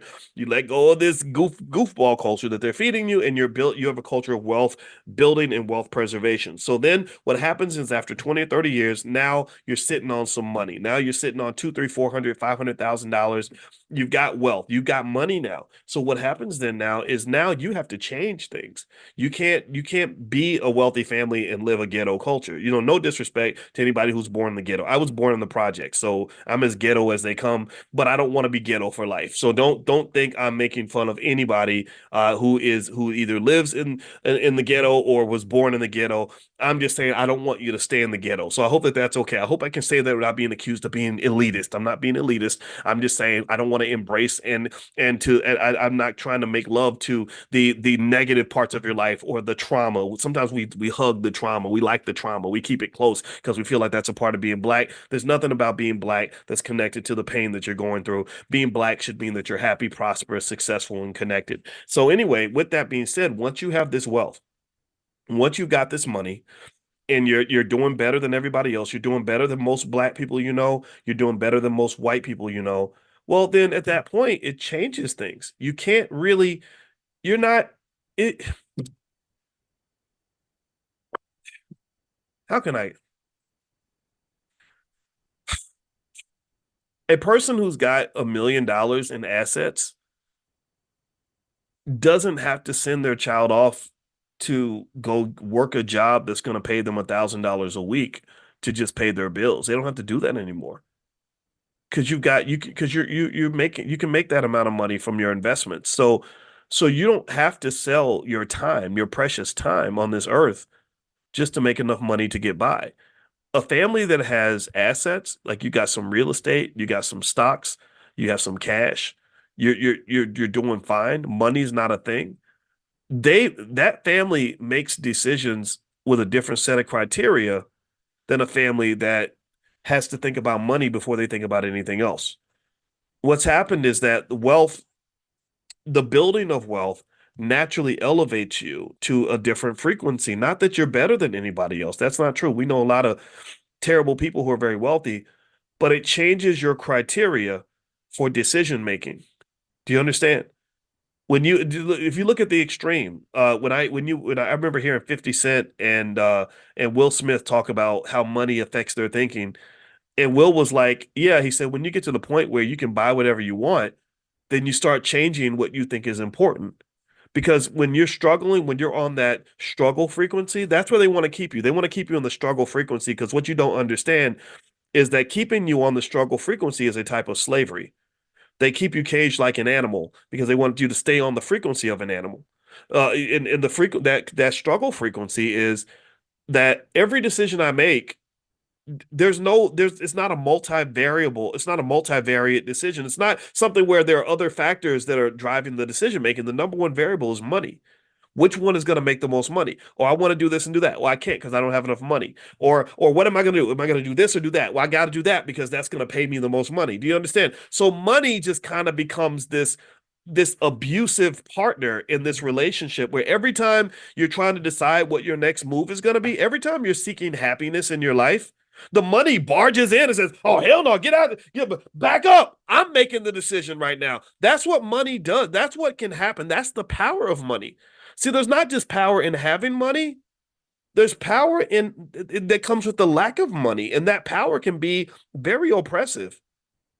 Do you think, I mean, think about this. Do you think that your colonizers could have so much power around the world over millions of people if they didn't have so much money to exert that power? The power is driven by the money. The money becomes just the Debo of your life. If you remember Debo from Friday, he would show up every time, you say, "I got $5." And Debo say, "No, I got $5." Right? So basically, the Debo in your life is money. When you are broke, when you are struggling, when you are on the brink of financial collapse, every decision you make is driven by money. And that is a terrible life to live because what that's done is it's taken away your ability to be a thoughtful, a thoughtful, critical thinking human being where you can look at all the different variables that shape your happiness. And instead, everything's got to come down to the money. Well, who am I going to date? Do I date the man who's nice to me, the man who sings to me, the man who truly loves me, or do I pick the man who has the most money? A lot of women will pick the man who has the most money. And that's what's really interesting. They'll look at men and the man who has the most money is in their mind the best man. And that tells me that you're operating on a certain frequency that I think is beneath what God intended for you to be. I don't think the universe and God intended for you to be a one-dimensional thinker, but that's what happens. When you get on the struggle frequency, you become one-dimensional. Everything's about the money. Which job are you going to take? The job that you love or the job that pays the most money? Well, I got to go for the money. Where are you going to live? You're going to live in the place where you got the best social life and you're meeting wonderful people and your kids are happy? No, I got to go live in the place that pays me the most money. And so what happens then is that people that have the money are able to control you like Pinocchio on a string. All they got to do, they say, "Oh, I want you to do something different with your life. So I'm not going to force you to do it. I'm just going to offer you more money. I'm going to financially incentivize you to go right when when everything in your soul was telling you to go left. So when you have money, here's the point. Here's what's going to happen when you build that generational wealth for your kids. What's going to happen is that you're going to give them something. In mathematics. We refer to this as degrees of freedom. You're going to give them, or another way to say it in a term that I've used before, is you're going to give them options. People who have options operate differently from people who have no options. Chris Rock said that. Remember that? How many of you remember when Chris Rock says that money just gives you options? Money makes you say, "Oh, I can actually do A, B, C, D, E, F, or G." Whereas when I grew up poor in the hood, I knew I only had option A. You understand? So when you have money and you have options, it does change your culture because you're making decisions based on different criteria. You're not just saying, okay, I'm going to do it this way because I can save $20. You say, no, I'm going to do it that way because it makes me more comfortable or it makes me happier. Or I'm going to take a flight and yeah, I could save $200 by flying coach, but my back hurts and my legs are long, so I think I'm going to go ahead and get the first class ticket. Or I could save $100 if I wait till Wednesday to fly, but really I'm going to get to my mama's house a day early, so I'm going to go ahead and pay the extra $100 and fly on Tuesday instead of Wednesday. Do you understand? So when you get that financial security, you'll find that it does shape your culture. Even when you have conversations with your kids about what they want to do when they grow up, you're not just going to be stuck on which profession pays the most money. That's the thing. When I have conversations with our kids about what they want to do when they grow up, I just make it really simple. I say, well, I kind of want you to be happy. That's it. I just want you to be happy because I don't care if you have a $70,000 a year job or a $60,000 a year job. If that $70,000 job is stressing you out to the point where you are depressed, sad, drinking yourself to sleep at night, and damn near suicidal, I don't want you to take that job. I don't care if it was a $200,000 a year job. Nothing is worth your happiness. Nothing is worth you trading your well-being. So, but I can say that because years before they were born, I was already planting seeds to have that financial security. I didn't know what my life was going to look like as a dad. I didn't know that I was going to marry a woman that had 3 kids and all this other stuff that I did. I mean, I'm glad I did it. But I didn't know what my life was going to look like. But one thing I did know as a young black man is that money was going to be important. I also knew when I was 25, I said, I don't know who my kids are going to be. I don't know what my life is going to look like 20 or 30 years from now, but I do know that it's going to be easier for me to make optimal decisions if I have money than it will be if I don't have money. It'll be easier for me to make the right move if I'm financially free versus if I'm financially incarcerated. So effectively, I started to invest long term, not just to have money, but really to just sort of be in a position where I could be the kind of leader and father that my children would need instead of a guy who says, hey, you know what? The 20 years before you were born, I completely wasted all that time and didn't do anything constructive with my life. So now you're going to struggle because I'm just sitting here trying to play catch up. I didn't want that to happen to me. And that was not any type of genius to help me to see that. It was just me disconnecting from this sort of instant gratification culture and thinking about delayed gratification. There are cultures around the world that already embrace these ideas. I see Aisha Verzi's in here. She's Nigerian like me. I'm 33% Nigerian. I don't know if y'all know. I'm very proud of that because the Nigerian culture was actually labeled as one of the most financially and educationally successful cultures for a few reasons. One, they really value family. Two, they really value education. And three, they have a tremendous amount of pride in who they are in terms of maintaining, I'm Igbo or whatever, right? I like they're proud of who they are. So they have a standard. Do you understand? There's a standard there.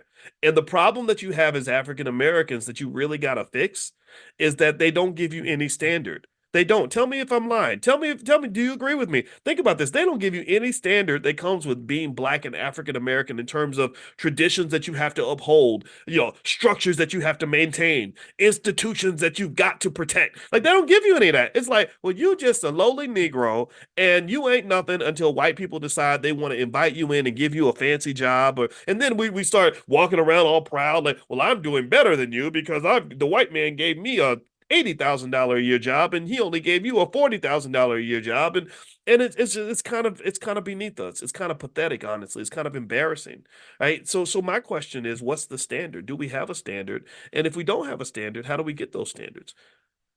Well, a lot of that formation of that standard formation comes from culture, which comes also from education. I think that not educating our kids is the multi-trillion-dollar mistake that we make every generation that we don't actually realize. It's going to take about 2 or 3 generations for us to realize how much we're giving away when we're letting colonizers educate our children, and because they spend all that time teaching them basically that you're really nothing, and that the only chance you have to be anything in this world is if somehow integration accepts you. And then later on, that's when you have the Civil War. You have the conflict between those who've been colonized psychologically to believe that we can't do anything without white folks. We can't move forward. We can't move an inch. We can't breathe. We can't talk. I can't think without a white man giving me his blessing or somehow providing a pathway for me, versus those who say, no, no, actually, we can do what we want to do.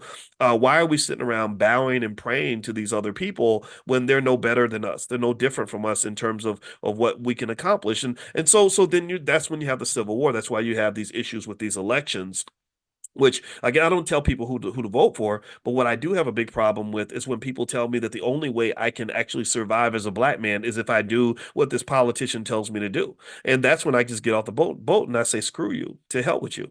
You're not going to tell me that this other person decides if my family's going to be good or if my family's going to be healthy or if I'm going to be successful, if I'm going to succeed. No, that's not where we're at. That's not where we need to go, in my opinion.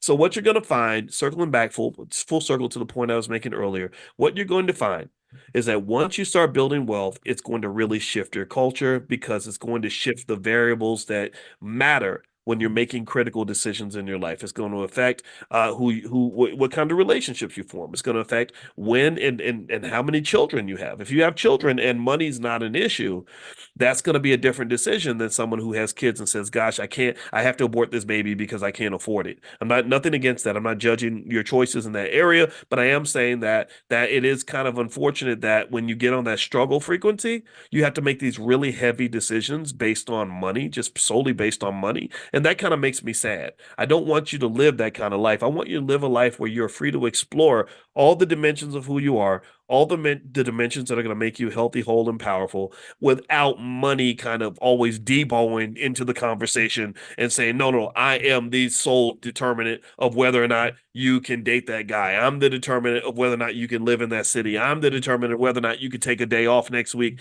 No, the money should not be the number one variable in your decision making. So sometimes when we talk about money, when we do our financial consciousness every morning, people get confused. They think that because I am a financial expert, technically that's what I am, I guess.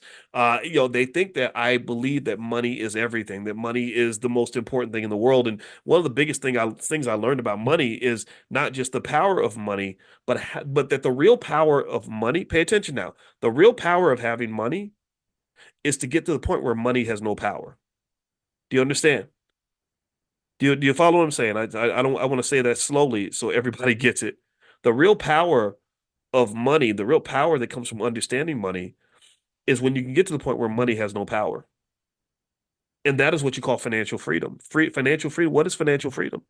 Financial freedom is not where money drives all your decisions. Financial freedom is not where you're sacrificing everything that matters to you so you can get more money. That's not financial freedom. That's financial slavery. That's financial slavery. So there are lots of financial slaves that make $100 million a year. No, financial freedom is where you can make decisions that are free from the influence of money. Why? Well, because you have enough money that money isn't important anymore. I go to the movies like when I got financial. You know what made me excited about becoming financially free is it was the little stuff. I thought it would be the big stuff. I thought it'd be like I could buy a certain car, I can get me a big house, whatever. No, it was the little stuff. You know what it was? This is so stupid. This is gonna sound crazy. When I used to go to the movies as a little kid, anybody when you grow think about it, remember back in the 80s and the 90s, you go to the movies and the popcorn would be like $5 or $6. And then they'd be like, well, you can get a drink, and the drink is another $5 or $6.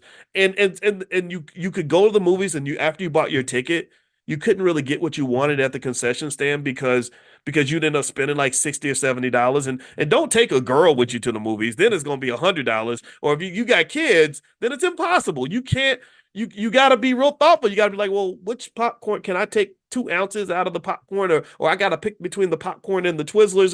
It was a terrible experience, honestly. It was very limiting. I didn't like it. You know what really made me happy was when I could go to the movies, and this is true to this day. I love the fact that I can take my girl to the movies and I can bring the kids, and I can say, okay, let's just get whatever we want. You can get the nachos, you can get a cheeseburger, you can get the popcorn, and I don't care that the popcorn is $5 because I can afford the $5 popcorn. I'm telling you, I think happiness in life is about the little things. It ain't the big stuff. Get away from the big stuff. The big stuff is nice. Go get the big stuff, but after you get past the big stuff, I want you to have financial consciousness to really meditate on the little stuff. The little stuff was I can go to the movies now and I can take my wife and take the kids. I don't have to leave anybody at home because I'm thinking, well, if I take the kids, it's going to cost me twice as much than if I just take my wife, or I got to go by myself. Right? These are the decisions I had to make when I was 25, when I was 25 and I was broke. A lot of girls didn't like me because I was broke when I was 25. And then maybe I didn't have any game or something. I didn't sit around and learn how to like go chase women. I was like chasing my academics and stuff. So maybe I was a little behind the curve. I didn't sit around with dudes trying to constantly scheme on how I can get more women. I just wanted one good woman that could, be by my side. So anyway, I remember going on dates, and I went on a date one time and I felt like this woman just wiped me dry. It was the worst feeling in the world. I remember that we went out to a restaurant and she got all this extra stuff that you normally wouldn't order if you were by yourself. Like, because she knew that I was gonna pay for stuff. And I remember her getting like two, she didn't get one drink, she got two, because the drinks are real expensive. She got the shrimp and the lobster. And I remember getting done and I paid $100 and something on this date. And I remember thinking, I can't never date this girl again. There was no even consideration about whether or not I enjoyed the date, whether I enjoyed her as a person, or I thought what kind of woman she might be. I couldn't think about that because I was like, I can't afford to go out with this girl no more. And she told her friends, she was like, yeah, I went out with Boyce and it was so great, and I want to go out with him again. And I was sitting there thinking, I'm never gonna take you out again because I cannot afford to go out with you anymore. I can't afford that. Now here's the thing. 20 years down the line, when I had enough money, it wouldn't have mattered. It'd be like, yeah, wow, we did spend some money, but oh well, I don't care. I would start thinking about what kind of person she was and if we'd be compatible and all this other stuff. But at 25, I was on the struggle frequency. And the struggle frequency was like, I can't go out with you again because I can't afford to spend $120 every time we go out on a date. And who knows, maybe in her mind she was thinking like, "Ooh, he was so generous, I'm gonna go give him some." But I didn't even know about that. I've never even understood this idea that you would trade your body and go, pick up some STDs just because somebody bought you a nice meal. I never understood that. Or people who think, well, because I took you to Red Lobster, you owe me the access to your womb because I took you out to we had a nice trip to Olive Garden, so now I get to be your baby daddy. I never understood that at all. I think that logic is just crazy because I think that your body is precious. I think that your reproductive organs matter. I think that who the father or the mother of your children is going to be is a $1 billion decision. And the fact that you're making $1 billion decisions over a $100 trip to Red Lobster or whatever, or $80 trip because Red Lobster ain't that expensive, that's crazy to me. That's the culture. That's what I'm talking about when I talk about the culture, getting you on that struggle frequency where you're thinking, oh, well, because he took me to Burger King, I got to give him some. I don't understand that. And I think that is beneath you. And I really think that this is something we have to reassess. So, one of the benefits of having economic security is I think it can elevate you off that struggle frequency where you can really start thinking about things a little bit more. And I can just tell you, when I think about that crazy date with that lady when I was 25 years old, maybe she would have been a great partner for me. I mean, I love my wife and stuff, but I met a lot of really awesome, intelligent, beautiful Black women, in my life. I'm not a kid, right? I've gone on dates and stuff, and who knows? Maybe it would have been a great relationship if I'd had enough financial security to not have the money come in and devo my decision making. So even if I had sat there and said, well, she seemed like a nice lady, maybe we could be compatible, the money would come in and say, no, you can't date her because you can't afford it. Look at your bank account. You can't afford that woman, right? And I don't think human beings should be thought about in that context anyway. So I would just say to you that once you get the wealth, it's going to automatically shift the culture. And if you shift the culture, you will shift the wealth. So always remember that wealth and culture go hand in hand, and you want to be very conscious. Cultural consciousness which is the term I want to coin right now, is really important. I think you want to sit around and think like, okay, what is the culture around here? Is this a culture that is conducive to the building of the things that matter, building of wealth, building of family, building of education, building of long-term benefits, institutional building, right? Things like that. And in fact, when you look at wealthy families, like you look at Warren Buffett's family and stuff like that, they don't really sit around trying to figure out how to fill out a job application. Their kids probably couldn't fill out a job application if their life depended on it. They're thinking about the preservation and the transfer of generational wealth. They're thinking about tax strategies. They're thinking about investment opportunities. They're thinking about all kinds of other things, but they ain't sitting around thinking about how, whether or not they can make more money working at Wendy's or at the post office. That's just not a conversation they have to have. No disrespect to anybody who's had to have those conversations. I have, we all have. But I think that our goal, our standard should be, let's elevate out of that. When you elevate out of that, you have so much freedom, so many more degrees of freedom in your life, just like going from a car to an airplane. When I took off and I got my pilot's license and I started flying in the airplane, I had so much more freedom than I had when I was stuck on the ground, driving in traffic, sitting behind the car that was in front of me. And so to some extent, you have this high traffic culture that we're stuck in, and it's miserable and it's polluted and it's screwed up. It doesn't bring out the best in us. So you just got to elevate, and that's what consciousness is. Consciousness is economic elevation. It is psychological elevation. It is spiritual elevation. And once you elevate, I guarantee you, so many things will be better, and you'll feel so much freer in the process. Okay, so anyway, I'm gonna let you guys go. So tomorrow starts the Black Investors Cup once a week or so. I'll go through the leaderboard and I'll announce who the leaders are, and we'll kind of talk about that, and we'll kind of drop some conversations about investing and strategies and all that. Those of you who didn't get to sign up this time, you will get an opportunity the next time we do another Black Investors Cup. It's going to be 6 weeks. It starts tomorrow, so I'll keep you guys posted. BlackInvestorsCup.com is where you can sort of take a look and learn more. Second of all, if you want to be invited to the private Zoom for our Money in the Morning financial consciousness training. We do this every single day, 7 days a week. Feel free to text the word morning. Just text the word morning, MORNING, to the phone number 87948. Text morning to 87948. Also, Cody Ransom's class on the true history of Black Wall Street is starting in the next couple of days. And if you'd like to take a look at that class and see if you'd like to join, feel free to go to b1wallstreet.com. That's B, the number one, b1wallstreet.com. And at b1wallstreet.com, you can see what the class is about and what they're doing. One membership, you can bring anybody in your family, so you don't have to buy multiple memberships for people in the same household. So it's sort of buy one, get one free. So feel free to go to b1wallstreet.com. All right, I'm out of here. Have a great day, everybody. Good morning, everybody. Good morning. I hope you all are doing well. Come on in and get comfortable. Welcome, welcome, welcome. I'm finally back. It is great to be back with you guys after taking that week off to go to Egypt.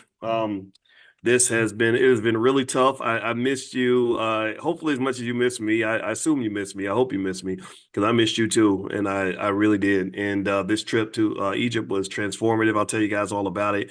Just give me 1 second though. I want to send a quick text message out to everybody who is invited to Money in the Morning and let them know that we are now starting. So give me 1 second here. If you want to get on the text list, text the word morning to the number 87948, and I'll send you a wake-up call. Text morning to 87948. All right. So give me 1 second. So one thing I was thinking about is this debt crisis that's on its way. And I'm going to share with you guys some information about that in terms of some data that I just read that you may want to be aware of. And I'm also going to give you some feedback in terms of what I think is really driving the debt problem in America. And I'm not talking about the government. Now, the government has a massive debt problem. Your federal government is they borrow your government spends money like rappers, but not all rappers. They would give rappers a bad name. They spend money like dumb rappers. You ever see a dumb rapper spend money, just throw all their money away? That's kind of what our government does. They're like a bunch of goofball dumb rappers that just, go to the club and drop 100,000 and then brag about it on Twitter. And this kind of behavior, as you can imagine, only leads to economic chaos and financial despair.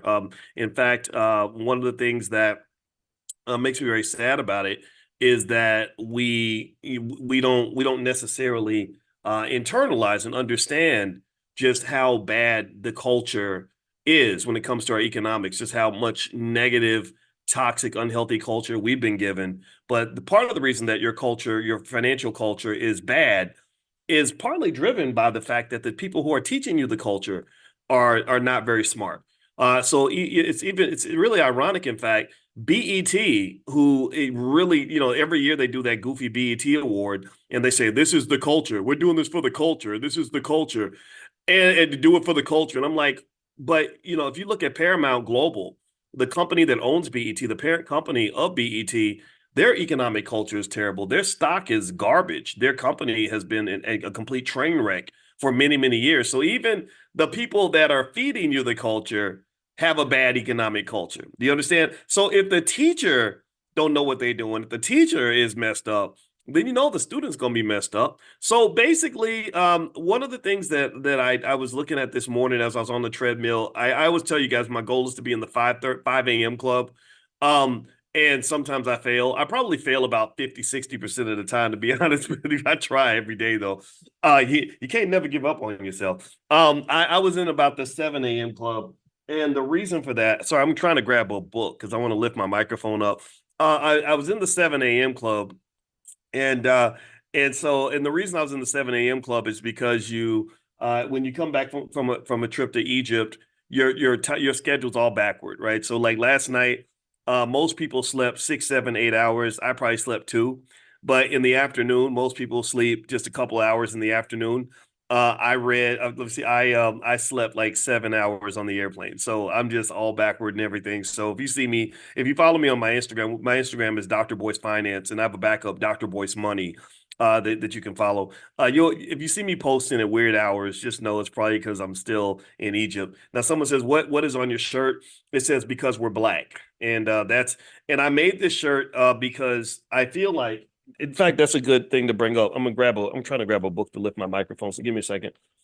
I made this shirt because I feel like this, and tell me if you agree. Give me a yes if you agree with any of this. I feel like because we're black, we have to do things different.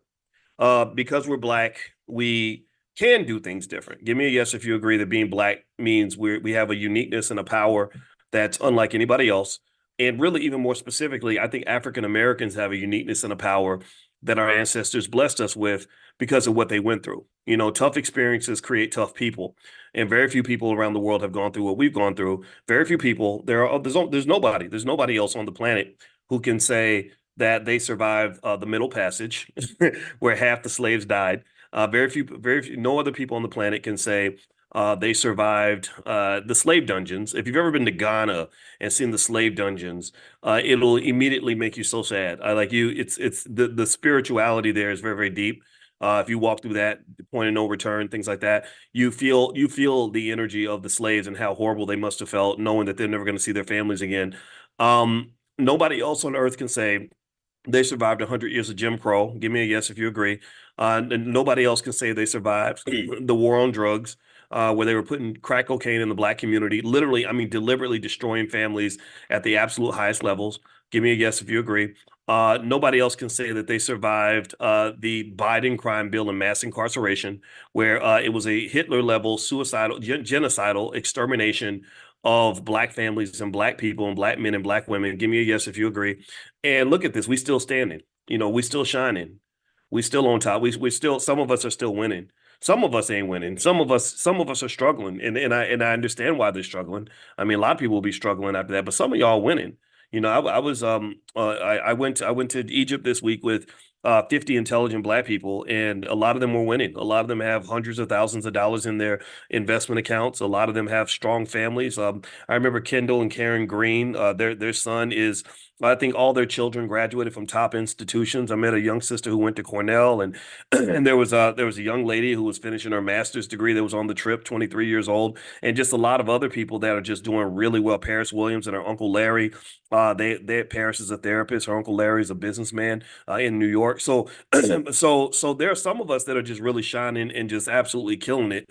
And I think that there's just this power that we have that I don't know if we acknowledge that power, right? I don't know if we see that power. I think that we kind of might talk about it, but we don't necessarily see it. I think sometimes it's tempting to see blackness or or African Americanness, which is a unique type of blackness.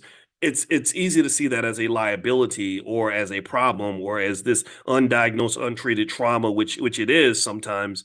But if you can overcome that, if you heal from that, you become like a great athlete who went through the hardest training imaginable. Like you've been through the toughest training ever. And if you imagine, if you watch the Olympics and you saw these great athletes, nobody makes it to the Olympics unless they train extremely hard, right? Every single athlete at the Olympics could probably tell you about training camps that they went to where they just broke down every muscle in their body, ran to the point of exhaustion. I remember Kobe Bryant, after he'd lost the championship and he was coming off the court, he's dripping with sweat. He played his butt off. He scored 40 points, but they still lost by 2. So it was a heartbreaking loss. He was really sad. He was really depressed. He was kind of broken. And they said, so what do you plan to do now? He said, same thing. I'm going back to the gym this summer. I'm going to work until the point of exhaustion. And the next year, Kobe came back and won a championship the following year. So every time you get broken down, that does make you stronger. When you go through those tough experiences, that's what creates tough people. And a lot of our children, unfortunately, haven't inherited that. A lot of our children are not tough people because we want to make everything easy. Right. A lot of our children don't have what we got. They ain't built like us from Gen X and before Gen X, the boomers and because we went through some stuff. We went through some trauma. Let me give me a guess if you've gone through this. We went through some hell. And the thing is that hell, as bad as it was and as unfortunate as it was, for some of you, your hell gave you the ability to go build your own heaven. Right. People who've been through hell, who can withstand hell, have the strength to create heaven on earth if they are focused enough to do so. But in order for that to happen, you have to heal. Just like that athlete that goes through that really tough training camp, they got to have some time where they actually heal, right? The Navy SEALs are the toughest soldiers on the planet, or the toughest soldiers in our military anyway. And after they go through Hell Week, where they have to stay up for an entire week and just go through unbelievable amounts of torture and pain and discomfort and everything else, they have to have some time to heal. But once they heal, what happens? What happens after they heal?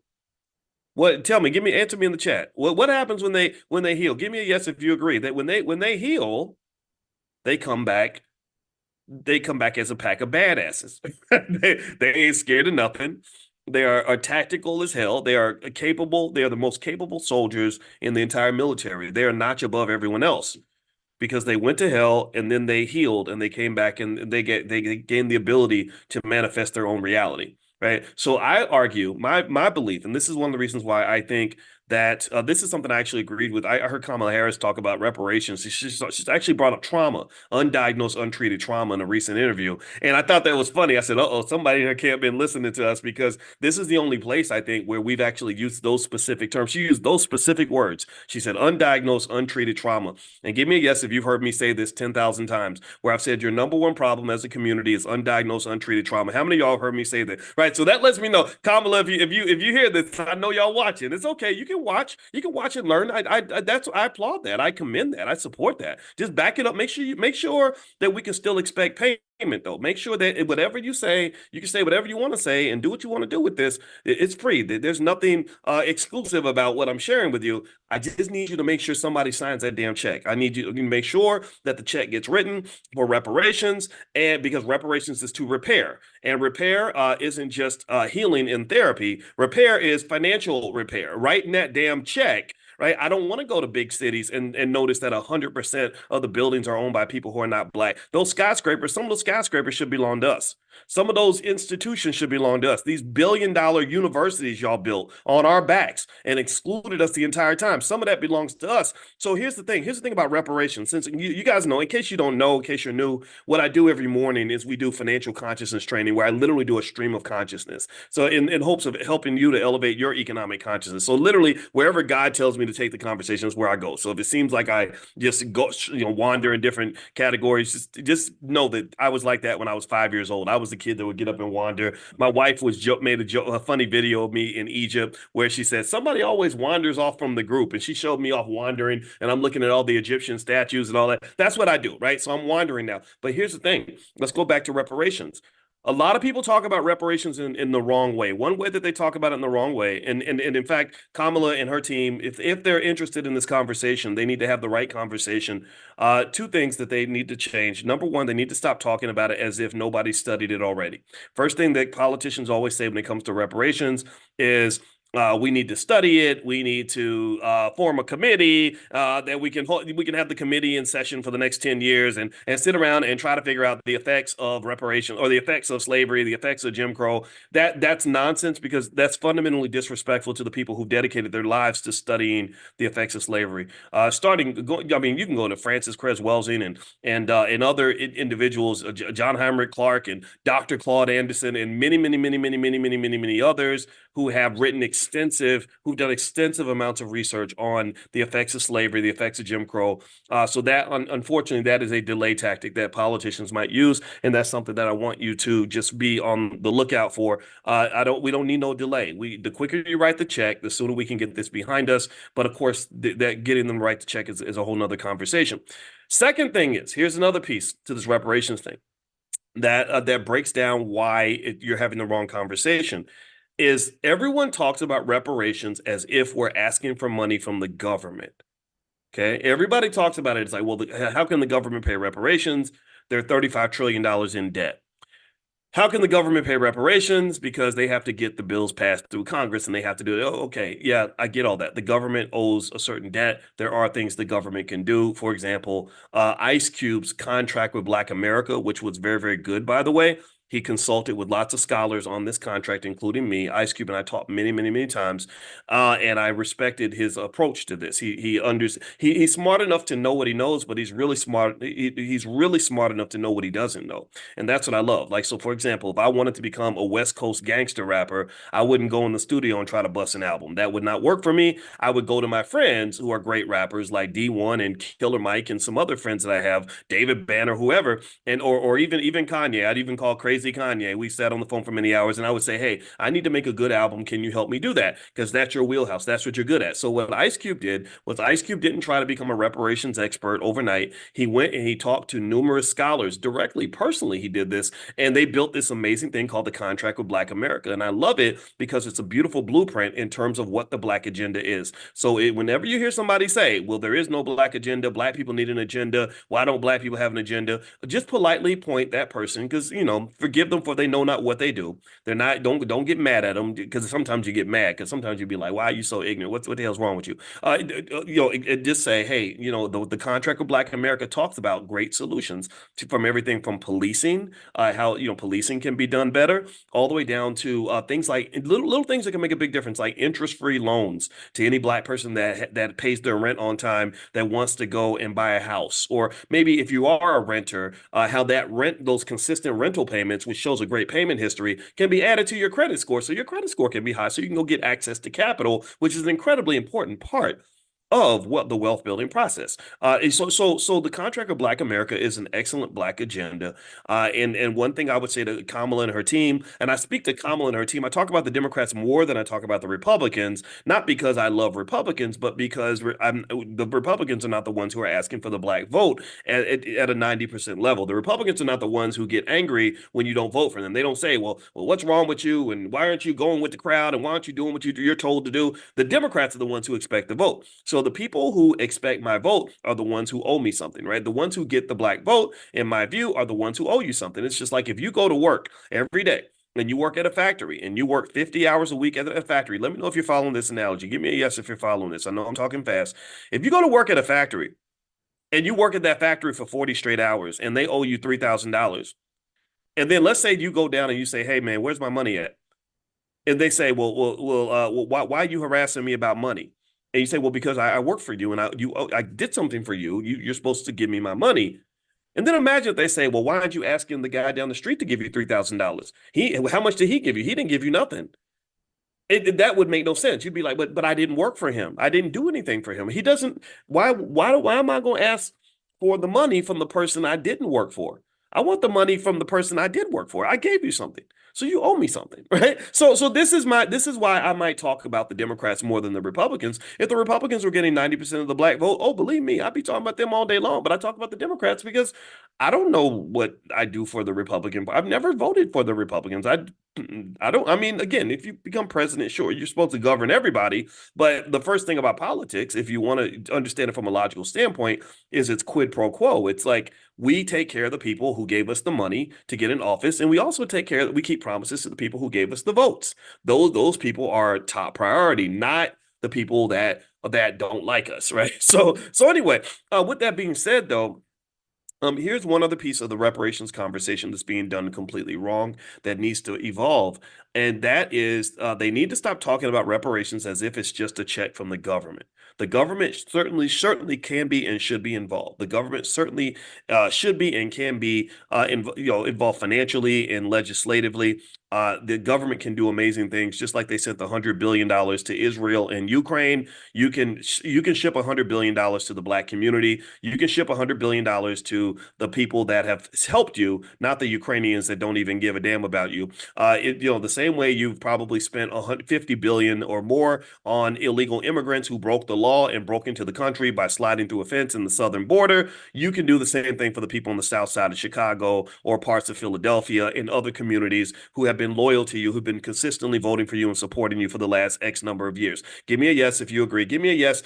Sometimes when I talk like that, people think I'm radical. They're like, how dare you ask white people to do something for you? You're supposed to be serving them. How dare you break slave protocol? How dare you be logical? How dare you tell us that 2 + 2 is 4, boys? Because everyone knows that 2 + 2 is 187. Well, I'm sorry. I taught mathematics at the University of Kentucky, and last time I checked, 2 + 2 was still 4, even if it hurts your feelings, even if it pisses you off, even if you think that I'm being a radical black man by saying this, right? So logically speaking, the government can certainly be involved, and they should be involved. But here's the point that's being missed. Okay. I want you guys to write this down and keep this in your memory because I need y'all to help make this point. Like, make it on Twitter, make it on Instagram, make it with your friends. This is the message that needs to be shared. The message is this: the government is not the only entity that should be writing the damn check. In fact, the government is probably the least equipped to write them damn reparations checks. The people that are the most equipped to write the checks for reparations that should be written are institutions like Harvard University with what is their endowment? How big is Harvard's endowment? Let me Google that because it gets so big. It was massive 5 years ago, but it's probably even more massive now. Let me see here. The Harvard University endowment is, drum roll please, it is. Let's see how much they have. Wait, hold on. Wait, I'm looking this up. Come on, Google. You're so slow. All right, it's $50 billion. It's $50 billion. The University of Texas has $45 billion. Yale has $40 billion. Stanford has $37 billion. How about y'all write the check too? How about y'all go ahead and do your part in making sure that this check gets written? Because the government's in debt. The government, sure, they can still write checks. They're sending that $100 billion to Ukraine. That check ain't gonna bounce. But there are people out here that have money. How about we go to the major corporations? How about we go to let's go to I don't know. Let's look at the largest corporations in America. Let's make a list. Okay, largest corporations by market cap. Let's see what Mr. Google pulls up for us. The largest companies in the world by market cap. How about we start with Microsoft in their $3.1 trillion market cap? I'll take some Microsoft stock as part of my reparations. How about that? Give me a yes if you'd be happy. Microsoft stock, what's it trading at about? Let's say 200 a share. I can't remember what it is. How many of y'all would be happy if you got maybe 1,000 shares of Microsoft stock as part of your reparations? A couple $100,000. Would you be able to find something to do with that? How about some Nvidia stock? Oh, Nvidia's worth 2.88 trillion. I'll take some Nvidia stock. I'm like at a restaurant ordering from the menu. Like I'll take cheesecake and a cheeseburger and also a filet mignon and a milkshake to go with it. What about Apple? Apple's worth a couple of trillion. How about some Apple stock, right? And so my point is to say that it's not just the government that needs to pay the reparations, because if the government's paying it by itself, then that's a lot of money. That's the government's going to have a hard time with that because the government's kind of been milked, honestly. The robber baron era has reemerged. Just so y'all know, this started in the 1970s. The United States was a much fairer country in the 1960s for economic reasons, right?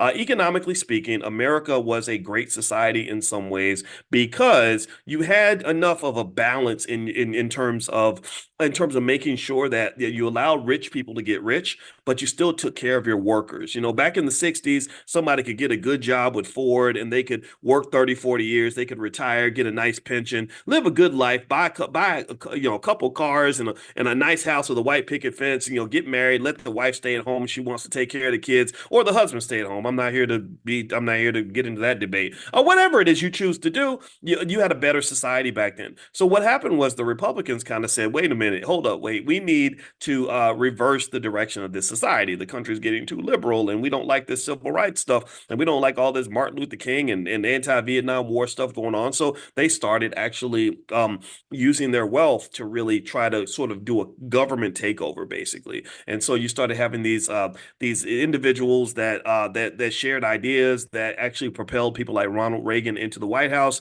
and Reagan sort of reversed the direction of the country, where we decided in the 1980s that greed is good, and then they started chopping taxes quite a bit. And in fact, when Reagan almost got assassinated, when somebody tried to assassinate him, that was when he had a lot of popularity and he was able to get a lot of tax cuts passed. And he pursued this goofy idea called trickle down economics, where basically they said if we make rich people richer, they're going to trickle the money down to poor people. But apparently Ronald Reagan never took an economics class, because nobody in their right mind thinks that rich people get rich by giving their money away. Rich people don't get wealthy by letting their money trickle out of their pockets. They get rich by keeping the money in their pocket. So basically trickle down economics did not work. But what it did do was it began the process of creating a massive government deficit, because you don't have the taxes that you need. There should be more tax revenue. Rich people should be paying more in taxes, and or even goofy little things like how corporations can just write off damn near anything and not pay taxes, but yet workers pay the taxes. So most taxes in America get paid by regular people who go to work every day, which is fundamentally unfair. However, in the midst of this unfairness, part of my job as an economic advocate for you and your family, and an advocate for all Black people who want to be economically intelligent, is to say this is one of the reasons why you want to have that LLC. You want to have that situation where you can get those tax benefits and you can get together just like rich people and have your little family meeting and go on a vacation together, but do family meetings and write all that off on your taxes so that you can write off your lifestyle. Not in an unethical way, not in an illegal way, perfectly legal, but also using the rules that are really helping in your favor as a business owner and as a wealth builder. So let me know if you understand what I'm saying when I tell you that we believe some fundamental things in the Black Business School. Number one, we believe that every Black child should learn how to start a business before the age of 12. Every Black child needs to start a business before the age of 12, or learn how to do that. Anyway, the same way they learn how to dribble basketballs, throw footballs, they learn how to twerk, they learn how to rap. How about they also learn how to start a business? Because they ain't gonna make no money twerking. Twerking don't pay, except unless you're Cardi B. Rapping don't. 99% of all rappers never make a nickel rapping. And then the ones that do, they get shot or something, and then all your money's gone because you're dead. And then most of those little boys at basketball camp ain't never gonna make a nickel playing basketball. They're gonna get life lessons. Like playing sports taught me a lot about life. I love sports. I'm an athlete. I did all the sports, but never have I made a nickel. I mean, even though in my head I want to believe like everybody can identify as what they want to identify, like a boy can identify as a girl. I identify as a 6'5", very handsome Black man, a 6'5" manifestation of Denzel Washington. So not only am I incredibly handsome, but I'm incredibly tall, and I'm also going to be signing a $100 million NBA contract next season. But then some people will say that's a fantasy. I say they're a bunch of liars, and they're just trying to be mean, and they're bullying me because that's what I identify as, and I can be whatever I identify as. However, if that does not work for you, then I would say to you that perhaps all that energy that we're putting into these other things that don't have economic benefits, some of that energy can also be applied to things that are going to help us to be financially secure and have access to financial peace and access to freedom and all these other things that we fantasize about but aren't necessarily equipped and trained to pursue. Okay. So every black child should learn how to start a business before the age of 12. Give me a yes if you agree with that. Every black child should have somebody buying shares of stock for them on the day that they're born. I talked to a young black man yesterday who was the night manager of the hotel I'm staying in. My wife and I are in New York for one night. It's on our way back to Chicago. We just went to Egypt. And the brother came up to me and he was very nice to me. He offered me some coffee and we started talking. He said, I follow you. I say, great. What's your name? He says his name was Roland. He was from Guyana. He was very intelligent and I invited him to come to class. Maybe Roland, if you're in here, say something in the chat. And one thing I told him was I said, do you have any? I said, how old are you? He said, I'm 34. I said, do you have any kids? He said, not yet. I said, well, I think you should have children. I hope that you do. If that's your plan, I encourage you to not let time get wasted because a lot of us waste time. And I said, but also, I said, one thing that you also should know is that if you are an economic visionary, if you are an investor, you have to have economic consciousness. And I said, economic consciousness means that you can't just see what you see what's not seen, right? You can't just see what's in front of you. You see what's coming down the pike, right? You don't just see what is, you see what could be. I said, so let me ask you this. Are you going to have kids? He said, yes. I said, okay, so your son or your daughter or your children, let's say that they're negative 5 years old.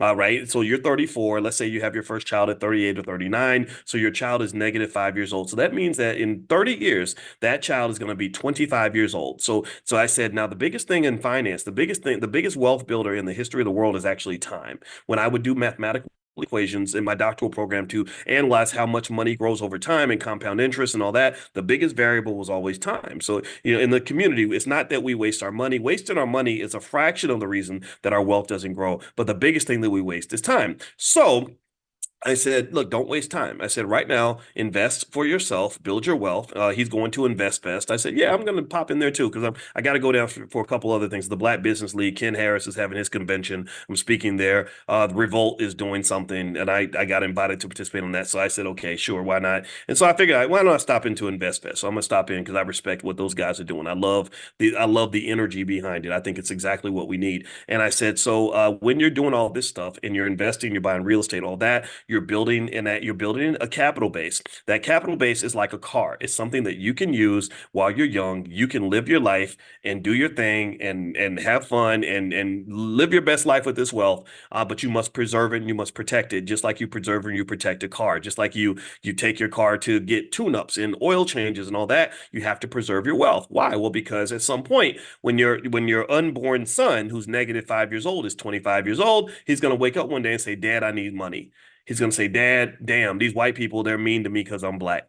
He's going to say, man, I hate my job. Right. And what you want to be able to do is take this massive capital base that you've been building for 30 years, which by that point could be in the hundreds of thousands, if not the millions, if you do it consistently with little things like the $5 a day plan, which I've shown you all on multiple occasions.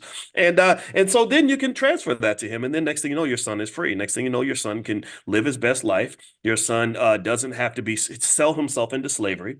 I said that young black people that don't have an economic base, that don't have a capital base, where nobody invested for them, they pretty much have to sell themselves into slavery. That's where you're looking for somebody that's going to help you pay bills in exchange for you giving them 40 hours a week of your life. 40 hours a week is a lot of time. You can do a lot of stuff in 40 hours. You could you could teach your kid, you could spend time with your parents before they get old. You could go to the gym. You could live a great life, but you can't because you have to go to work 40 hours a week. Well, why is that? Well, because nobody thought about you in advance. There was nobody in the family that had enough economic consciousness. Maybe they weren't trained. I'm not blaming them because again, the conversations I'm having with you, I guarantee you've never had these conversations with anybody else because these are conversations that I'm equipped to have as a finance professor because I've been obsessing about these topics for 30 years. So what I'm saying to you is that what I said to him is I said, okay, invest consistently now, invest with deliberation, be as aggressive with your wealth building as you are with everything else. I looked at some of his assets. I said, okay, this crypto, okay, we're not gonna put a lot of our money into stuff like this. We're gonna go for some solid companies. We're gonna go for some of the big corporations, the WalMarts and whatever it is, some of these big corporations that are gonna grow and make money. And in fact, actually, now that reminds me, I've compiled a list of 10 of the best stocks for beginners that I can share with you guys. I'll text it out to you all next Friday. Make sure to get it. Make sure you're on the text list. If you're not on the text list for this class, to get an invitation to Money in the Morning, text the word morning to the number 87948. Text morning to 87948, and I'll send you all this list that I made.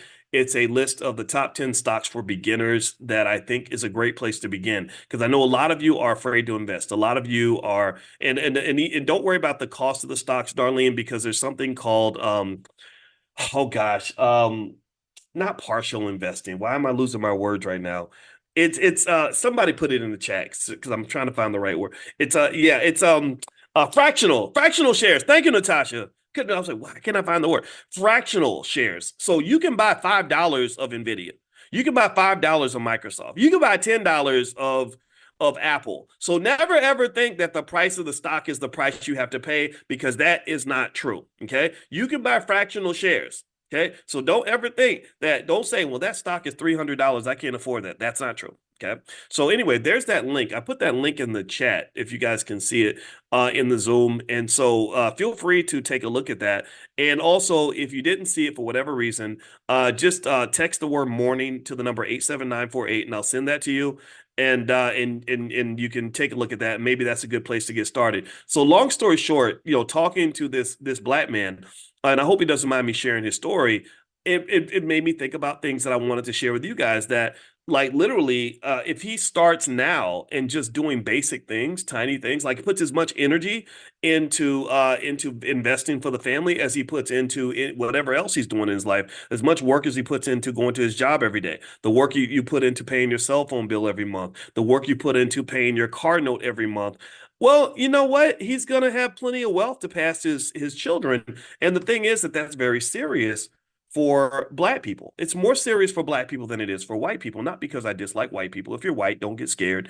But the reality is that being black is hard. It's harder to be black than it is to be white in a lot of contexts. The economic system is not as welcoming to African Americans as it is to anybody else. Even when we've talked about politics, I've been very honest and said, I don't have anything against Kamala Harris or Donald Trump or anybody, but Kamala is black in a certain context. If Kamala was an African American woman, African American, not just black, African American woman married to an African American man, I don't believe that she would be considered for the presidency, because America has a unique relationship with African Americans. I think that we have a special type of hatred that is thrust upon us. We have a certain type of fear that they have with us. And to some extent, some of us look at us almost like the untouchables.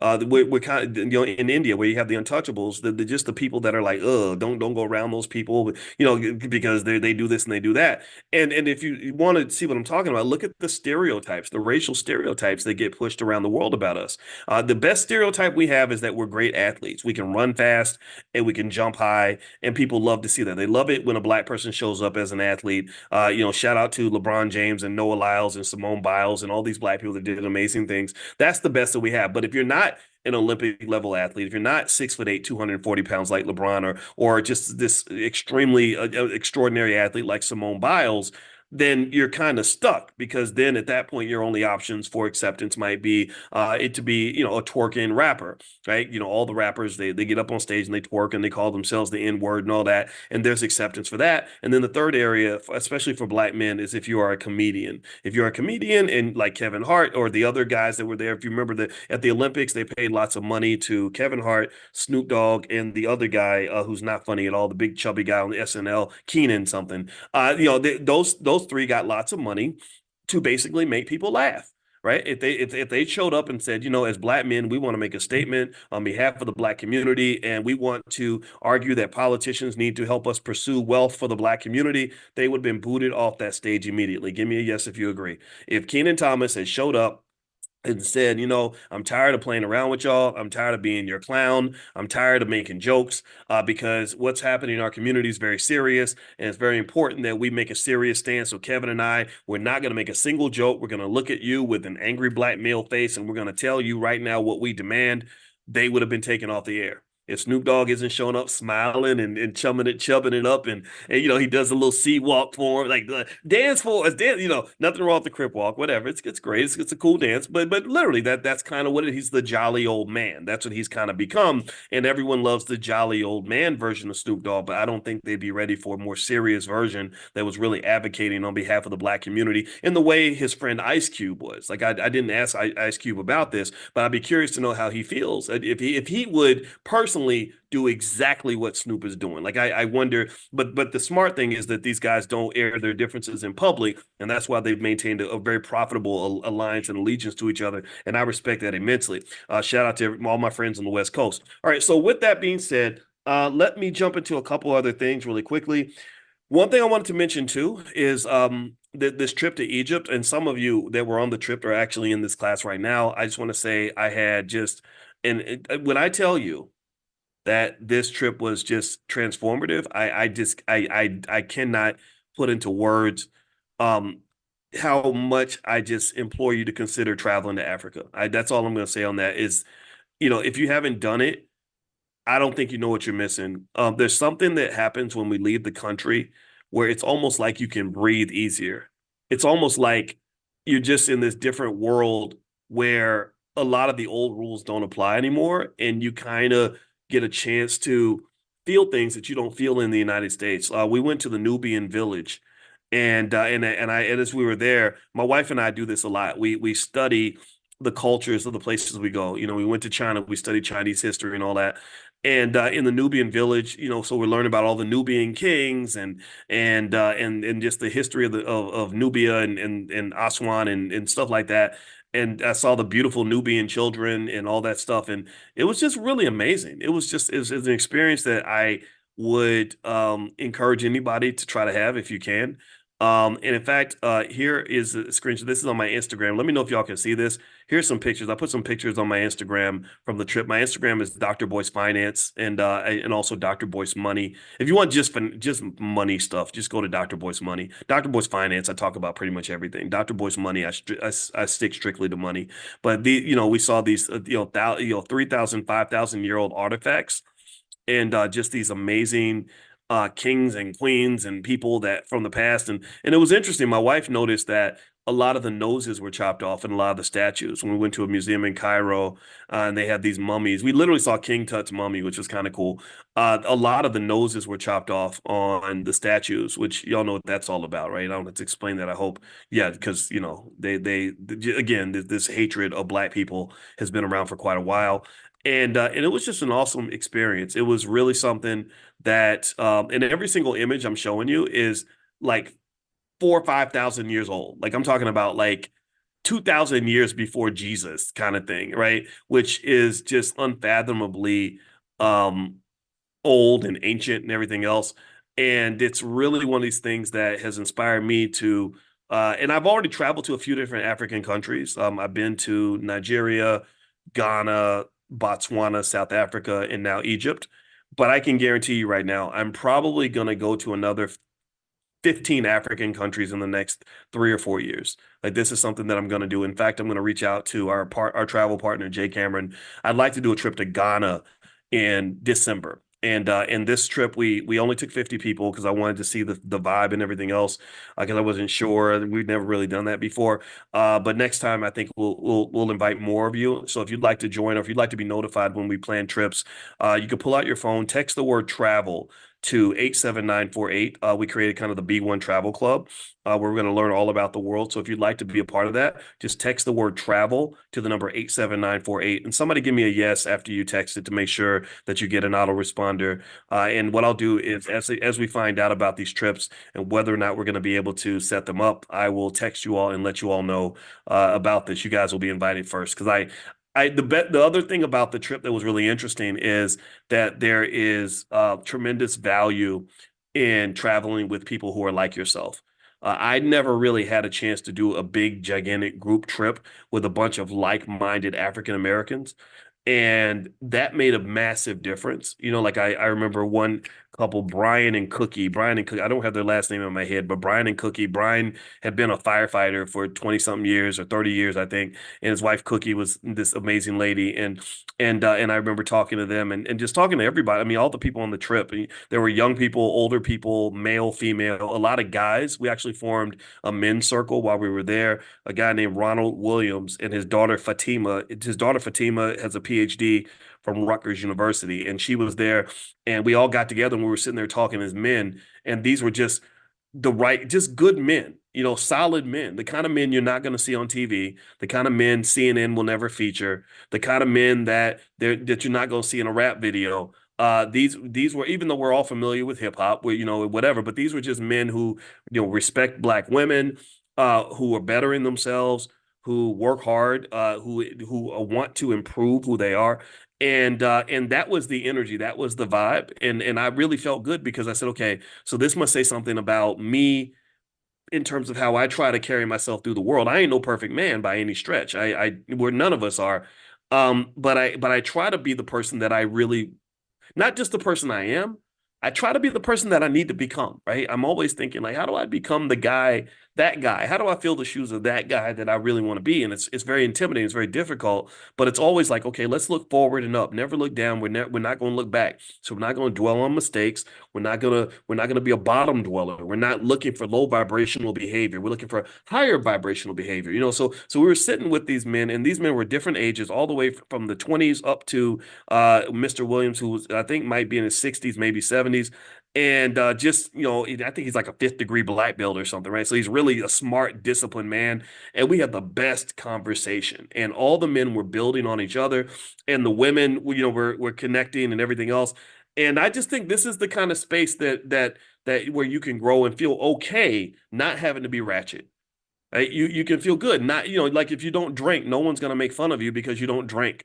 Because maybe you have a feeling that alcohol is not healthy for you, right? So it doesn't mean that you can't drink though. There were people there who did drink, and nobody made fun of those individuals either. It's just more like if you don't drink, no one's gonna say, well, why don't you drink? Why don't you hit this Henny? Why don't you drink this 40 ounce with me? Why don't you get some Cristal? You got, like you don't have to deal with all that stuff, and no disrespect or anything, but I think that ability to express our higher version of ourselves is really empowering. And so I was learning from everybody I was talking to, and the background. One brother brought his daughter with him, and his daughter was, I think, 23, and the father was in his 50s. Greg Williams brought his daughter, Jessica, and Jessica was finishing a master's degree in social work. So she and my wife got along really well, and my wife mentored her and explained social work, and you can make great business alliances as well, because once you get there and you get in the space. I talked to one sister who's doing some stuff that's multi-million dollar kinds of stuff, and we just started talking, and you form partnerships and connections, and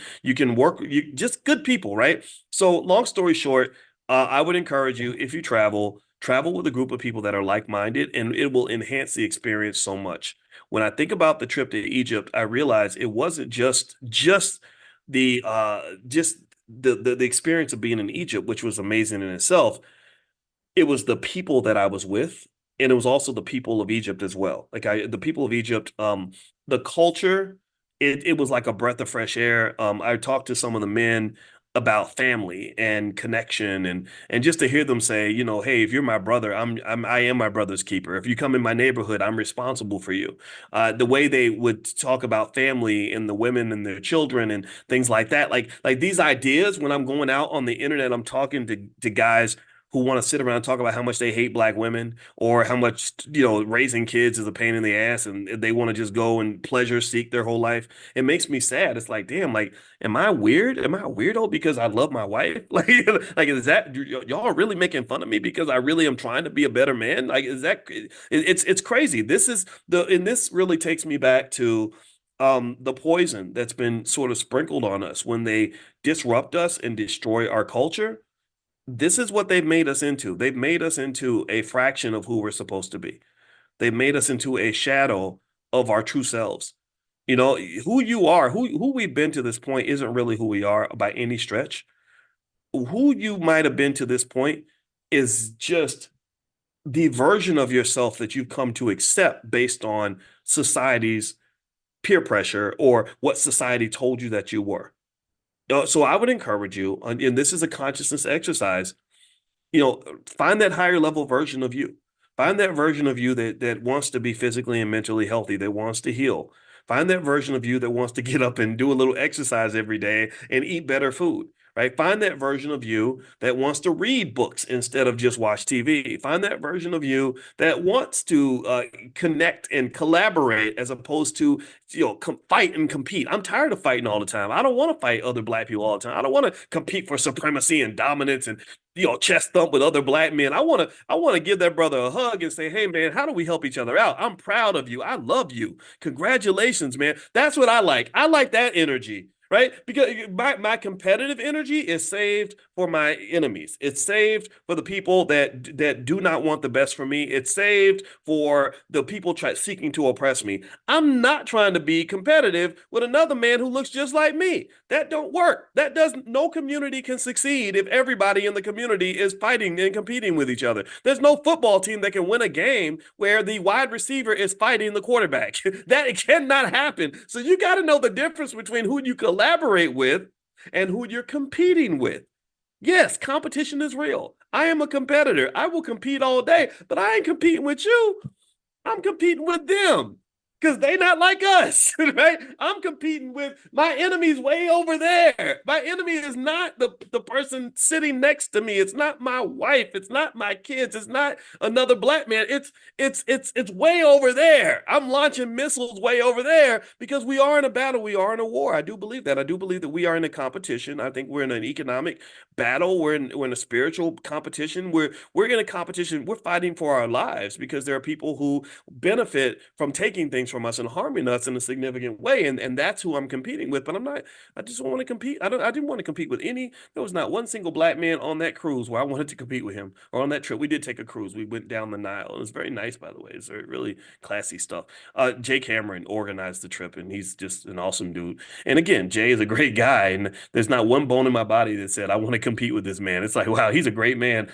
I want to hang out with him. He would make a great teammate. Right? So anyway, long story short, if you want to get notified when we make travel plans or have any other trips that we want to put together, just text the word travel. Write this down. Or somebody type in the chat so everybody can see it. Text the word travel to the number 87948. If you text travel to 87948, I'll let you know. I'd like to go to Ghana in December.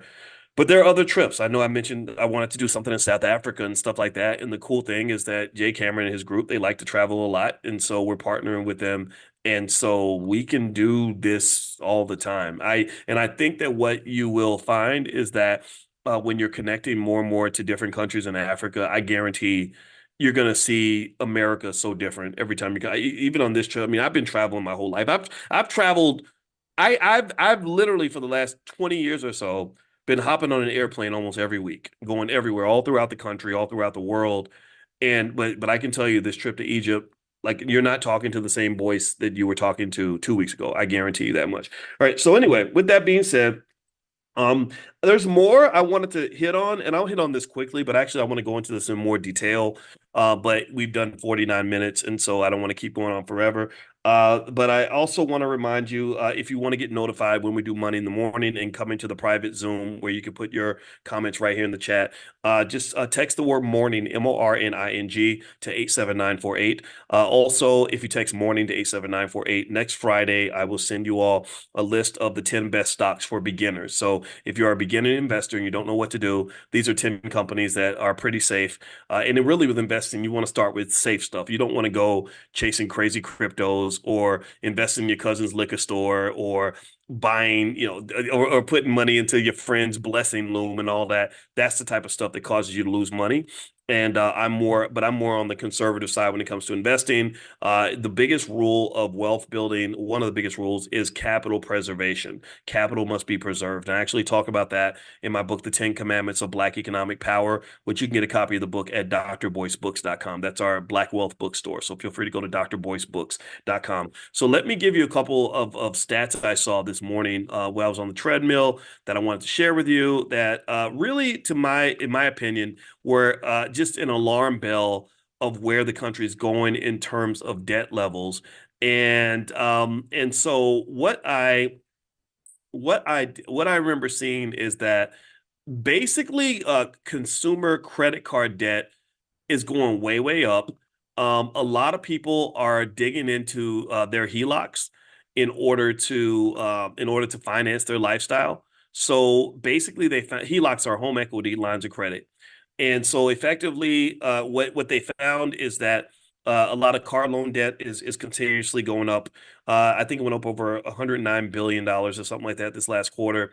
Credit card debt's going higher. Delinquencies have remained pretty flat, but they've had a kind of an upward trend, which means that not only are people sort of taking on more debt, but they're also having problems repaying the debt and paying the interest on the debt. And so this feeds into what you saw last week in terms of the stock market kind of really having a big correction. I don't think it's anything to be alarmed about, though, right? So don't take this as a reason to be afraid.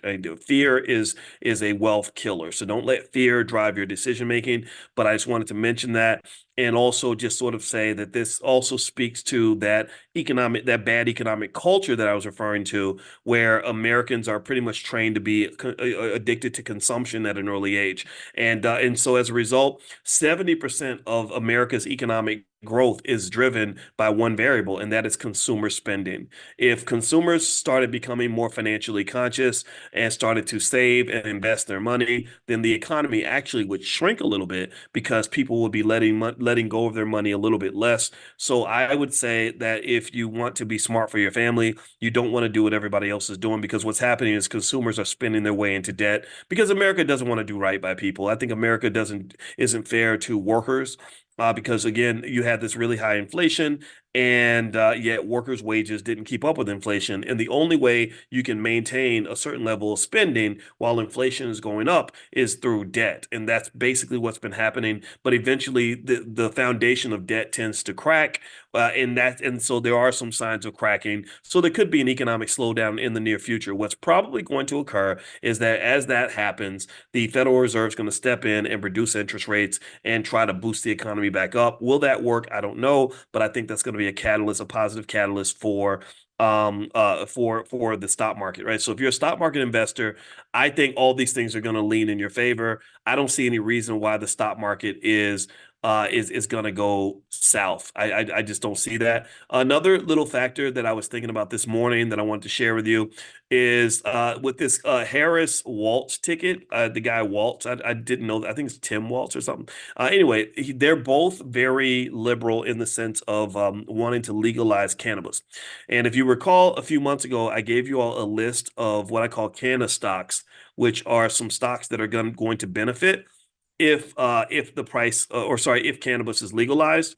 So what I'm going to do is I just put in the chat a list of cannabis stocks that you can grab onto, that you can invest in, some ETFs, things like that. This morning I bought a cannabis ETF. I think the ticker symbol was YOLO, YOLO. And then there's another one I think called POTX, POTX, POTX.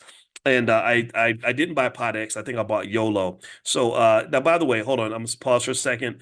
Sheila says she cannot hear. Can y'all hear me? Give me a yes if you can hear me. Let's take a quick sound check.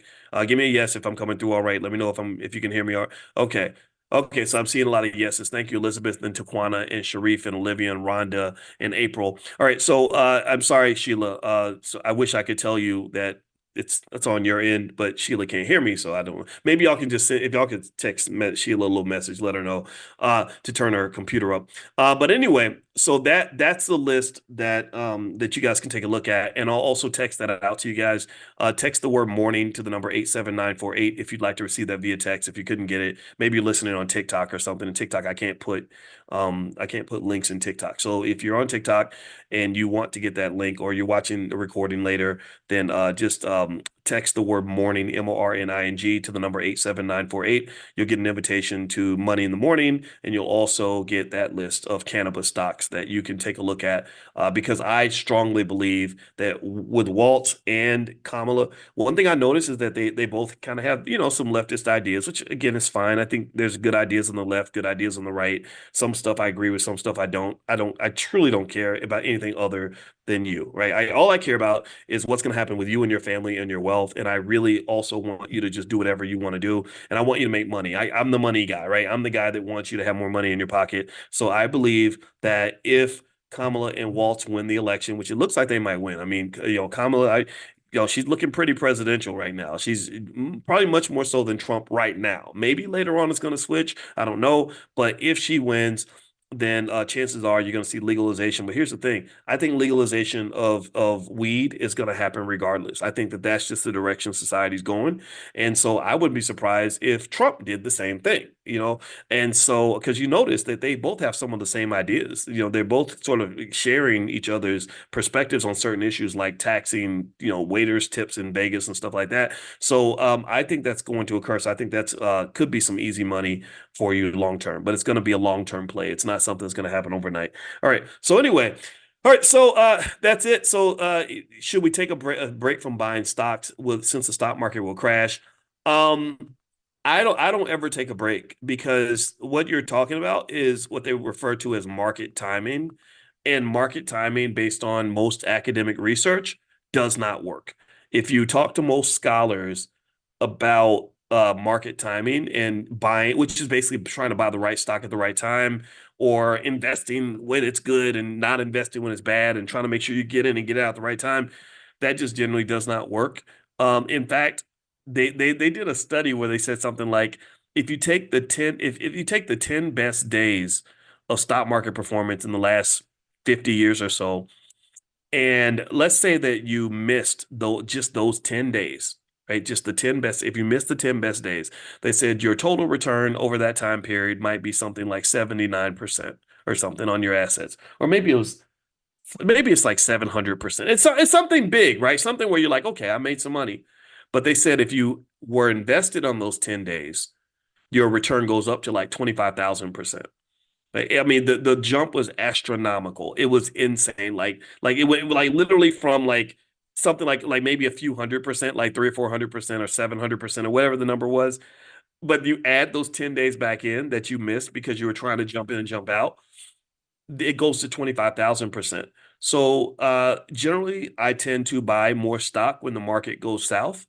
If I sell, I tend to sell assets that have gone up in value in order for me to pay the things I want to pay for.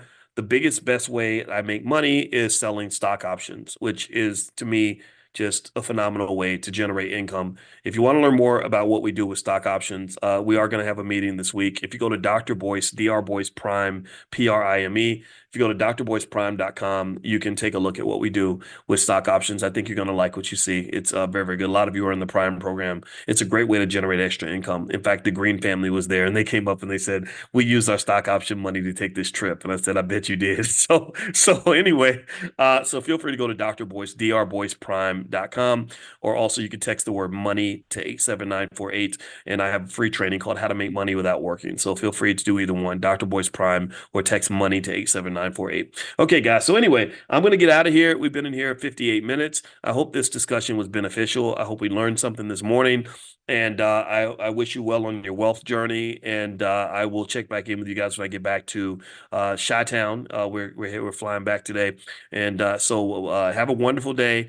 And we're going to get right back on our routine every morning, 10 a.m., 7 days a week. So Harris, I want to take a look at Kamala Harris's statement on reparations. And Kamala made some statements about it that I thought were worth looking at. I shared the video on my Instagram, but I realized some stuff that I wanted to break down for you guys today in this conversation.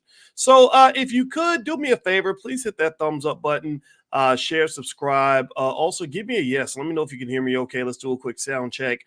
And we're going to get started on drboycetv.com right now.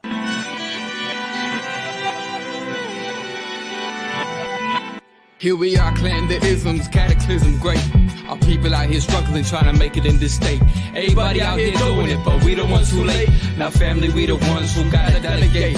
Get that money in the power, never be fake. Stick to cosign for 3. What did he say? Create jobs, support our own. Educate the same and buy back your home. Got 3 degrees, triple 10. 3 PhDs, now we on the CNN. DBTV, let's talk about negligence. Ignorance is bliss, but we can turn it to intelligence. Believe none of what you hear, half of what you see. Let's break it down here on Dr. Boyce TV. Here we are. Hey, what's going on, guys? Welcome to drboycetv.com, the home for intelligent Black people. My name is Dr. Boyce Watkins. Can you guys hear me? Give me a quick yes if you can hear me. Let me know. Let's do a quick sound check. Make sure my sound is coming through all right. I just got back into the country. I spent the last 11 days in Egypt, and it was a truly transformative experience. I kid you not. If you haven't visited the continent of Africa, you have to do it. If you haven't visited Egypt, I highly recommend it. Egypt was amazing. It was quite enjoyable. The people there were amazing. We went to the Nubian village and learned all about the Nubian kings and all this other stuff. And I'm gonna tell you, if you haven't gone to Africa, you got to go. And we should be going regularly. But anyway, I hope you all are doing well. And I just had to come in because I had a thought. And sometimes I have a thought and I say, gosh, I need to share that thought because I think some people can benefit from it. And actually, my other thought I want to share before I move on is that if you want to travel with us, we are going to start in the Black Business School doing some international trips, mostly to Africa. And so if you'd like to join our travel club, we have the B1 Travel Club. You can join for free. Just text the word travel to the number 87948. Text travel to 87948, and I will and you'll be connected to the B1 Travel Club so that if you want to travel with other like-minded people, you'll get to have that experience with us if you decide to do that. All right, so anyway, let's move on here. Hit the thumbs up button. Thumbs up. Everybody hit the thumbs up button, share, subscribe, all that stuff. And also don't forget this podcast is on Spotify. Look up my name, you'll find it. All right, so how many of you saw, give me a yes if you saw Kamala. I got to say Kamala because one of my friends corrected me. I called her and I said, I was thinking about Kamala. She said, it's not Kamala, it's Kamala. I said, oh, sorry, it's Kamala. I'm sorry. I'm going to get that right. Anyway, Kamala Harris. Did any of y'all see Kamala's most recent statement about reparations? She made a statement. I think it was on The Root. I don't know if those people at The Root are still mad at me, but I kind of I tend to piss everybody off because, we don't live in a world where people like truth. They just want you to say what they want to hear. And so there's a guy, Michael Harriot or something, who seemed to have a big issue with me, but whatever. I don't give a shit. But anyway, so we're talking about Kamala. And I was thinking about that reparations statement. She made the statement on reparations, and I'm going to play it for you guys. And then I want to analyze this. I want to break this down for you because I think this is something that I want you to observe and I want you to think about. I don't want you to necessarily pick your candidate based on what I say.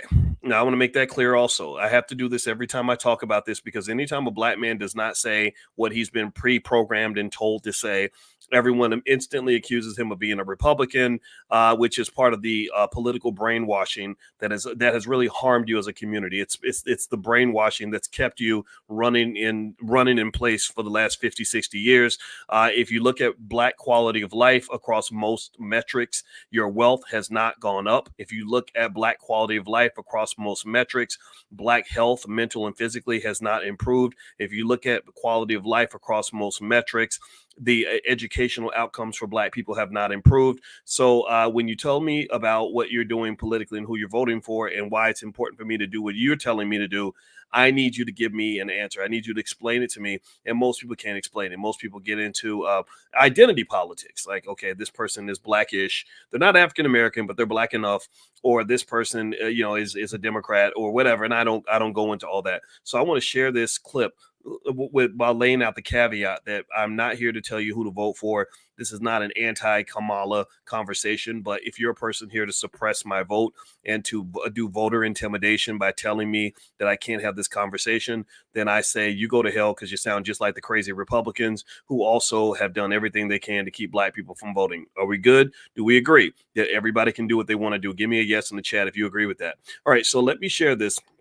I put this post up on my Instagram. My Instagram is the real Boyce Watkins, and I'm gonna play this clip for you. And there's some little subtle things in here that I don't know if everybody is gonna be able to catch, but I really want you guys to catch this. And give me a yes if you can hear this audio. Okay, I hope you can hear it. I'm gonna play this clip. Here we go. Let me see if I'm sharing my screen right because I always mess up the technology. Here we go. Right now. And we can discuss what that is. But look, we're looking at more than 200 years of slavery. We're looking at almost 100 years of Jim Crow. We're looking at legalized segregation and in fact, segregation on so many levels that exist today based on race. And There has not been any kind of intervention done, understanding the harm and the damage that occurred to correct course. And so we are seeing the effects of all of those years play out still today. As president, you would be willing to lead a conversation on what reparations for Black people would look like. Yeah, including things like what we should be doing to take very seriously undiagnosed and untreated trauma. Do you support reparations for Black people? Well, listen, again, we had over 200 years of slavery. We had Jim Crow for almost a century. We had legalized discrimination, segregation, and now we have segregation and discrimination that is not legal but still exists and is a barrier to progress. We have disparities around housing. We have disparities around education. We have disparities around income. And we have to recognize that everybody did not start out on an equal footing in this country. And in particular, Black people have not. Let's really be clear about that. So I'm not going to sit here and say, I'm going to do something that's only going to benefit Black people. No. So I'm not going to sit here and say, I'm going to do something that's only going to benefit Black people. Okay. All right. So were you guys able to hear that? Let me know if you're able to hear that. I want, again, just so you know, in this space, I want to really encourage you to be critical thinkers. I'm a college professor. I've been a professor for 30 years now, or I've been a PhD for 20 years, almost 20 years. Yeah. I got my PhD 22 years ago, but I've been teaching at the college level since I was 22 years old. And so my goal as your teacher, as one of your teachers, is to encourage you to really think and to analyze. So here's what I want to draw your attention to. I want you to look at the framework within which Kamala addressed this very controversial, very divisive issue. Okay. I want you to notice, first off, that when she talks about reparations, she does something a lot of politicians do. Politicians are tap dancers. They're really good at dancing around a topic, dancing around an issue without giving a straight answer. So if you notice in the very beginning, first thing she says is that, when you talk about reparations, we can talk about how to address that, right? That's kind of like, okay, the part that matters the most, which is what are you actually going to do when you're in office to address this issue? She kind of brushes that to the side very quickly. It's kind of a delay tactic a lot of politicians use, where they say, look, just hurry up and vote, and then we'll deal with that later. And the reason I'm skeptical of her willingness to really address this issue head on is because when Ice Cube talked about reparations with his contract with Black America, Kamala went out of her way to tell Angela Rye that she thinks that rappers like him need to stay in their lane. She said some rappers need to stay in their lane. And I said, well, what is his lane? His lane is the Black community. His lane is the reparations conversation. His lane is right up the lane that you claim to be in. But you go talk to Angela Rye because Angela Rye is your friend, and Angela's going to give you a silly interview where she's going to ask you goofy questions like, who's the greatest rapper alive, instead of doing an interview where you're actually going to be asked serious questions like, okay, what are you going to do about reparations? That's the first thing I want you to pay attention to. The second thing I want you to notice, and I'm going to play this again because I want us to really pick this up, and you can watch this if you're a thinker. I like thinkers. I like people that like to use their brain. If you notice, she also does something that therapists teach you to do. If you ever have a problem with your spouse, use this technique. What they all understand, politicians understand, that people want to be heard. They really want you. They want you to hear their problem, even if you don't solve it. Hostage negotiators use the same tactic. And what she does is she goes out of her way to spend a lot of time describing the problem, describing the issue, letting you know, I hear every single point you've made. I completely get where you're coming from. I get that. Right now, again, that doesn't mean I'm actually going to help you solve the problem, though. That's just me emotionally connecting to you. So you say, yeah, that's right. It ain't right. Yeah, we did have 200 years of slavery. Yeah, we did have Jim Crow. Yeah, we did have discrimination. So what that does is that creates this momentum, this emotional momentum, where you're connecting to the speaker without necessarily getting a solution. This is actually something that they say you should do if you get married or something and your wife comes to you and she's like barking about a bunch of problems that she has. Just say, I understand. Gosh, you probably feel really bad about this. I did forget to take out the garbage, and I get it. You're probably so upset about that. Literally, and it's kind of sad that it works, but it does. So if you listen to Kamala speak, what she basically does is addresses the problem. It speaks on the problem. Sorry, she speaks on the issue and describes the issue without actually creating a solution to the issue. So I want you, let's listen. And now I want you to listen again with a critical ear. And I want you to see if you can hear what I'm hearing. And if you want to go take a look at the video directly, it's on my Instagram. My Instagram is Dr. Boyce Finance. And my financial Instagram is Dr. Boyce Money. Dr. Boyce Finance is partly financial, but Dr. Boyce Money is 100% financial. So depending on what your perspective is, you can pick a place to hang out. All right, so here's the Instagram. I'm gonna play this again. Let me know if you guys can hear it, because I really want us to critically analyze this. They're not used to Black people being critical thinkers. They're used to us being emotional and shaking our booties and going to the polls and all that. I want us to start thinking a little bit so that we can get something for our vote. So here's her comment again. I want you to listen for what I mentioned earlier. Here we go. I think there has to be some form of reparations, and we can discuss what that is. But look, we're looking at more than 200 years of slavery. We're looking at almost 100 years of Jim Crow. We're looking at legalized segregation and in fact, segregation on so many levels that exist today based on race. And there has not been any kind of intervention done, understanding the harm and the damage that occurred to correct course. And so we are seeing the effects of all of those years play out still today. As president, you would be willing to lead a conversation on what reparations for Black people would look like. Yeah, including things like what we should be doing to take very seriously undiagnosed and untreated trauma. Do you support reparations for Black people? Well, listen, again, we had over 200 years of slavery. We had Jim Crow for almost a century. We had legalized discrimination, segregation, and now we have segregation and discrimination that is not legal but still exists and is a barrier to progress. We have disparities around housing. We have disparities around education. We have disparities around income. And we have to recognize that everybody did not start out on an equal footing in this country. And in particular, Black people have not. Let's really be clear about that. So I'm not going to sit here and say I'm going to do something that's only going to benefit Black people. Okay. All right. Now, did you notice what I was talking about earlier? How many of you, give me a yes if you picked up on what I was referring to before? If you noticed how she basically answered the question kind of similarly in both ways, right? So this really, I mean, I imagine it's hard to do her job. So I'm not nitpicking at that part. I get it. She's a busy woman. But you notice she hit the same talking points each time. She stated the problem, but didn't necessarily commit to a solution to the problem. She talked about slavery. We had 200 years of slavery. We had 100 years of Jim Crow. We had so many years of legalized discrimination, and now we still have discrimination to this day. She basically answered each question identically over a 4-year period.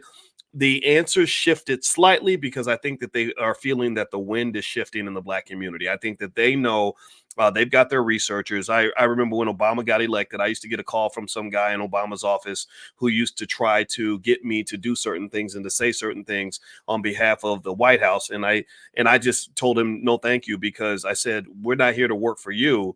Black people don't work for you. You work for us. We put him in office. And I say we because I supported him tremendously. We put him in office, so he needs to answer to us. And we already answered to him. We showed up when we voted. Now it's time for you to pay the piper. And that became a very uncomfortable conversation very quickly, because I think that there is a level of discomfort that people get when they're confronted with an intelligent Black man. You know, if I had been some idiot or some rapper who's trying to, sell 1 million records, or some guy with a criminal conviction over my head where you promise me that you're going to make it go away if I say what you want me to say. I really do believe this is happening, by the way. I do believe that some people, they're able to basically say, you have this problem, we'll make it go away if you will play ball with us, right? And I think that that's fundamentally unfair to the masses of people who really are genuinely looking for something for their vote. So with that being said, I really wanted you to notice that the other thing that was really funny that made me kind of laugh is she mentioned at the end, did anybody catch where she brought up undiagnosed and untreated trauma? Did y'all catch that? Now give me a yes if you have been listening to me long enough to know that I know that now. I know that they were listening to something that I said, because I'm the only person that I know of anywhere that used those specific words repetitively within the Black community. There is no other person I know that has hundreds of thousands of followers that was specifically using the term undiagnosed and untreated trauma. And I've specifically stated to you that when you talk about Black wealth, the number one problem you have is undiagnosed and untreated trauma. That's why my wife and I created, who's a therapist, she's a full professor of social work and a licensed therapist, and we created the first ever Black financial therapy department, because I talked to my wife and we were brainstorming. I said, some of our people just need therapy. They need therapy because if you're able to get therapy and to start healing, then you stop having all these trauma responses to your environment that are causing you to overspend, that are causing you to overeat, that are causing you to ruin your relationships, that are causing you to pop off and feel like you got to pop out and show ninjas, like making you always feel like you have to fight everybody, and including yourself. And then because what happens is there are people who see that.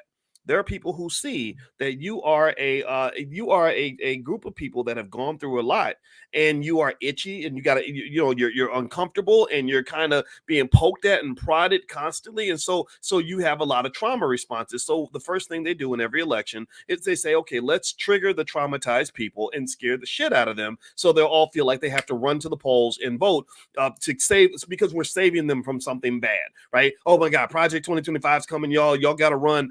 And I get it. I'm not saying I like Project 2025. I don't. But really, I was like, well, what about Project 1994? That's the one that actually killed you. Does anybody know what I'm talking about when I say Project 1994?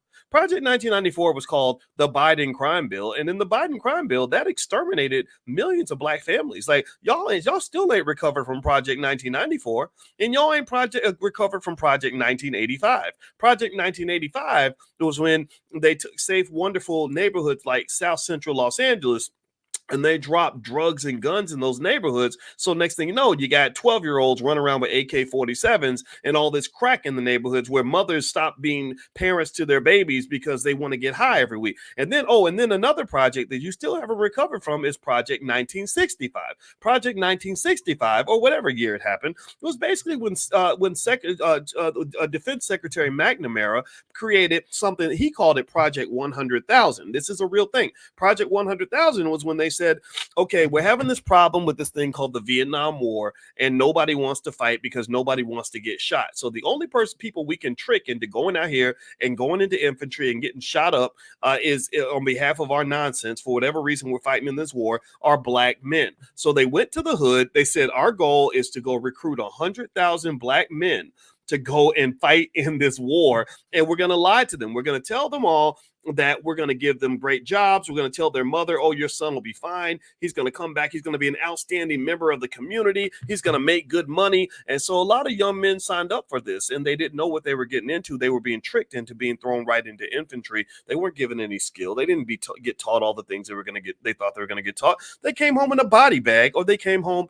hooked on heroin, or they came home with significant brain damage from the PTSD. Anybody ever been, how many of y'all, give me a yes. Has anybody ever been raised by somebody with PTSD who was in like a war, like an actual, like whether it's Desert Storm or the Vietnam War? Anybody ever go through that? I have. Anybody had a daddy ever hooked on drugs? Anybody ever deal with that? I have. my father to this day he's very, very sick because of the Agent Orange that happened in the Vietnam War, and he was a hell of a son of a bitch to live with. That's why bullies don't scare me, because my father was a big scary motherfucker. Excuse my French. He's a man that's actually killed people, who literally had tremendous amounts of horrific effects that came back from that war. And I have a lot of empathy for him, though, which is another reason why I respect every single veteran that's in here. I will not allow people to disrespect veterans in this platform ever. So long story short, it was Project 2025. It might be pretty bad. Yeah, they take away the right to choose, or they start doing things about gay rights that we don't like, or whatever it is that's in that thing. But my thing is like, well, all that's got to get passed through Congress. But what we did actually experience, and what did actually destroy our families, was Project 1965, Project 1985, Project 1995, and whatever they're doing to you right now. So this is what I want you to kind of understand. This is why this stuff, that's why when you run up and you say, oh, Lord Jesus, Dr. Boyce, to Project 2025, I'm like, man, please, I've been there, done that.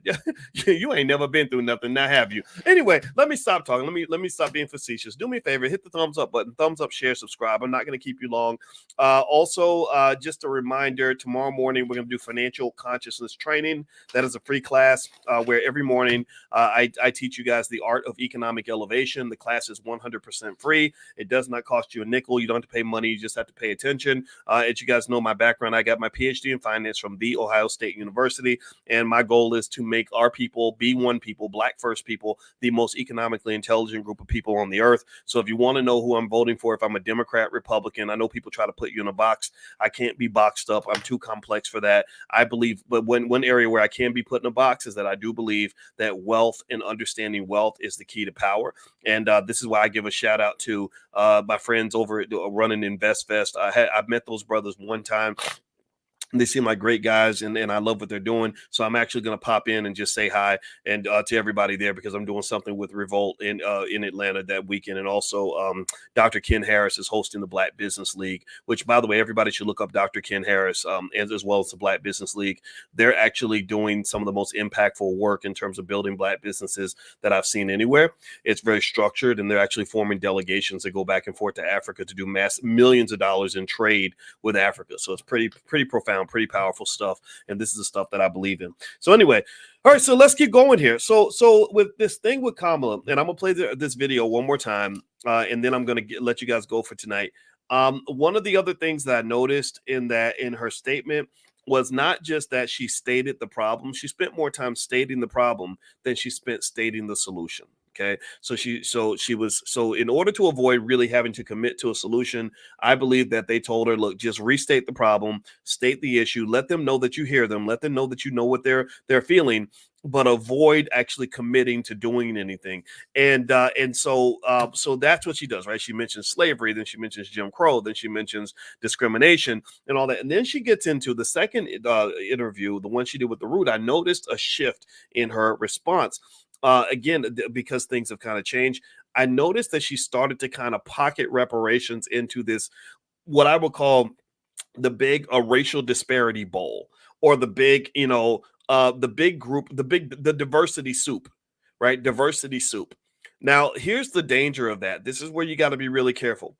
When they start blending the African-American experience, the uniqueness of the African-American experience in the big diversity soup, like, okay, this means everybody who isn't a white male has been harmed equally, and therefore we will treat them the same. That's when you basically just got bent over and taken to a Diddy party.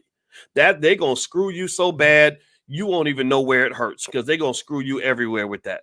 This is where they're going to basically get you, they're going to suck you in, seduce you, and then next thing you know, you're going to say, well, wait a minute, why are all the reparations benefits going to white women and gay men and immigrants, and nothing is coming to us?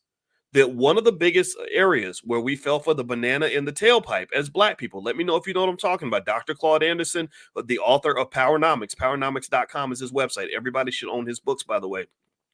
One area that Dr. Claude Anderson brought to our attention is that we fell for the banana in the tailpipe when they took something that was specifically for us, things like affirmative action, and started making it for everybody. And when they started making it for everybody, you got pushed back down to the bottom of the barrel. See, really, Black people, African American people, let's be specific, not just ambiguously Black. I'm talking about African American people who are descendants of slaves. You are oil, and the rest of America is water. You are oil and the others are water, and so or you're some heavy liquid. I don't know if I got to double check. I assume if you put oil inside water, the oil would sink to the bottom, but maybe I'm getting my physics wrong. I didn't do well in chemistry class. But basically what happens is when they blend you in, when they mix you up and they make this big bowl of diversity soup, you always sink to the damn bottom. Affirmative action, you sank to the bottom. White women rose to the top because there's a preference toward white women. There's a love and an affection toward white women that America has that they don't have toward you. There is a protection of white females that they don't have for you, especially when you're a Black man. The exact opposite of a white female is a Black male. The exact opposite in terms of treatment, the exact opposite in terms of incarceration, the exact opposite in terms of opportunities. If a Black male, every single study shows that if a white female and a Black male commit the same crime, the Black male is many, many times more likely to get jail time than the white female. So basically, when you started blending in everybody who wasn't a Black male, or excuse me, wasn't a white male into this diversity soup, we sank to the bottom, and then we wonder, like, why is this corporation claiming that they're looking for diversity, but they don't have any Black people on the team? Now they got people from China and India, and they got the gay guy, and they got the white female, and they're like, we're very diverse. I went through that when I was at Syracuse University. I remember when I had a back and forth. It was a big battle. My tenure fight was a big fight because I was very well established as a scholar. Like I was the most famous person on the campus, but they didn't like the work that I did. So they were trying to find a way to push me away without necessarily looking like the racist that they were. And I don't care. I have no hard feelings toward them because now that I've left, I've done, other things in my life that have been far more beneficial anyway. However, I remember when the reporters would try to call me and they'd say, well, your university says you're not qualified. That's why they didn't give you tenure. I said, okay, well, let's assume I'm not qualified. I don't let them tell me what it means to be a Black man anyway, because they don't understand it. They've never promoted a Black man before. So they clearly don't understand what talent looks like. I said, so let's assume I'm not qualified. I said, here's what I want you to do. I want you to take the spotlight off of me, and I want you to put the spotlight on them. The same way you're scrutinizing me, because this is what they do, right? When a Black man is denied an opportunity, they'll start nitpicking. They'll say, well, it's because you don't have this on your resume. You didn't do this right. You didn't do that right. And we start feeling self-conscious, very self-conscious about it. Let me know if you know what I'm talking about. We start feeling like we have to be perfect. And that when we're not perfect, that feeds into our insecurities. And I said, no, you're not doing that to me. No, that happened to me when I was in elementary school, when the school teachers would say, well, Boyce has this behavior problem, and this is what's wrong with Boyce and all. Ain't nothing wrong with Boyce. We know Boyce is a little crazy, but Boyce is a good man who works his ass off. I would work 10, 12 hours a day. Don't you dare tell me I'm not qualified. You can kiss my whole entire Black ass with that shit. Excuse my French. I hate saying it like that, but that's how I felt. I said, but let's now take that spotlight you're trying to put on me, and I want you to put it on them. I want you to let them live under the spotlight. And this idea actually came to me when I was writing my book, What If George Bush Were a Black Man? And I said, what if the rest of the world had to deal with the same level of scrutiny that an African-American person has to live with? Like, I don't think the rest of the world would. I think they'd crack under that pressure. So I said, now I want you to go look at their hiring record. Ask them, say, how many Black people have you actually hired in the last 100 years? How many Black people have you promoted in the last 100 years? And I said, because you notice they have many, many departments where they've never promoted a Black person. So what's more obvious, that what do you think is more likely, that Black people are simply not qualified? Because that's what they'll do. They'll say, oh, we can't find a qualified Black person anywhere. We searched the whole world. We can't find one single African-American that's as smart as a white man. Lord Jesus, they so dumb. They don't. Black people can't do nothing right. That's what they'll say, right? Which really is about the most racist thing you can say. I mean, you'd have to be David Duke level racist to say some shit like that, but that's what they'll say, right? So I said, so what's more likely, that there's not a single Black person on earth qualified to do that job, or that they have a race problem that has not been acknowledged, right? You see, you got to understand, racism is partly, I mean, it is partly a system, but it's also a manifestation of a significant mental health problem that white Americans have had for hundreds of years that is completely undiagnosed and untreated. They haven't really learned what their racism actually looks like. And a lot of people, a lot of it's because we can't even define what racism actually is. We think it's just somebody who cuts in line in front of us at the grocery store, or somebody who says, I don't like you because you're black. I don't like niggers because they black. That ain't the racism. The racism is when you have people at Harvard University, these so-called enlightened liberal white people, who will do what Elena Kagan did, who's on the Supreme Court. Elena Kagan was the dean of Harvard Law School for several years. And in that time, she hired 32 people, and not one single person she hired was black. That's KKK level racism. The Klan could not have had a worse hiring record than her. So what happens is that they will put a spotlight on you that they won't put on themselves. And I remember telling them, I said, just go, let's go look into their background. And I remember one thing that they did that let me know that I kind of had them on their heels was they just flat out lied. They flat out lied, and they came out and they said, we have, I forgot how, I think they said that we have 80 black faculty members on campus. And another African-American professor called me and said, where are these 80 people? Where are they? And you know what I'm guessing happened here, because we know there were no 80 African Americans, is what they did was they probably took every single person on the campus who wasn't white, every single professor that wasn't a white male, and threw them all into the big diversity soup. So do you understand what I'm saying when I talk about the dangers of the diversity soup? So what I'm hoping is that whether you vote for Kamala or you vote for Trump or you don't vote for anybody or you vote for a third party, I don't care what you do, don't fall for the banana in the tailpipe. So when I listened to the last part of Kamala's statement, I'm going to play this one more time so we can hear it again. I heard her use that diversity soup language because she starts using terms like disparities. There are disparities based on this, disparities based on that. So what's probably going to occur is that they're going to work on something that says, we want to create more equality in America. We're going to make sure that poor people get help. We're going to make sure gay people get help. We're going to make sure every trans person gets help. And they're going to lump black people into that diversity soup. You're going to sink to the bottom. Nothing's going to change. And the other thing about America that you have to be realistic about is that America as a capitalist society is not a society designed for equality. It just isn't. If you're sitting around praying to white Jesus for equality, I feel sorry for you, because you're going to be praying until the day you die. You're literally going to be sitting there hoping for something that is not going to happen based on the mechanics of America. Whether you like it or not, your black ass is in a race.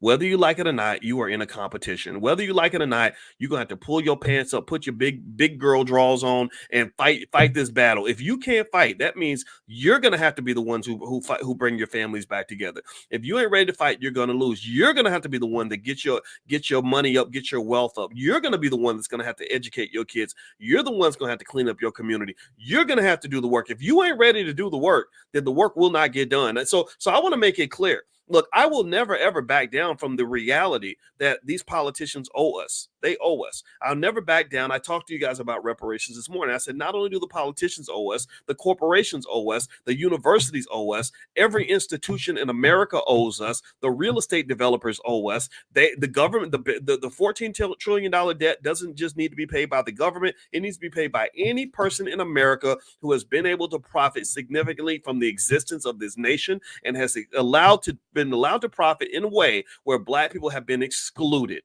So that means all this real estate that people own, Bill Gates, if he owns how many millions of acres of land, well, guess what? 20% of that land, 15%, some percentage of that land should be allocated toward the reparations pool.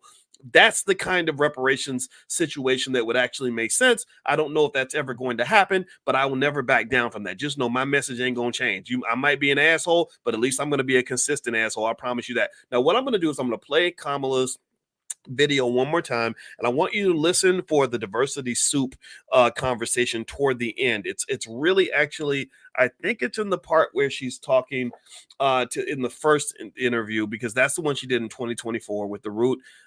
In the 2020 interview, I don't know if she mentioned that, but I can't remember. But I want you to listen for that part in particular. Then I also want you to analyze where she's describing the problem, but not presenting a solution to the problem. Do me a favor, hit the thumbs up button, thumbs up, share, subscribe. Also, don't forget, we're having the Black Investors Championships in the Black Business School. It starts on August 19th.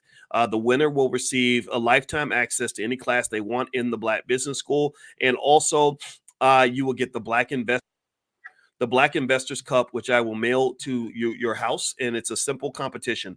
Everybody gets $50,000 and play money, and then you can jump into the simulator, start investing in stocks, and we'll have a leaderboard every week, and it'll be a competition, and whoever has the most money at the end of 6 weeks is the winner of the Black Investors Championships. So you will get the Black Investors Cup, which means we will name you the best Black investor in the world until someone else wins the cup. Okay, so that's what we're going to start on August 19th. So if you want to sign up, just go to blackinvestorscup.com. That's blackinvestorscup.com. Also, if you want to join Money in the Morning financial consciousness training, just text the word morning, MORNING, to 87948. Text morning to 87948. If you're on that list, I'll also send you guys next Friday a list of the 10 best stocks for beginners, 10 solid companies you can invest in that will get you started investing. Everybody needs to invest. Everyone needs to invest. Give me a yes if you agree that we all need to be investors. We need to invest consistently. We need to plan for our future, because I'm tired of our kids running around here blind, deaf, dumb, broken, stupid, getting into criminal activity because they ain't got enough money. We must make a plan for our children. Do not let massa make a plan for your children, because massa's plan for your children consists of slavery, financial anxiety, economic stress, student loans, barely above broke, working until you die. That's what massa's plan is for your children. So you got to override massa's plan. You must be aggressive in this regard. And I can help you with this. This is what my doctor's in. This is what I understand. So you must have a plan, and you must start now. You must be consistent. So get the grandbabies ready, get the kids ready, because believe me, there ain't nothing worse in this world than to be a broke ass Black person, because all they're going to do is sign your Black ass up for slavery. So excuse my French. I know I'm on one today, but I'm just being honest. It's what's coming out of my mouth. So let me play this video with Kamala real quick, and then we're gonna bounce out for today. So give me 1 second here. Let me share my screen. All right. So I want you to listen for that part. Listen for the diversity soup language toward the end. So, and let me know if you can hear it. I want to make sure my audio is coming through. Here we go. There has to be some form of reparations, and we can discuss what that is. But look, we're looking at more than 200 years of slavery. We're looking at almost 100 years of Jim Crow. We're looking at legalized segregation and in fact, segregation on so many levels that exist today based on race. And there has not been any kind of intervention done, understanding the harm and the damage that occurred, to correct course. And so we are seeing the effects of all of those years play out still today. As president, you would be willing to lead a conversation on what reparations for Black people would look like. Yeah, including things like what we should be doing to take very seriously undiagnosed and untreated trauma. Do you support reparations for Black people? Well, listen, again, we had over 200 years of slavery.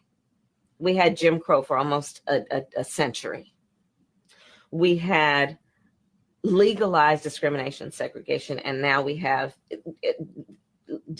segregation and discrimination that is not legal but still exists and is a barrier to progress. We have disparities around housing. We have disparities around education. We have disparities around income. And we have to recognize that everybody did not start out on an equal footing in this country. And in particular, Black people have not. Let's really be clear about that. So I'm not going to sit here and say, I'm going to do something that's only going to benefit Black people. No. So I'm not going to sit here and say, I'm going to do something that's only going to benefit Black people. I think there has to be some form of. Okay. All right. So if you want to see that video and join the conversation in the community, just feel free to go to my Instagram. My Instagram is Dr. Boyce Finance. And so if you notice that diversity language that was used, I think that's very dangerous language, because what's really happening, in my view, is the goal is to say, okay, how do we pack everyone into the same truck, right? It's not to say, how do we do something new specifically for Black people? It's to say, how do we get Black people to connect to things that we're already doing? And I remember noticing that. I remember when the Obama people used to call me, and I remember saying, okay, these are some things that I think you should do. And they were just kind of like, well, no, this is what we're already doing. We just need you to convince Black people that it's good for them. And I said, okay, so convince me and help me understand that. And then I'll be honest and share what I think. And they couldn't really do that. I still remember when Elena Kagan was being nominated for the Supreme Court, and they called me, Elena Kagan, the lady from Harvard who didn't hire black people, who deliberately discriminated against black people, and they were trying to convince me. They said, "Well, we need you to go tell black people that they should support her nomination." I said, "Why?" I said, "There's nothing in this lady's track record that says that she has an interest in the issues that matter for African American people. I mean, if you got other people that she benefits, clearly she took care of somebody. You should go to those people." One of the things that they tend to do to black people is they just believe that you are the biggest sucker in the room. They believe that you will just go along to get along and just connect to anything that they tell you to do. And you're not going to ask questions. You're not going to push hard. You're not going to ask for anything because you don't expect anything. And I personally think that's the wrong way to approach politics. I do not think that is a way to ever achieve any significant benefit. So again, I don't care who you vote for. I don't care what you do. You can vote for Kamala. She's looking very presidential right now. I mean, right now the odds makers are saying that she does have the greatest odds of winning the election. And the election, what is it? This is August, so we still have half of August, and then September and October. So there's still some race to run, but she's doing quite well, and she's really handling herself well. She's showing that she really wants to be president. I respect all of that. I think she would be a great president of the United States. My question then becomes, are you a great beneficiary to the community that I care about? And unfortunately, you've never had a president that really advocated for you in the areas that actually mattered, which is why, in my view, the person that becomes president is secondary to what actually happens in your household and in your community. And so, for example, if we had another 4 years of Trump, that wouldn't bother me because we had 4 years of Trump.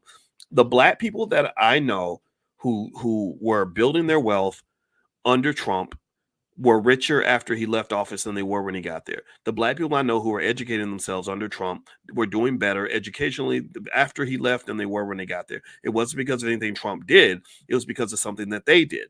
Right. And I think that this is really important to understand when you get in the middle of all these goofy civil war conversations that are happening with this Democrat Republican nonsense. You got to be really careful about this, because if you go around the world, you will find that white supremacy and colonization has caused numerous civil wars amongst black people. Some of them become very, very violent. If you go to the Congo right now, and it's Sudan, and you see what colonialism has done, the killing that's happening because of colonialism, or you go to look at what happened in Rwanda. That was white supremacy. You look at what happened in Iran and the white supremacy, India, countries around the world have had people of color, black people, divide themselves because massa will grab one group of people and say, you're the favorite, we like you, but we're going to freeze these other people out. And next thing you know, you're fighting each other. So right now what's happening is that you have the elite black folks, the ones with good jobs, good black jobs, Divine Nine and everything else. And God bless you, my sisters in AKA, my brothers in Alpha. So y'all are my sister-in-laws, y'all are my brother-in-laws. But you have that group that just says, we're going to support her because she's one of us. And then you have people that are in the streets that are struggling, working class people who are like, wait a minute, where does this really benefit me? I'm not in a sorority. I'm not in a fraternity. I'm not part of the elite. How's this really going to help me? And they're being sort of told what to do. And in fact, I think that's why Kamala is going to Invest Fest. She's going there because black males have really sort of spoken and said, well, we've been marginalized the entire time. You're constantly elevating women to lead our community because you're used to black men being gone. You thought you killed us. You thought you exterminated us. But some of us were strong enough to withstand Project 1985. Some of us withstood Project 1965. Many of us made it through the Biden crime bill or Project 1994. And now we're here. And we have a voice too. And so what's happening is that these men are being told to shut up. They're being told basically to shut up and dribble. Your voice doesn't matter. You're not important. Just do as you're told. And a lot of men are not doing that. So I'd be really curious if the guys at InvestFest invite Kamala to come there and speak. And I believe she'd be there because she's trying to recruit black males to their cause. I'd be curious to see how they respond to that. I don't think it's going to be as easy of an audience as, say, the women who might wear the chucks and pearls and not ask any questions. No disrespect if you're in that category. I understand why you support that, but also I hope you'll understand why some men are not hopping on board like that. Some people actually need something more tangible. So that's kind of a conversation that's happening. I'm not telling you how to have it. Vote for whoever you want to. I'll just catch you guys later. Just make sure you're building your wealth and being smart and taking over your community. That's what you have to do. Well, I got to go, guys. My Uber Eats is here, and the guy just called me, so he must not know how to drop the stuff on the porch like I told him. So let me get out of here. Y'all have a good day. God bless you. Thank you so much for listening. And don't forget, if you want to join the Black Investors Championships, the Black Investors Cup starts August 19th. You can go to blackinvestorscup.com. And also, if you want to join the B1 Travel Club, we are going to go to Africa several times in the next couple of years.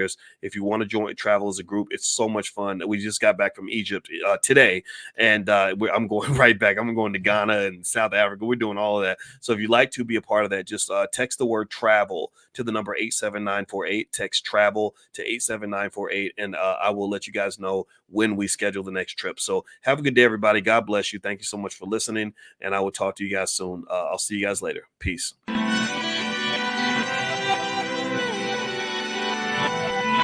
Here we are, clan the isms, cataclysm great. Our people out here struggling, trying to make it in this state. Everybody out here doing it, but we the ones who late. Now family, we the ones who gotta delegate. Get that money in the power, never be fake. Stick to co-sign for 3. What did he say? Create jobs, support our own. Educate the same and buy back your home. Got 3 degrees, triple 10. 3 PhDs, now we on the CNN. DBTV, let's talk about negligence. Ignorance is bliss, but we can turn it to intelligence. Believe none of what you hear, half of what you see. Let's break it down here on Dr. Boyce TV. Here we are. Want us to be healthier, wealthier, and strong, and I want you to take care of your health, and it doesn't take much, just a little bit of activity in the morning, something that's going to make you sweat. It might take like 15-20 minutes, less time than it takes to watch your favorite TV show. So the way I see it is, if you got time to watch TV, if you got time to sit back and chill and kick it and do whatever you're doing in leisure time, then you got time to do something for yourself, do something productive, to build something, whether you're talking about building your business, building your intellect, building your body, or just something that's going to put you in a better position in life. Because the thing about health, the reason health is so connected to economics is because, number one, the healthcare industry loves to rip people off. They love to drive people into the poorhouse. If you've ever had medical debt, actually medical debt, I believe, is at an all-time high. And because in America, one of the things you cannot afford to do in this society is to get really sick for a really long time. That will set you back financially and really destroy all the hard work you've put in. So if you've spent your whole life being a wealth builder, you spent your whole life busting your butt, working overtime to try your best to make as much money as possible because money is important and you value generational wealth and legacy and everything else. But then you get sick, and then next thing you know, all your money gets drained by the hospitals. The hospitals come along and they're like, oh yeah, we're going to charge you $100,000 for a surgery that you didn't think you were ever going to have to get. And that just kind of throws things off. So this is why things like insurance are extremely important. Aisha Verzi, I don't know if Aisha's in here or not, but Aisha, say something in the chat if you're here, Aisha. She does some stuff with insurance. And also Brother Tony Jackson that we've worked with as well. He does some stuff. And if you go to drboyceoffers.com, drboyceoffers.com, you can actually call Aisha and she could talk to you about what she has going on and stuff like that.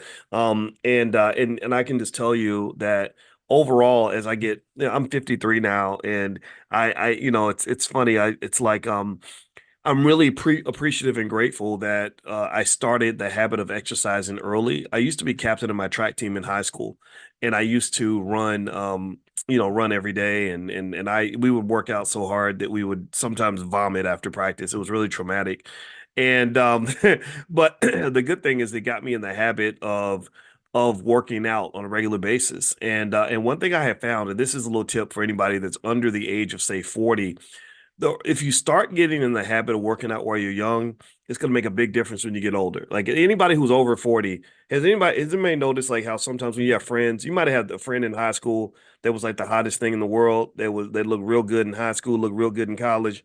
And then they got a little older, had some kids, and you don't even recognize them when you see them. And I'm not making fun of anybody because we all kind of get caught in life. Life can become a rut. And when you get caught in a rut, things change. Time goes by faster. And then also you just find yourself not having time to do the things to take care of yourself. And I can just tell you the big difference between my friends who are over, 45, 50 and above, who still look good versus the ones who don't, is really, did you make a choice to start exercising every day? I can tell you, I'm super proud of my wife because my wife wears the same size as she wore in college. And I'm gonna tell you the honest to God truth. When I think about every single ex I have in my life, I mean, I ain't like I got a million of them. I ain't Megan the Stallion or something. I ain't out here. I wasn't out here getting wild or nothing. But when I think about every single person I ever dated, I can't think of one single woman I ever dated who can wear the same who wears the same dress size at 50 that she wore when she was 22. But my wife can say that, and but it takes a lot of work. Like I see this every single morning. She gets up at ungodly hours in the morning. She goes to the boot camp. They're rolling in the grass and lifting. I mean, you talk about like that whole strong black woman stereotype, which by the way, I think that's kind of a mixed stereotype. I don't hate the stereotype. I think strength is good. And I respect the strength, but I don't like it just because I don't think women have to just always be the strong one, right? I think that men should be strong too, and really at the risk of sounding a little sexist, I grew up in a space where my father was stronger than my mother. That if a burglar broke in the house and had a weapon, my father would be the one who would take out the burglar. It wouldn't be my mother saying, "Okay, you get under the bed, boy. I'm gonna go handle this. I'm gonna go handle this. I'm gonna go get this dude." My mother was not that person. My mother would have hid in the closet with the kids, and daddy would have took care of that. Man, my father was that type of guy. I mean, he really has actually killed people. He's not afraid of anything, and as a result, I kind of have that piece of him in me too. I'm just not. I'm not scared of death and stuff. That doesn't scare me. So anyway, I would just say that overall, that's just that's my little thought on that in terms of health and wealth being related. If you don't take care of your health, it'll drain your wealth. I actually told my wife, I hope she doesn't mind me sharing this, but I just flat out told her, I said, as I make my estate plan, I said, look, if it gets to the point where something happens to me and I'm in the hospital and I got less than a 20% chance of survival, I need you to pull that damn plug. Do not have them draining up all this wealth that I built. My money is going to go to you and the kids in the Black Business School. That's it. And I do not want the Black Business School's wealth to get drained by Humana or some doctor or whatever, so they can keep a vegetable, plugged up to the wall. Like, no, if I ever hit that state, just know I have lived my life. I've done a lot of the things I want to do. My bucket list the bucket's full on my bucket list. Basically, like my bucket list has been fully bucketed, so I could literally go out tomorrow and not have any regrets. So I just told her, I said, look, just pull the damn plug. Don't worry about it. Get you another man. You're gonna have some money, and men like women that got money. Just live your life. Be happy. I want you to be happy, and because I love you, and I don't just love you, I care about you. And those are two different things. Sometimes people love somebody and they think that jealousy is the same as love. And I think jealousy, where you stress someone out and make them miserable and become very possessive and nasty, I don't see that as love, to be honest with you. Now, I have a weird view of love, to be honest with you. I thought about jealousy. I hate jealousy. Jealousy is a negative, nasty emotion, just like hate. Those are two emotions that make you less attractive, and it makes you more toxic, and it makes you not fun to be around. Nobody wants to be around a jealous, nasty, hateful person, right? So I figured this out when I was literally exactly 28 years old. I started thinking about these things when I was in Rochester, New York, and I was sitting there in the snow and cold and all these surrounded by white people. I was just sitting in my apartment and think about things. And I remember thinking, I don't like jealousy because jealousy does not bring out the best in me. Being a hater does not make you a better person. And so in general, my perception of love is a little bit different. And so I did tell my wife, I said, you're not my soulmate, you are my soul. And then also, I said, that's what I said at my wedding. I also said that I don't just love you, I care about you. And caring about you means that I want you to be happy, even if it's not necessarily always in my best interest. Even if, so that's why I say, when I die, don't be sitting around not dating nobody because you're trying to be loyal to me. I'm dead. I'm in the casket. You go live your best life. Find you a good man. Just make sure he treats you right. Because I'd be mad if a man disrespected you because I treasure you. He needs to treasure you too. That's all I ask. But anyway, let me just get out of my business with that one because I don't want to be talking all crazy today. But I do think that relationships and health connect to wealth. And that's one of the reasons why I might spin over in that direction. For those that are new, who are confused, and you're thinking that we're going to talk about 401ks and stock market tips all day, that's not what we're doing here. We talk about financial consciousness. And financial consciousness means being very conscious of wealth and what it looks like, being conscious of it in all of its different contexts, all of its different ways of manifesting itself, because here's the deal. Everybody in here is already wealthy. Everybody in here is already a millionaire. Every single one of you was born a millionaire. You just may not have had a lot of money. See, some people are, are so poor that all they have is money. I think Prince or somebody said that, but that's a fundamentally true statement. Some people are so poor, all they have is money, and then there's some people who are millionaires and they just don't have any money, but they think that they're poor. And I don't want you to mistake yourself for a poor person because because when you have love in your life and good relationships and you have youth and health and your mind is right, your body's right, those are all powerful forms of wealth. And I can prove that to you. I'm not just saying it to make you feel good. I can prove that to you. I can prove to you that your physical health is a multi-million-dollar asset. Imagine if I went into your body right now and I took away your health and I required you immediately to get a $200,000 surgery, and then you're going to spend the next 20 years in the hospital. Look at how much money that would come out of your pocket. Look at how much wealth you would lose, how much money you would lose if you were suddenly super sick and had to spend all your time in the hospital. So it goes back to like how I think Ben Franklin or somebody, at least he gets credited with that statement, like a penny saved is a penny earned.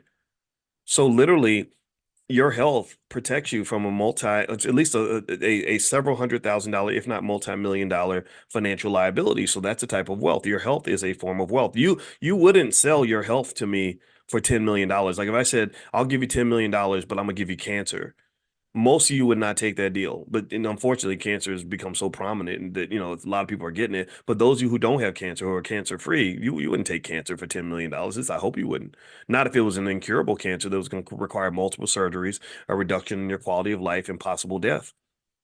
Or relationships. If I said, I'll give you $10 million for you to never speak to your children again, no good parent would ever accept that deal. If I said you can't talk to your mama no more for the rest of your life, but I'll give you $5 million for the trouble, most people wouldn't sell their relationships with people they love for money. So your relationships are connected to money in multiple ways. That's just one way, though. There's other ways relationships are connected to money. I've seen people with the right relationships get on the phone and literally make a $500,000 deal, business deal, because they have a good relationship with somebody. So don't think that relationships and money are not connected. Do not, or I've seen people where they had a good relationship and they were making money together, like a music group or a couple running a great business, and then they start fighting. Next thing you know, because they're fighting, they're not doing business anymore. So the $1 million a year they were making before is now gone. So the loss of the relationship led to the loss of the wealth. Give me a yes. Give me a quick yes in the chat if you're following this logic. I need to know we're on the same page here. I need to know you understand that I'm not doing just touchy-feely stuff. I'm really talking to you about money. I'm talking about economics and wealth. It's just connected. You have to see wealth as part of an ecosystem. It's like a bicycle tire. You can't look at a tire by itself. A bicycle tire does nothing for you by itself. You can't ride a tire. But if you see a tire as part of a bike, and you say, "Oh, if I get another tire and then I get some spokes and handlebars, I can get somewhere on this thing. I can ride across the whole country." So wealth is in itself, by itself, not really that valuable. It's just a bunch of paper and whatever, right? But if you mix it in, you blend it in with this game called life, where you're really moving and shaking, trying to optimize what in economics we call this utility. When you try to optimize your utility, which is kind of overall happiness, overall well-being, and you see money as a tool, as a bike, or sorry, as a wheel on a bike that can build the life that you want to live, then money becomes very, very powerful. Money can build you up, it can destroy you, can do all these things. And so one of the things I wanted to talk about, and before I move on, actually, I want to remind everybody, don't forget that we are going to do the Black Investors Championships. It starts on August 19th. There is an entry fee to be in the competition of $69, but everybody who's in Money in the Morning can get in for free. We will waive the fee. I think I texted out the link already. Maybe I didn't. I didn't text the link out yet. I'm going to text it out. I'll text it out today. I'll make sure Monty gives it to me today. And when you get this link, you're going to get a code. I think it's Black Investors, but don't quote me on that. I'll send you the code, and when you use that code, you can get in for free. It starts August 19th. The last day to sign up is August 10th. After August 10th, there's no more entries, and we're gonna have a leaderboard. And the person who wins after 6 weeks, who has the most money, is the first Black Investors champion. You will win the Black Investors Cup. It's a big, beautiful cup that's engraved, and you will get it shipped to your house. And also, I will bring you onto my podcast if that's something you want to do, and you can talk about what you did and also promote your business or whatever it is you want to do. And you also get lifetime access to the Black Business School, to any class you want to take forever. You get in the league of champions, like the Black Investors Club. I believe that Black people should have our own awards. I think that I don't like Oscars and Grammys and all that other corny stuff. I think that stuff is stupid, because I feel like these are awards that you don't really get rewarded so much just for being talented. You get rewarded for fitting into someone else's culture. Like if they like you and find you acceptable and you're tolerable, then they might give you their award. But I don't think other people should be validating us. I think we should be validating ourselves, because it's very dangerous for a former slave to be validated by their former slave masters. I just think that that's kind of a touchy, very dangerous position to be in, because they're going to hang that validation over your head, and they're going to put sanctions on you. They're going to use economic warfare against you. Like I was listening to a story about Venezuela. Right now, Venezuela just had some elections. And apparently it's some old gangster stuff. I mean, apparently Maduro, the president, has allegedly done some things pretty underhanded and shady to maintain power. But throughout his term, the United States is constantly dropping sanctions on Venezuela. Just all these sanctions, and the sanctions are basically where they restrict their economics. They say, we're not going to import your oil. We're going to make it hard for you to do business. We're going to hurt you economically because we don't like what you're doing. We don't like how you run your government. We don't like how, maybe we don't agree with you on LGBT or whatever. The U.S. has done this all around the world. That's where BRICS comes from. That's why they're creating BRICS. BRICS, Brazil, Russia, India, China, South Africa. But then a lot of countries are trying to join BRICS because they're tired of the United States, slinging around their big economic penis and hitting the people upside the head. And excuse my French. I know it's early in the morning. You don't want to hear about stuff like that. But seriously, that's what they're doing. The United States runs around and they use their economic power to oppress millions of people around the world. They have put sanctions on, I think, 70% of the countries on the planet, and they're just sick of it. So anyway, these economic sanctions are also used domestically. These economic sanctions are also used on African American people. These sanctions are used on you when you get out of line and you say something your boss don't like, or they see you on Instagram and you say something that's a little too black, a little too political. They're gonna come down and kick you in the butt. You're gonna get passed over for the promotion. You're gonna get laid off when they start doing the layoffs. You'll be laid off first. You're gonna be put in the bad pool. Your reviews will start to go down. This happens all the time. This happens all the time. And in fact, I openly talk about how my wife on her job started getting treated differently when she married me. Like when she married me, and I'm not real famous. I don't consider myself a famous person, but I do know I am I guess a little bit of a kind of publicly figure. I mean, like internet famous, which I don't know what that means exactly, but when you've got like a few million followers on different platforms, people know who you are. And so people Googled with her husband. The rumor spread like, oh, she married this guy who's doing this stuff, and so when they started Googling me, instantaneously, that created a stigma for her. And also she has another black man on her job. I don't know, maybe he's probably her work husband or something. I have no idea. I told you I don't do jealousy. But anyway, he's a great guy, and we have the same birthday, ironically. Isn't that crazy? We're both a couple crazy Geminis, and we're both scholars. And she respects him, she stands by him. And when he went through hell, when they put him through a bunch of nonsense on his job, she stood by him.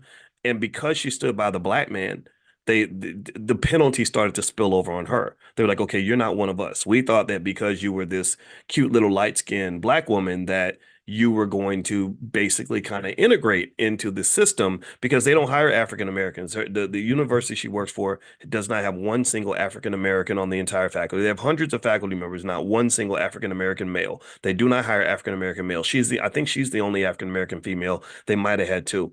And so because she stood by the black man, they punished her.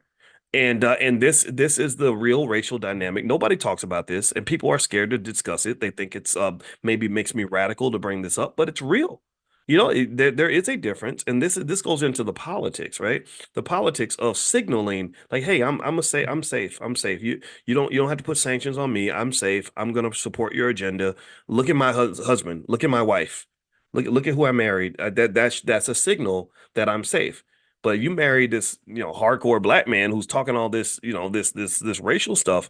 Oh, that's gonna get you in trouble. So, so the reason I'm always giving like allegiance to not just my wife, but to just strong, intelligent women everywhere is because it's hard to stand by what appears to be the losing team. You know, it's hard to sort of stand by somebody when you know they're not part of the in crowd, they're not one of the cool kids.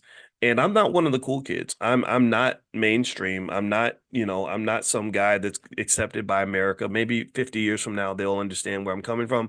But, I'm kind of seen in this certain space. And Constance Carter, who's another awesome woman, I brought her in here yesterday. She said that. She said that people ask me, they'll say, "Oh, Boyce, is he an asshole?" And she'll be like, "No, no, no, Boyce is a nice guy." And I think I am too. I'm like, "Yeah, Boyce is a nice guy."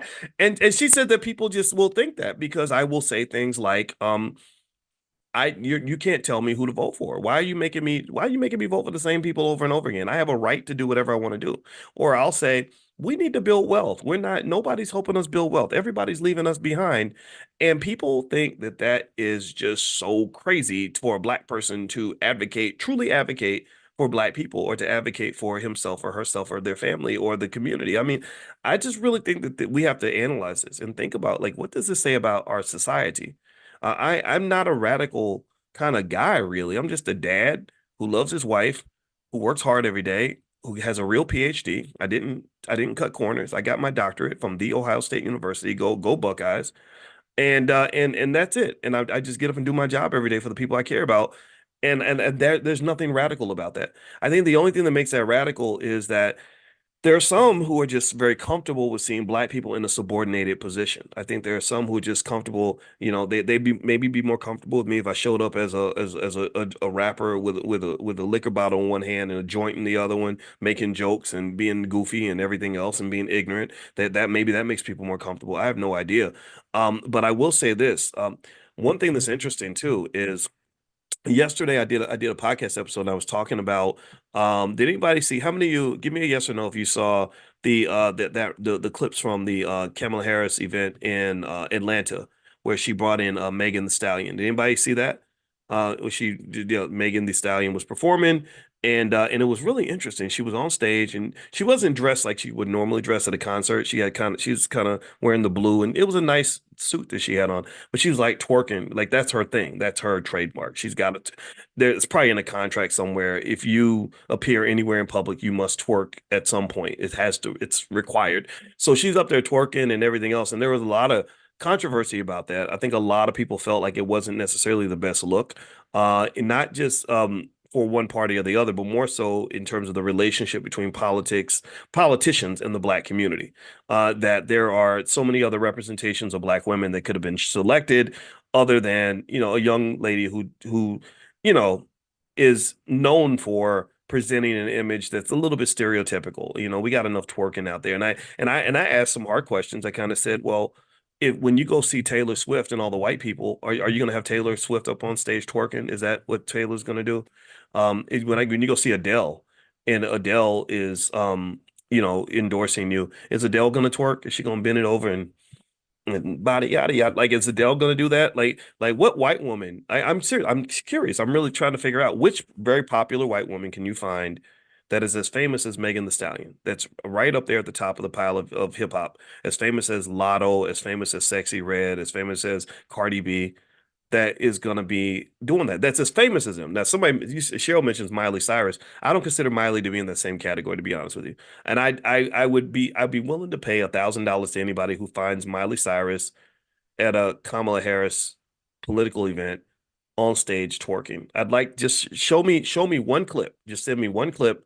If you send me one clip of that, then I will send you the $1,000 to you. Send me one clip, but put your cash at with the clip, and I'll send you $1,000. Okay, because I don't think, because I think that there's kind of a different standard when it comes to the black community. I think that there's a different kind of expectation, and I understand why politicians like rappers. I really do.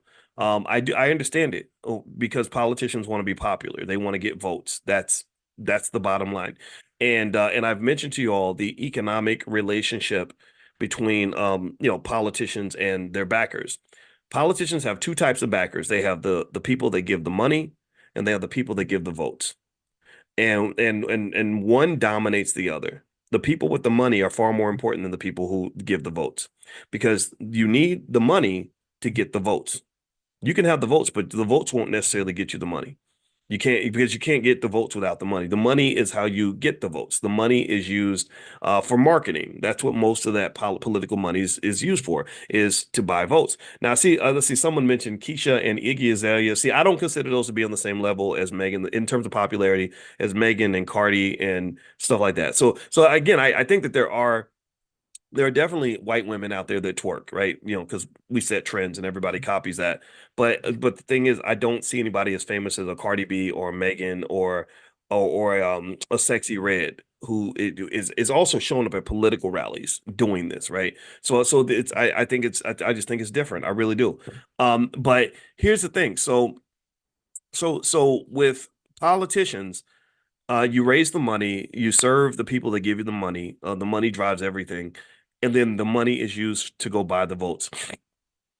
And then what you might do is you might hold rallies and do a lot of marketing, and you might get rappers on stage to endorse you, which will get a lot of people to vote for you because their favorite rapper endorsed you. No conversation really so much about policies. I think there was one discussion at one point. Megan did make a point about if you vote Democrat, then you get to love your body, which is connected to the right to choose, which you can decide how you feel about that. It's up to you. But what was interesting to me is I thought about this and I said, I understand why a politician would talk to a rapper as opposed to wanting to appear with like me. Like, why would you want to have an appearance with me? I'm not gonna fill up a stadium like Megan Thee Stallion. No, no, scholars are not interesting and popular. Right? I can't twerk. Like, if I tried, it would look silly, right? So I get that part in terms of the popularity part. But what's interesting to me is that the relationship between the politician and the rapper is one that is a little dysfunctional because the horse is not dragging the cart. The cart is pulling the horse. The dog is not wagging the tail is wagging the dog. And let me explain. The way it really should go, the way it could go, here's how the relationship could be very beneficial. Let's say that rappers, said, okay, we're going to go to the community, find out what the community needs, and use our influence to tell these politicians we need you to do this, we need you to do this, we need this. If you do this for me, then I'll twerk for you, I'll rap for you, I'll shout you out on the next album. I'll do all of that for you, but I'll only do that if you deliver these things, right? Now, to know what to deliver, I doubt that a 28-year-old rapper is going to really know the deep-seated policy needs for the Black community. They don't understand mass incarceration, the war on drugs, the economic despair, that Black families are last when it comes to wealth. They don't understand the need for access to capital. They don't understand what it really looks like to clean up a community. They don't know these things. Why? Because they're good at rapping. It's hard to be experts on multiple things, and I respect that. Really, Megan can twerk her butt off and she can rap her butt off. So it probably took a lot of time for her to learn how to do those things. She probably didn't have time to sit in political science class and get a doctorate in political science in her spare time. So here's what the rapper could do. They could go and talk to people that know what they're doing and say, okay, I got this influence, I got this power. I have 30 million Instagram followers, and this politician's trying to use that to get elected. I'm going to I need you to give me policies that I can take to the table that will allow me to negotiate on our behalf. That would be perfectly fine. I think that would actually be okay. And it's been done before. It's been done before. Let me explain where it's been done before. When Charlemagne the God was going to interview Joe Biden, Charlemagne I respect him. I know he's complex, but I respect him because the times I've met him, he's been a smart man. He asked for a copy of my book, What If George Bush Were a Black Man? And I didn't think he was going to read it. Damon Wayans was there the same day, and he took it. He didn't read it. I assume he didn't read it. But Charlemagne took the book. Next time I saw him, he'd actually read the whole book, and I was super impressed. I said, okay, so this is a smart guy. And so when Charlemagne went to interview with Joe Biden, he sent me a text, and he said, "What questions should I ask him?" And I was like, oh, this is great. Because here's the deal. Joe Biden would never talk to someone like me. I would run circles around him. I would scare him. I'm literally his worst nightmare. People like me are the worst nightmare. We are the threat. The intelligent Black people are the threat. So I said, okay, I get it. You're doing a Trojan horse. That's smart. So I said, oh, ask him this, ask him this, ask him this, and ask him this. And that's what he did. Charlemagne went to Biden and sat down with him. And if you recall, that was the interview where Charlemagne asked so many questions that he damn near made that man's head explode. he got pissed. He was livid. He's like, who the hell, what the hell's going on? And that's when he blew up and said, well, if you don't vote for me, then you ain't black. And you remember Charlemagne's asking him all these questions. Well, what about this? And what about that? And then you hear the guy in the background, I'm sorry, Mr. Charlemagne, but he's got the president has a very busy schedule. He's got, how many times do you see that where the president is doing an interview and somebody in the background has to interrupt the interview and say, I'm sorry, we just realized that he has to go. No, he ain't got to go. You tried to save him. You are in panic mode right now. You're like, oh my God, the black community is waking up and asking hard questions. We can't answer hard questions. So you're scared. They were nervous. And then that's when Biden just cracked and said, well, if you don't vote for me, then you ain't black. We said, gotcha. Gotcha, bitch.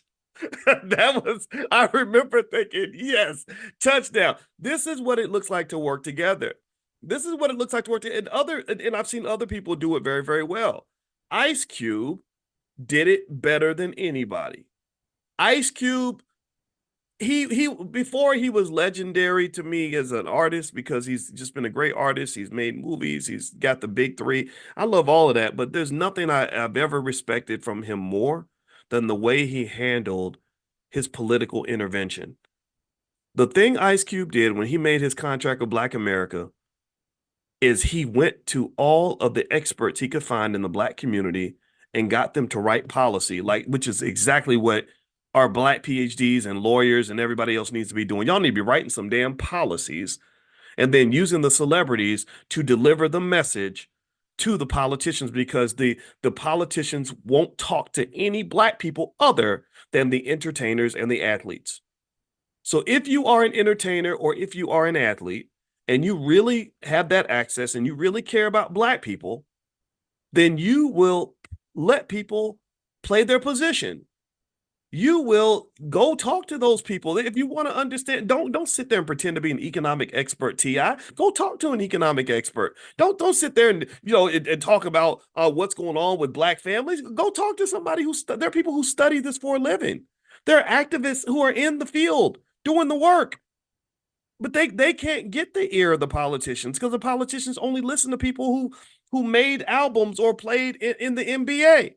I'm not 6'8", 240 pounds, and I cannot rap, and I will not ever be seen twerking. So I'm not a person that they're ever going to want to sit down and have a conversation with, but you are. And we can teach you things. We can explain things to you. So with Cube, when Cube and I talk, what respect, but maybe respect him so much is he was just listening. He was sitting, he sat and he talked to me. I was going to Tariq Nasheed's event during the pandemic. And the whole time, for 30 straight minutes, me and Ice Cube were on the phone, and he was talking for a long time and explaining why he was doing it and what he believed. And all I did was listen. Before you correct, you must connect. So I was listening to understand why he was doing it. Because I said, look, I'm not here to hijack your platform. I'm not here to tell you what to say. I want to understand who you are and what you believe and why you're doing this. And once I understood that, I said, okay, here's some things I think you can do. Here's some strategies you can apply. And so he went on CNN and did a really great interview. I forgot with the Chris Cuomo or whatever. And I was so proud of him. He really represented himself very well. And so to me, that was a crowning moment for the Black community. And what was so frustrating about it is that a lot of Black people missed it because we're not used to that. We're not used to artists or entertainers showing up in an intelligent way and truly advocating for the Black community. We are sometimes like that abused prostitute who says, why in the hell are you fighting for me? Why are you advocating for me? Why you treat me like a lady? I ain't no lady. I'm just a hoe. That's seriously, that our self-esteem is so low that people got angry when he literally walked in the name of Black people and said, I'm doing this for Black people. I'm not doing this Democrat, Republican, none of that. This is for Black people, and I want Black people to get the best deal. And we got angry about that. We got mad because somebody confronted our pimp. So a real, seriously, a real man walked up and said, I love this woman. I'm going to protect her. And what you're doing to her ain't right. And we literally were like the prostitute who attacked the man on behalf of the pimp. That's what we do. That's what we are. And that did not make any sense to me whatsoever. I thought that was absolutely tragic. And it really was a reflection of just how much work we have to do and how much further we have to go in terms of really understanding how to play this game at the highest levels. Some other celebrities who I think have done it right. I did work with Russell Simmons on the mass incarceration campaign. Russell understood very clearly what the power of celebrity looked like. So he used his connections. No, very few people are more connected in entertainment than Russell, at least definitely at that time, 2013. And when we talked, he understood he was talking to a scholar, and he said, "I want to basically do a Trojan horse." He didn't say it like that, but that's what was going through my head, where we're going to use the power of celebrity to bring quality ideas to the table that need to be heard, and we're going to make them listen. We're going to use our power to make them listen. That's the kind of transaction that entertainers need to have with the politicians. But when you say, look, I'm gonna show up and I'm gonna rap for you, I'm gonna twerk for you, I'm gonna tweet for you, and I'm gonna do all these things for you, and you're giving me and my community nothing in return, then you have wasted an opportunity and you have significantly undermined your purpose. There's no benefit that the community will receive when a rapper from the Migos just gets up there and says, everybody vote for this person. That's inappropriate behavior. It's all written about in Powernomics. Dr. Claude Anderson talks about that. Inappropriate behavior is literally where you are representing a community that is in deep need, that is impoverished, that has a valuable asset. They have a valuable asset. Think about this. Imagine if your family is struggling. Imagine if your family, your mama's starving, your daddy is homeless, your sister and brother are broke, and they got one asset. They got one that they find a big gold bar in the backyard, and the gold bar is worth $100,000. And somebody down the street wants to get access to what is in your backyard. They want to go in your backyard and drill for gold, and you give away the rights just because you want to be nice or because you want that person to be your friend. You just sold out your whole family. You literally did. I mean, this happens around the world, by the way. This happens. Economic trickery is common all throughout the world. Economic exploitation happens everywhere. Why is it? Think about this. I'm part Nigerian, and so I love the Nigerian people because I'm one of them. I'm about 33% Nigerian. I take great pride in that. That's a tremendous culture. I was stunned to go to Nigeria and see that Nigeria has more oil than damn near every country on the planet. I think their oil reserves, they're definitely right up there with Saudi Arabia. And they have an unbelievable amount of poverty. I remember thinking, how in the hell can you have all this oil and have so many poor people? If I go to Dubai, I don't see that. If I go to the United Arab Emirates, I don't see that.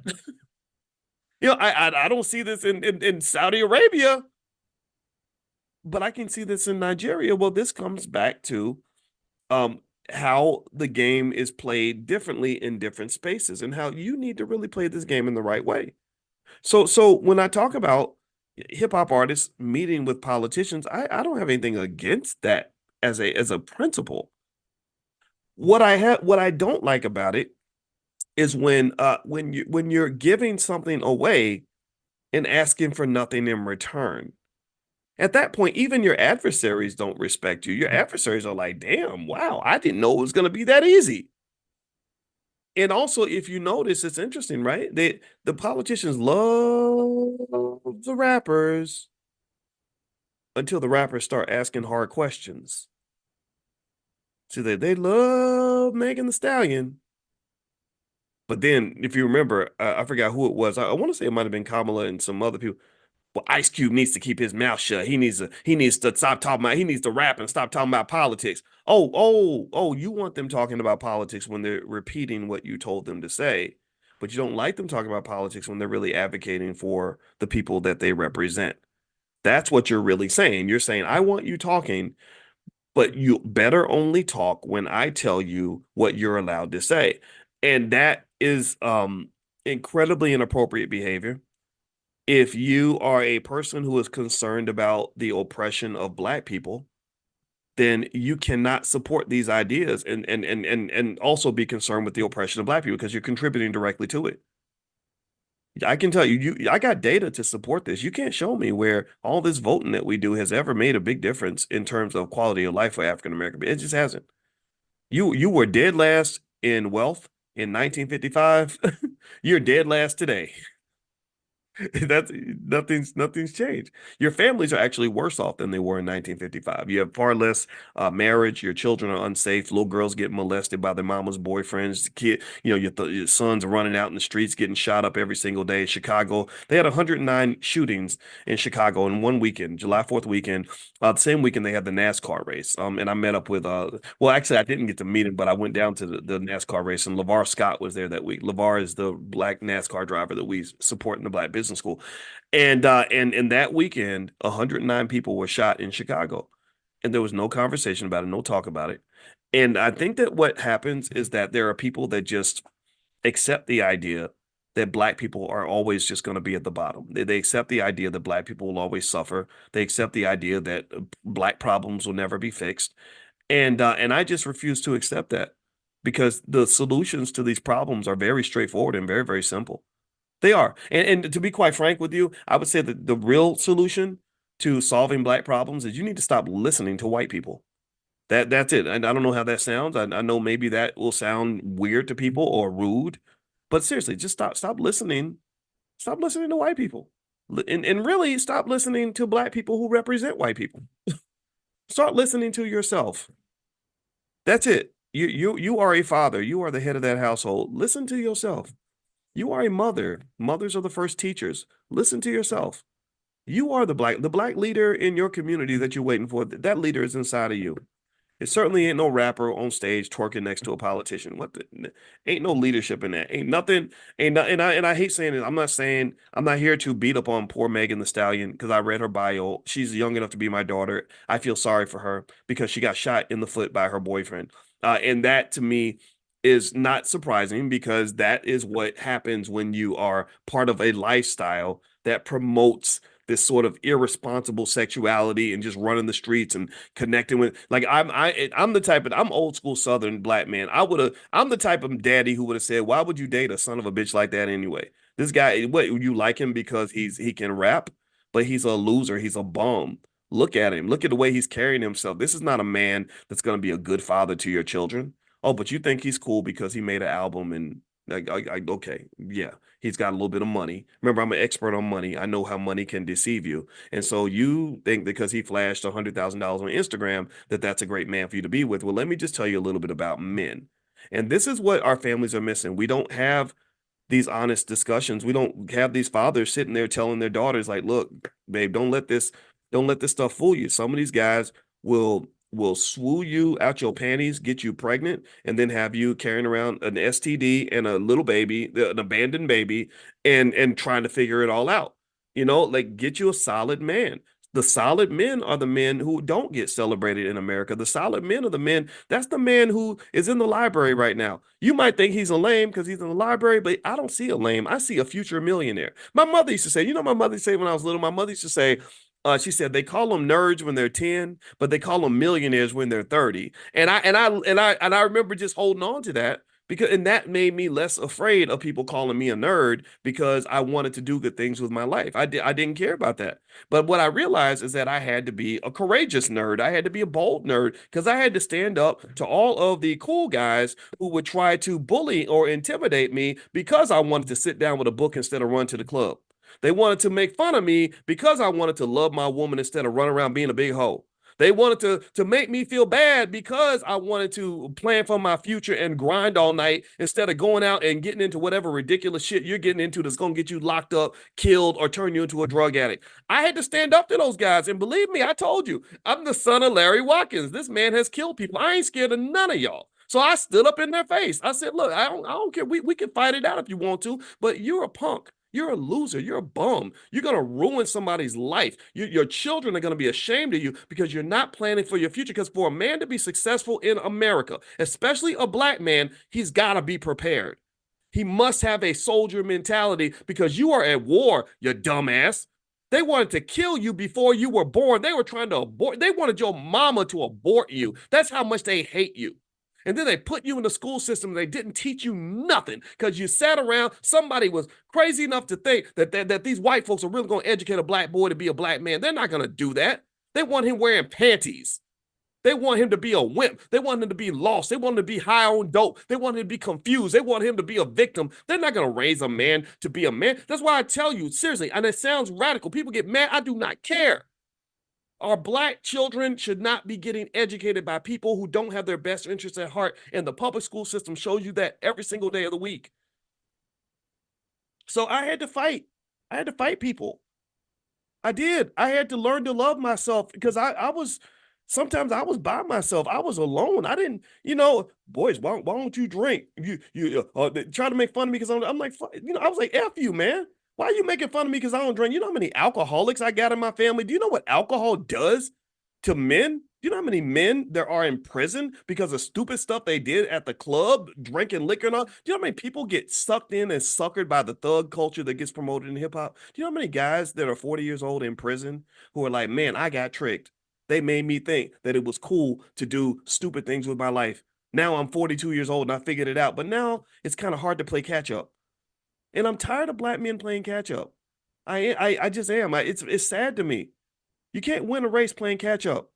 If you're in the Tour de France, that bike race, and it's hundreds of miles, and everybody's riding 70 miles an hour or whatever they're riding in those bike races, you can't like sleep for half of the race and then think you got a chance to win. You're not going to win. You have to get an early start. You have to get a head start.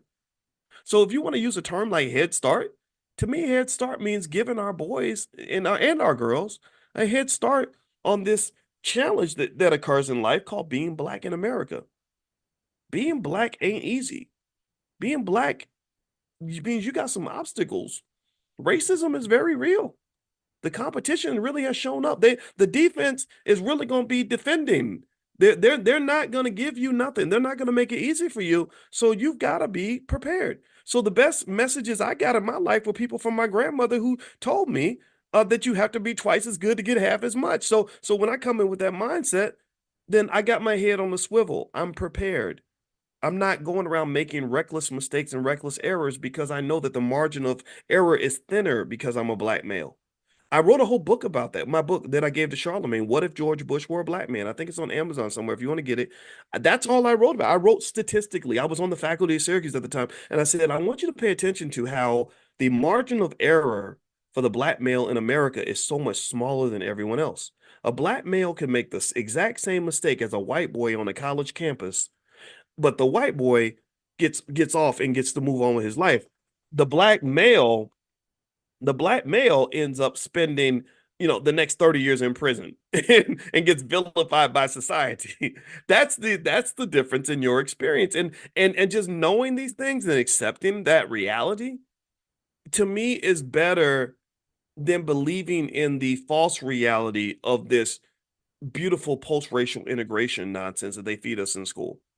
This whole idea that as long as I integrate with my allies, everything's gonna be all right. I just got to make sure I go and work for the nicest white man I can find, and that I always vote Democrat in every election, and that I do what they tell me to do. Everything's gonna be okay. And then when they kick you in your head and pimp you and leave you in the gutter, you're always in shock. And then you get to run and say, gosh, I'm such a victim because being black is so hard and it's so bad being black. But I'm sitting here thinking, what made you think that you could trust these other people in the first place? What made you think that they had your best interests at heart? What made you think that they were going to treat you fairly? So I really kind of think that sometimes we don't understand the game that we're in. I think we lose the game because we don't even know that it's a competition. We lose the battle because we don't even know that war's been declared on us. And I get it and I understand it, but I'm just going to tell you that when you point to most problems that the average black person might talk about or face, most of these problems are directly solvable if you simply stop listening to what white people tell you to think.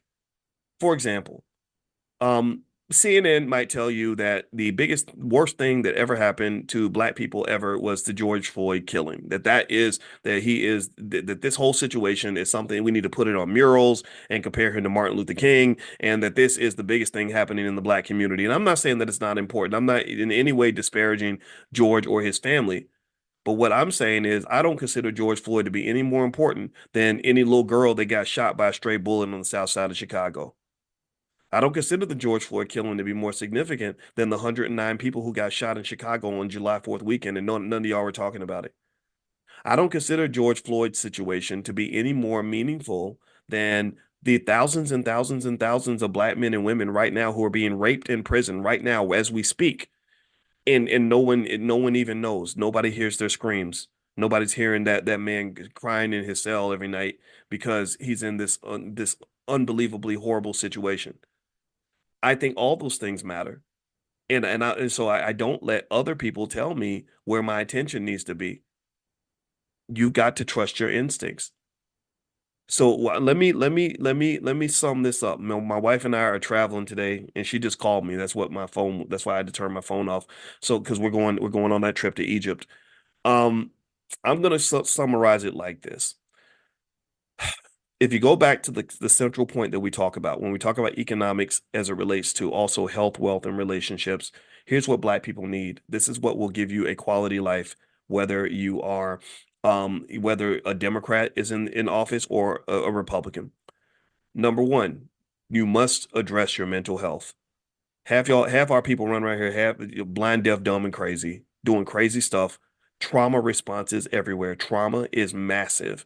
Trauma kills you. Trauma destroys your relationships. Trauma destroys your economics. A lot of you were traumatized. You have to heal from that. If you want to be a well-adjusted, healthy, safe Black person, you have to heal from your trauma. Part of your trauma is also corporate trauma. Madam President talks a lot about corporate trauma. The trauma you experience just getting up every day going to work for a racist. That's what affects most of you. Most of you are not going to get shot by a cop this week. Most of you are not going to get shot by a cop this week, but most of you are going to go have to work for somebody who hates your guts and treats you like shit and makes you feel terrible every single day. So that's number one. Number two, you got to think about your physical health. The food is killing you. All the food is giving us cancer. The medical system is designed to rob you, and it's designed to get you sick enough so they can give you just enough expensive medication to leave you broke and make you sicker and have you die a slow death. They just want you to die slowly so they can drain all your money out of you as you're dying. So physical health is extremely important for Black people. We have to take charge of that. We have to think about these things, be health conscious, whatever that means for you. Again, I talked about little things like 20 minutes of exercise in the morning, eating more vegetables, and staying away from drugs and alcohol. These little things like that, I think, are extremely important. And I feel so sorry for young people who are influenced by rappers who hate Black people so much that they promote drug abuse to young children. That those people are worse than child molesters in my mind, because what you're doing is you're destroying some young man's future. You're taking away some new unborn baby. Some unborn baby is not going to have a daddy because you convinced him to be a drug addict at the age of 17. That's real. My daddy was a heroin addict, and heroin probably took my father away from me. It made him half of the man, 1/3 of the man that I think he could have been and should have been. What else? What else do Black people need? And this is something we can solve ourselves. We need to have better relationships with each other. You got to stop talking crazy about Black women as a collective and figure things out. You have to stop talking crazy about Black men and blame them for all your problems. You have to value things like family, whatever that means. I mean, really, I mean, call me crazy, but I used to grow up really thinking that getting married meant you were going to be together for good, or at least try really hard. And I'm not making fun of anybody that's divorced. I know it's complicated. Life is complicated. You can't control whether somebody wants to be with you. But I just think it's so fascinating that society has convinced us that family is just something that you do until it's not convenient anymore, or until it gets too hard. And so rather than actually sitting down with a therapist, because they have therapists that can help you get along with your cousin. They have therapists that can help you figure out your problems with your wife. They have people they have professionals that can help you, books, videos, all kinds of stuff you can do. But rather than doing the work, there are people who do weird things. Like I saw this celebrity one time, Tia Mowry, I think that's who it was, who described her divorce from her husband as a graduation. She said it was like a graduation because I got to find myself and me and myself and I was happier and me I'm not judging, and people do what they want, but I was like, dang, did you even why are we talking about the kids? Like, how did the kids feel? Did you ask them how they felt when their daddy was put out the house? And then when I heard her father, the kid's father, her ex-husband, he was crying on the show. He said, "I cried myself to sleep every night because I lost my family." And I was sitting there, I felt his trauma. I said, that's interesting that we can't even empathize with the trauma that a man might feel if he loses his family. We can empathize with the trauma a mother feels if she loses her child, but we act like, but society's taught us to just, just blame the man, and then they kind of let you live your life unaccountable. And again, I don't want to get into that accountability conversation. I know that that's complex, and I do believe accountability starts at home, though. But I think at the end of the day, when you're talking about something like family, I think it's very important to, at the very least, understand how important and sacred family is. That's the first thing. Every culture understands this. We've lost some of this, to be honest with you. Um, but then two, understanding what family means as a vehicle for the building and the preservation of wealth. Most wealth is family wealth. It's very hard to build wealth without a family. That's like trying to win a football game when you don't even have a football team. That's what it is. One player, Deion Sanders, was a great player, one of the greatest I ever saw. Deion Sanders could never win a game by himself. He needed the other players on the Dallas Cowboys to win. So if they couldn't get on the same page, then they don't win that Super Bowl or two that they won. I don't know how many Super Bowls he won with the Cowboys. I think it was at least one. There's no Super Bowl if the whole team can't work together. So if you want to win a Super Bowl in life, you've got to find some way to be able to humble yourself, to commit to the group that you've assigned yourself to, whatever that means. Again, I'm not telling anybody what that means, but I personally, if you want to, my personal advice, I hope it's okay. Is it okay if I go a little bit Uncle Boyce and give you my advice on how I try to approach it? And I don't have it all figured out. It's hard. I'm telling you, especially black folks, we crazy, right? So, and I'm crazy, so it's very hard. But I'm gonna tell you my little 2 cents. When I talked to you earlier about how I made an intentional effort to get rid of emotions like jealousy and hate because I find them to be very unhealthy and very toxic. That is also what helps me to get along with the group that's around me. When I look at my wife and my children, I remind myself every day that I'm not the most important person in this group. That my ego, my wants, feelings, desires, I try to make them secondary as much as I can. I mean, don't get me wrong. I have time where I just think about Boyce and I take care of Boyce. Self-care is very important, especially in the world I live in, because I have a big circle of people that are constantly pulling and asking for things from me. So sometimes I shut the door and say, Boyce is going to do what Boyce wants to do. So that space is there. But most of the time, I always try to remember I'm a part of something bigger than myself. So that means that as the leader of the household, my actions have weight, my words have weight, my movements have weight. I have the power to improve someone's life or to destroy it. That's the power of a father. Fathers are noble, meaningful, relevant figures if they present themselves in that way. And I'm gonna tell you, my wife calls me the juggernaut because she knows that I know I'm a king, and she knows I'm a king. I'm not scared to call myself a king, but that does not make me better than you. Leadership is service. So as the king, I'm going to serve to the highest level. That's what being the king means. As I'm going to go out into the battlefield first, right? So I would encourage you that to really really understand family. I think that we've lost it. I think also family is something that can be studied. How you build these relationships with other people. I'm not talking about just spouses and all that. I'm talking about just friendships and business partnerships. And when you build the family, when you build your group and you have your clique, it's really a science and a very critical science to know how to make sure that you're always on the same page so you don't ruin what you have going on. I can't tell you how many times that I have been involved with projects. I was in LA a lot with a guy that was famous, but he was kind of an asshole. And he thought that being famous meant that he could be an asshole. And every project he got involved with would fall apart. Money would get lost. Everything he got involved with would lose money.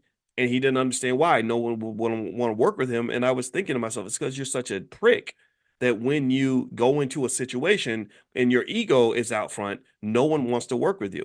That was, so anyway, so don't be that prick. That's it. Just don't be an asshole. Learn, being a good person, I think goes a long way, and so anyway, the last thing I'll say is that if you talk about what black people need, this is another thing we can deliver without the endorsement or the support or the help of a single white person, and that's just the wealth thing. I really think that we need a revolution of entrepreneurship unlike anything the world has ever seen. I think that we need a community where every black child knows how to start a business before the age of 12. They're even introduced to the concept of ownership and being the boss at the age of 4, 5, 6. Every child in our community needs to want to acquire real estate as aggressively as the Jewish community does, as aggressively as as the billionaires and millionaires do. I believe that we need a community where everybody is owning shares of stock, buying as much stock as we possibly can and owning it as much as we possibly can, and knowing that ownership is the key to power. If the more you own and the more you control, the more power you're going to have. So we have to do this, and this is something that we can do without anybody's permission. This is something we can do. Financial literacy. I've never met a white man who told me that I could not read a book about economics. I've never met a white man who told me I couldn't buy a share of stock. I've never met a white man who told me I couldn't start a business. So these are things that we can fix, that we can control, and these are my policies, right? And so if I was trying to get elected, if I'm trying to run for president, which I am not, if I was running for president, that would be my platform. Very simple. Let's focus on our health, our wealth, and our relationships, and let's implement these policies household by household, a chicken in every pot kind of thing, one by one, step by step. Use what we have, build on what we've got, and I guarantee you, we can build an empire off of that. We really can build an empire off of that. And I'm not even going to ask for a vote, because I don't want you to vote for me. I want you to vote for yourself. You are the leader. I am not the leader. I am simply one of the advisors. So let's go get this done. To hell with these stupid politicians. They can go fight their little battles. Guess what? In the next election, I can guarantee the result. Here's the result. You know what the result's going to be? The winner will either be a Democrat or it's going to be a Republican. That's the result. I guarantee that it will either be Kamala or some Democrat, or it will be Trump.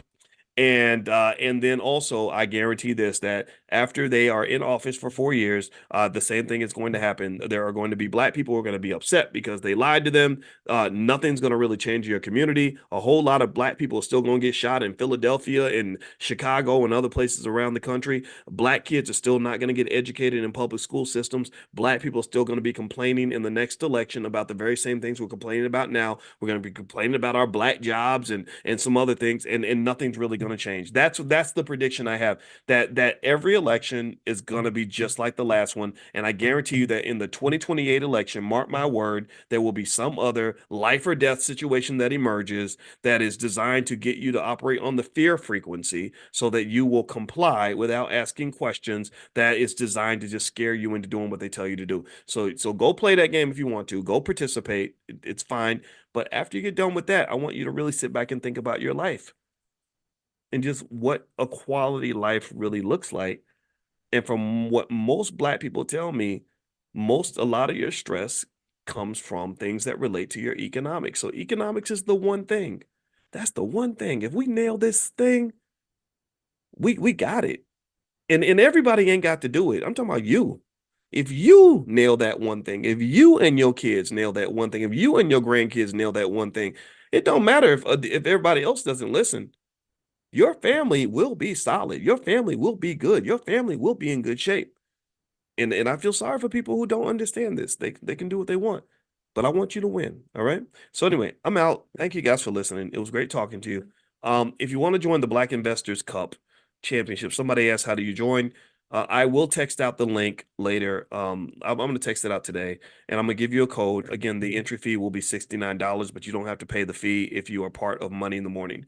So if you want to get the code sent to you via text, make sure you get on the text list. The text list is, you could get on the text list by texting the word morning to 87948. Text morning to the number 87948. If you live in another country and you want to participate, you can also go to drboyceelevate.com. That's drboyceelevate.com. Also, tomorrow night, Thursday night, 8:30, Constance Carter, who was here yesterday, she's a real estate expert. She is going to do a real estate mastermind event that is free. It's from the Black Business School. Constance is going to lead the charge. You saw her yesterday. You see how dynamic she is. She knows her stuff in real estate, 30 years of experience. She's a mom. Her children are investing. Her son has made hundreds of thousands of dollars by now in the stock market, I believe. I think he's made over $100,000 or something. So she is an absolute superstar, and I'm really proud that she's part of the Black Business School. So that event will be tomorrow night, Thursday night at 8:30 p.m. Eastern. I will also text that link out later on today. So make sure you check your text.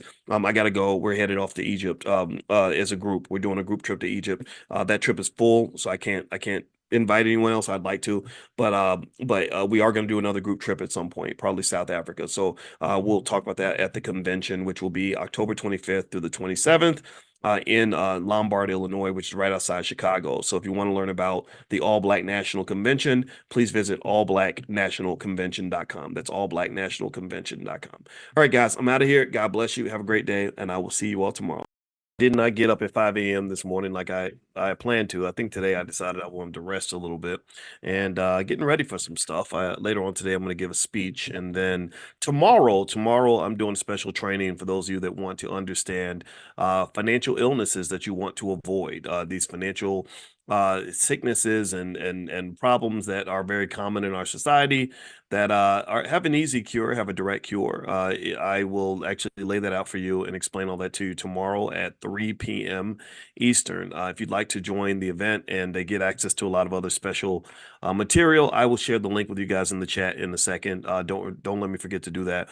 So the cost of lifetime access for all the material and everything that you get to keep forever is $299. So it's a course, but I am going to launch the course with a live training. But also you can actually get in access today for $155 if that's something you want to do for your family. And what we're going to do is we're going to basically talk about the 8 biggest financial illnesses that people run into, how to diagnose them in yourself, and how to fix them so that you can build generational wealth.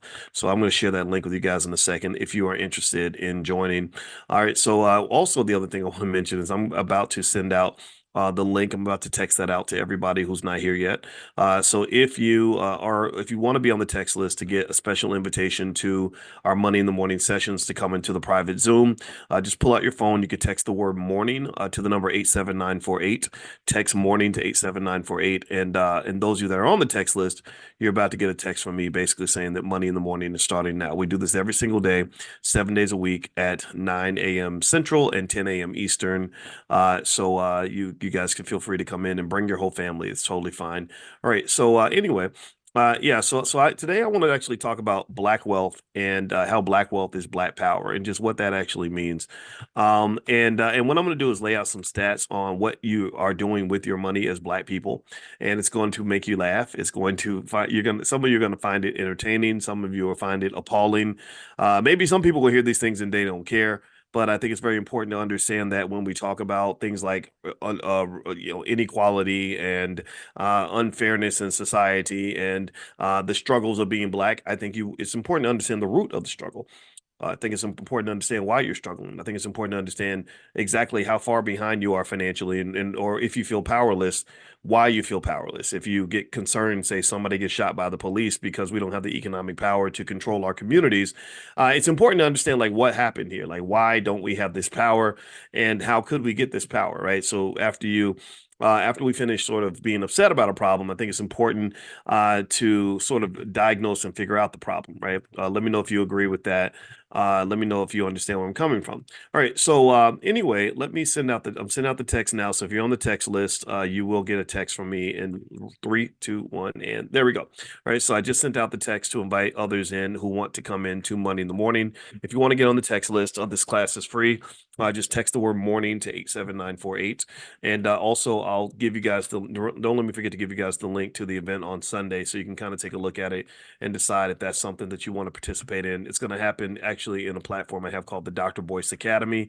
And in the Dr. Boyce Academy, it's a space where you can go in and get certifications in certain areas of Black economics. It's the only place that offers certifications in Black economics.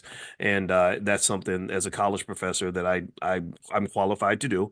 We gave away college degrees at Syracuse University. And so here in the Dr. Boyce Academy, you can actually get a certificate. Once you go through all the material, you will be fully trained on Black Wealth 101. That's what I actually call this course. It covers everything from credit card dependence, impulse buying disorder, the spend luxury syndrome, underinsurance syndrome, retirement neglect, debt accumulation, lack of savings, poor credit management, and all of the things that cause so many problems for so many people, all of the seemingly unfixable problems that we have. Well, there's a solution out there. They can all be fixed. I think it's a matter of just us deciding that we want to fix these things. So as a financial scientist, that's kind of what we do. All right. So anyway, I want to say good morning to Maddie Jackson, Carolyn Powell, Novell, I see you. Noel, I'm sorry. Fannie Wilson from South Carolina, Laquana Dawkins, good morning to you. Jonathan, Terrence Tech, Mari Wilson. Good morning, Calvin McWilliams, Josephine Rainwater.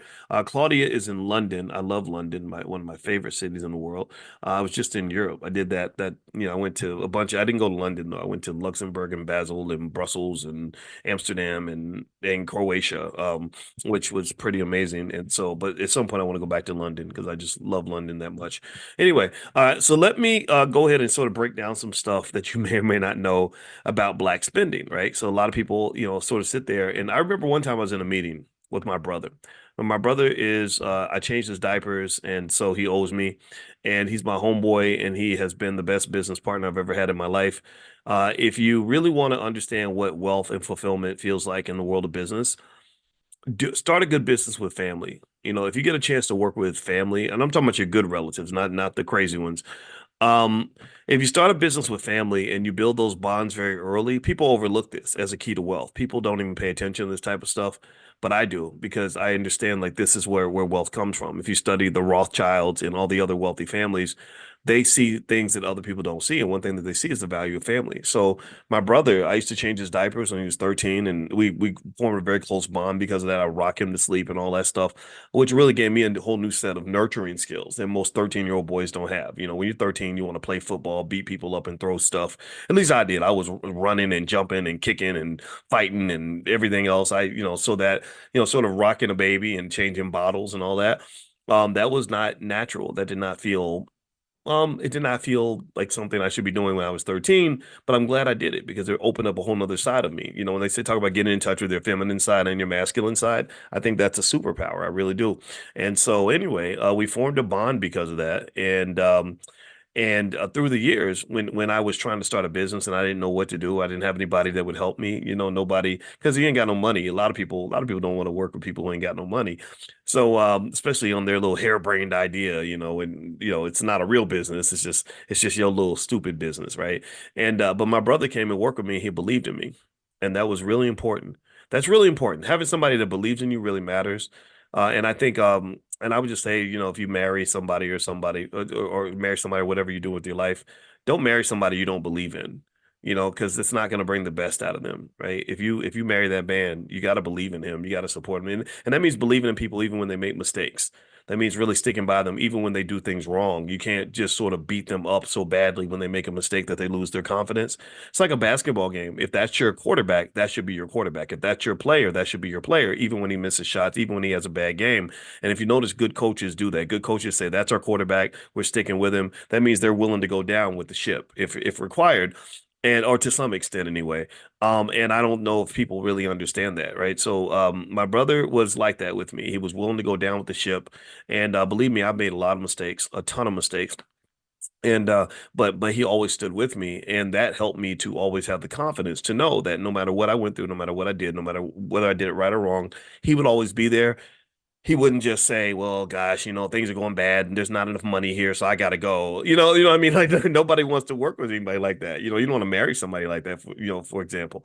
And so through the years, my brother is probably the most important factor in my ability to be successful in anything. He's that variable. So don't underestimate family when it comes to wealth. Like just really know that that's God's little pot of gold that he gave you that people overlook all the time. Nowadays people say, "Oh, I don't want to have no kids because kids get in the way of me partying and having fun and all the traveling I want to do. And kids are expensive and they're a pain in the butt." And that means you don't see the value of the kids. That's like somebody laying a slab of, 80 pounds of like raw meat in front of you. And you say, "Well, I'm hungry. There's nothing to eat here." And they're like, "No, there's food. That's food. You can actually, you can benefit from it. You just got to cook it. You just got to cook it. Like, so with kids, you got to kind of cook them. You got to kind of prepare them, right? You got to get them ready. But if you get them ready, then what I have seen, and I'm old enough to have seen that transition. I'm old enough to have seen people who were young and free and childless, and seeing them have little kids that were really, really a stressor to some extent and expensive. But then those kids grow up, and next thing you know, they've got this really strong family that's where they're able to get support when they need support. They can get help, but it requires some sort of structure, it requires some sort of organizational thinking, it requires some level of consciousness to say, look at everything we have. Instead of me going out and begging the white man to give me what I need, I got everything I need right here. I got 4 or 5 healthy adults all around me who are smart, who have free time, who can be taught skills, who can learn things. Let me put these people. Let's put this whole situation to work.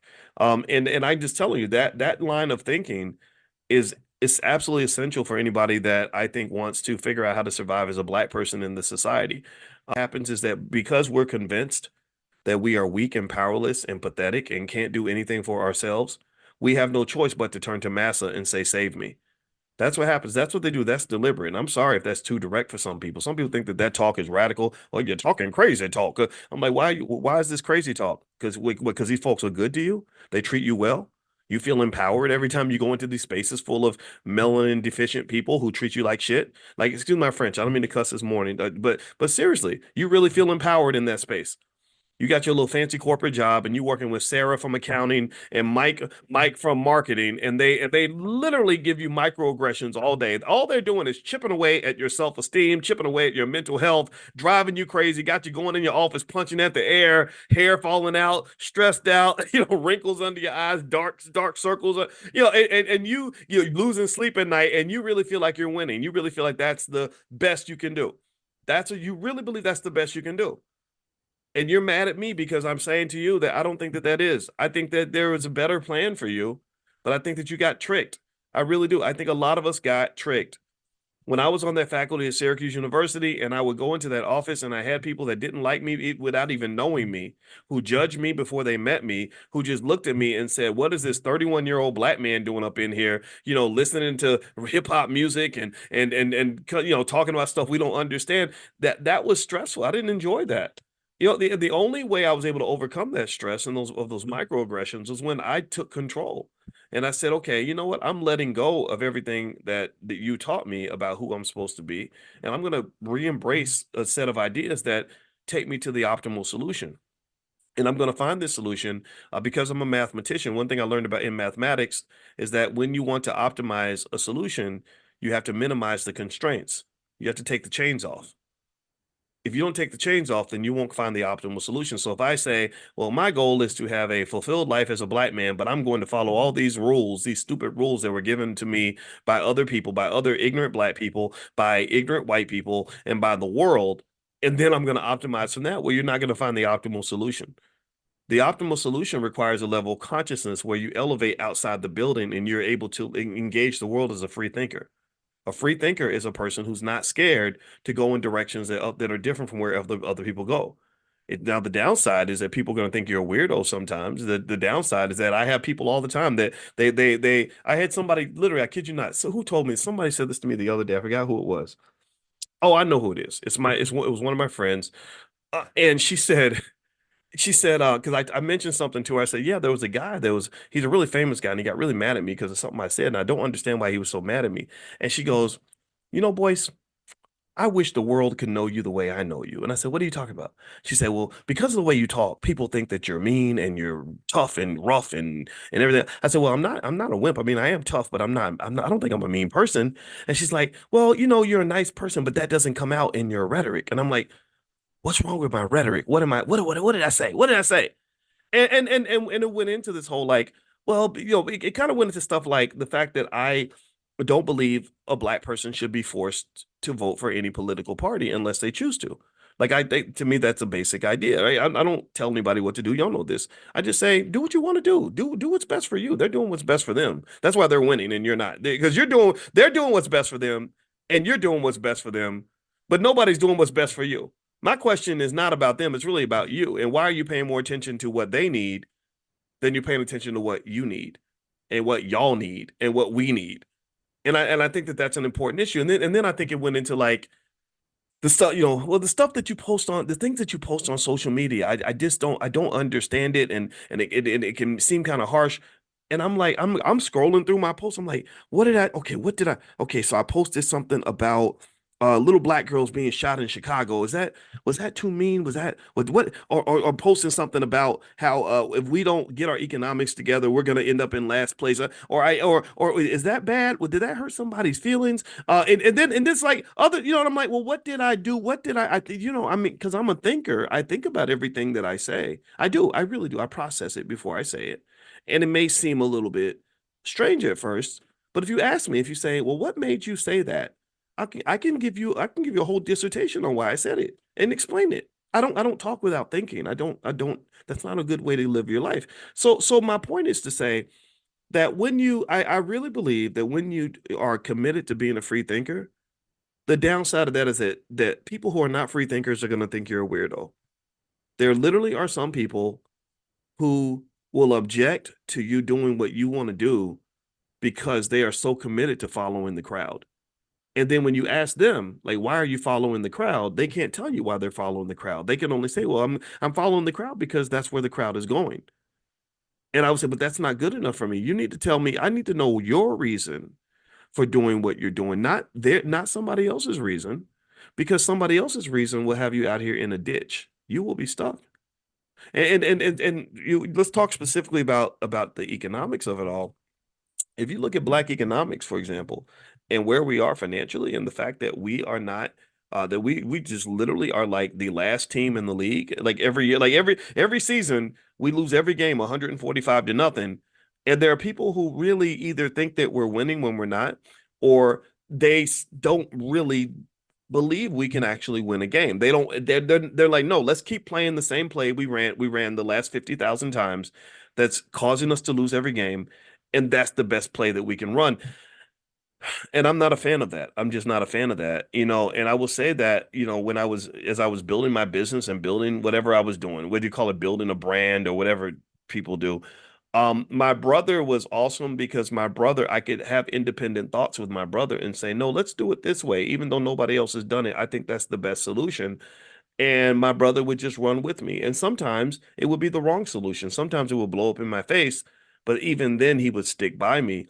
But then every blue moon, I would pick a new solution that would actually take us to a whole nother level, right? I would find something that no one else could see because everyone else is scared to look in the places that society didn't tell them about. Okay. So I really think that if you want to find an optimal life, if you want to live the best life you can possibly be, I think the first step would be to release your chains, let go of underlying assumptions, stop letting other people tell you what to do and what to think. Don't just hold on to it just because grandma told you to do it or just because your daddy told you to do it. Your daddy and your grandma might have been wrong. And then also, I would say this too: if you're trying to make choices in your life, if somebody's giving me advice, first thing I do is I look at your life and I say, okay, is it working for you? And if it's not working for you, if you're not where you want to be, then that unfortunately undermines the credibility of what you're seeking to tell me to do. So let me read something to you guys really quickly.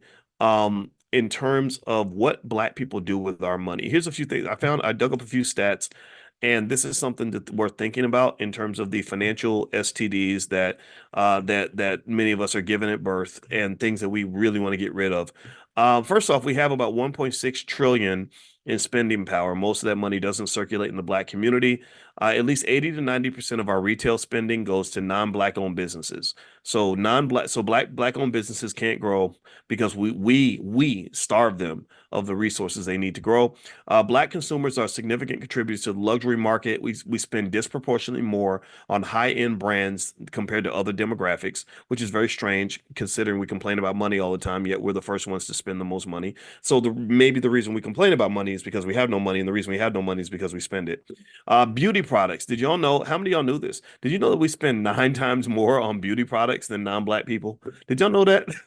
I didn't know that. That's crazy. So if I'm somebody who's trying to extract wealth out of the Black community, I say, okay, we're going to go into the hair and makeup business. We're going to sell beauty products because they will spend every nickel in their bank account to get beauty products. And I did not know that we spend 9 times more than other communities. That's insane to me. I'm not telling you can't do it. I think my wife is getting her hair done tomorrow, and Black hair is expensive, right? And I like when my wife comes home looking good, but still, though, that's something worth reflecting on to say, my goodness. So this may not be an excuse, but at least it's an explanation. It's not an excuse, but it's an explanation. An explanation would mean that this tells you whenever you sit around and you say, why don't Black people have financial security? Why are Black people stressed out and afraid that they're going to lose their jobs? Excuse me. Why are we so devastated when the money ain't right? Well, part of it is because maybe we give so much of the money away, right? Part of it may be you can go look in your hair closet and your makeup kits and kind of see where a lot of your money went. And again, this is really more so about financial consciousness. It's not me judging you what you do with your money. So if you're going to the beauty salon today, go ahead and go. I want you to look good. All right. So fast food. They said the Black community spends 4.5 billion a year on fast food, driven by targeted marketing and limited access to healthier food options. We spend over 15 billion a year on new and used cars. Yet less than 2% of car dealerships are Black owned, and also we spend more on new and used cars than other people. We spend about 10 billion on things like cell phones and internet. Let's see, we spend 2 billion a year on entertainment, including movies, concerts, and video games, and we have no ownership, very little ownership in those industries. Other people own the industries, so they sell us the access to our entertainment and our happiness. We do spend money on things like gym memberships and all that, which is good. But even with that, we face higher rates of health issues like diabetes and hypertension. And that hypertension, part of that hypertension probably comes from the fact that you work around white people who stress you out all day long, right? That hypertension is connected to what you're spending your time doing. And so when you get a job, that is like taking on an economic spouse. Like you're married, a lot of you, in fact, if you work 8 hours a day on a job, you spend more time at your job than you spend with your spouse. You spend more time at your job than you spend with your kids. You spend more time at your job than you spend with your friends. You spend more time at the job than you spend with your parents. So you are when you take on that career, that job, that's like taking on a spouse. And so as a person who's married to a relationship therapist, I can tell you that there are studies that show that if your spouse has contempt for you, then you will die earlier than if your spouse loves you. Did y'all know that? How many of y'all knew that? How many of y'all knew? Maybe you don't know that. Give me a yes or no if you've ever heard that. That if your spouse has contempt for you, and every day you got to look at somebody who hates your guts and can't stand you and thinks that you're a piece of crap, that contempt will literally seep into your bone, like into your spirits. Like there's this crazy mind body connection where literally you'll just internalize that, and it'll cause all these other ailments. Like, it might trigger the cancer or trigger the diabetes or trigger the hypertension, right? So if you think about it like this, right, and you think about your job as your economic spouse, and you know that when you go to work every day and you work around these white folks who don't understand you, maybe they don't like you, or they give you all these microaggressions. There's lots of studies that show that Black people are very stressed out when they go to work every day. So you basically are in an economic marriage where your spouse has the utmost contempt for you. And so you're swimming in this sea of trauma, this sea of mental illness. You're swimming in this toxic cesspool of negative energy, and then you wonder why Black people get sick and die. Well, I can tell you why we get sick and die. It's because we're trained to get up every day and go to work with people who hate our guts. So if you ever want to know why I passionately believe that every Black child should be taught how to start their own business and how to be an investor, it ain't about the money. The money is secondary. It's not just so they can all get rich. I want you to get rich, but that's not the win. The win is safety. The win is mental health. The win is physical health. The win is avoiding daily micro trauma that can kill you. My wife, she's a weirdo like me, and she gets really excited when she starts studying something and sees something that she did not know before. And she's a professor like I am. Her website, by the way, is coachingwithdralicia.com. So you can feel free to go to coachingwithdralicia.com if you want to see what she does. She sees clients and individuals and couples and all that. Anyway, so she gets in the car with me, and she was like, Boyce. And I was like, what? Because I know that sound when she says my name like that, like Boyce, that tells me, okay, she's about to tell me something juicy or something that's juicy to her. And just a little tip, if you're married, if it's juicy to her, you got to make it juicy to you. And I'm like, what is it? Right. And so she comes in and she says, I found out today when she's redoing her trauma certification. She has a certification in that. She said that now the research is showing that the one diagnosis that matters more than any other diagnosis when it comes to mental and physical health is trauma. She said trauma is everything. Trauma is the alpha and the omega for all of the mental and physical ailments that can affect you. Trauma like is the core. Trauma is the root. That is the nuclear bomb that can ruin everything. Trauma can mess up your finances and your economic choices. Trauma will mess up your relationships for life. Trauma will have you dying of cancer at the age of 35. trauma will have you in crazy situations where you are in just a sea of depression and anxiety. Trauma is big, big, big. And I said, yeah, well, always knew trauma was important. She said, no, no, no. She said, no, no, no, you don't understand. Trauma is everything. And I said, oh shit. I got nervous because I took this test. It's called the ACEs test, Adverse Childhood Experiences. And I was high on the trauma scale. And I said, damn, like, oh my God. And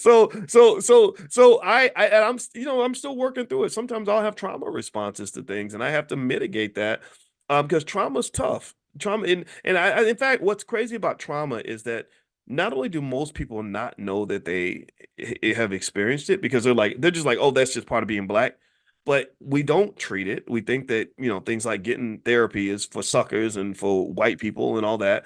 And then what happens is that traumatized people infect other people. You re-traumatize other people with your crazy trauma responses. You get in a relationship, somebody says, how are you doing today? And you say, well, what the hell do you mean? Don't make me pull out my gun on you, you crazy SOB. You know what I mean? Or can you pass the ketchup? Why I got to have the ketchup? Can't he pass the ketchup? Right? You know what I'm talking about. Like people that these just overreaction, crazy trauma responses, or something goes wrong in a relationship. You see one tiny red flag and you sprint for the hills because you don't want to be hurt, right? Because you're so scared of being hurt again. There's just so many different, or you own some stock and the stock goes down 1%. And so you sell everything because you're so scared of losing money. You can just go down the list in terms of what trauma will do and how that will just cause us to mess up everything, so it's not just a matter of messing up your life, it's really a matter of it not healing. It is actually destroying your body because you're carrying all that around, like you're really carrying around this really toxic energy, almost like a sick demon inside your body that you haven't released. And I would encourage everybody, if you can't find some process to deal with your trauma, I would encourage you to, one, get educated on it, on what it looks like, how it feels, how to identify it, and then two, start cleaning that out. You got to clear that stuff out. And I'm speaking to you as a traumatized person. I was very high on the trauma scale when I took the Adverse Childhood Experiences test, ACEs.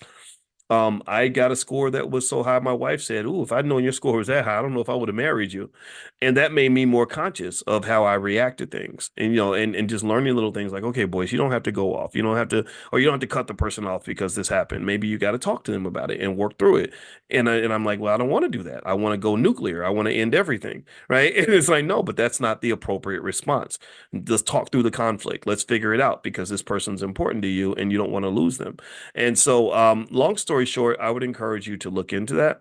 I will tell you that my just strongest belief is that undiagnosed, untreated trauma is the number one problem in the Black community in terms of us being able to not just confront white folks for what they've done to us, but also for us to do what we can to mitigate the issue. Because a lot of this stuff, some of this behavior, some of the stuff that we do with our money, for example, doesn't even make no sense. It don't make no sense. It don't make no sense that you're so eager to go give all your money away to people who don't even like you that much, and you give your best to people who hate you the most and all this other stuff. And so, anyway, to just give you kind of a template and a blueprint, if we were to take all the money, if you added up all the money we spend on things like fast food, car notes, and cell phones, the average American spends $1,200 a year on fast food, approximately. The average American spends about $5,500 a year on car notes. That number's actually gone up, but let's say it's $5,500. The average American spends about $1,200 per year on cell phone bills. Well, if you were to add that money up, and let's say that you still bought your food, you still got your car note, you still paid your cell phone bill, you didn't get rid of any of those things, but you simply made a decision. You made a decision to say, I'm going to love myself as much as I love that man over there. I'm going to love my kids as much as I care about the car dealer. I'm going to love my family and my future and my generational wealth as much as I care about the people who sold me the cell phone. As much as I care about Apple and Verizon, I'm going to care about us. And let's say that you just took the amount, that money, that $7,900 a year that the average American spends on fast food, car notes, and cell phone bills, and simply said, I'm going to invest the same amount for my future that I spend on my present, that I'm spending on these material items. Well, if you did that and you simply follow things like the $5 a day plan, which you can find at blackwealthmasterplan.com, it's totally free, blackwealthmasterplan.com. So feel free to go take a look at that. You literally, after about 10 years, your family would have roughly a little bit over $100,000 in wealth based on the past performance of the S&P 500. After 20 years, you're looking at maybe $400,000 that you have in family liquid wealth, which means you're now wealthy. You're now doing better than the overwhelming majority of American people. So in less than 20 years, the average black person, no matter how poor they are, if they simply love themselves economically as much as we love other people, then you literally climb right out of poverty and you shoot past equality and you start shooting toward black excellence, economically speaking. Anyway, you're not trying to catch up with white folks at that point. At that point, white folks are trying to catch up with you because they're looking over at you and they're saying, "My God, how did you get all this money?" And or you're only 20 years old. Well, the kid can say, "Well, my parents for the last 20 years they made a commitment to economic self-love, and the economic self-love means that every penny we spend on the cell phone bill, we're going to put a penny in our S&P 500. Every penny we spend on fast food, we're going to put a penny in our stock portfolio. Every time we spend $1,000 on the car note, we're going to put $1,000 into our stocks, buying S&P 500 companies." So now, because my parents did that, I'm 20 years old and I got $400,000 liquid in assets. So I don't actually have to take a job working for anybody if I don't want to. I just may choose to work for someone, but I don't actually have to because I don't want to necessarily expose myself or expose my spirit to daily economic trauma that comes from me swimming in this cesspool of microaggression and mistreatment and contempt from people who don't really want me there. I don't want to be in a space where people are tolerating me. I don't want to be in a space where people will hire me despite the fact that I'm black. I want people that want me in that space because I am black. I want people that love me. I want to be around people that respect me. And so if a job doesn't respect me, I'm not taking that job because I've got $400,000 liquid in the bank and I can do whatever I want. And I can tell you this, in my experience, now that I think about this, my brother, when he came to work with me, I really appreciated him coming to work with me after college because he got a nice job offer from Ford, making maybe $50,000-$60,000 a year. And my family wanted him to take the job. Because that's just what we did. If you got a good job offer from Ford, you're supposed to take it. And he wanted to come and work with me. And so he did. And I said, "Hey, I can't promise you anything, but I can give you a place to stay. And whatever money I have is your money." And I was making some money at Syracuse. So he came and he worked with me. And in the first few years, we weren't really killing it, but we had enough success that we felt like, okay, maybe there's something here.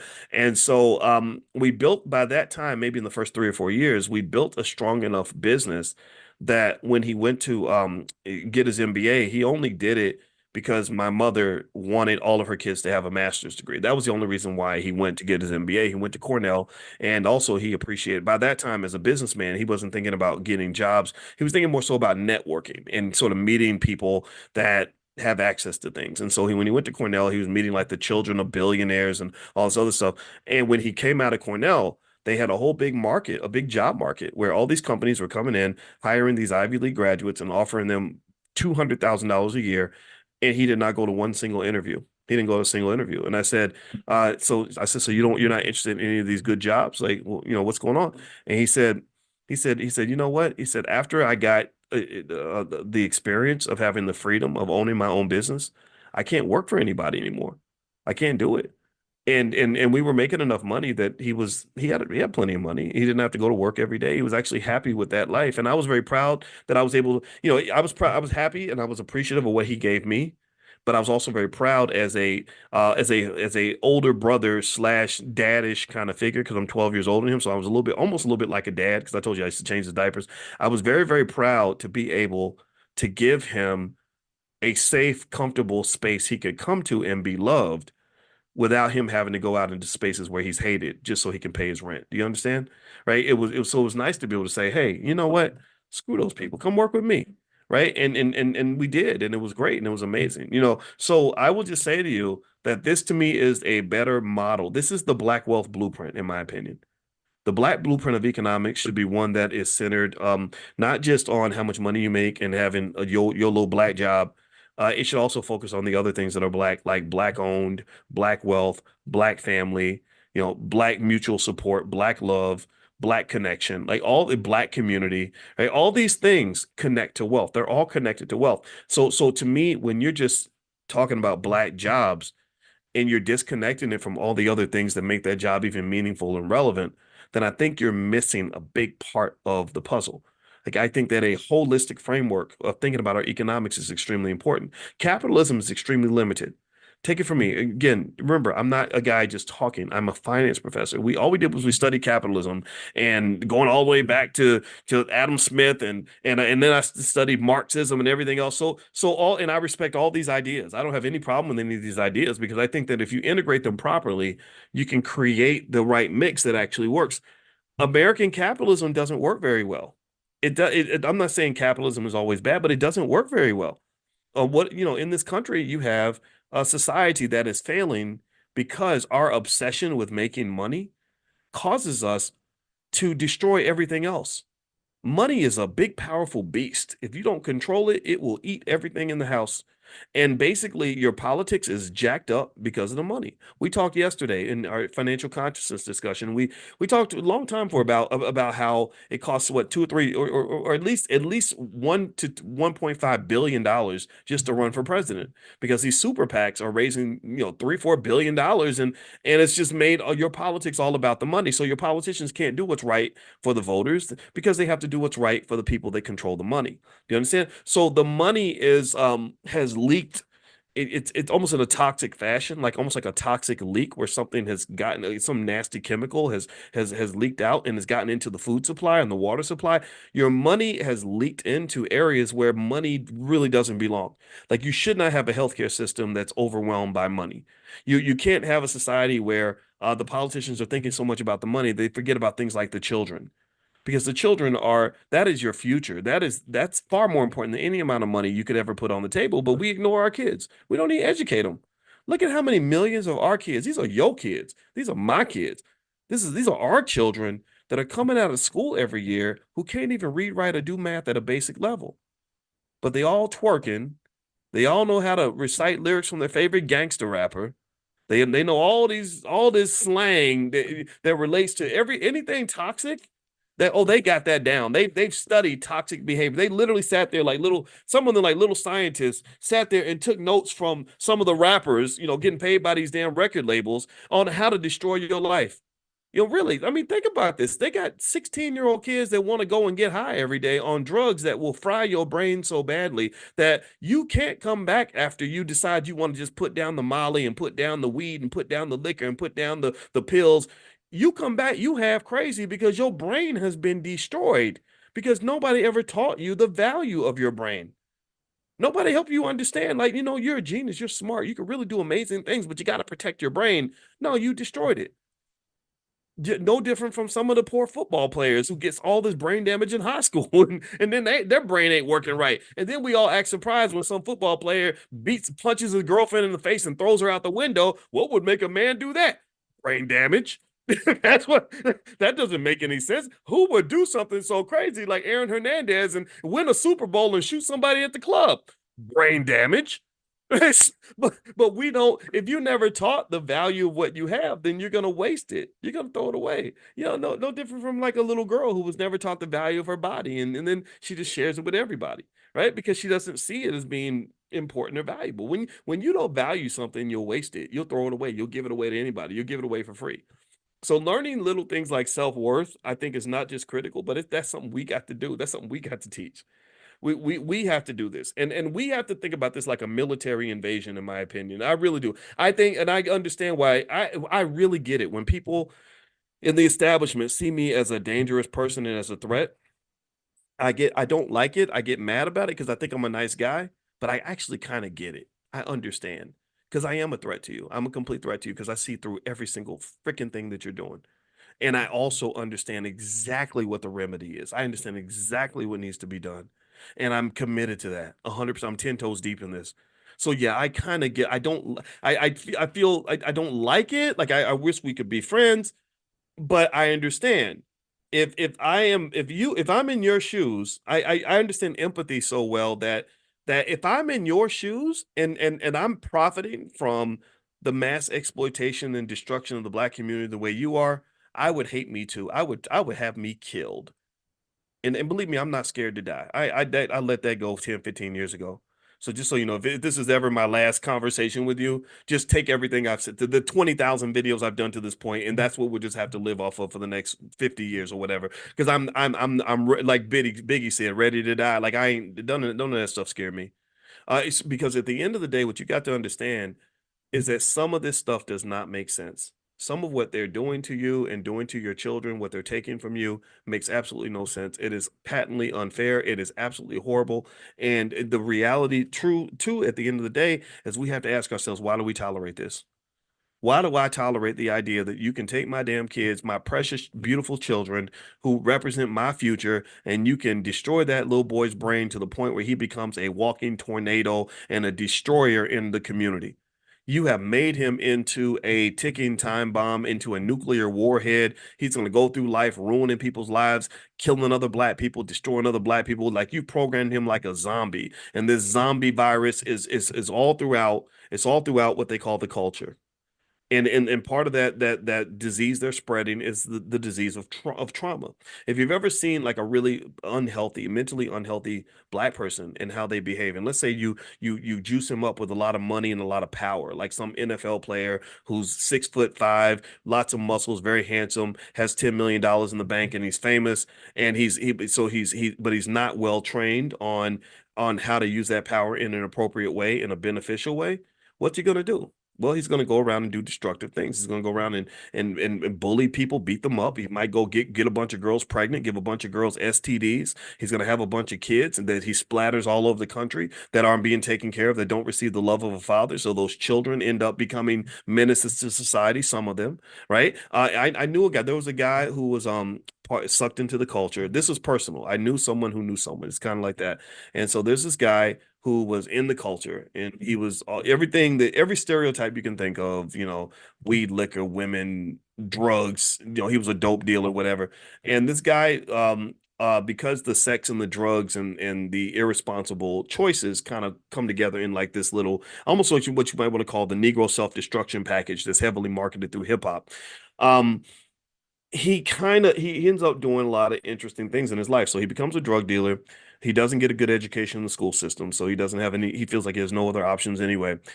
He's killed a few black people, and then on top of that, he got about 27 girls pregnant. He had 27 kids. Let me say, I don't know if he got 27 girls pregnant. Let's say it's 27 kids, literally 27 kids by about 19 or 20 women. Okay. So all these women, and so what's coming with that obviously is not just the trauma, but the STDs, right? That clearly you have sex with that many people unprotected. We know what's coming from that. And then in the middle of it all, he goes out and gets killed. He gets murdered because his life catches up with him. All the people you're killing, the people you're dealing with, and the situations you're in leads to his death. So then in the aftermath of this black man's death are 27 abandoned children who've been financially abandoned. They've been emotionally abandoned. They're out in the streets or out in the culture. Their mothers don't have anybody helping out. And so what's happened is you've taken a virus, and you've multiplied it. It's multiplied by at least 27. So again, not to say all these kids are doomed. I'm not saying that at all. Somebody may intervene, but if no one does intervene, then now you've taken something that was coming from one person and now it's coming from 27 different sources. Do you understand? And what this really does is it just makes it really hard to be black. And I think it creates a space where this racist partnership just creates this framework where sure, yeah, white people are doing a lot of this stuff. They're participating systematically. They've been doing it for a long time, but then we become partners in our own self-destruction, and then it just becomes very difficult to do really anything positive because you're surrounded by people that are sort of connected to this negative set of ideas, this unproductive, unhealthy framework of what it means to be black. And so I personally think that this is a battle, and I think that we have to be serious about it. I think that we can make it very, very simple. We can go back to those basic three areas I mentioned before: health, wealth, and relationships, and ask ourselves that question: what does it mean for a black child or a black person to be mentally and physically healthy? What does it mean for that person to be to have healthy relationships and to want healthy relationships with other people and to be able to identify and build healthy relationships? And then what does it mean for that person to understand the importance of financial security? Because your financial security affects the other two areas. If you are financially secure and financially capable, you can have healthier relationships because you can get married. You don't have to argue about money. Your kids need a pair of shoes. You can just buy them. You don't have these goofy conversations that are happening all over the internet where people are mad because there's some women who don't want to go to the Cheesecake Factory, or they want the man to spend $50 on a date, and guys are saying, "Oh, that's that whole crazy. What's wrong with these women wanting $50?" And I'm not making fun of those guys. I get it, right? If somebody's trying to take you for all your money, that's wrong. But I'm like, you know what? A financially secure man doesn't care. Like if he likes a woman, he's gonna spend $50. When I got a chance to go out with my wife, I didn't care if I spent $50, $60, or $200. I was just happy to be with that woman, and I was thinking about other things. Do you understand? But when you're talking about a scarcity mindset, when they put you in a space where you have been taught to fight for scraps because ain't nobody got nothing, then yeah, $50 becomes something where people are getting killed over $50, or entire relationships are being destroyed over $50, or children that would have been born aren't born now because you didn't have the $50 to take their mom on a date. God gave you the keys to the kingdom. He opened a wormhole, a possibility where you would have this amazing family and this amazing experience and an amazing future, but you can't even go through the wormhole because the cost of admission is $50 and you ain't got $50 in the bank. I'm not making fun of that. I promise you I'm not. What I'm saying to you is what does drive me crazy, one of my pet peeves, is when we don't take a moment to try to look at the bigger picture. We can't, because nobody taught us the bigger picture. Nobody sat and just said, let's look at this thing real quick. Let's go 50 years in the future and look back at you at the age of 25, and you're meeting this young woman, and I know, I get it. You're focused on how cute she is and that she has a big booty and that Cheesecake Factory is going to cost you $50. But also kind of look at it like, what if she's the person that's supposed to give birth to your children? What if she's the person that's going to make you a grandfather one day? And 50 years from now, you're going to be sitting at a Thanksgiving dinner with 70 people at the dinner who are descendants of yours, children, grandchildren, and great grandchildren. And it all starts with this seed of this little moment that God has put in front of you that is giving you the keys to the universe, but you can't see it because you think about $50 in a big booty. Do you understand? Do you follow what I'm saying? Like I think that really part of solving this problem is going to require us to be able to meditate and raise the consciousness level. Consciousness is leveling up. Consciousness is seeing the bigger picture. Okay, seeing the bigger picture. Now, someone's asking about things like creating trust. We are going to have a class on that soon in the Black Business School. Kelly Baker is the attorney who wants to come in and do some stuff here. In financial consciousness training, we're going to focus on this. This is what we do here. But if you want special topics, we have all the special topics in the Black Business School. So feel free to go to theblackbusinessschool.com and you can take a look. And there's plenty of stuff there. Stock options, stock market, stuff like that. And we do have some stuff on trust already, but we're actually going to revamp some of that soon. So I'll keep you guys posted. Okay, I'm done talking. I don't have anything else to say. I just want to sort of say, when you talk about Black wealth and you understand the power of Black wealth and realize that wealth is your greatest form of power in America, I think the question would be, who's going to do the job? Right? Who's gonna change the trajectory? Who's going to change the narrative? Who's going to have the conversation? And I'm trying to contribute to it. That's my way of doing it, imperfectly, I'm sure, but I'm trying. And I would like for you to have those conversations in your own family. And so one of the most important things to remember, though, when you go in that family, is I need you to go into that conversation, is I want you to enter the conversation with a sense of pride, meaning that even if you don't have a nickel, I don't care if you don't have a nickel in your bank account. If you are a person who is intelligent, a person who works hard, a person who's trying to grow, a person who's trying to be good and supportive to others around you, you have not just a lot of value that you're bringing to a discussion, but you also have potential and value that you may not even recognize. You may not even recognize what your contribution is going to look like. Only God is going to know that. And what I mean by that is, let's say that you're Martin Luther King Sr., not Junior, Senior, and you're just you're a father, you're doing a couple of things, but you're not at nationally famous or anything, but you're raising you're raising your kids, you're taking care of your wife, you're having everybody sit down for dinner every day, you're talking about positive things, you're making sure your children get a good education. Martin Luther King Sr., I bet, did not have any idea really what seeds he was planting when he was sitting there talking to Martin Luther King Jr. every single night at dinner. Do you understand? He didn't know how important his job was. He just simply did his job and did it to the best of his ability. And that's what led to one of the great leaders, the history of the world. Do you understand? Or Muhammad Ali's father, Cassius Clay Sr. I think his name was Cassius. I got to double check that. So Muhammad Ali's father, same thing, right? So you don't know what seed you're planting. You don't know what person you're influencing. You don't know when the fruits of your labor are going to apply, or even if maybe it never happens. But still though, I think that there's some value there when we all do our job, because think about it like this: if Martin Luther King Sr. had not done his job, there would be no Martin Luther King Jr. If he just said, well, I ain't nobody, I ain't important, I'm just gonna be a baby daddy and just go get girls pregnant and abandon my kids, and well, then you've just killed off this big wormhole of possibilities that would have existed. I like the word wormhole because wormhole sort of creates space. It creates access to an alternative dimension, right? So you have this wormhole of possibilities that God opened up for you, and you just walk right past it. And remember, when we talk about the word poor, what does poor stand for? Poor. Poor stands for passing over opportunities repeatedly, passing over opportunities repeatedly. So I would argue that if you were to make the statement that the Black community is wealth poor, which is somewhat accurate relative to other groups in America, I would say it's not just because of what's been taken from us. It's also a result of us passing over opportunities to get some of that back. Do you understand? Every single day, you have an opportunity to build your empire, build your kingdom, build your wealth, take yourself to the next level, whatever that looks like. Don't let those opportunities pass by. Go grab it. Okay. All right. Now let me share with you guys. I mentioned to you all I'm doing that special training tomorrow, Black Wealth 101. And also at the end, once you're done and you go through all the content, and it's a self-contained sort of class. You get lifetime access for $299. And once you're done, you can actually get a certificate from me, from the Dr. Boyce Academy. I'm going to share this link with you. The cost is $299 for lifetime access. Those of you that are in the class, you can actually get access for $155. So what I'm going to do is I'm going to put the link in the chat for those of you that want to join. I'm going to do a live training on 8 major variables, 8 major financial diseases that you want to be able to identify and avoid.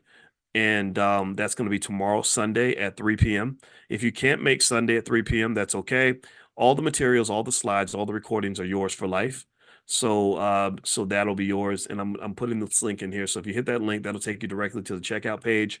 But if you want to know what some of the topics that we're going to cover in Black Wealth 101, it includes things like debt-itis, emergency fund deficiency syndrome, investophobia, credit card dependence disorder, impulse buying disorder, things like that, the spend luxury syndrome, underinsurance syndrome, etc.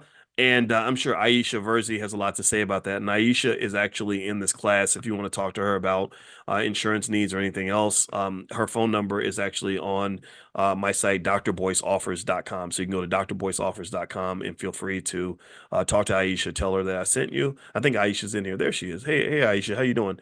All right. And so, yeah, so the code, if you hit the code Calvin, it will give you the discount immediately. It will take you right to the page that reduces the price from $299 for lifetime access to $155.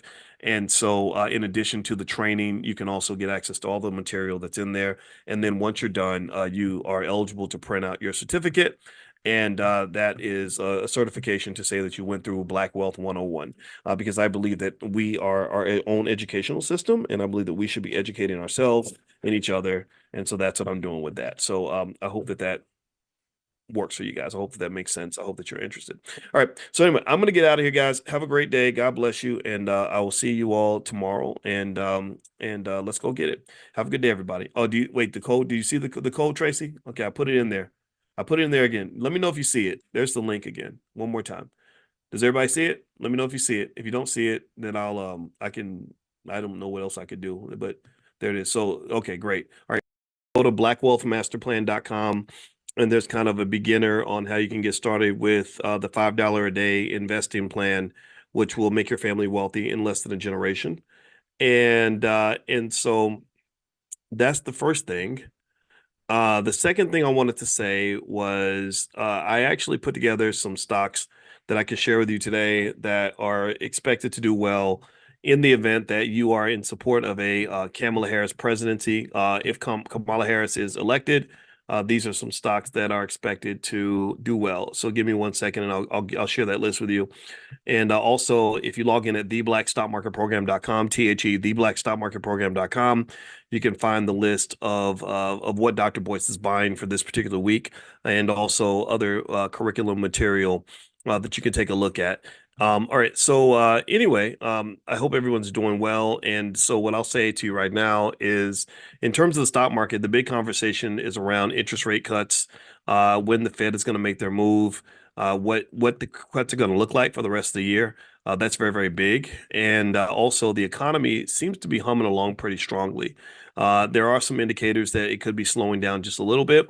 But for the most part, economists are really impressed and surprised that we were able to have what they call a soft landing, which is basically where you haven't you recover from inflation, but you don't get hammered by an economic downturn trying to control inflation. Because typically, what can happen is that when you're fighting inflation the way we had to fight inflation during the pandemic, in many cases, you'll see some sort of an economic decline or even a collapse as a result of that, because you have to pretty much slow down the economy in order to slow down inflation. Well, they've kind of pulled it off. They did a really good job of striking a nice balance between the two, and I'm super impressed by that. And so that's the first thing I'll share with you in terms of what's going on. I'm going to pull up some news stories so we can kind of talk through some of this. And also, I'll share some of those stocks in a second that I actually like right now that you can feel free to take a look at. All right. Okay. So, all right. So the first thing is also those of you that are in the Prime program. Last night we did a session where we were talking about generating income from stock options. A lot of these stocks that generate options income, they are cheaper now, which is a buying opportunity. It's a chance for you to hop in and get some of those assets cheap. So you may want to, if you got some extra cash laying around, this might be an opportunity to dig in and buy some of those assets and generate some cash. I generated my income on Monday. Every Monday, I sell my stock options, and it works really well. It's a great way to make money. If you are interested in that kind of thing, you should go to drboyceprime.com. That's drboyceprime.com. So I'm looking at right now on CNBC is that it looks like the headline is that the S&P 500 fell, but actually it didn't fall. Right now, at least the Dow anyway, which is not the same as the S. Okay, the S&P 500 fell, but the Dow went up a little bit. Let's look at the S&P. The S&P's down a little bit less than 1%. And they're claiming that this is sort of preparing for mega tech cap earnings. So a lot of the mega tech stocks are about to release their earnings. And these earnings are going to be a barometer for how the economy is doing. It says here that the S&P 500 fell Tuesday, dragged by lower by declines in mega cap tech stocks as investors brace for quarterly reports. The broad index shed 0.5%, blah, blah, blah. The earnings season has been solid so far. One of the more than 230 S&P 500 names that have reported, of the 230 that reported, 80% have beaten their expectations. So that's really, really good. That's a great earnings season. We are seeing a broadening in earnings growth. So he says, according to Edward Jones Principal, senior investment strategist Mona Mahajan, he says, we do think, or maybe it's a she, Mona, it's probably a she. We do think that with tech earnings, the bar is high. If we get any whiffs of a cooling in AI spending, we could see the stocks pull back a bit, but we've already gone through a decent correction. So Mahajan added that the soft landing narrative remains intact, as I mentioned to you earlier. In her view, that's a her, okay, and that a potential rate cut from central bankers coupled with moderating inflation could lend to a strong backdrop for a continued broadening of the market as traders look to areas outside of mega caps. So what that means is that basically A lot of the growth in the market up to this point have been concentrated in a few mega cap companies. Now they're starting to spread out. A lot of these stocks that I've mentioned to you all every week in what Dr. Boyce is buying, those are actually seeing significant gains because now the wealth is being spread around a little bit. A lot of these small cap companies are starting to actually do what many people thought they were eventually going to do. The Fed's 2-day policy meeting began Tuesday. So the Fed is meeting right now to make a decision about what they want to do with interest rates. Traders have priced a 100% chance for a September rate reduction. So they're not expecting one sooner. They're expecting one in September. They said inflation is trending lower, supporting Federal Reserve rate cuts, says Seema Shah, Chief Global Strategist of Principal Asset Management. This, coupled with a still robust economic outlook and strong corporate earnings, should bolster risk assets and lead to a broadening of returns away from just technology. Let's see. CrowdStrike shares fell 9.5% after CNBC reported that Delta Airlines hired attorney David Boyce. Ooh, buddy, David Boyce, he'll go get that money to seek damages from the cybersecurity company and Microsoft after an outage this month led to thousands of flight cancellations. So CrowdStrike's about to pay billions of dollars, most likely, for the fact that they pretty much shut down, you know, global travel with Delta. I was really lucky. I actually flew Delta from Europe. KLM is a partner in the Delta Sky Alliance. And so I got lucky, though my flight wasn't delayed or anything, but it was pretty terrible. And so if some of you were asking me, do I think CrowdStrike is a good buy because the stock is cheaper? I don't think so. I think CrowdStrike is going to have some problems. I think that they've lost credibility for a very long time. I think Microsoft is going to reconsider their relationship with CrowdStrike because the CrowdStrike debacle impacted Microsoft's reputation too, and it made me just wonder, like, what was the plan B? Like, was your plan B to write all your boarding passes on paper? Is that what you were thinking you do? Like, what about when we have a real calamity? At some point, we're going to have a real major outage. I think that all these little outages are just kind of, I don't know, like warming us up, getting us ready for something bigger. So really, I think thinking about the plan B is really important. Now, let me give you one stock that is expected to benefit if you are how many of you are Kamala fans? Give me a yes if you're a Kamala fan or you're voting for Kamala. Give me a yes if you're a Trump fan. Let me know. Type Trump or Kamala in the chat, or you can type neither if you are a fan of neither and you're not going to vote for either one. You're going to vote independent or maybe not vote at all. All that's welcome. All that is welcome. All that is respected in this space. I want to make that clear. I'm not going to argue with another black person about who you're voting for. I'm just not. It's a waste of my energy and time, honestly. So here's the deal.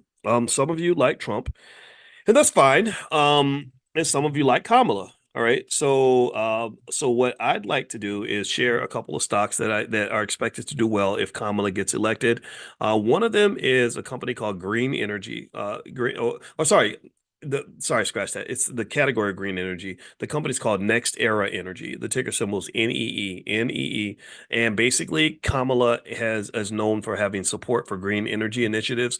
So NEE could be a stock that it would be good to own if Kamala gets elected. If you think that she's going to be president, then these companies are expected to, do well. Another one is Caterpillar. Caterpillar focuses on rebuilding and improving America's infrastructure, or that's what they would be involved with construction, heavy machinery, stuff like that. America's infrastructure is a piece of crap. And so ultimately, I think any president would have to invest in infrastructure, but Kamala is expected to do more than Trump, I guess, or at least that's where her strength might be. I don't know. Also, if you are a Trumper, the defense stocks, defense, oil, and gas are two categories that are expected to benefit if Trump gets elected. So Lockheed Martin, LMT, ticker symbol LMT, Lockheed Martin. I mean, I just like Lockheed Martin in general, just because we know America's not going to stop spending on defense, period. And another one is ExxonMobil. The ticker is XOM. Trump's policies pretty much support the deregulation of fossil fuels or the mining of fossil fuels. And so oil companies are probably going to be happy if Trump gets elected. So those are some assets you can look at. Depending on who you want to vote for, if you don't care, you can maybe pick them all. I think that's a fine strategy too. But these are some of the companies that experts expect to do well if Kamala or Trump gets elected. For Kamala, the ticker symbols were CAT for Caterpillar and NEE for Next Era Energy.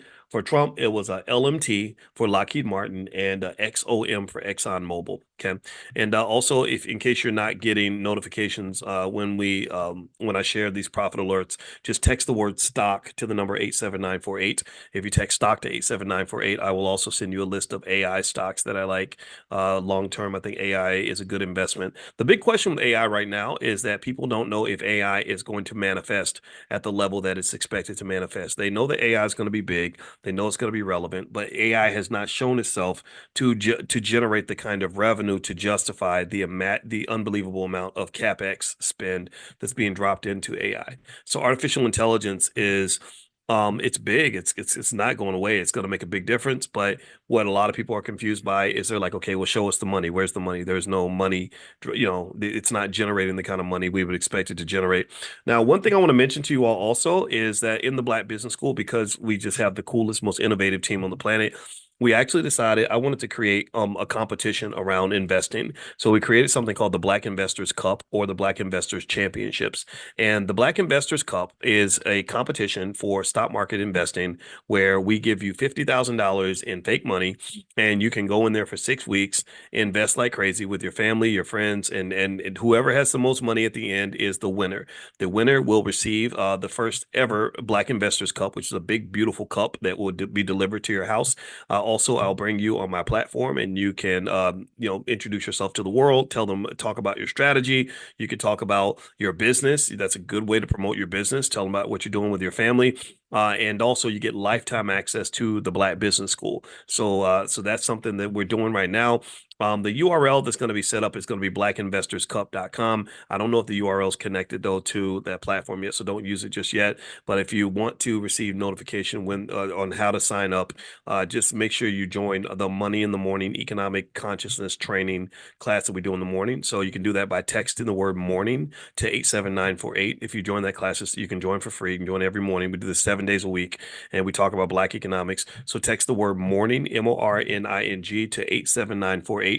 And I will send you a link. And Amani's in the chat also inside the Zoom, and she's also shared the link. And is that the code? The code is Black Investors. Is that the code to get in for free? Okay. All right, great. So yeah, so hit that link, and Amani's giving you the information inside the chat.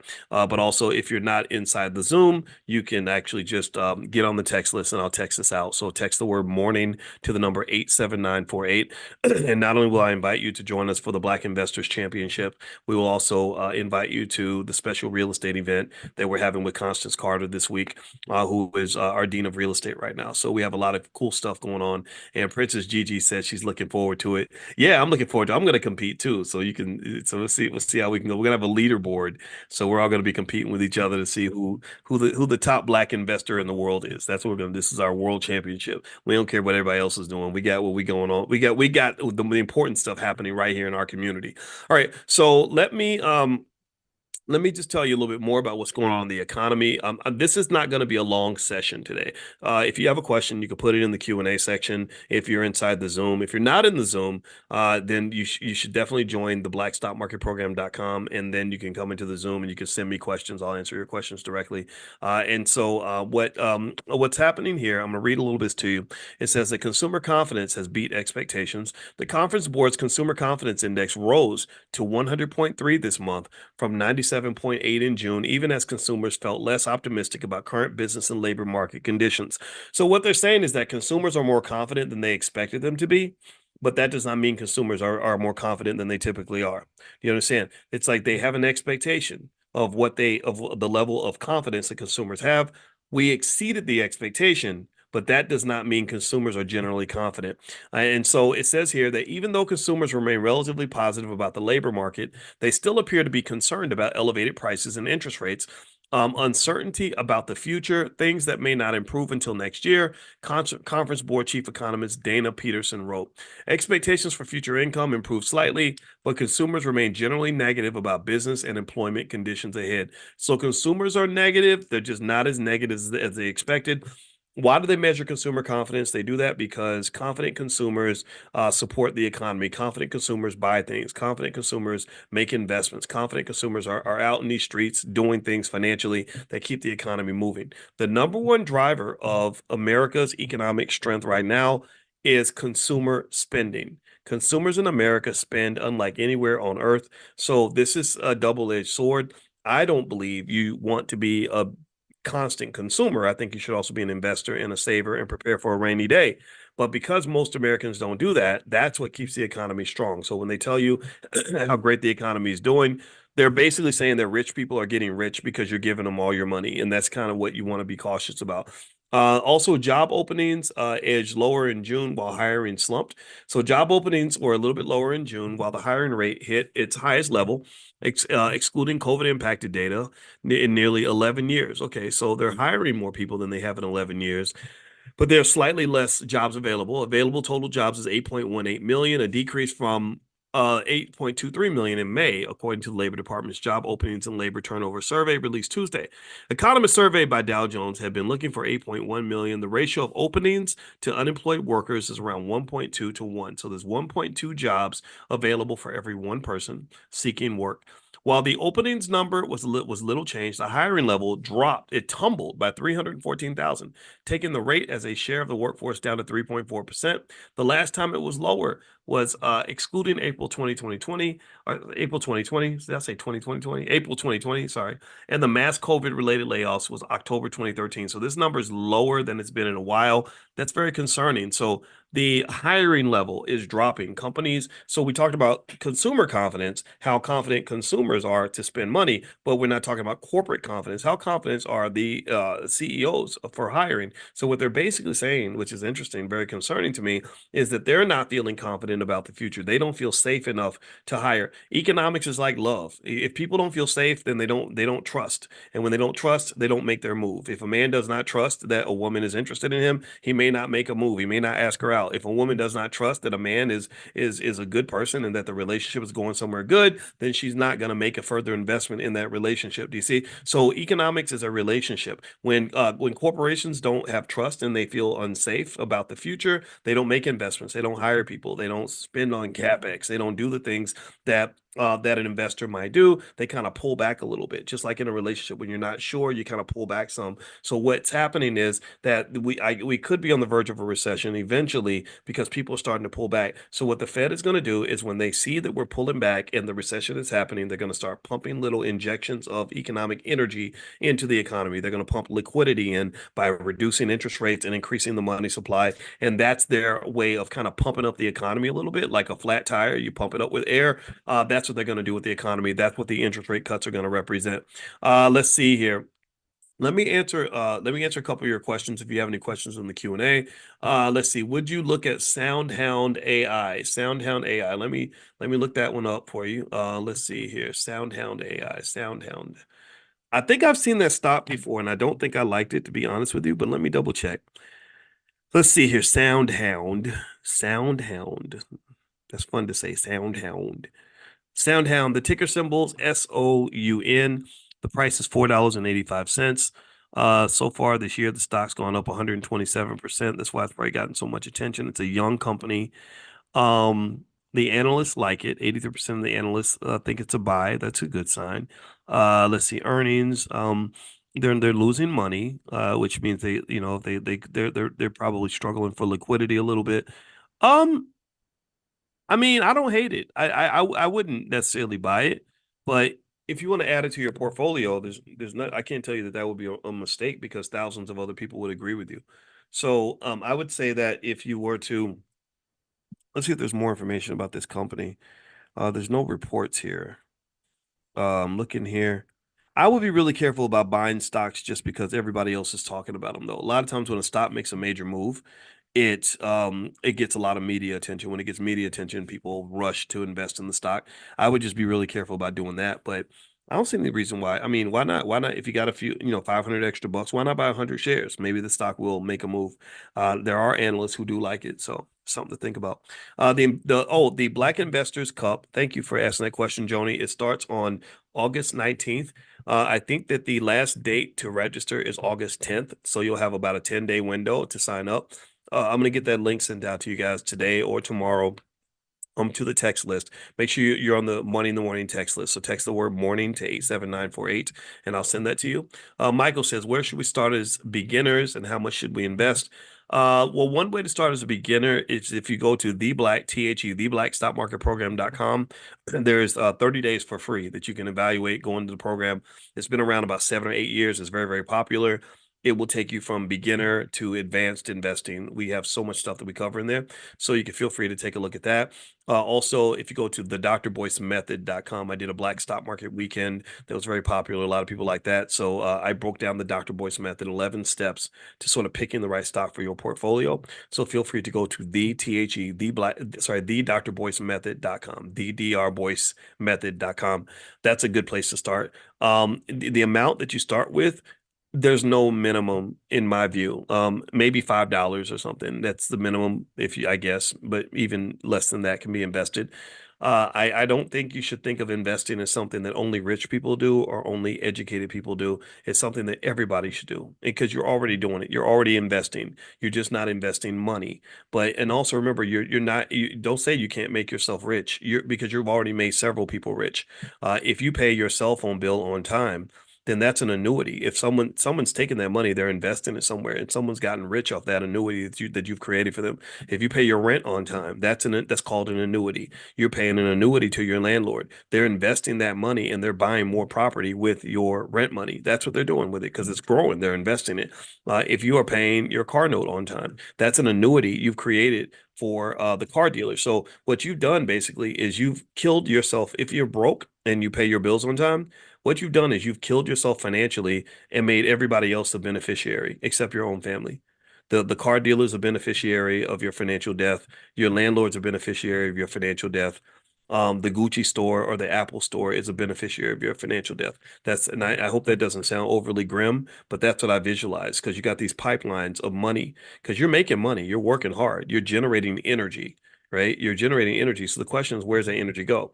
If I've got a big generator in the back of my house, think about this, and that generator is running 24/7 like you are. You're getting up every single day, going to work, we're going hard, and that generator is running, and all this power is coming into the house, but the house is still cold. The house is still cold.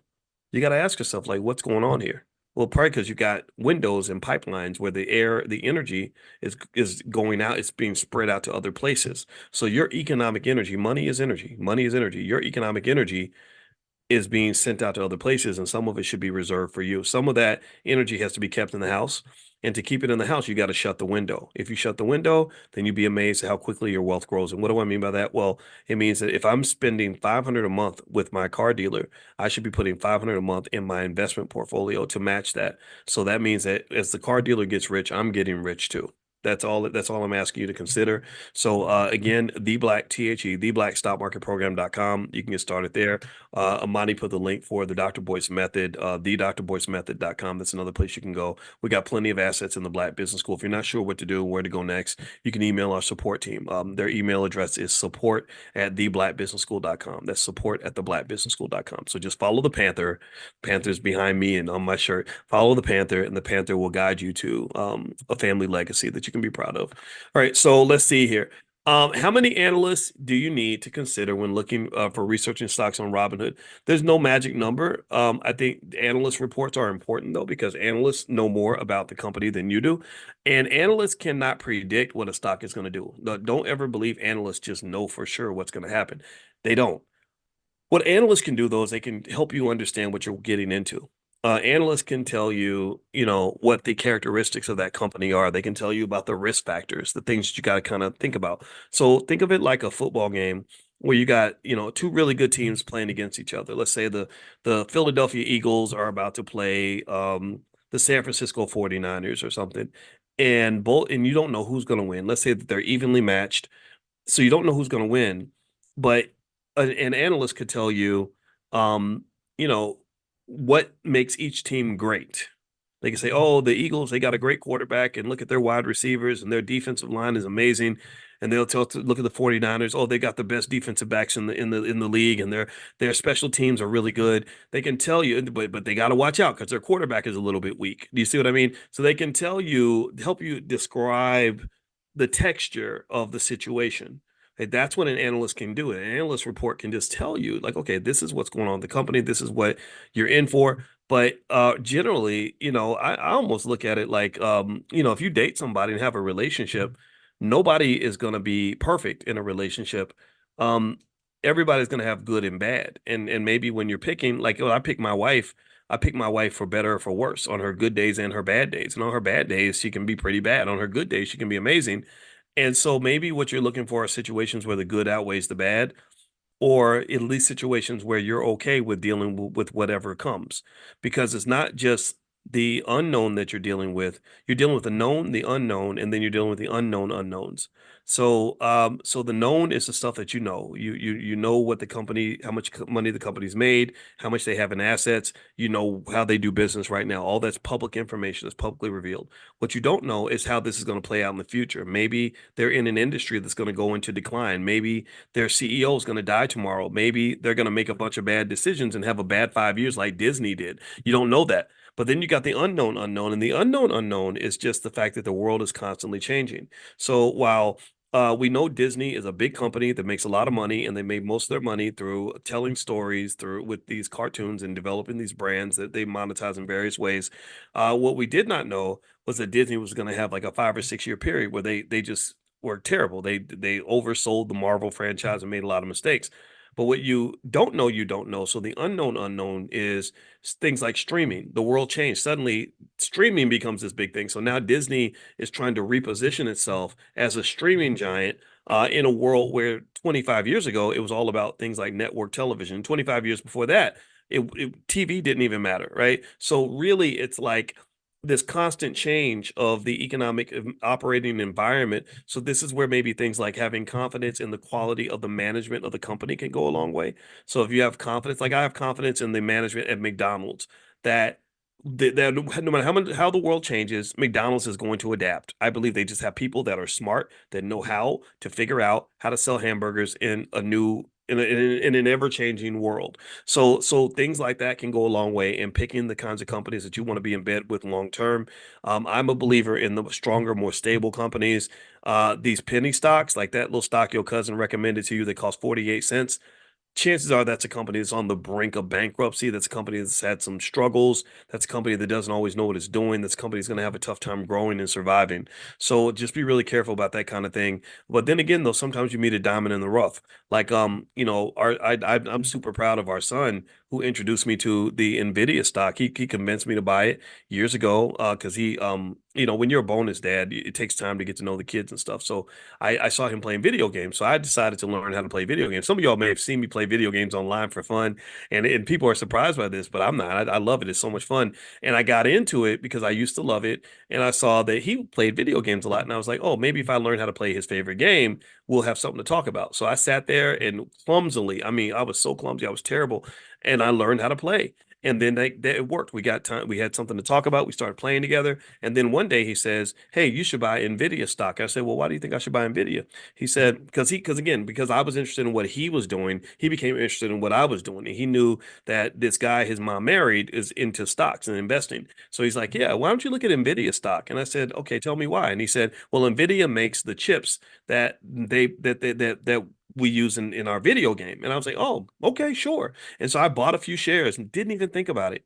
And I kid you not, I bought $5,000 worth of Nvidia stock that day.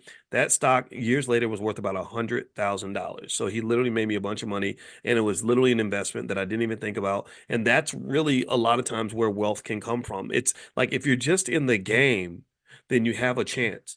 If you're not in the game, then you have no chance. Do you understand? If you're not in the game at all, if I had just said, well, I don't invest, I don't mess with the stock market. Stock market is for white people, it's for rich people. It's nothing but just a big scam, and I'm gonna just take my money and spend it at the liquor store or something like whatever. Like then I would have missed out on that. And the word poor stands for passing over opportunities repeatedly. So don't do that to yourself. Just get in the game, participate, make investing a habit. It should be part of your culture. Investing has to be a critical part of your culture.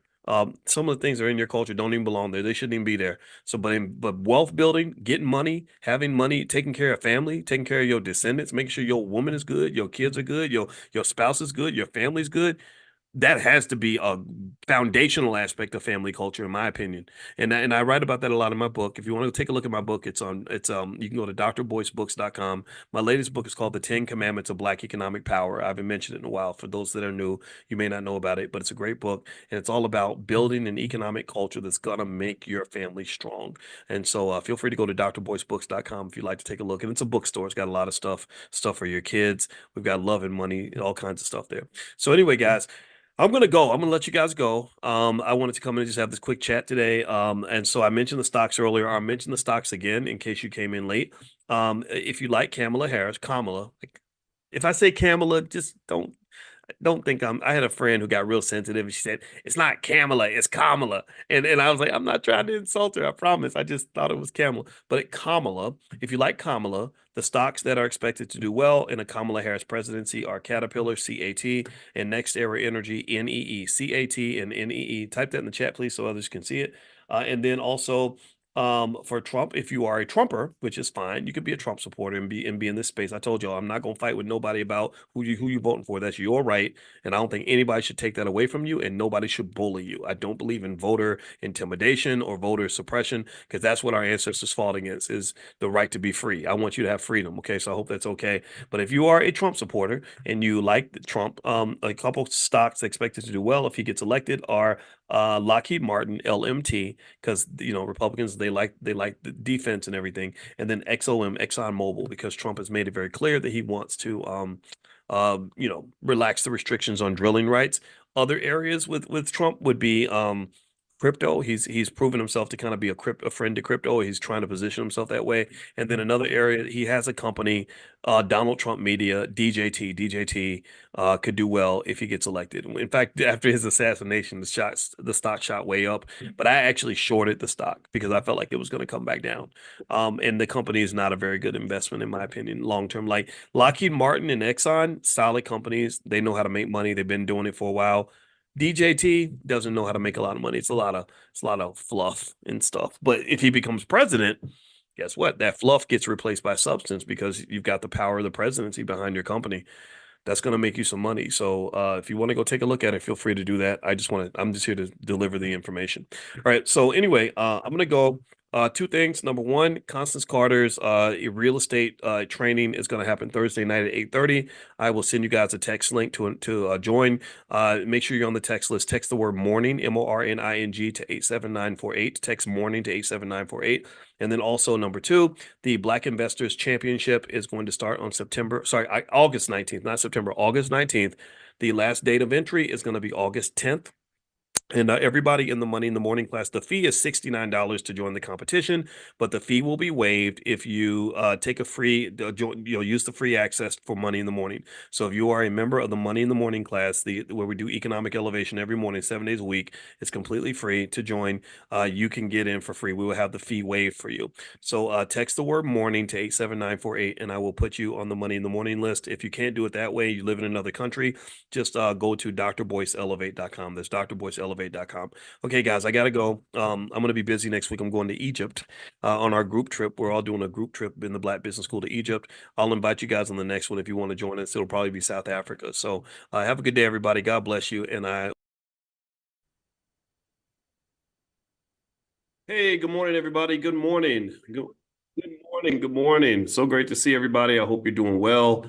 Come on in. Welcome to Money in the Morning Financial Consciousness Training. My name is Dr. Boyce Watkins, in case you're new. And the goal is every single morning, 7 days a week, we discuss the art of economic elevation and just what that looks like, what it means to elevate your finances, what it means to become the absolute best you can be from a financial standpoint. And also, if you want to get text notifications when we start, and I send them out a couple of times a week, just text the word morning, MORNING, to 87948. Text morning to 87948, and I will send you a reminder, like kind of a wake-up call to kind of get you started, so that you'll know that we are about to do the thing. So anyway, how's everybody doing? I am actually in Amsterdam. I'm at the end of was about a 10-day European tour. I had to do a daddy-daughter business trip, and it was amazing. And let me just tell you, so many cities in in Europe are so beautiful. Let's see, I'm trying to remember all the cities we went to. We went to a bunch of them. Let's see, we had Dubrovnik, which is part of Croatia. And a lot of people think about the war when they think about Croatia. A lot of terrible things happened there, but actually it's a really beautiful place and it's really recovered from the war. And it's one of the most beautiful places you've ever seen. In fact, they actually shot Game of Thrones there. If you're a Game of Thrones fan, you'll remember King's Landing. That's where Dubrovnik was. It was King's Landing. And then we also went to Brussels, which has this square. I've never seen anything that beautiful in my life. There's like this town square that's 1,000 years old. And I mean, it's amazing. I can't explain how beautiful it is. You just got to go see it. I think you're not gonna regret it. Luxembourg, saw Luxembourg. That's a beautiful city. What's another one? Gosh, I think Basel, where they have Art Basel. That was really cool. And now it's Amsterdam, and now we head back home. And then I got to take another trip next week. We're going to Egypt, a group trip with the Black Business School. We're taking a trip to Egypt, thanks to Jay Cameron. I would invite you guys to go, but unfortunately, immediately all the tickets sold out.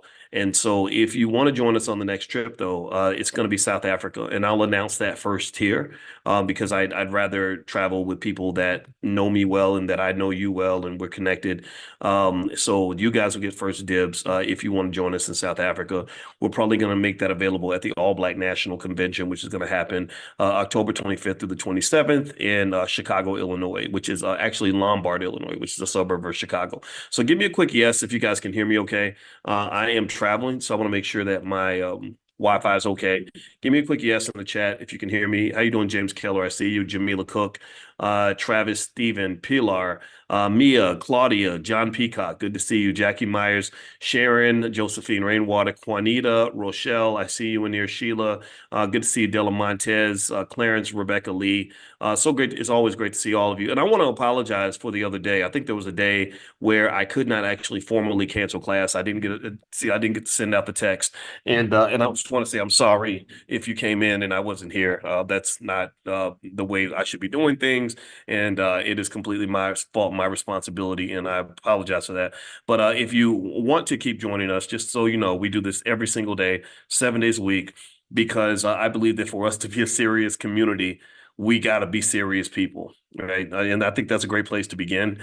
I think in order for us to really be taken seriously by the world, we first have to take ourselves seriously. And when I study a lot. I pay attention to everything. When I study, people that are seriously good at what they do, world champions, people who are the best at anything, communities that are succeeding. One thing I know is that, that people that are really good at things, they're very serious. So my belief, a very fundamental, simple idea is that if we're going to be taken seriously when it comes to our wealth, we're going to have to get serious. We're going to have to make sacrifices. We're going to have to be committed. Tell me if you agree. I hope that you agree with this. We're going to have to really talk about this in a serious way to say, okay, what are some serious things we can do to make sure that we're seriously ready and seriously empowered for the next generation? As I was studying in Europe and I was going through and I was kind of paying attention to European history. I'm gonna do the same thing when I go to Egypt next week. So just know.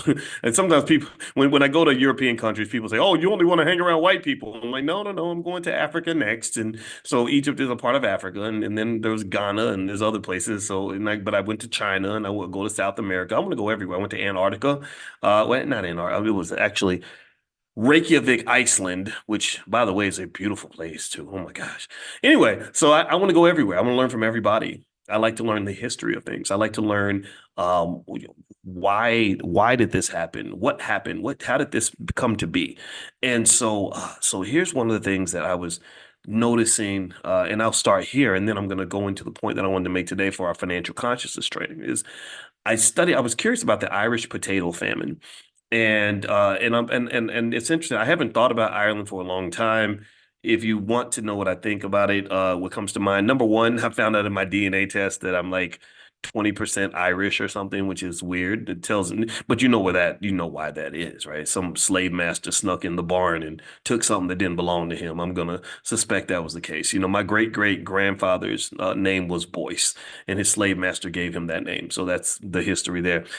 So anyway, with Ireland, I remember in college, I had a scholarship to go to Ireland, and I did not take it. I got my dream job actually that summer working for General Electric Aircraft Engines Division in Lynn, Massachusetts, and they paid me a ton of money. They put me in a really expensive apartment and gave me a ton of money, and it was the worst, most horrible job I ever had. I had a racist boss who ignored me and didn't teach me anything, and this black mentor I had nothing in common with, and I was so uninspired. And I remember just being so bored and walking around the factory trying to find stuff to do because I hated that job so much. And that was when I decided that I wasn't going to spend my life on the corporate plantation. Just the idea of doing that job for the next 30 or 40 years was very depressing. And so I had my black job, and it was a good black job. I made good black money on that black job, but I did not want that job. I instead of just the black job, I decided maybe I want something that's black owned, or at the very least, I wanted a better job. That's why I became a professor.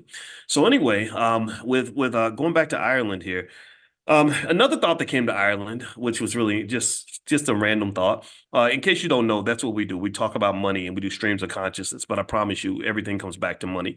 I remember in college, and I took this class. College is full of like, it's this great place where you learn a lot, but they also spend a lot of time teaching you a bunch of random things that don't actually help your life. So when I was 19, I had to take a class about old Irish peasants or something, and it was Irish peasants in the 19th century. I don't know what the hell I would have in common with them, except for the fact that I got that Irish blood in there somewhere, which ain't really supposed to be there. And I remember learning about this drink called Boney Clabber.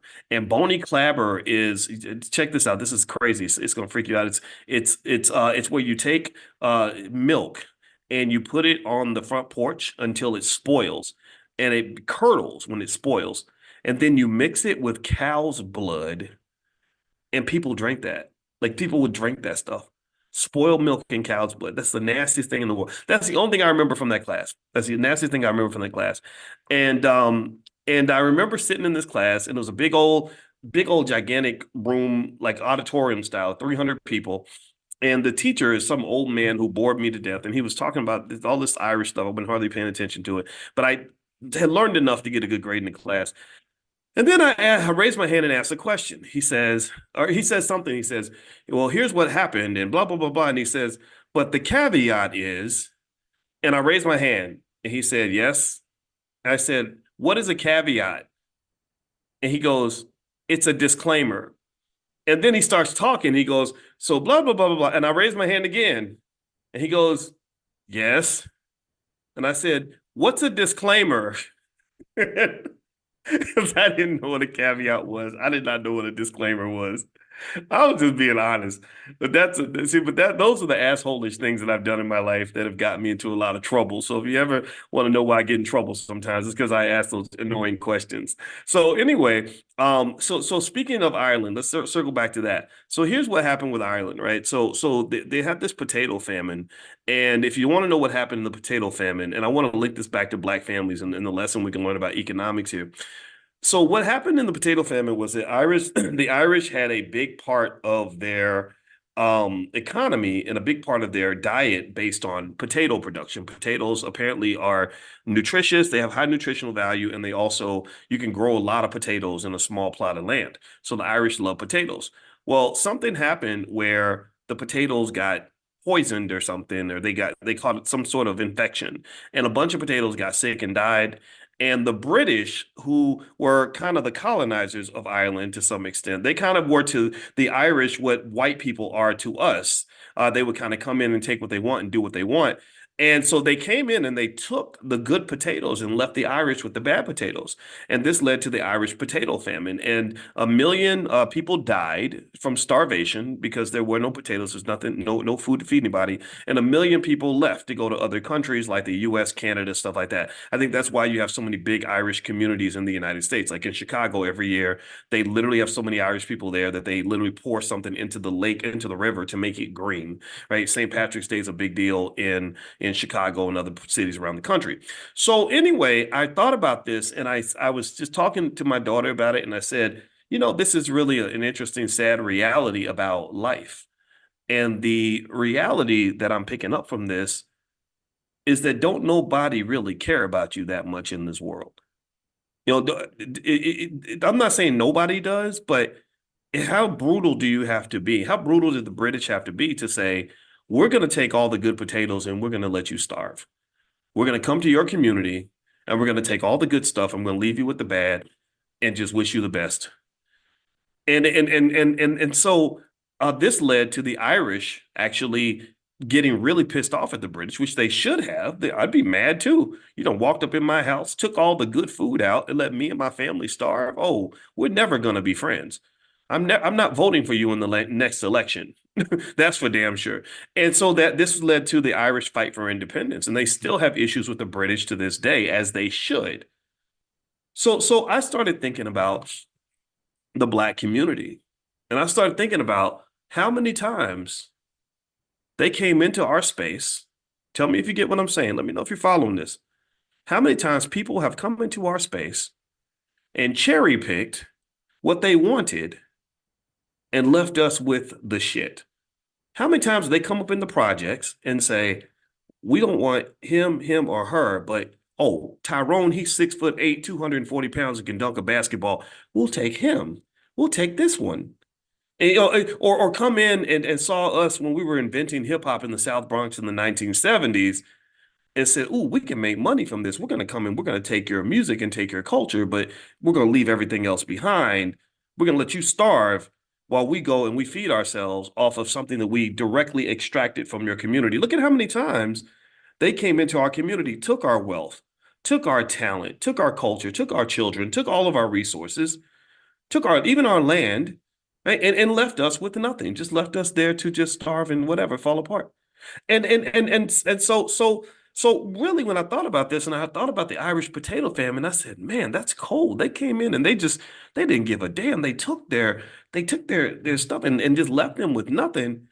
I started thinking about all these Jackie Robinson moments that we've had in our community, where you had a prosperous enterprise, a growing prosperous enterprise that would have become a multi-billion-dollar asset called the Negro Leagues, where you had the most talented, most extraordinary athletes in the world, in this league, kicking ass, taking names, getting fans, filling up stadiums, doing their thing. Thousands of businesses built off of this. Thousands of people are eating off of this, just like the Irish eating the potatoes. They were getting their potatoes from the economic growth that was coming from this sports league. And they came in and they took what they wanted. They took their Jackie Robinson, they took a couple other players, and then the Negro Leagues were just kind of left to die. So they came in, they took the good, like the British did with the Irish. They came in and they took the good potatoes and said, we got to eat first, and then left us with whatever was left us with the crap. And if you don't understand the analogy, I hope you get my analogy. I know I'm a little weird, but these are things that form in my brain when I'm looking at, because here's the thing, oppression is universal. Pimping is an international phenomenon. Exploitation happens in multiple languages across multiple societies all throughout the world, all throughout history. And so there are universal lessons that can be picked up by studying the history of other cultures in addition to our own. You ain't unique. You ain't the first group of people to get colonized. You're not the first group of people to get screwed. You're not the first group of people to have somebody mistreat you or hate you or take your stuff. What I think has to be understood, and what we got to learn, and going back to what I was saying in the very beginning, is that maybe this also means you got to get serious. Maybe this means you also have to be able to defend yourself. Maybe this means that you have to kind of look at the pattern here and say, okay, what's going on here? What is it that made us so vulnerable that somebody could come in here and just take our stuff like that? What happened with what was the thinking in the ownership of the Negro Leagues that made them not negotiate a better deal? Like, why didn't they say to the Yankees or the Dodgers and say, you can get a piece of this, but you can't own this. But we'll do a trade. You come play in our stadium, we'll come play in yours. You bring we'll ship a player or two over to you, but you ship a player or two over to us. Whatever. You own this, we own that. What led you to think that it made sense to say, we're going to take our most valuable assets, we're going to take all of our good potatoes, and we're going to give you all the good potatoes, and we're going to keep the rotten ones? That don't even make no sense. That makes absolutely no economic sense. And that is why you were left to starve. Because Major League Baseball, they eating good. They eating good. They got multi-billion-dollar franchises, and you can't own none of them. You got black people like Magic Johnson. I think Magic was able to own 5% of a team or something. They're like, we'll give you some crumbs. We'll give you the piece that we don't really want that much, and we'll give you a little bit just for the sake of diversity. We'll give you a little DEI here and there or something. Right? And now they don't even want to give you the DEI. And you trying to live off the crumbs, and they living off the feast. I think that there's something to learn there in terms of knowing who your friends are and who really doesn't care about you that much, and knowing what your responsibility is to defend what you have. You have a responsibility for that. And one of the biggest most problematic false ideas that we've been implanted in our heads because we get colonized from birth. When we start going to public school, that's when the colonization process takes place. And then media, they soften you up. It's like an airstrike that happens before you bring in the ground troops. You soften up the target with the airstrike. So the airstrike is the airwaves. What they put on the airwaves and the radio, get everybody twerking, get everybody listening to music that's telling you to send your son to prison at an early age, that's getting all the kids hooked on drugs, getting them out here thugging out and everything else. And then the public school system where they're learning how wonderful white people are and how ridiculously sad and pathetic black people are. That's the airstrike. That's getting you prepped up. That's softening you up, softening up the target so that when they want to take you to the big Diddy party that's going to happen to you in your life where you're going to get screwed for the rest of your life, you're ready for that. You've been softened up. You understand? So the lack of ability and the lack of discernment, the lack of consciousness, this is for economic consciousness, financial consciousness is what we cover every morning. The lack of consciousness shows itself in the sense that you're not stopping and saying, hold up, wait, what are you doing? What's in that drink right there? What are you trying to feed me? What's in this? What ingredients are in this thing that you're trying to feed me right now in this education you're trying to give me? What's in this? What is on this TV screen that you try? What's in this music? What poison did you put in the music to make us think that make our kids want to grow up and become thugs and killers and gangsters and drug addicts and everything else? No, we're not doing that. Do you understand? That requires strategy. It requires consciousness. It requires preparation. It also requires courage. And in some cases, we are lacking all of these things. We lack all of these things because in many cases, unfortunately, whenever somebody comes along and says, why are we letting them do this to us? First thing you'll have another black person getting mad at that person, saying you're dangerous. Wait, that's a dangerous person. You'd be amazed. You'd be amazed. Even when I was on the faculty of Syracuse, and I don't know how smart I am. I don't know how smart I compare to other people, but I know that when it comes to economics, I'm one of the most highly trained people on this planet. And I remember when I would say certain things and say, well, this don't make no sense. Why would we let them do that to us? You'd be amazed how many black professors were scared to even be my friend. They were scared to be my friend because they knew that the colonizers were going to kick them in the ass if they did. If they got seen hanging with me, if they saw that they were associated with me, they knew they would get in trouble for that. And so I didn't have a lot of friends, and I didn't need a lot of friends. I'm not that don't I leaned on the Nat Turner spirit, whatever. If I got to do this by myself, I'm going to do it. I'm not following a stupid crowd. I'm not following strategies that fail. I'm not following an approach that has clearly showed that it's not going to get us what we want because slavery is not fun. It's not fun to have somebody else control your life. It's not fun to have somebody else beating you up all the time. It's not fun to be at the bottom. It's not fun to be in last place. I don't want to be in last place. I want to be a winner. I like winning. I like succeeding. I like being the best. I like doing my best. Even if I'm not the best, I want to do my best. And I don't think, I'm going to tell you this, my little simple theory is that in many cases, we are not really doing our best. I really think that we're sort of afraid to shine. We're afraid to push. We're afraid to grow. We're afraid to stand up. We're afraid to be what we were meant to be. And so this colonization oppression that kind of occurs kind of stunts our growth.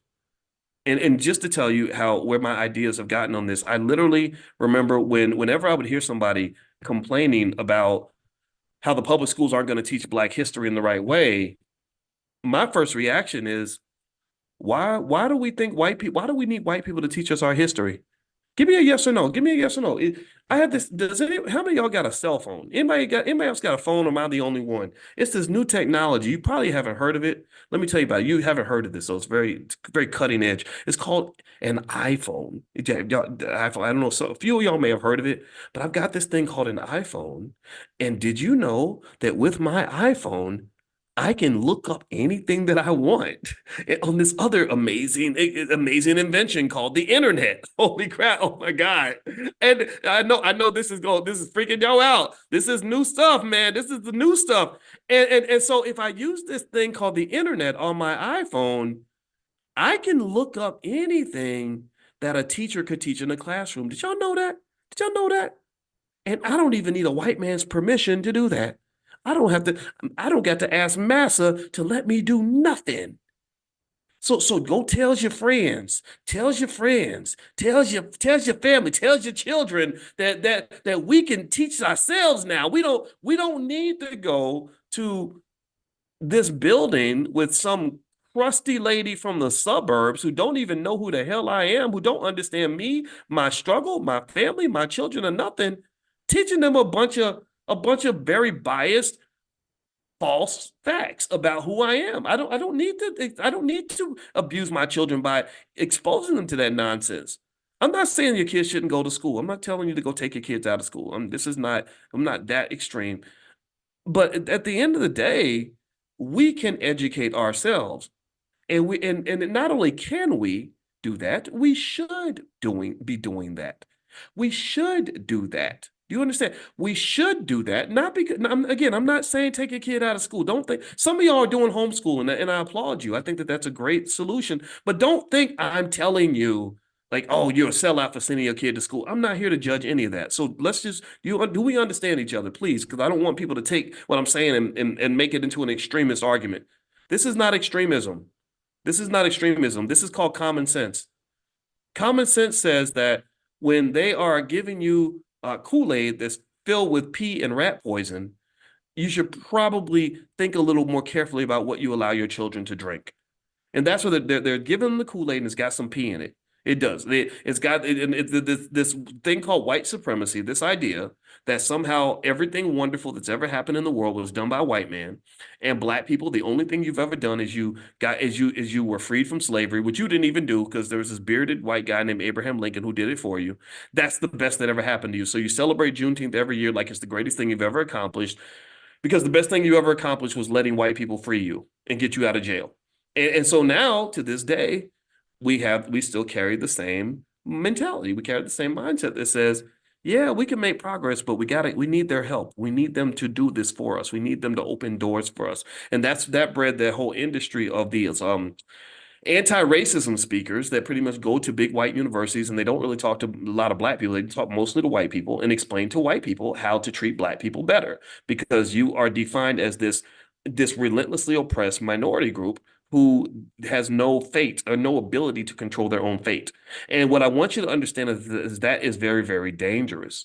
It does not mean that good white folks who truly want to heal and truly want to do the right thing can't play a role. There's nothing against that. Some of you are white in this room, and I applaud you for having the courage to hear from a loud, angry black man every morning. I respect that immensely. Your family too, if you got the right energy.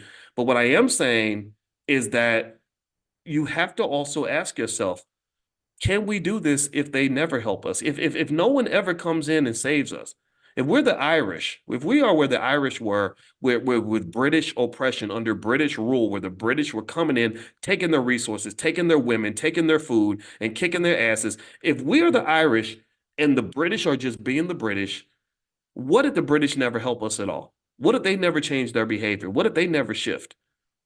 What are you going to do? At that point, it's all on you, Jack. It's all on you. Do you understand? Like this whole time, every experience I have, because I think a lot, it can be transformative. You never know what day I might come in here and have a whole different set of ideas because of something I experienced. And let me just tell you a little something.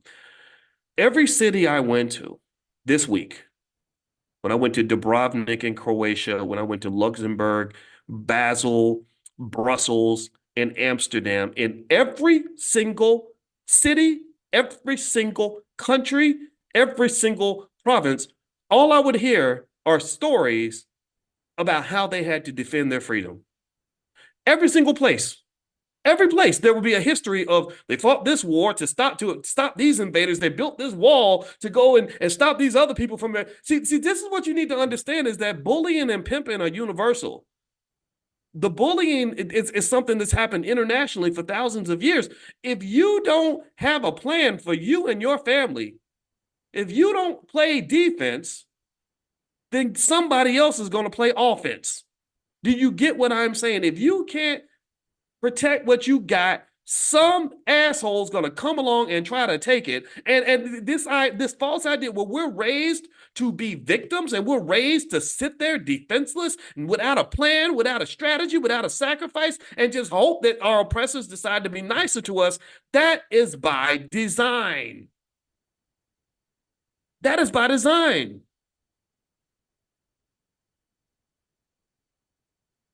Elon Musk is an interesting guy, right? I don't love him or hate him. I think he's smart, but he's also a racist.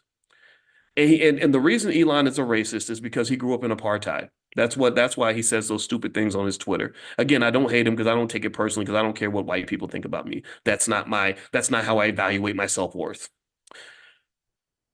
One thing that they used to do during apartheid was, did you know, how many of y'all knew this? That, and I'm not an expert on apartheid, so those of you who know more about it than I do, forgive me if I say something wrong.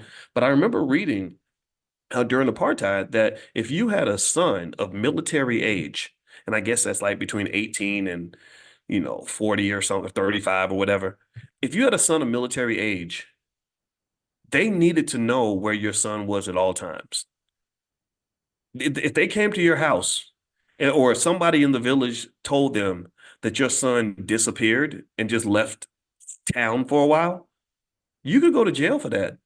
They will come get you. They might kill somebody in your family or lock up your mama because your son is not, nobody knows where your son is at. Do you know why they did that? Does anybody know why? Can you guess why?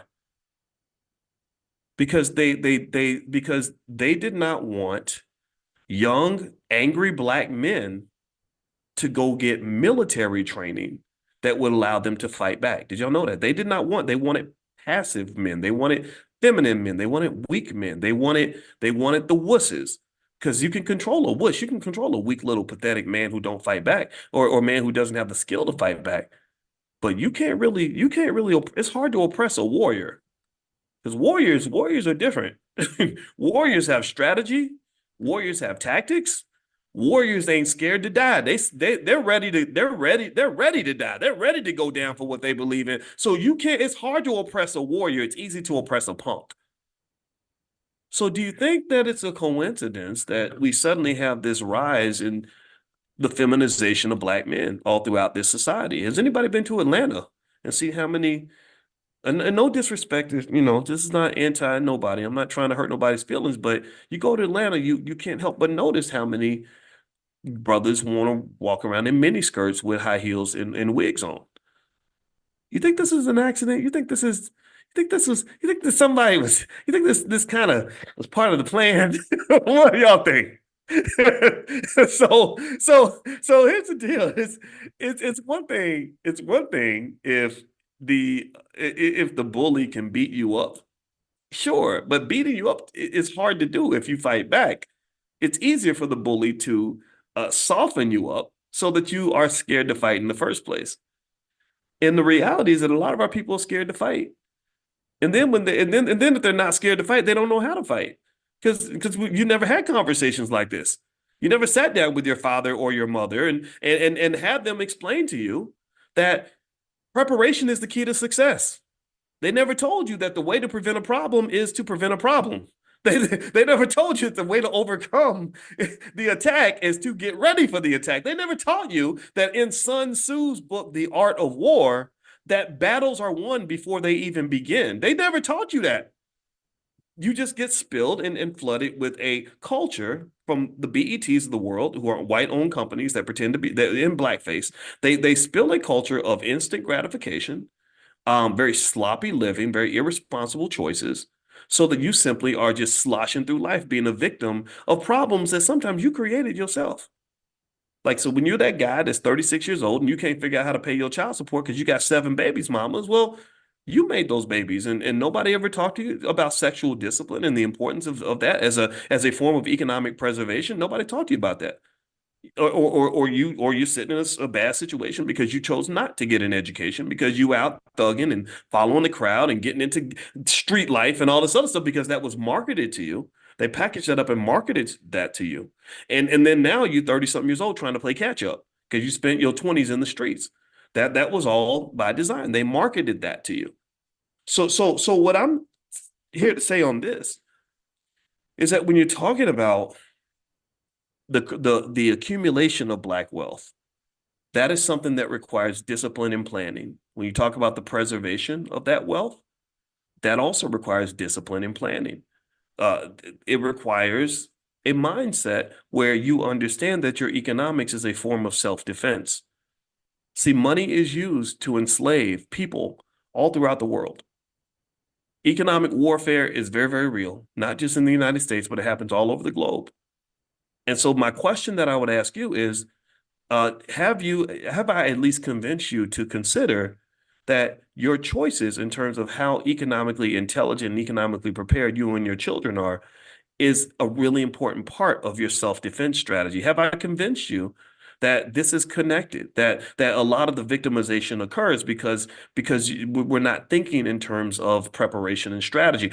Do you understand? And actually, I'm going to talk to you about my conversation I had yesterday with Dr. George C. Frazier in a second. But before I do that, I want to mention to you all really quickly that there is something that we're doing now that I've offered you called the Freedom Challenge, where literally you guys know in Money in the Morning, I've probably done about 200 lectures so far just this year alone. And by the time we're done, it'll be up in the thousands. And so what we did was one of my team members put something together where if you text the word freedom to 87948, you'll get one of those lectures sent to you every single morning. So if you like the Money in the Morning vibe and this is great for you, then if you text freedom to 87948, you will get one of those Money in the Morning lectures that maybe something I did in January or February that'll be sent to you, because these ideas are universal. And I'd like for you to also, if you just, so you can have it all for free, if you would just please share this with your family, share this with your loved ones, because I really believe deeply that economic intelligence is one of the keys to our freedom. It's not going to solve every problem, but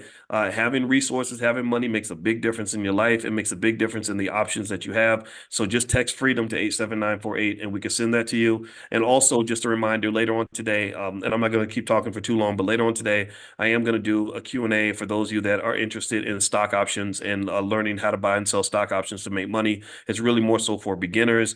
So if you'd like to join that, then feel free to join our options class. It's drboyceprime.com, drboyceprime.com. Prime members, you can come in. You guys should have gotten a link in your text messages this morning. That's going to happen today at noon Eastern.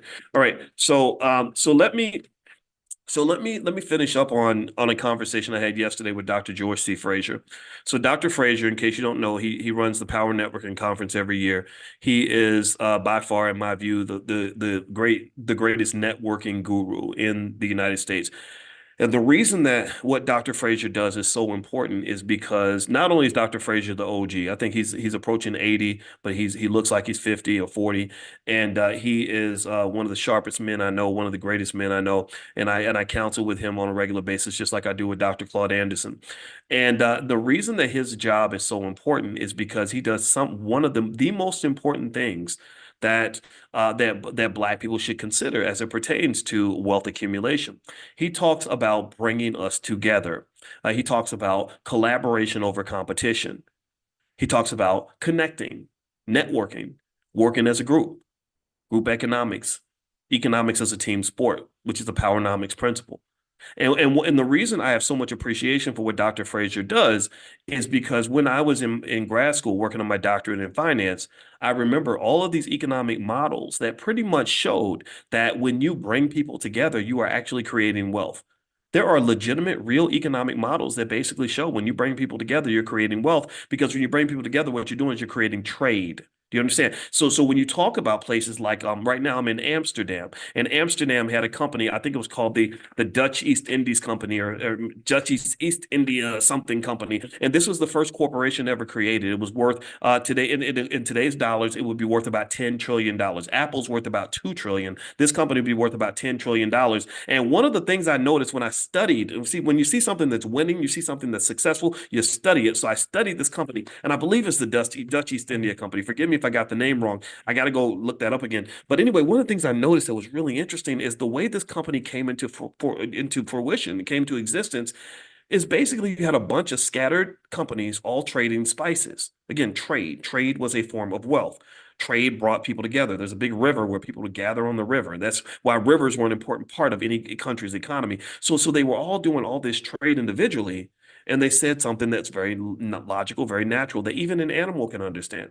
They said, instead of all of us scrambling and doing our own thing, competing with each other, crabs in a barrel taking each other out, why don't we come together and do all this as one group? And why don't we engage in group economics? And that's what they did. So they formed a company that became arguably the most valuable company in the history of the world, one of the most valuable. I got to double check to see if the valuations are correct. But from what I have seen, this company was worth 5 times more than Apple in terms of its power and its impact. And so what Dr. Frazier does, and this is why y'all need to study this man. He's an American treasure. He's more important to me than Donald Trump. He's more important to me than a Joe Biden can ever be. He's more important than pretty much any non-Black person I've ever studied in my life. Definitely for the purposes of what we're trying to do. The reason you should pay attention to this man is because he's giving you the keys to the kingdom by helping you understand the very same philosophy that led to the creation of the most valuable company in the history of the world, or one of the most valuable. He's explaining that if you embrace the right ideas that lead to collaboration with family, collaboration with friends, collaboration with other people that have similar interests, you can accomplish a whole lot more than you can by competing with that Negro across the street, or competing with that lady that's on the other Black person on your job. Collaboration is far superior to competition. And so when you take this and you blend this with other things that we talk about, like in the Black Business School, we have the first ever Black Financial Therapy Department.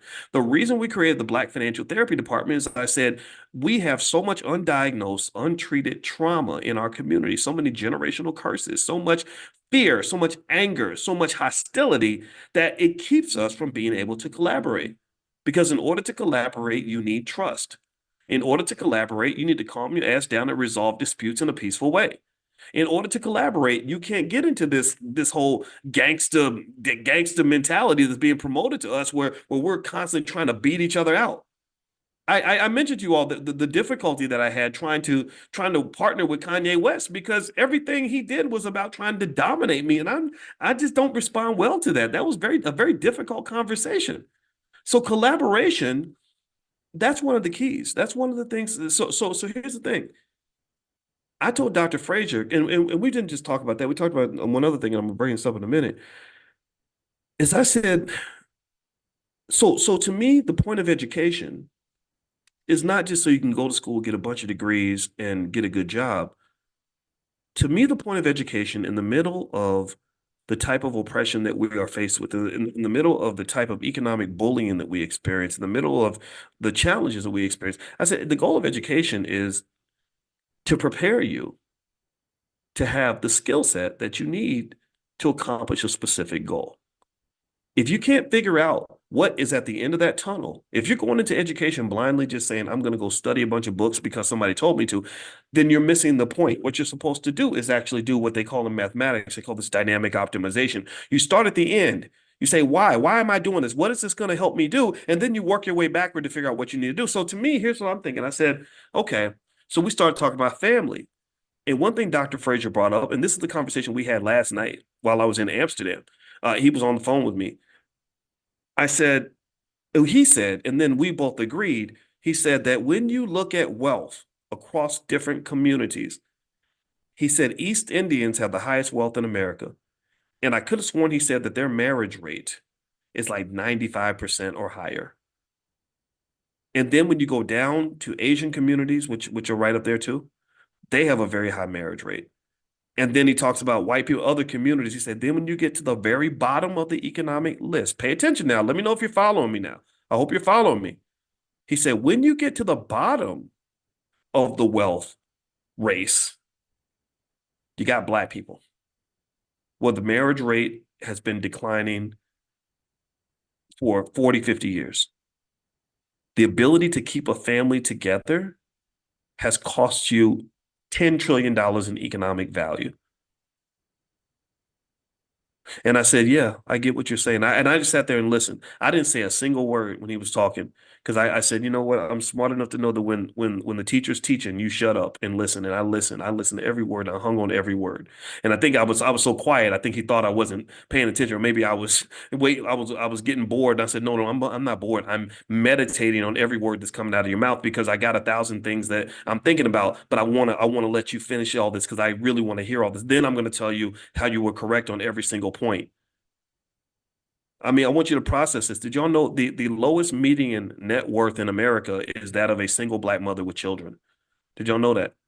She has the lowest median net worth in America. And right there with her is the single Black father that's got a whole bunch of babies, mamas, and is giving all his money to the child support court. When your families break up, when your families fall apart, that is an economic win for those who are extracting and plucking resources from the Black community. It's a win for them because now all 5 of y'all are out there scrambling. All 5 of y'all are paying rent to a different landlord. All 5 of y'all are working for a different master. All 5 of y'all are out here buying consumer products with your extra money. And there's no coordinated collaborative effort to accumulate wealth that is going to be collected and preserved within the family unit. There's nothing. There's no plan for that. There's no conversation around that. That's a foreign idea. It's a very foreign idea to say, how do we build wealth for our family? It's a common idea to say, how am I building wealth for the landlord? Or how am I building wealth for the store down the street? How am I building wealth for my boss? I love my boss. So here's what I said to Dr. Frazier. I'm gonna go back to this point. As I said, okay, first off, I think Black people should be educating Black people. I don't apologize for that. I don't care how evil it sounds to some people. Some people, that's a foreign concept. They can accept the idea that white people would educate us, but they can't understand why we want to educate each other. That's just what a Negro teaching Negroes, like, that's not appropriate. Why? But it's appropriate for you to teach me. Is that what you're saying? That's cool. That's the standard. But when I say no, I want to teach my kids. I want to teach my people. I want people like I want my people teaching me. Well, that's radical. You're dangerous. You're talking dangerous. What's dangerous about that? I get it because I'm blowing up your spot right now. I'm undermining your economic interest because you're so accustomed to, in a very entitled way, taking everything from me. You're accustomed to taking all my money. You're accustomed to taking all of our votes. You're accustomed to taking our children. You're accustomed to taking our resources. You're accustomed to taking our land. You're accustomed to taking all of our time. I get that. So sorry. That's just not happening now. Because here's the thing: what you got to understand about wealth, all wealth really is it's an accumulation process. All wealth really is gathering a bunch of stuff and piling it up in one place. That's all it is. That's what it means to be a rich person or a rich family or a rich entity or a rich corporation, is basically you got a whole bunch of shit and you just piled it all up and it's all yours.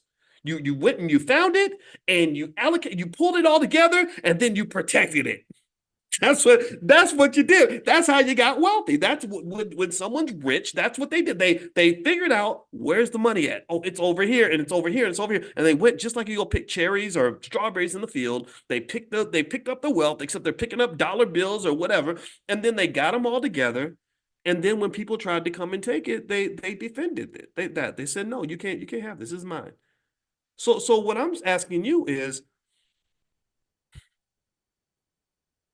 what accumulation have you done for your family? Where in your training, anywhere in your educational process at all, at any point, were you ever trained on this very basic idea of looking at the family unit as something that must be protected and preserved, seeing the family unit as not just this thing that you just do because you got nothing better to do, or this thing that you create because you found some girl that was cute and you decided to have sex with her. What about thinking about the family unit as an economic vehicle and realizing that this is absolutely essential. This must be protected because this thing will protect you, because the family unit, when it's well organized and structured and everybody has the right skill set and everyone's collaborating and working toward a common objective, can be a massive economic engine that then leads to the defense of both your family and to your community as a collective, because all a community is a collection of families. Why is this not part of our educational process? I'll make it more concrete. Let me make it more concrete for you so we can actually have some direct ideas to walk away with. If I was building a school right now, and maybe one day I'll figure out how to get enough money to build a complete school. We got the Black Business School. That's very real. There's 156,000 students in the school, but my ambitions are bigger. I'd like to have training centers all around the world. If I had this school, here's what I would teach. I would have experts teach these things. I would teach the children things like conflict resolution, so that you're not trying to go fight and disassociate with every Black person who pisses you off. I would teach them how to manage relationships at an early age so they can build the right relationships with the right people and repair those relationships when necessary. I would teach them the value and the importance of the family unit, and why you should be willing to sacrifice to preserve that family unit, instead of thinking that if I break up with this girl, I can go and sleep with some other women, or I can go be a city girl now because I ain't got no husband no more.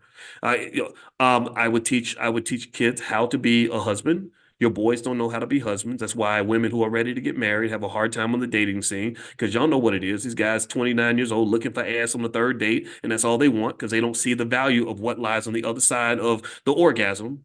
That, again, instant gratification culture. That's that BET nonsense that they're getting taught on TV every single day, and they're not realizing how lonely they're going to be when they're 70 years old and don't nobody give a damn about you. When you done had a stroke and you sit up in the hospital and you need somebody to wipe your ass, you know, a wife would have been a handy thing to have, but they're not thinking about that. They're thinking they're going to be 29 years old forever. I've seen this happen. A lot of men die alone because of that, because nobody prepares them for the long term. They're not thinking strategically. I would teach young girls. I would have women teach young girls how to be wives, how to appreciate men. We don't appreciate men in our society. We got a lot of good men who get made fun of, get attacked, get disrespected, get beat up on, get abused, and nobody talks about that. I think that is atrocious.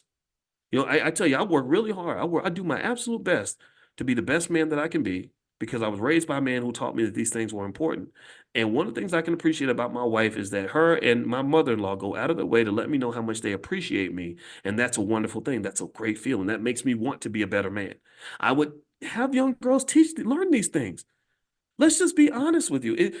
Honest for a minute. If you grew up in a house where you never saw two people love each other and work together to build a strong family, how do you even know what to do? You don't know what to do. And I want you to think about this, right? We spend years and years and years getting training to learn how to work for massa. We will spend 4 or 5 years learning how to do a skill so we can get a degree, so we can go get a job working for a white man. We'll dedicate years in training for that.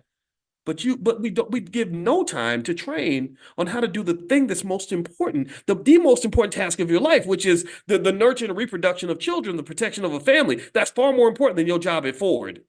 But you'll go to school 4 years to go work at Ford, but you won't spend 10 minutes learning how to be a good spouse or learning how to be a good parent. So education, I think, should be reshaped. I really think we should literally start education by saying, what are the most important things? What are the top 5 priorities for any African-American person between, say, the ages of 30 and 50? Let's start there. Okay, so and then once we figure out what those top 5 priorities are, we're going to train the kids and get them ready for this. And there are some cultures that already do this. That's why they have things like the debutante balls and all that stuff. You're teaching the ladies and the men how to interact with each other, because they understand the importance of reproduction. Because when you don't have these things, when you don't have the training, then what you get is what you see all throughout society. You just see sloppiness. Some dude just making a bunch of babies everywhere because he's being led by his penis. Girls laying down with guys that have absolutely no future whatsoever, but still think that somehow he's a great man to be with because he looks like my favorite rapper. And it just creates a big mess. And then in the mess, you can never build wealth in the middle of mess. You can't build wealth in the middle of chaos. You can't build wealth in the middle of war. You can't. And to tell you how it ended with the Dutch East India Company, when I studied how they became so powerful, I said, well, what happened to them? How did they fall apart? And I was so interested in it. I wrote notes. I said, oh man, I got to tell everybody this. Oh, here's a few things that caused them to decline. They were the most powerful company in the world. This is the downfall. The biggest was they were constantly fighting. They were constantly fighting. They had wars that with France and England, because when you get rich, you're gonna have haters. You're gonna have people that are gonna fight you. So they were fighting these wars, and that bankrupt them. And then they were fighting with each other. They were fighting internally. A lot of your families are like that. A lot of your families always fighting. Everybody's fighting all the time. You can't build nothing in the middle of fighting and chaos.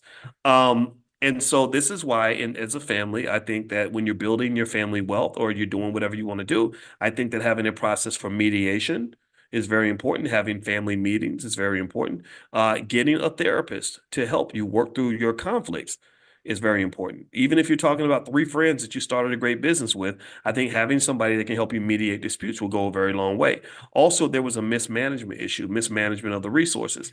When they became wealthy, they got sloppy and greedy, and people were stealing and doing corrupt things. And then next thing you know, everything declined. So I think about this. That made me think about the fact that, did you all know that 70% of all wealthy families lose all their wealth in one generation? 70% of all wealthy families lose their wealth in one generation. 90% of all wealthy families lose their wealth in 2 generations. And that's because sometimes success can make you complacent and make you get comfortable, make you think the money's never going to run out. And next thing you know, you're broke. Just ask a lot of these professional athletes who do these ESPN 30 for 30s, where they talk about how much they had and then they eventually lost it all. And this is a common story that you see. So not only does climbing to the top require a certain type of collaborative effort, a certain type of planning and strategy, but protecting your position once you're at the top is also important. So things like estate planning and having a generational wealth plan, things like that, really important for every family. And I want you to think for a second about how many times you see people that die that didn't even have a will. People that died that didn't have life insurance. People that died didn't even have any plan for who was going to get what. And these are real stories, and these are these are things to think about as you're talking about building your wealth and protecting it. Okay. All right. I'm going to go, guys. I hope this discussion was beneficial to you. I hope that this helps you in terms of how to process these things. And again, if I say anything that's offensive, I apologize, but really I don't, because I just say what I have to say. And I hope we can disagree and still be loved. So let me remind you, number one, if you want to do the Freedom Challenge and get the training sent to you every day for 30 straight days, it's 30 days to wealth and power. It's totally free. Just text the word freedom to the number 87948. Text freedom to 87948, and you'll start getting the text messages tomorrow. Number two, we're going to do the stock options Q&A at noon Eastern today. That's in an hour. So if you still like to join, just go to drboyceprime.com, drboyceprime.com. You can join the Prime program. It's a great program in terms of generating income from selling stock options. That's how I make my money. And then number three, I wanted to announce something that we're developing. We decided to create something called the Black Investors Cup. And the Black Investors Cup is a stock market investing competition that we want to do in the Black Business School. And we're going to basically set it up where you guys can compete with each other and invest. And whoever does well and makes the most money, we will give them lifetime access to the Black Business School, to any class they want to take.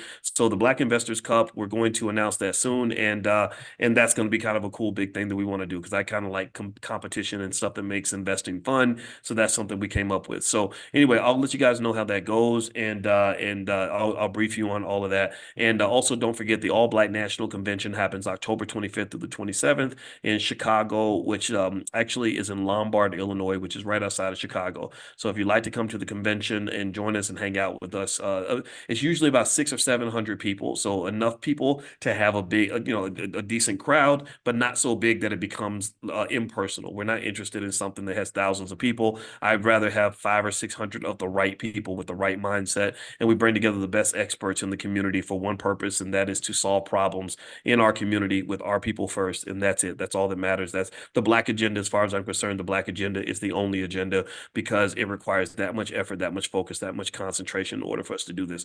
Now, let's see, Gigi, I did not see your question. Let's see, Gigi says, can you please talk about how to purchase bonds from monthly income? You know what, Gigi, that's more so for a stock market class. So you can bring that into class at noon, or you can bring that into Stock Market Tuesdays, and we could talk about that. I didn't, this class is more so to talk about financial consciousness and economic elevation from a broad perspective. The specifics of any type of investing is not something that we really do in this particular gathering. I like to keep things focused, okay? But there is plenty of information. If you go to theblackbusinessschool.com, theblackbusinessschool.com, you can log in. There's plenty of classes on how to pretty much do anything that you'd like to do. All right, guys. So have a great day. God bless you, and I will see you all soon.